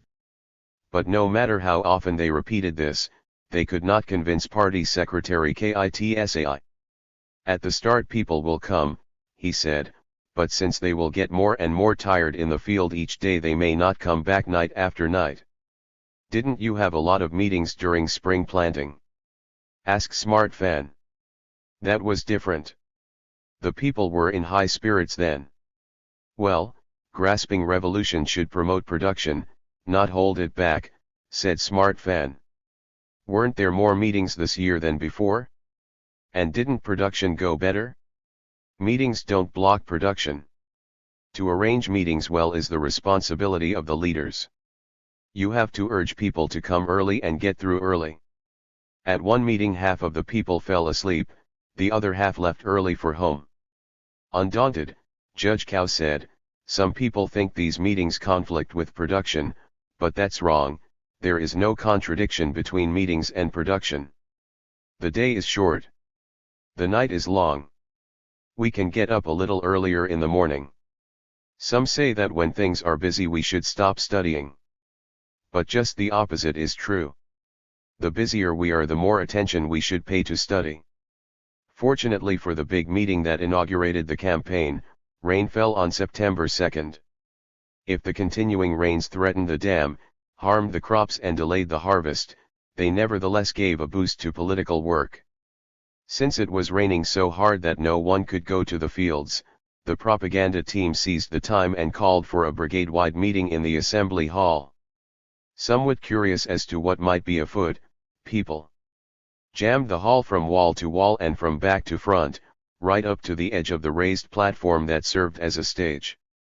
All elements of the village population showed up: old, young adult, and middle-aged, married, single, divorced and widowed.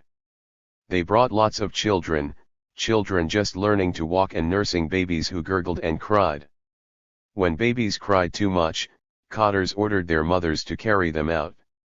Some of the most beautiful girls in the brigade, dressed in their very best, sat in the front row on some bricks they had found stacked along the south wall.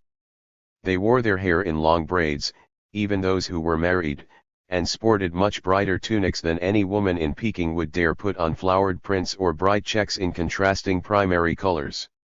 They were much more interested in watching Karma and me than in anything that went on at the meeting, talked constantly among themselves and giggled by turn. A few rows back sat Shen, the old Catholic who was the father of the abused bride of 1948, Xianyi. This was the first time we had seen him since returning. In the intervening years he had grown an impressive grey beard. Near him, on a little stool, perched a rather handsome older woman who never took her eyes off us. This was the mother of Chi San Chang, the village doctor. She was a confirmed and open Catholic believer. Since there were no permanent seats in the hall, everyone had to bring his or her own stool, block of wood DT brick. Since it was also raining lightly and no one could stand outside in comfort watching the proceedings through the window, the whole audience had to squeeze into the hall proper. This took some time and a lot of pushing and rearranging. One of the propaganda team cotters counted 370 participants, all told.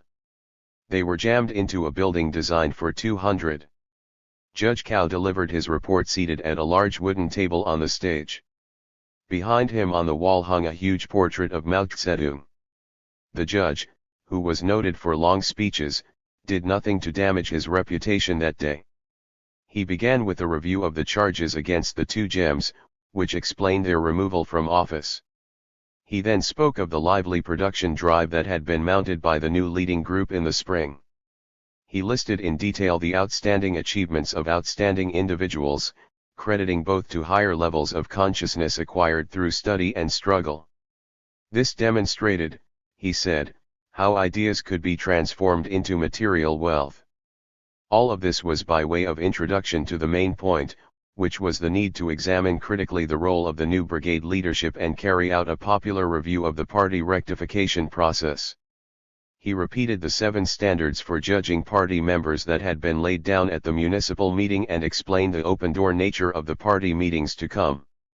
The rank and file were to hear and criticize the party members who belonged to their respective production teams. The rectification plan proposed by Judge Cao called for 5 days of mobilization and study, 5 more days for the individual review of each communist, 10 days for an all-out effort to appraise the policies and performance of the new leading group and to settle, if possible, the cases of those still under suspension, and finally 5 days for reviewing all the regulations and arrangements governing the life of the brigade. On this question it was hoped that all members would definitely speak out. After Judge Cao finally finished, the director of the General Affairs Office of the City Party Committee, Shenfan, took the floor to reinforce what had been said and make a strong plea for active participation on the part of the people. Every day, he said, we talk of the struggle between two lines and of Mao Zedong's line. But the basic difference between the two lines is whether or not you trust the people. According to Mao, each party branch must be rooted among the people. That is why the rectification movement is an open-door movement, and that is why the checkup that we want to begin today is an open-door movement, a public affair. The people have to discuss whether the work of the brigade is well done or not and what still needs to be done.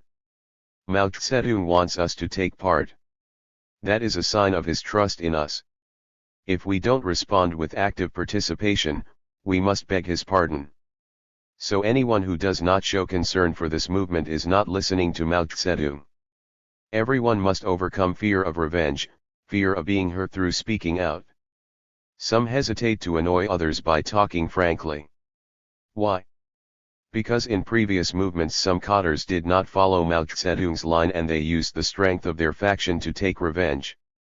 They enlarged small problems, or manufactured problems that did not exist, and they found ways to hit back with fewer work points, or unattractive assignments. So some people think, to hell with it, we'll be silent. But now everyone's consciousness has been raised. We have a new set of leaders in our Communist Party branch. We can trust them and we can speak out with ease of mind. Another reason why some hesitate is self-interest. People have their own shortcomings. They would rather let well enough alone lest they be criticized in turn. But that is a short-sighted attitude. In the long run we should all face up to our weaknesses and unite to transform Longbao. As for annoying people, if they are class enemies, who cares? If they are not class enemies, there are still many ideas and acts that we have to struggle against. If we let them pass, the whole collective will suffer. Isn't that what happened with the two gems? Both were poor peasants without any serious problems in their history. They were elected to office because they were good people. So how come they turned out so badly? It's because we did not give them proper supervision. Whenever any new leading group is set up, there is always the problem of relying on the people to supervise it. We have to check up on them every few months. The key to everything is the leading body. The key to keeping them moving forward is constant criticism from the masses, and the key, as far as the leaders are concerned, is listening to mass opinions. If you want the masses to follow you, you must first follow Mao Zedong. Having made this point as forcefully as possible, Shenfan went on to clarify a few specific issues that were causing confusion in people's minds. One of these was that hardy perennial, the little 4PEI case. Now that Chiang Kitsai had again become the party secretary of Longbao, rumors were starting to circulate that the death of the young thief who had been found in the bottom of a well 10 years earlier was the fault of Kitsai. Why is this case constantly revived? Asked Fan. Is it because there is a misunderstanding? No. This is an outbreak of class struggle. There are those who wish to suppress living people with people who are already dead. We want rectification. This will eventually hit these people, so they raise the case of Zidal 4PEI. They want to divert attention and throw us off the track. Every time we have a movement this happens. Who starts this every time? Certainly not anyone good. Going on to the question of unsettled cases, Shenfan said, some people want to use this checkup period to demand a quick settlement of their cases. But settling cases has two sides. Anyone who wants a case settled quickly must first speak out honestly and bring out all the facts. Then it will be easy to settle the case. Finally, Fan brought up the problem of brigade unity. Some people are trying to undermine our unity. They keep cursing the brigade leaders for small mistakes. This cursing the cadres wind is nothing but a wrecking wind. Consider what Fast Chin said the other day. He said, "Sure, we are a black gang. Let's see your red gang do any better. How long will it be before the people start cursing you?" Fast Chin, what kind of a remark is that? Since the rain continued, the people met again all afternoon to discuss the movement. This time they met team by team. Karma and I went to the 5th team headquarters in the southeast corner of the village. It turned out to be a broken-down building in a crumbling courtyard behind a huge mat shed that housed the Liberation Army tank unit. The building consisted of 3 sections of a 1-story adobe house that was completely empty except for a few bricks piled up along the walls to serve as seats and a battered old desk in the corner. On the middle wall opposite the door hung a portrait of Chairman Mao. Above it a photograph of Mao and Lin Piao had been pasted. On each side hung citations for the work of the Longbao militia, one from the regional administration citing the 5th platoon, the 5th team's unit, for excellence, another from the municipal administration citing the 1st squad, a subunit under the 5th platoon. On the north wall there was a further citation for the 1st squad from the Revolutionary Committee of Horse Square Commune. Children were playing outside in the courtyard. We could hear their shrill voices and laughter clearly because there was no glass in the dilapidated window frames. A team carpenter had fashioned them out of unplaned sticks. He had closed in the bottom of one window by nailing a fiberboard panel across the frame, but the panel was too short for the window and failed to close it completely at either end. The people straggled in one at a time. The team leaders sent runners out to round up laggards. When a few finally came, they said they hadn't known. There was a meeting. This meant that they had paid very little attention, for Judge Cao had made the announcement and repeated it at the mass meeting and broadcast it over the loudspeaker throughout the noon hour. The roundup effort was not too successful. It delayed the start of the meeting, and as everyone waited for more people to arrive, several people who had come early got up, left, and never did show up again. Wang Wentie came, with his pants rolled up above his knees to keep them dry. His calves were so lean the tendons stood out on them like rope. On his head he wore a towel, tied in traditional fashion. It was the only head towel present. In contrast, Wang Kaipao wore a white skull cap. All the younger men wore visor caps, cotter-style tunics and pants, and ankle-high rubber boots. Some wore shirts made of striped cloth. The white and blue stripes ran horizontally across their chests and backs. They smoked cigarettes, one after the other. The older men still smoked pipes, but instead of the traditional flint and steel they lit them with modern, thumb-activated lighters. The political director of the team, Li Yushi, opened the meeting by reading passages from the July editorial in the Shensi Daily, reviewed the main goals of the Communist Party rectification, and called for a discussion on the importance of the checkup as a stage in the rebuilding of the party. But the meeting went very badly. The topic was apparently too abstract. Nobody had anything to say. In order to break the silence, team leader Chin Piang Ki said a few words. Chang Changzi, sitting in for the commune, took up the cue and said a few words also, but after that there was silence again. The slow drizzle, all that remained of the morning's rain, eased off. Seeing this, Wang Wentie got up and went out into the courtyard. Within a few minutes about a third of the people followed him out. Soon a lively conversation developed outdoors. Annoyed, Yushi went out and drove the people back with a tongue lashing. But Wentie never did come inside again. He sauntered off homeward instead. The one man who most needed rectification, the 1/5 team member whose party membership had been suspended, thought too little of the gathering to honor it with his presence. The meeting degenerated into a fiasco. Since nobody had anything to say, Li Yushi had no alternative but to adjourn the session. Affairs went little better elsewhere. At the second team meeting, only Splayfoot Tseng, the alleged rascal who was the two gems' most vocal supporter, and Fast Chin, the main target of rectification, spoke out. Splayfoot Tseng rushed actively from group to group, sparking one conversation after another, but avoided speaking out before the meeting as a whole. When he finally did take the floor, he voiced nothing but complaints.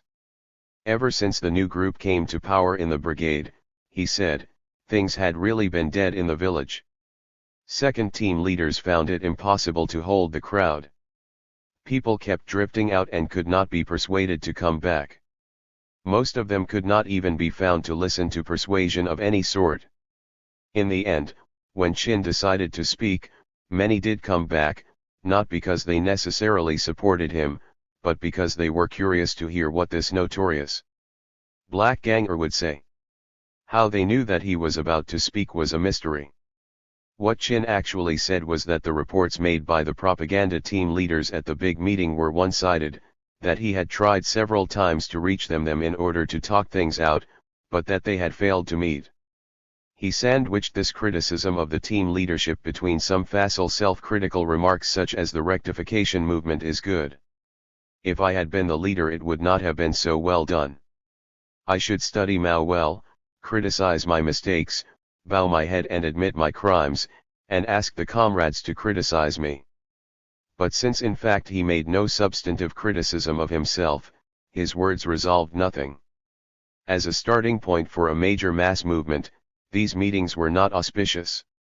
Discussions on the importance of party rectification were too abstract and theoretical to arouse interest. As soon as the process moved on to the next stage, the actual confrontation between team members and communists, the participation of rank-and-file peasants picked up somewhat, but even at its height the movement never developed into anything more than a pale reflection of the party rectification that had so stirred everyone in 1948. Stirring or not, the pace of the rectification accelerated with each passing day. Team meetings, branch meetings, joint branch and propaganda team meetings, meetings of representative poor peasants and meetings of poor peasant women crowded whatever waking hours the peasants and the cotters had left after their long days in the field. All these meetings were designed to draw out the opinions of the rank and file on the one hand and prepare the communists and cotters for serious self and mutual criticism on the other. Gathering opinions. A meeting of 10 representative poor peasant men who came together in Security Officer Shen's headquarters on September Low was heavily and fruitful even though the opinions expressed struck at random HKE buckshot, exposed only minor problems, and were hard to summarize. The willingness of team leaders, most of them communists, to tackle problems and criticize people kept recurring as a topic. Team members criticized those who avoided such struggle, while they praised those who stepped in to solve problems, even at the risk of offending people. On the sixth team 2 members of the vegetable group, while picking produce for the team as a whole, set aside the best vegetables for themselves. This led to a quarrel that was brought to team leader Lu Shun. He arranged a special meeting to discuss vegetable distribution, criticized the 2 offenders, and solved the problem.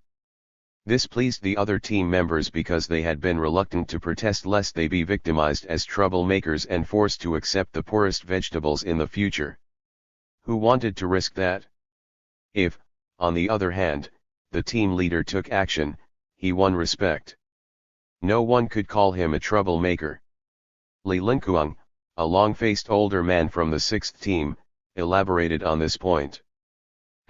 When the team leader is there the people work one way, but when he leaves they work in another. Some people just get lazy and don't work well. I always say what is on my mind. Even though nobody listens, I speak right out. I have always knocked slack work, but no one listens to me. They only listen to the team leader or the political director. Of course some people agree with me. But some of these young, fresh characters just go right on fooling around and raising hell. Chin Erkui is the ringleader. He's a bad apple. He's not serious about anything. Last year when Yen Hsin criticized the way he was hoeing the corn, leaving weeds and uprooting plants, he beat him up right on the spot. When it came time to elect the daily work point recorder, Erkui didn't even want to discuss the matter. We should have elected the best possible person, but Erkui said, whoever gets elected will serve, and following his lead none of the young people said anything about who would be best. When we set work points each feels that as long as his or her rate is okay then it is best to shut up and not care about the others. Even if someone else doesn't deserve high points, they still won't raise any objection for fear of retaliation later. Maybe their own points will be cut down. So it's better not to speak out. All this leads young people to carelessness in work. Young girls say to me, "Look, you did a row and I did a row." But they pay no attention to the quality of the work.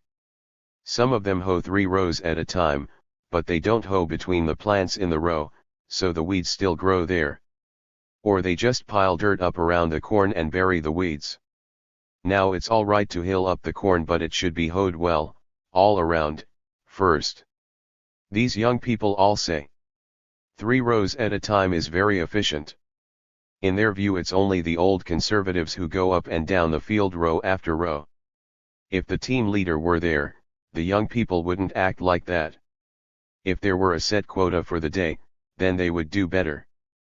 But if there is no quota, they just drag along and don't get anything done. It's the same on all the teams. To learn from TK is not easy. If you don't get rid of old Goodfellow thinking, you'll never learn from TK. As for me, as I said, I like to speak out. It has got so, when the young people see me they say, "Look, the old bastard is here again." Do you notice any change in the field work this year? Asked Judge Cow. No, no change, said Long-Faced Lee dolefully. But you still have to say it's better than other years, objected Lu Shui Chang of the first team. You can't say it hasn't improved at all. Before, if the team leader criticized, they just answered back and went their own way. Now they at least listen to the team leader, if to no one else. That's why the brigade has to support the team leader. If the team leader criticizes people and offends them, and if the brigade doesn't support the leader, then he has no prestige on the team anymore and can't stand on his feet. The way it was before, when you met a problem at the team level and you went to the brigade for help, they just said, "Good, good," but never did a thing. They just sat there and mixed mud all day. So under conditions like that, you could never get rid of old Goodfellow thinking. We can start to do something only when we get rid of the fear of offending others. We must dare resist whoever is wrong. That's right, broke in Chi Kuyuan Shun of the 6th team. But team leaders only dare fight when they have brigade support. Even when you have a team leader who is not afraid to ruffle feathers, if the brigade leaders don't back him up, then he can't go on for long. He is bound to end up passive. I agree, said Judge Cow, speaking for the work team. Brigade and team should be unified and give each other mutual support. The brigade leaders should back up the team leaders. But of course they should never back up a team leader doing bad things, but only one carrying out Mao Zedong's line. We should never repeat those incidents in the past where the brigade backed team leaders in doing wrong. Long-faced Li Linkuang was still not convinced that things had improved that much in 1971. When Sun Jingfu and Chi Changn are in the field, people work well. But if Yan Hsin alone is there, they pay no attention to him at all. People just don't listen to Yan Hsin. He has no prestige. Ever. Since he got beaten up last year and nobody at brigade level stuck up for him, everyone bullies him at will. But perhaps, said Judge Cow, people don't listen to certain team leaders because of the way they work when they are out there. Well, that's true, said Li Linkuang. Yan Hsin doesn't work as well as he might. He has plenty of problems at home and often comes late to the field. Then if others are late, he can't very well criticize them. In the morning, people sit around in the field saying, "The team leader hasn't come, so why should we begin?" And this happens much too often. On our team there is a problem with Kuo Liang, said Shui Chang of the first team.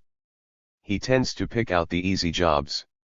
When he takes manure up the hill, he doesn't block off the back of the cart. As he goes up, the manure spills out. By the time he gets to the top, only half the load is left. Sometimes, when he hauls manure, he puts ashes on the bottom of the load, then fills out the top with heavy pig manure. Thus the whole load is lighter. But he says this is done out of concern for the animals. But the party members on the 6th team play a better role than that, said Chi Kuyuan Shun, breaking in. Take Chi Hulan, for instance. She used to pay attention to nothing but her own family. She was beaten up once and never wanted to take any responsibility after that. But now it is just the opposite. Now she speaks up whenever she sees anything wrong. And I speak up, too, said Wan Ki Pao of the second team. One day when we were hoeing, the team leader left everything rough. I had to rake everything twice just to get it smooth. I told him about it.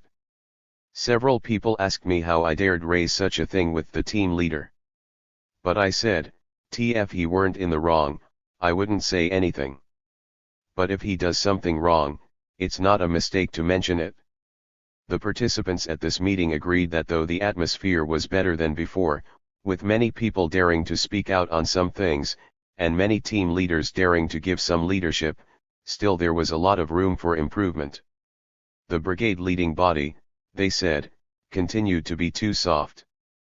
Good decisions made at meetings often did not get carried out, or at least were not carried out by all the teams.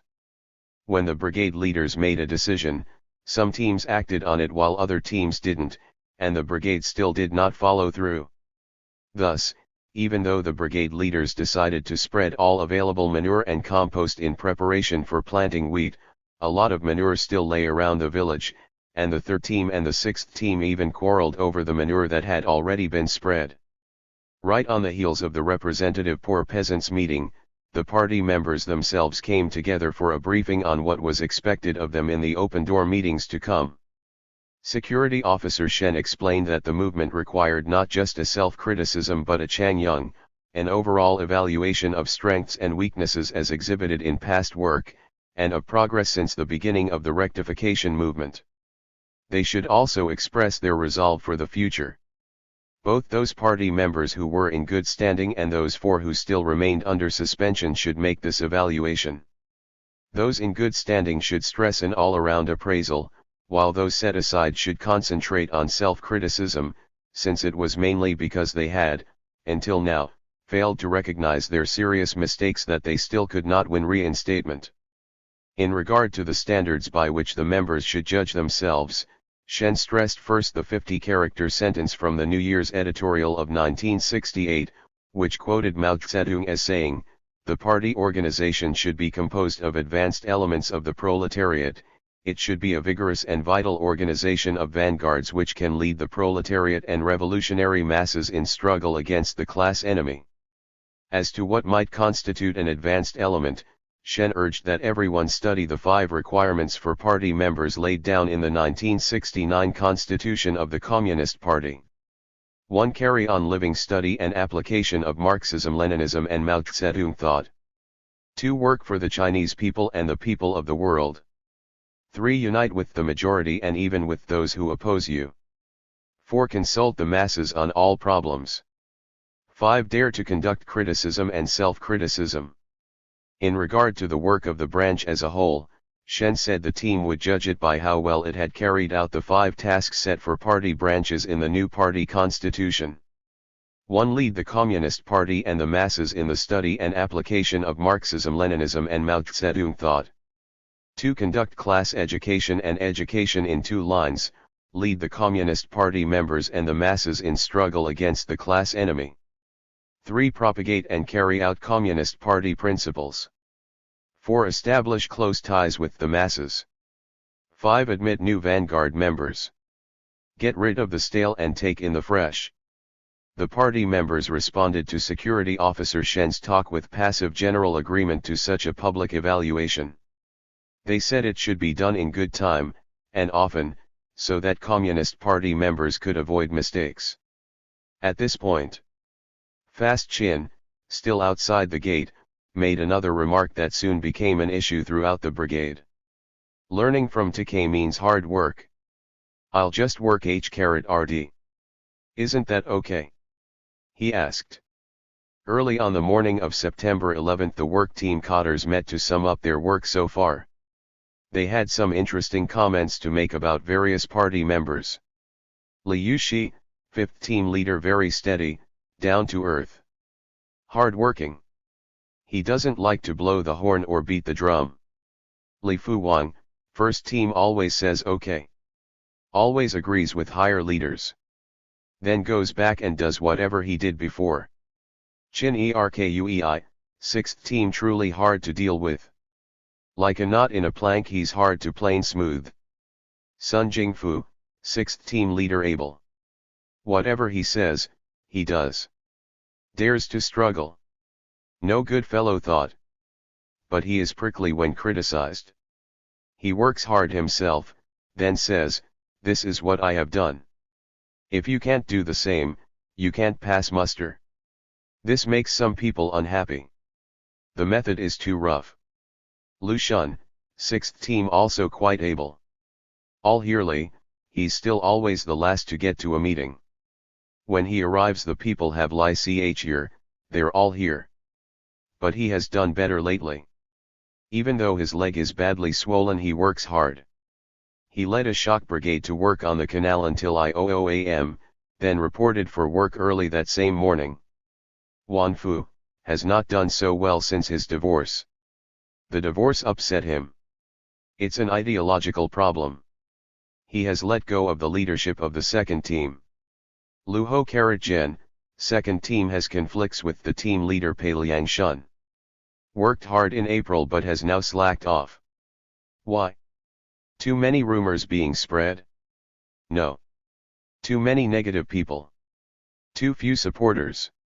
He can't overcome the adverse wind. Speaking of adverse wind, when the second team publicly criticized Fast Jin's paramour Shi Kui Shang, the people asked Splayfoot Tseng, still a suspended party member, to stand up also. But he refused. T won't stand up with her.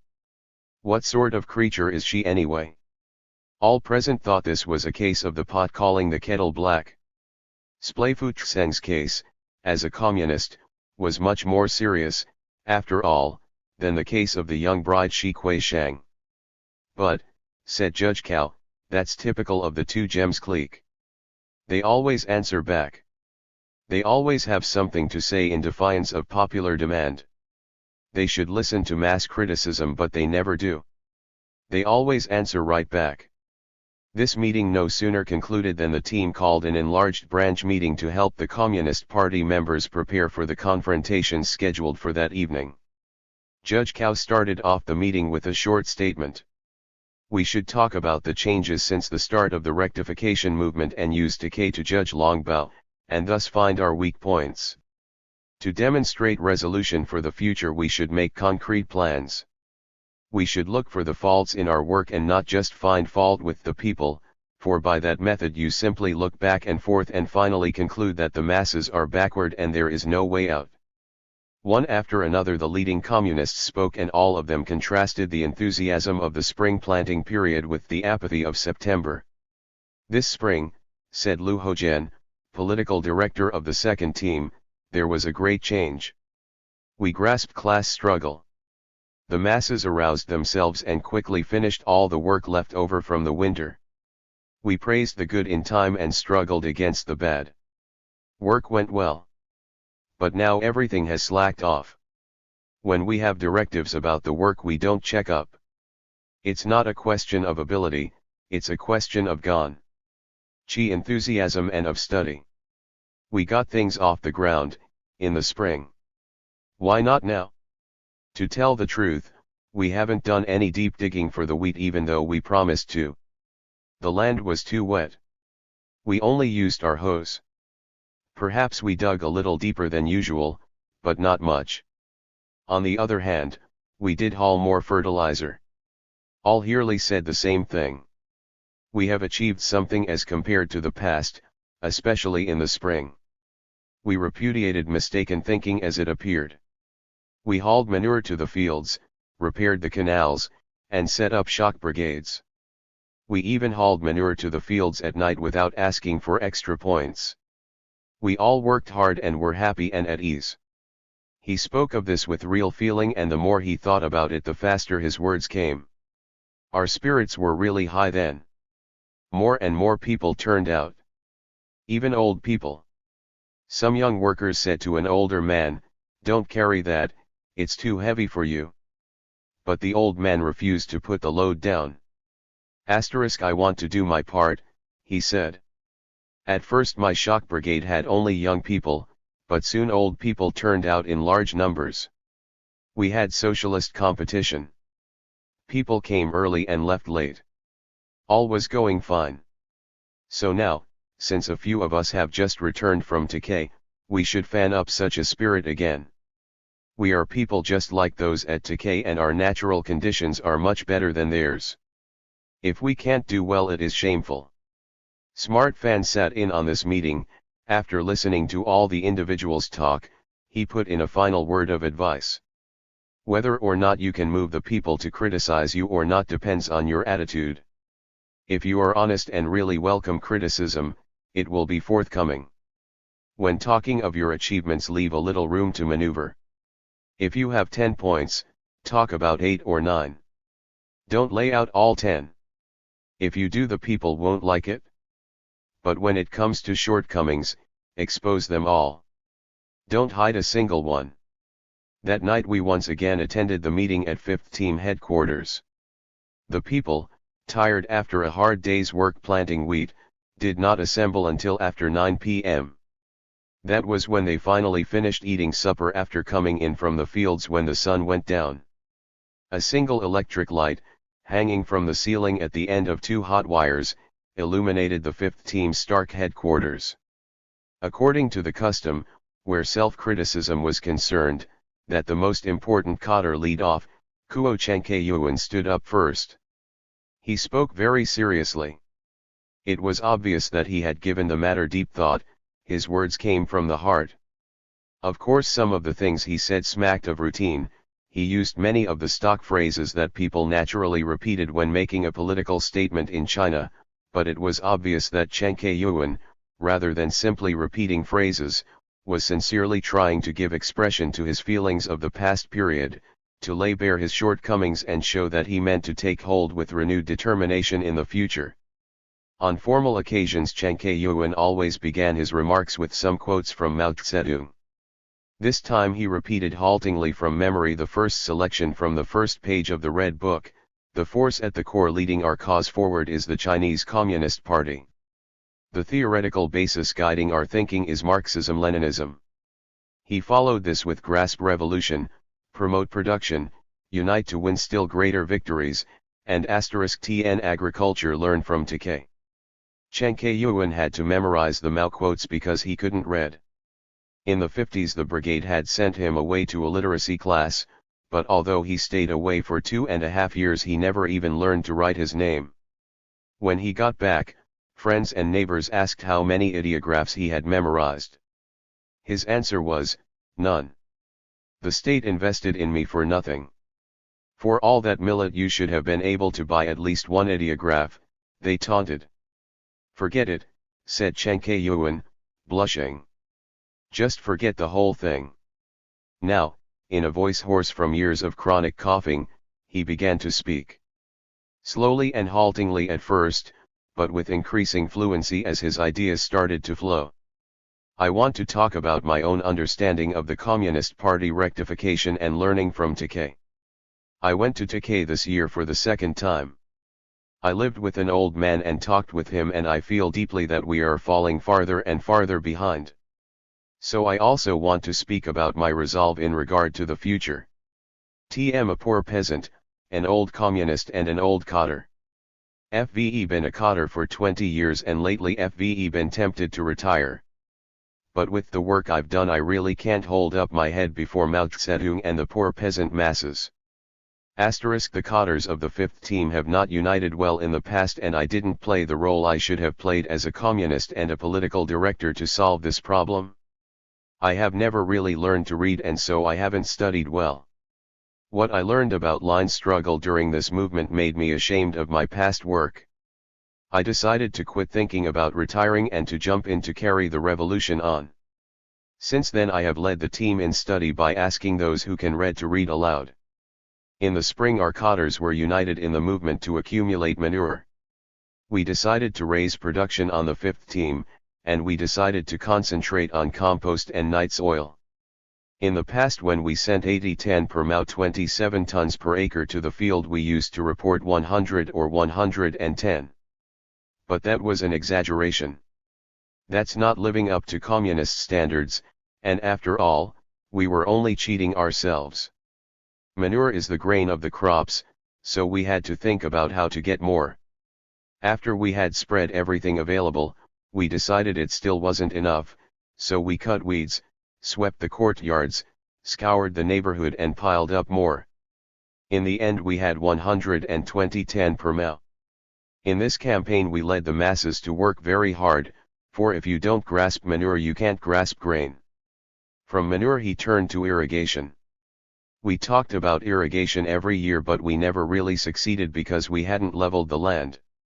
This year, at last, we tried to level the land and build all the little field canals that make irrigation possible. Those we had made the year before had been washed out by big rains flooding the trunk ditches. So this year we decided to make it work whether the rains were heavy or light. Thus our labor would not be wasted as it had so often been in the past. Since our new irrigation system is west of the highway, we fixed up the land in the west, 180 ma, and most of it works. If you can't make irrigation work, you can't resist drought. As to the land in the east, we watered it in 2 days but because it hadn't been leveled properly some was flooded while the rest remained dry. We fixed all this also, because the cotters took the lead. First the cotters have to work hard themselves, then they can criticize those who are lagging. Since my only aim is to promote higher production, why should I hesitate to criticize weak points or praise strong points in teammates? When we hoe and we have finished a row, as we reverse ourselves, I look to see if the land has been well done. It's easy to see who has been doing well and who poorly. Without investigation one has no right to speak, but after I look everything over I can speak. If I didn't check it myself but only listened to others, I could make serious mistakes. All through the spring I led in repudiating Lu Shao Chi in the fields. We carried on 2-line struggle, grasped class struggle, and also production from plowing to hoeing we grasped it. But then some bad thinking cropped up in my mind. I'll talk about it and ask for help, since others can see my shortcomings better than I can. I thought our crops were doing better than last year. All the sprouts had come through, the skips had been replanted and both millet and corn were doing well, not like last year, when one field of millet was empty in the middle. This year was a different story, and especially the millet planted by the wide furrow method and irrigated, it was growing well. I felt proud.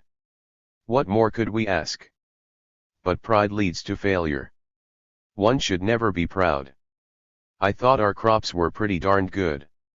When the propaganda team leader asked me if we could harvest 400 caddies, I said, it won't be short by much. I wasn't very modest. And in study I relaxed also. I found it so much trouble to ask this one and that one to read, so sometimes we just sat and took a rest. Embarrassed because I couldn't read, we just passed the time of day. And sometimes it was like this for 2 or 3 days in a row. Then, remembering that we hadn't studied for a while, I'd organize some study quickly. If we don't lead the masses to study Mao Zedong's line, it's bound to cut back production. But there is this bourgeois, self-interest thinking. I feel if we start study I'll have to put out my pipe. What a nuisance. Better just sit and be comfortable. But study depends on the leader, and if the leader calls for it everyone will fall to. But I didn't make a firm resolve or a big enough effort. So I couldn't lead the masses well, and besides I thought the crops weren't half bad. So this was part of it, too. It was almost as if Chen Keyuan were alone in the room, thinking out loud. There was not a stir, or even a cough from the audience, which sat huddled in semi-darkness along all 4 walls of the room and in groups dispersed across the floor. The team leader's trip to Takei had really made an impression. He turned to talk of it once again. Now I have just come back from Takei. Last year I also went. This year their corn is even bigger than last. Last year we went up the east side and came down the west. This year we went up the west side and came down the east, so we saw it all again.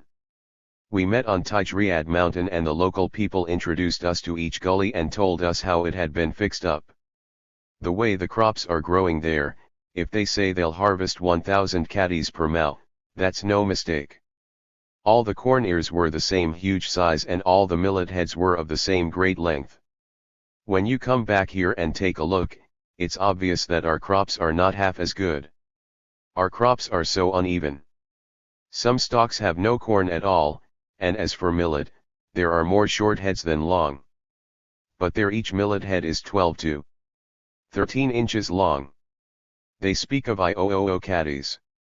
It's no myth. It's really happening. Chen Kayuan paused to let this idea sink in. Then he went on to try and explain it. There the cotters take the lead. They send 2 meals to the field every day and people go out early and come back late, after dark.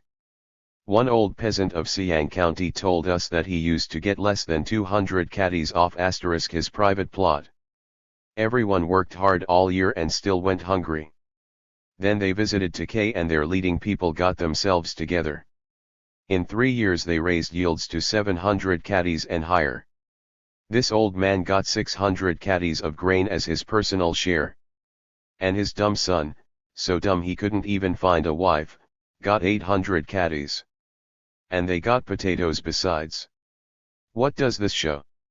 Once the cotters stiff *n up, production goes up. They get to the fields at 4 a.m., they eat breakfast and lunch there. They plan well, send 3 to do 3 people's work, and they keep track of quality. No one gets a point unless the work is well done. After listening to this old man, I feel we leaders must blame ourselves and not the people. This year we have taken all our meals at home and that's because the cotters wanted to eat at home. If the cotters stay home, the people stay home. Takei is on our lips, but not in our actions. As for me, I am getting old. I feel I need a good rest. Go home, get a good rest and then work hard. But this is lazy thinking. Since when have I been afraid of hardship and hard work? How can we ever make a revolution this way? How can we ever catch up with Takei this way? And we went to Sikaupi, a village of 1,200 people who cut a channel through a mountain.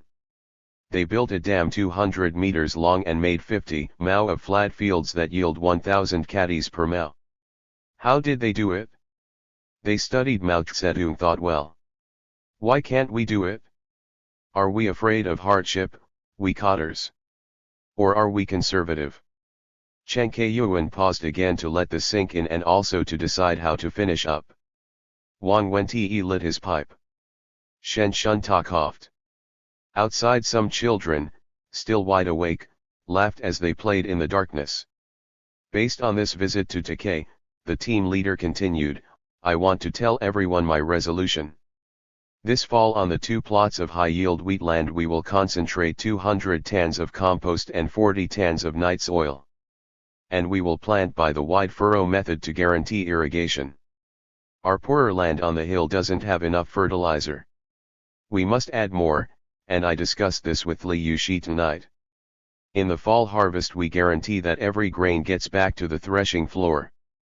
We can't spill it all over the roads and the fields as we did last year. Whoever violates the rules will be criticized. And we promise to eat our meals in the fields. We'll put this into practice right away. Thus we can seize the time during the harvest season. In making compost we should chop up 80% of our corn stalks, then mix them with night soil and chemical fertilizers as they do at Takei. And after the harvest we must deep plow or deep dig 80% of the land. In study we have to seize the time also and should never be lazy. To be lazy in this means not to make revolution. Stealing time to be lazy means stealing time from the revolution. Something we can't face Mao Zedong. Takei earns glory for Mao Zedong and the people of the world. Without grain, talk of overthrowing imperialism is nothing but empty talk. When Chen Kayuan finished, Judge Cao asked if anyone had fallen asleep along the back wall. No, we're all awake here, came the answer out of the gloom. But several people had slipped out the door to light up their pipes in the cool night air. Those outside had better come in, said Judge Cao. whoever skips out ought to be called back to fight make a self-criticism. Let's divide into groups and discuss Chen Keyuan. Has he made a good estimate of his strengths and weaknesses? Some people floated in from the courtyard, while inside the room discussion groups formed hesitantly. Discussion was slow at first and in low tones. A man with very heavy, protruding lips spoke to those around him at the far end of the room. Each cadre talks better than the last, but no one does all that well. If you don't do well yourself, how can others follow? You mean Chen Keyuan? Asked a young militiaman. Yes. He blows hot and cold. He's always shouting, learn from Takei, but it's all from the lips. Everyone talks too much while doing too little. What bothers me, said Yang Kuilin, is the hot and cold. You can't just remember to be up to standard one day in order to pass the test, and then the next day forget and relax. Nor will it do just to criticize the honest ones, said the man with thick lips, and not take on the prickly ones. Whatever the honest one does that is wrong he gets criticized, but the prickly ones never get criticized because they answer right back and they're hard to handle. Most of the team members were not ready to go along with this. Chin Piang Ki said, Chen Keyuan has shown improvement during the movement. In study he tries hard even though he can't read. He dares to criticize and struggle with anyone who doesn't do well. He takes the lead in all labor. And Wang Wente concurred. Chen Keyuan studies well. He can arouse enthusiasm for work. He dares to criticize. Whatever he turns his hand to he is serious about and carries it through. He has patience to carry on. In irrigation he sticks to it until it works. It was readily apparent that the peasants thought well of Chen Keyuan. The one critical theme that kept recurring was that he sometimes relaxed in study, but, in the main he leads the study well. While everyone else spoke of Chen Keyuan, Shenfan made a short speech about fixed tasks. If we don't refine the tasks, people can't work well, he said. Without a task or a quota they just rub and grind and let time pass. The ones with watches look at their watches, the ones without watches look at the sun. We are just too lazy here. We have such good natural conditions, but no one wants to work the land. At Takei they have to carry their crops home by carrying pole. We can haul everything home on a cart. Not only do we carry our load on the cart driver sits down and gets a free ride as well. Since no one raised serious criticisms of Chen Keyuan, Judge Cao summed up what had been said and called on Li Yixi, the vice team leader, to talk. Yixi spoke in much the same vein as Chen Keyuan. He had relaxed the lead in political study, he had not planned well, he had not worked hard enough, and he tended to let problems slide rather than criticize people. He vowed to do better, to set high standards for himself as a communist, and to live up to them. A number of people spoke up with criticisms, the most serious being that Yixi was impatient with people. When there was something to correct or criticize, his manner was rough. He should do patient ideological work. Only through discussing patiently can he do well. He criticizes, that's all to the good, but he should be careful of his attitude. On the whole, though, the people approved of Yixi and thought that for one so young he had done well. It was already very late, certainly after 11 o'clock, so Judge Cao decided to wind up the meeting before everyone fell asleep where he sat. The main problem was that people had not really spoken out actively. In part this was due to the lateness of the hour, but in part also because people were still hesitant to speak their minds, not being certain what might come of it in the long run. Judge Cao was aware of the problem. In his closing remarks he tried to confront it.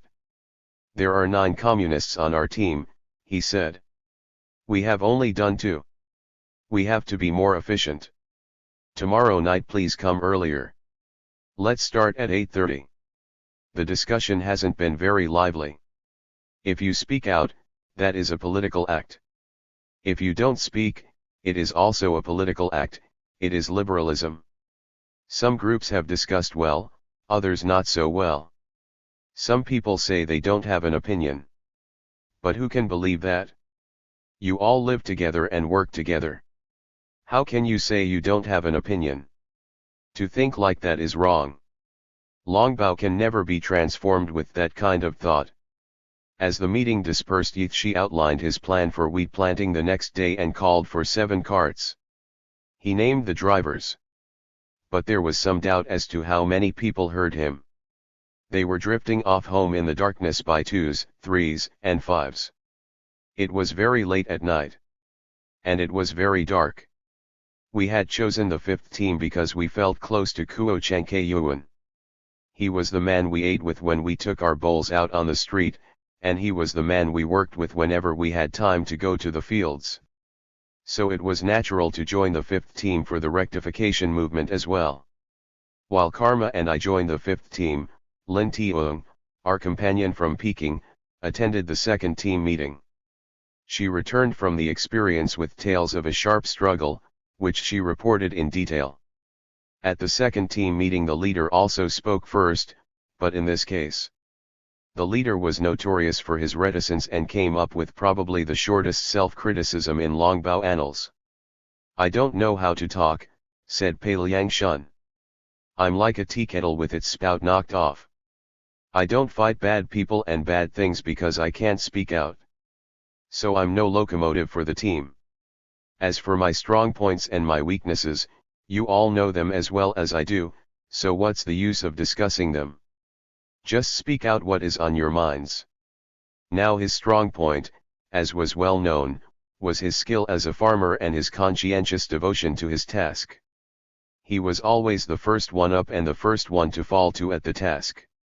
It was he who rang the bell to summon the team to work every morning, and it was he who led the work in the fields, being usually the first to finish the row he was hoeing, the pile he was turning, or the ditch he was digging. He was also good at deciding on the key task for each period, and though the 2nd team's crops had never been outstanding, it was generally conceded that no other team leader was better qualified than Pei. His major weakness was his old good-fellow attitude, his lack of struggle spirit, his reluctance to criticize anyone who did wrong or even to praise anyone who did right. Under normal circumstances, this was a serious fault for a team leader. On the 2nd team in 1971, it came pretty close to being a disaster because Fast Jin, with his hurt pride and his sarcastic mood, tended to dominate the team and was able to rally round him such henchmen as Splayfu Tseng and Li Xiaoping and checkmate any positive effort from any other quarter.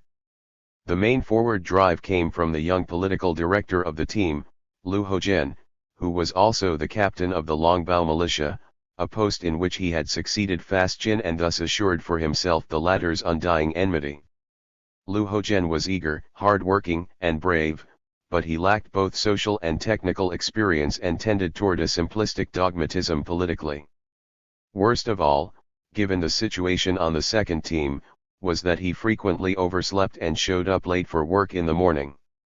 These lapses made him an obvious target for criticism and tended to undercut all the mobilization and high-minded revolutionary exhortation that he engaged in. The many late meetings he had to attend as team political director and brigade militia captain, and all the sleep he lost as a result, did not provide a valid excuse for his being late. In fact, just because he was so prominent, everyone expected him to set a good example for others regardless of the cost to himself. When Pei Liangshun, the team leader, asked for criticism, Fast Jin led his group in praising him, but when Lu Hozhen had said his say, Fast Jin led the group in a sharp, sustained attack on the young political director. They called him lazy, ignorant, and unfit for political leadership. They drove him close to tears. Hozhen told the propaganda team afterward that he was unable to sleep that night and developed a very severe headache that would not go away. Team members thought the attack by Chin's clique was very one-sided and unfair, for Lu Hozhen had done much good work since his assumption of office in the spring. During the planting rush, he had organized a shock team of young women or iron girls.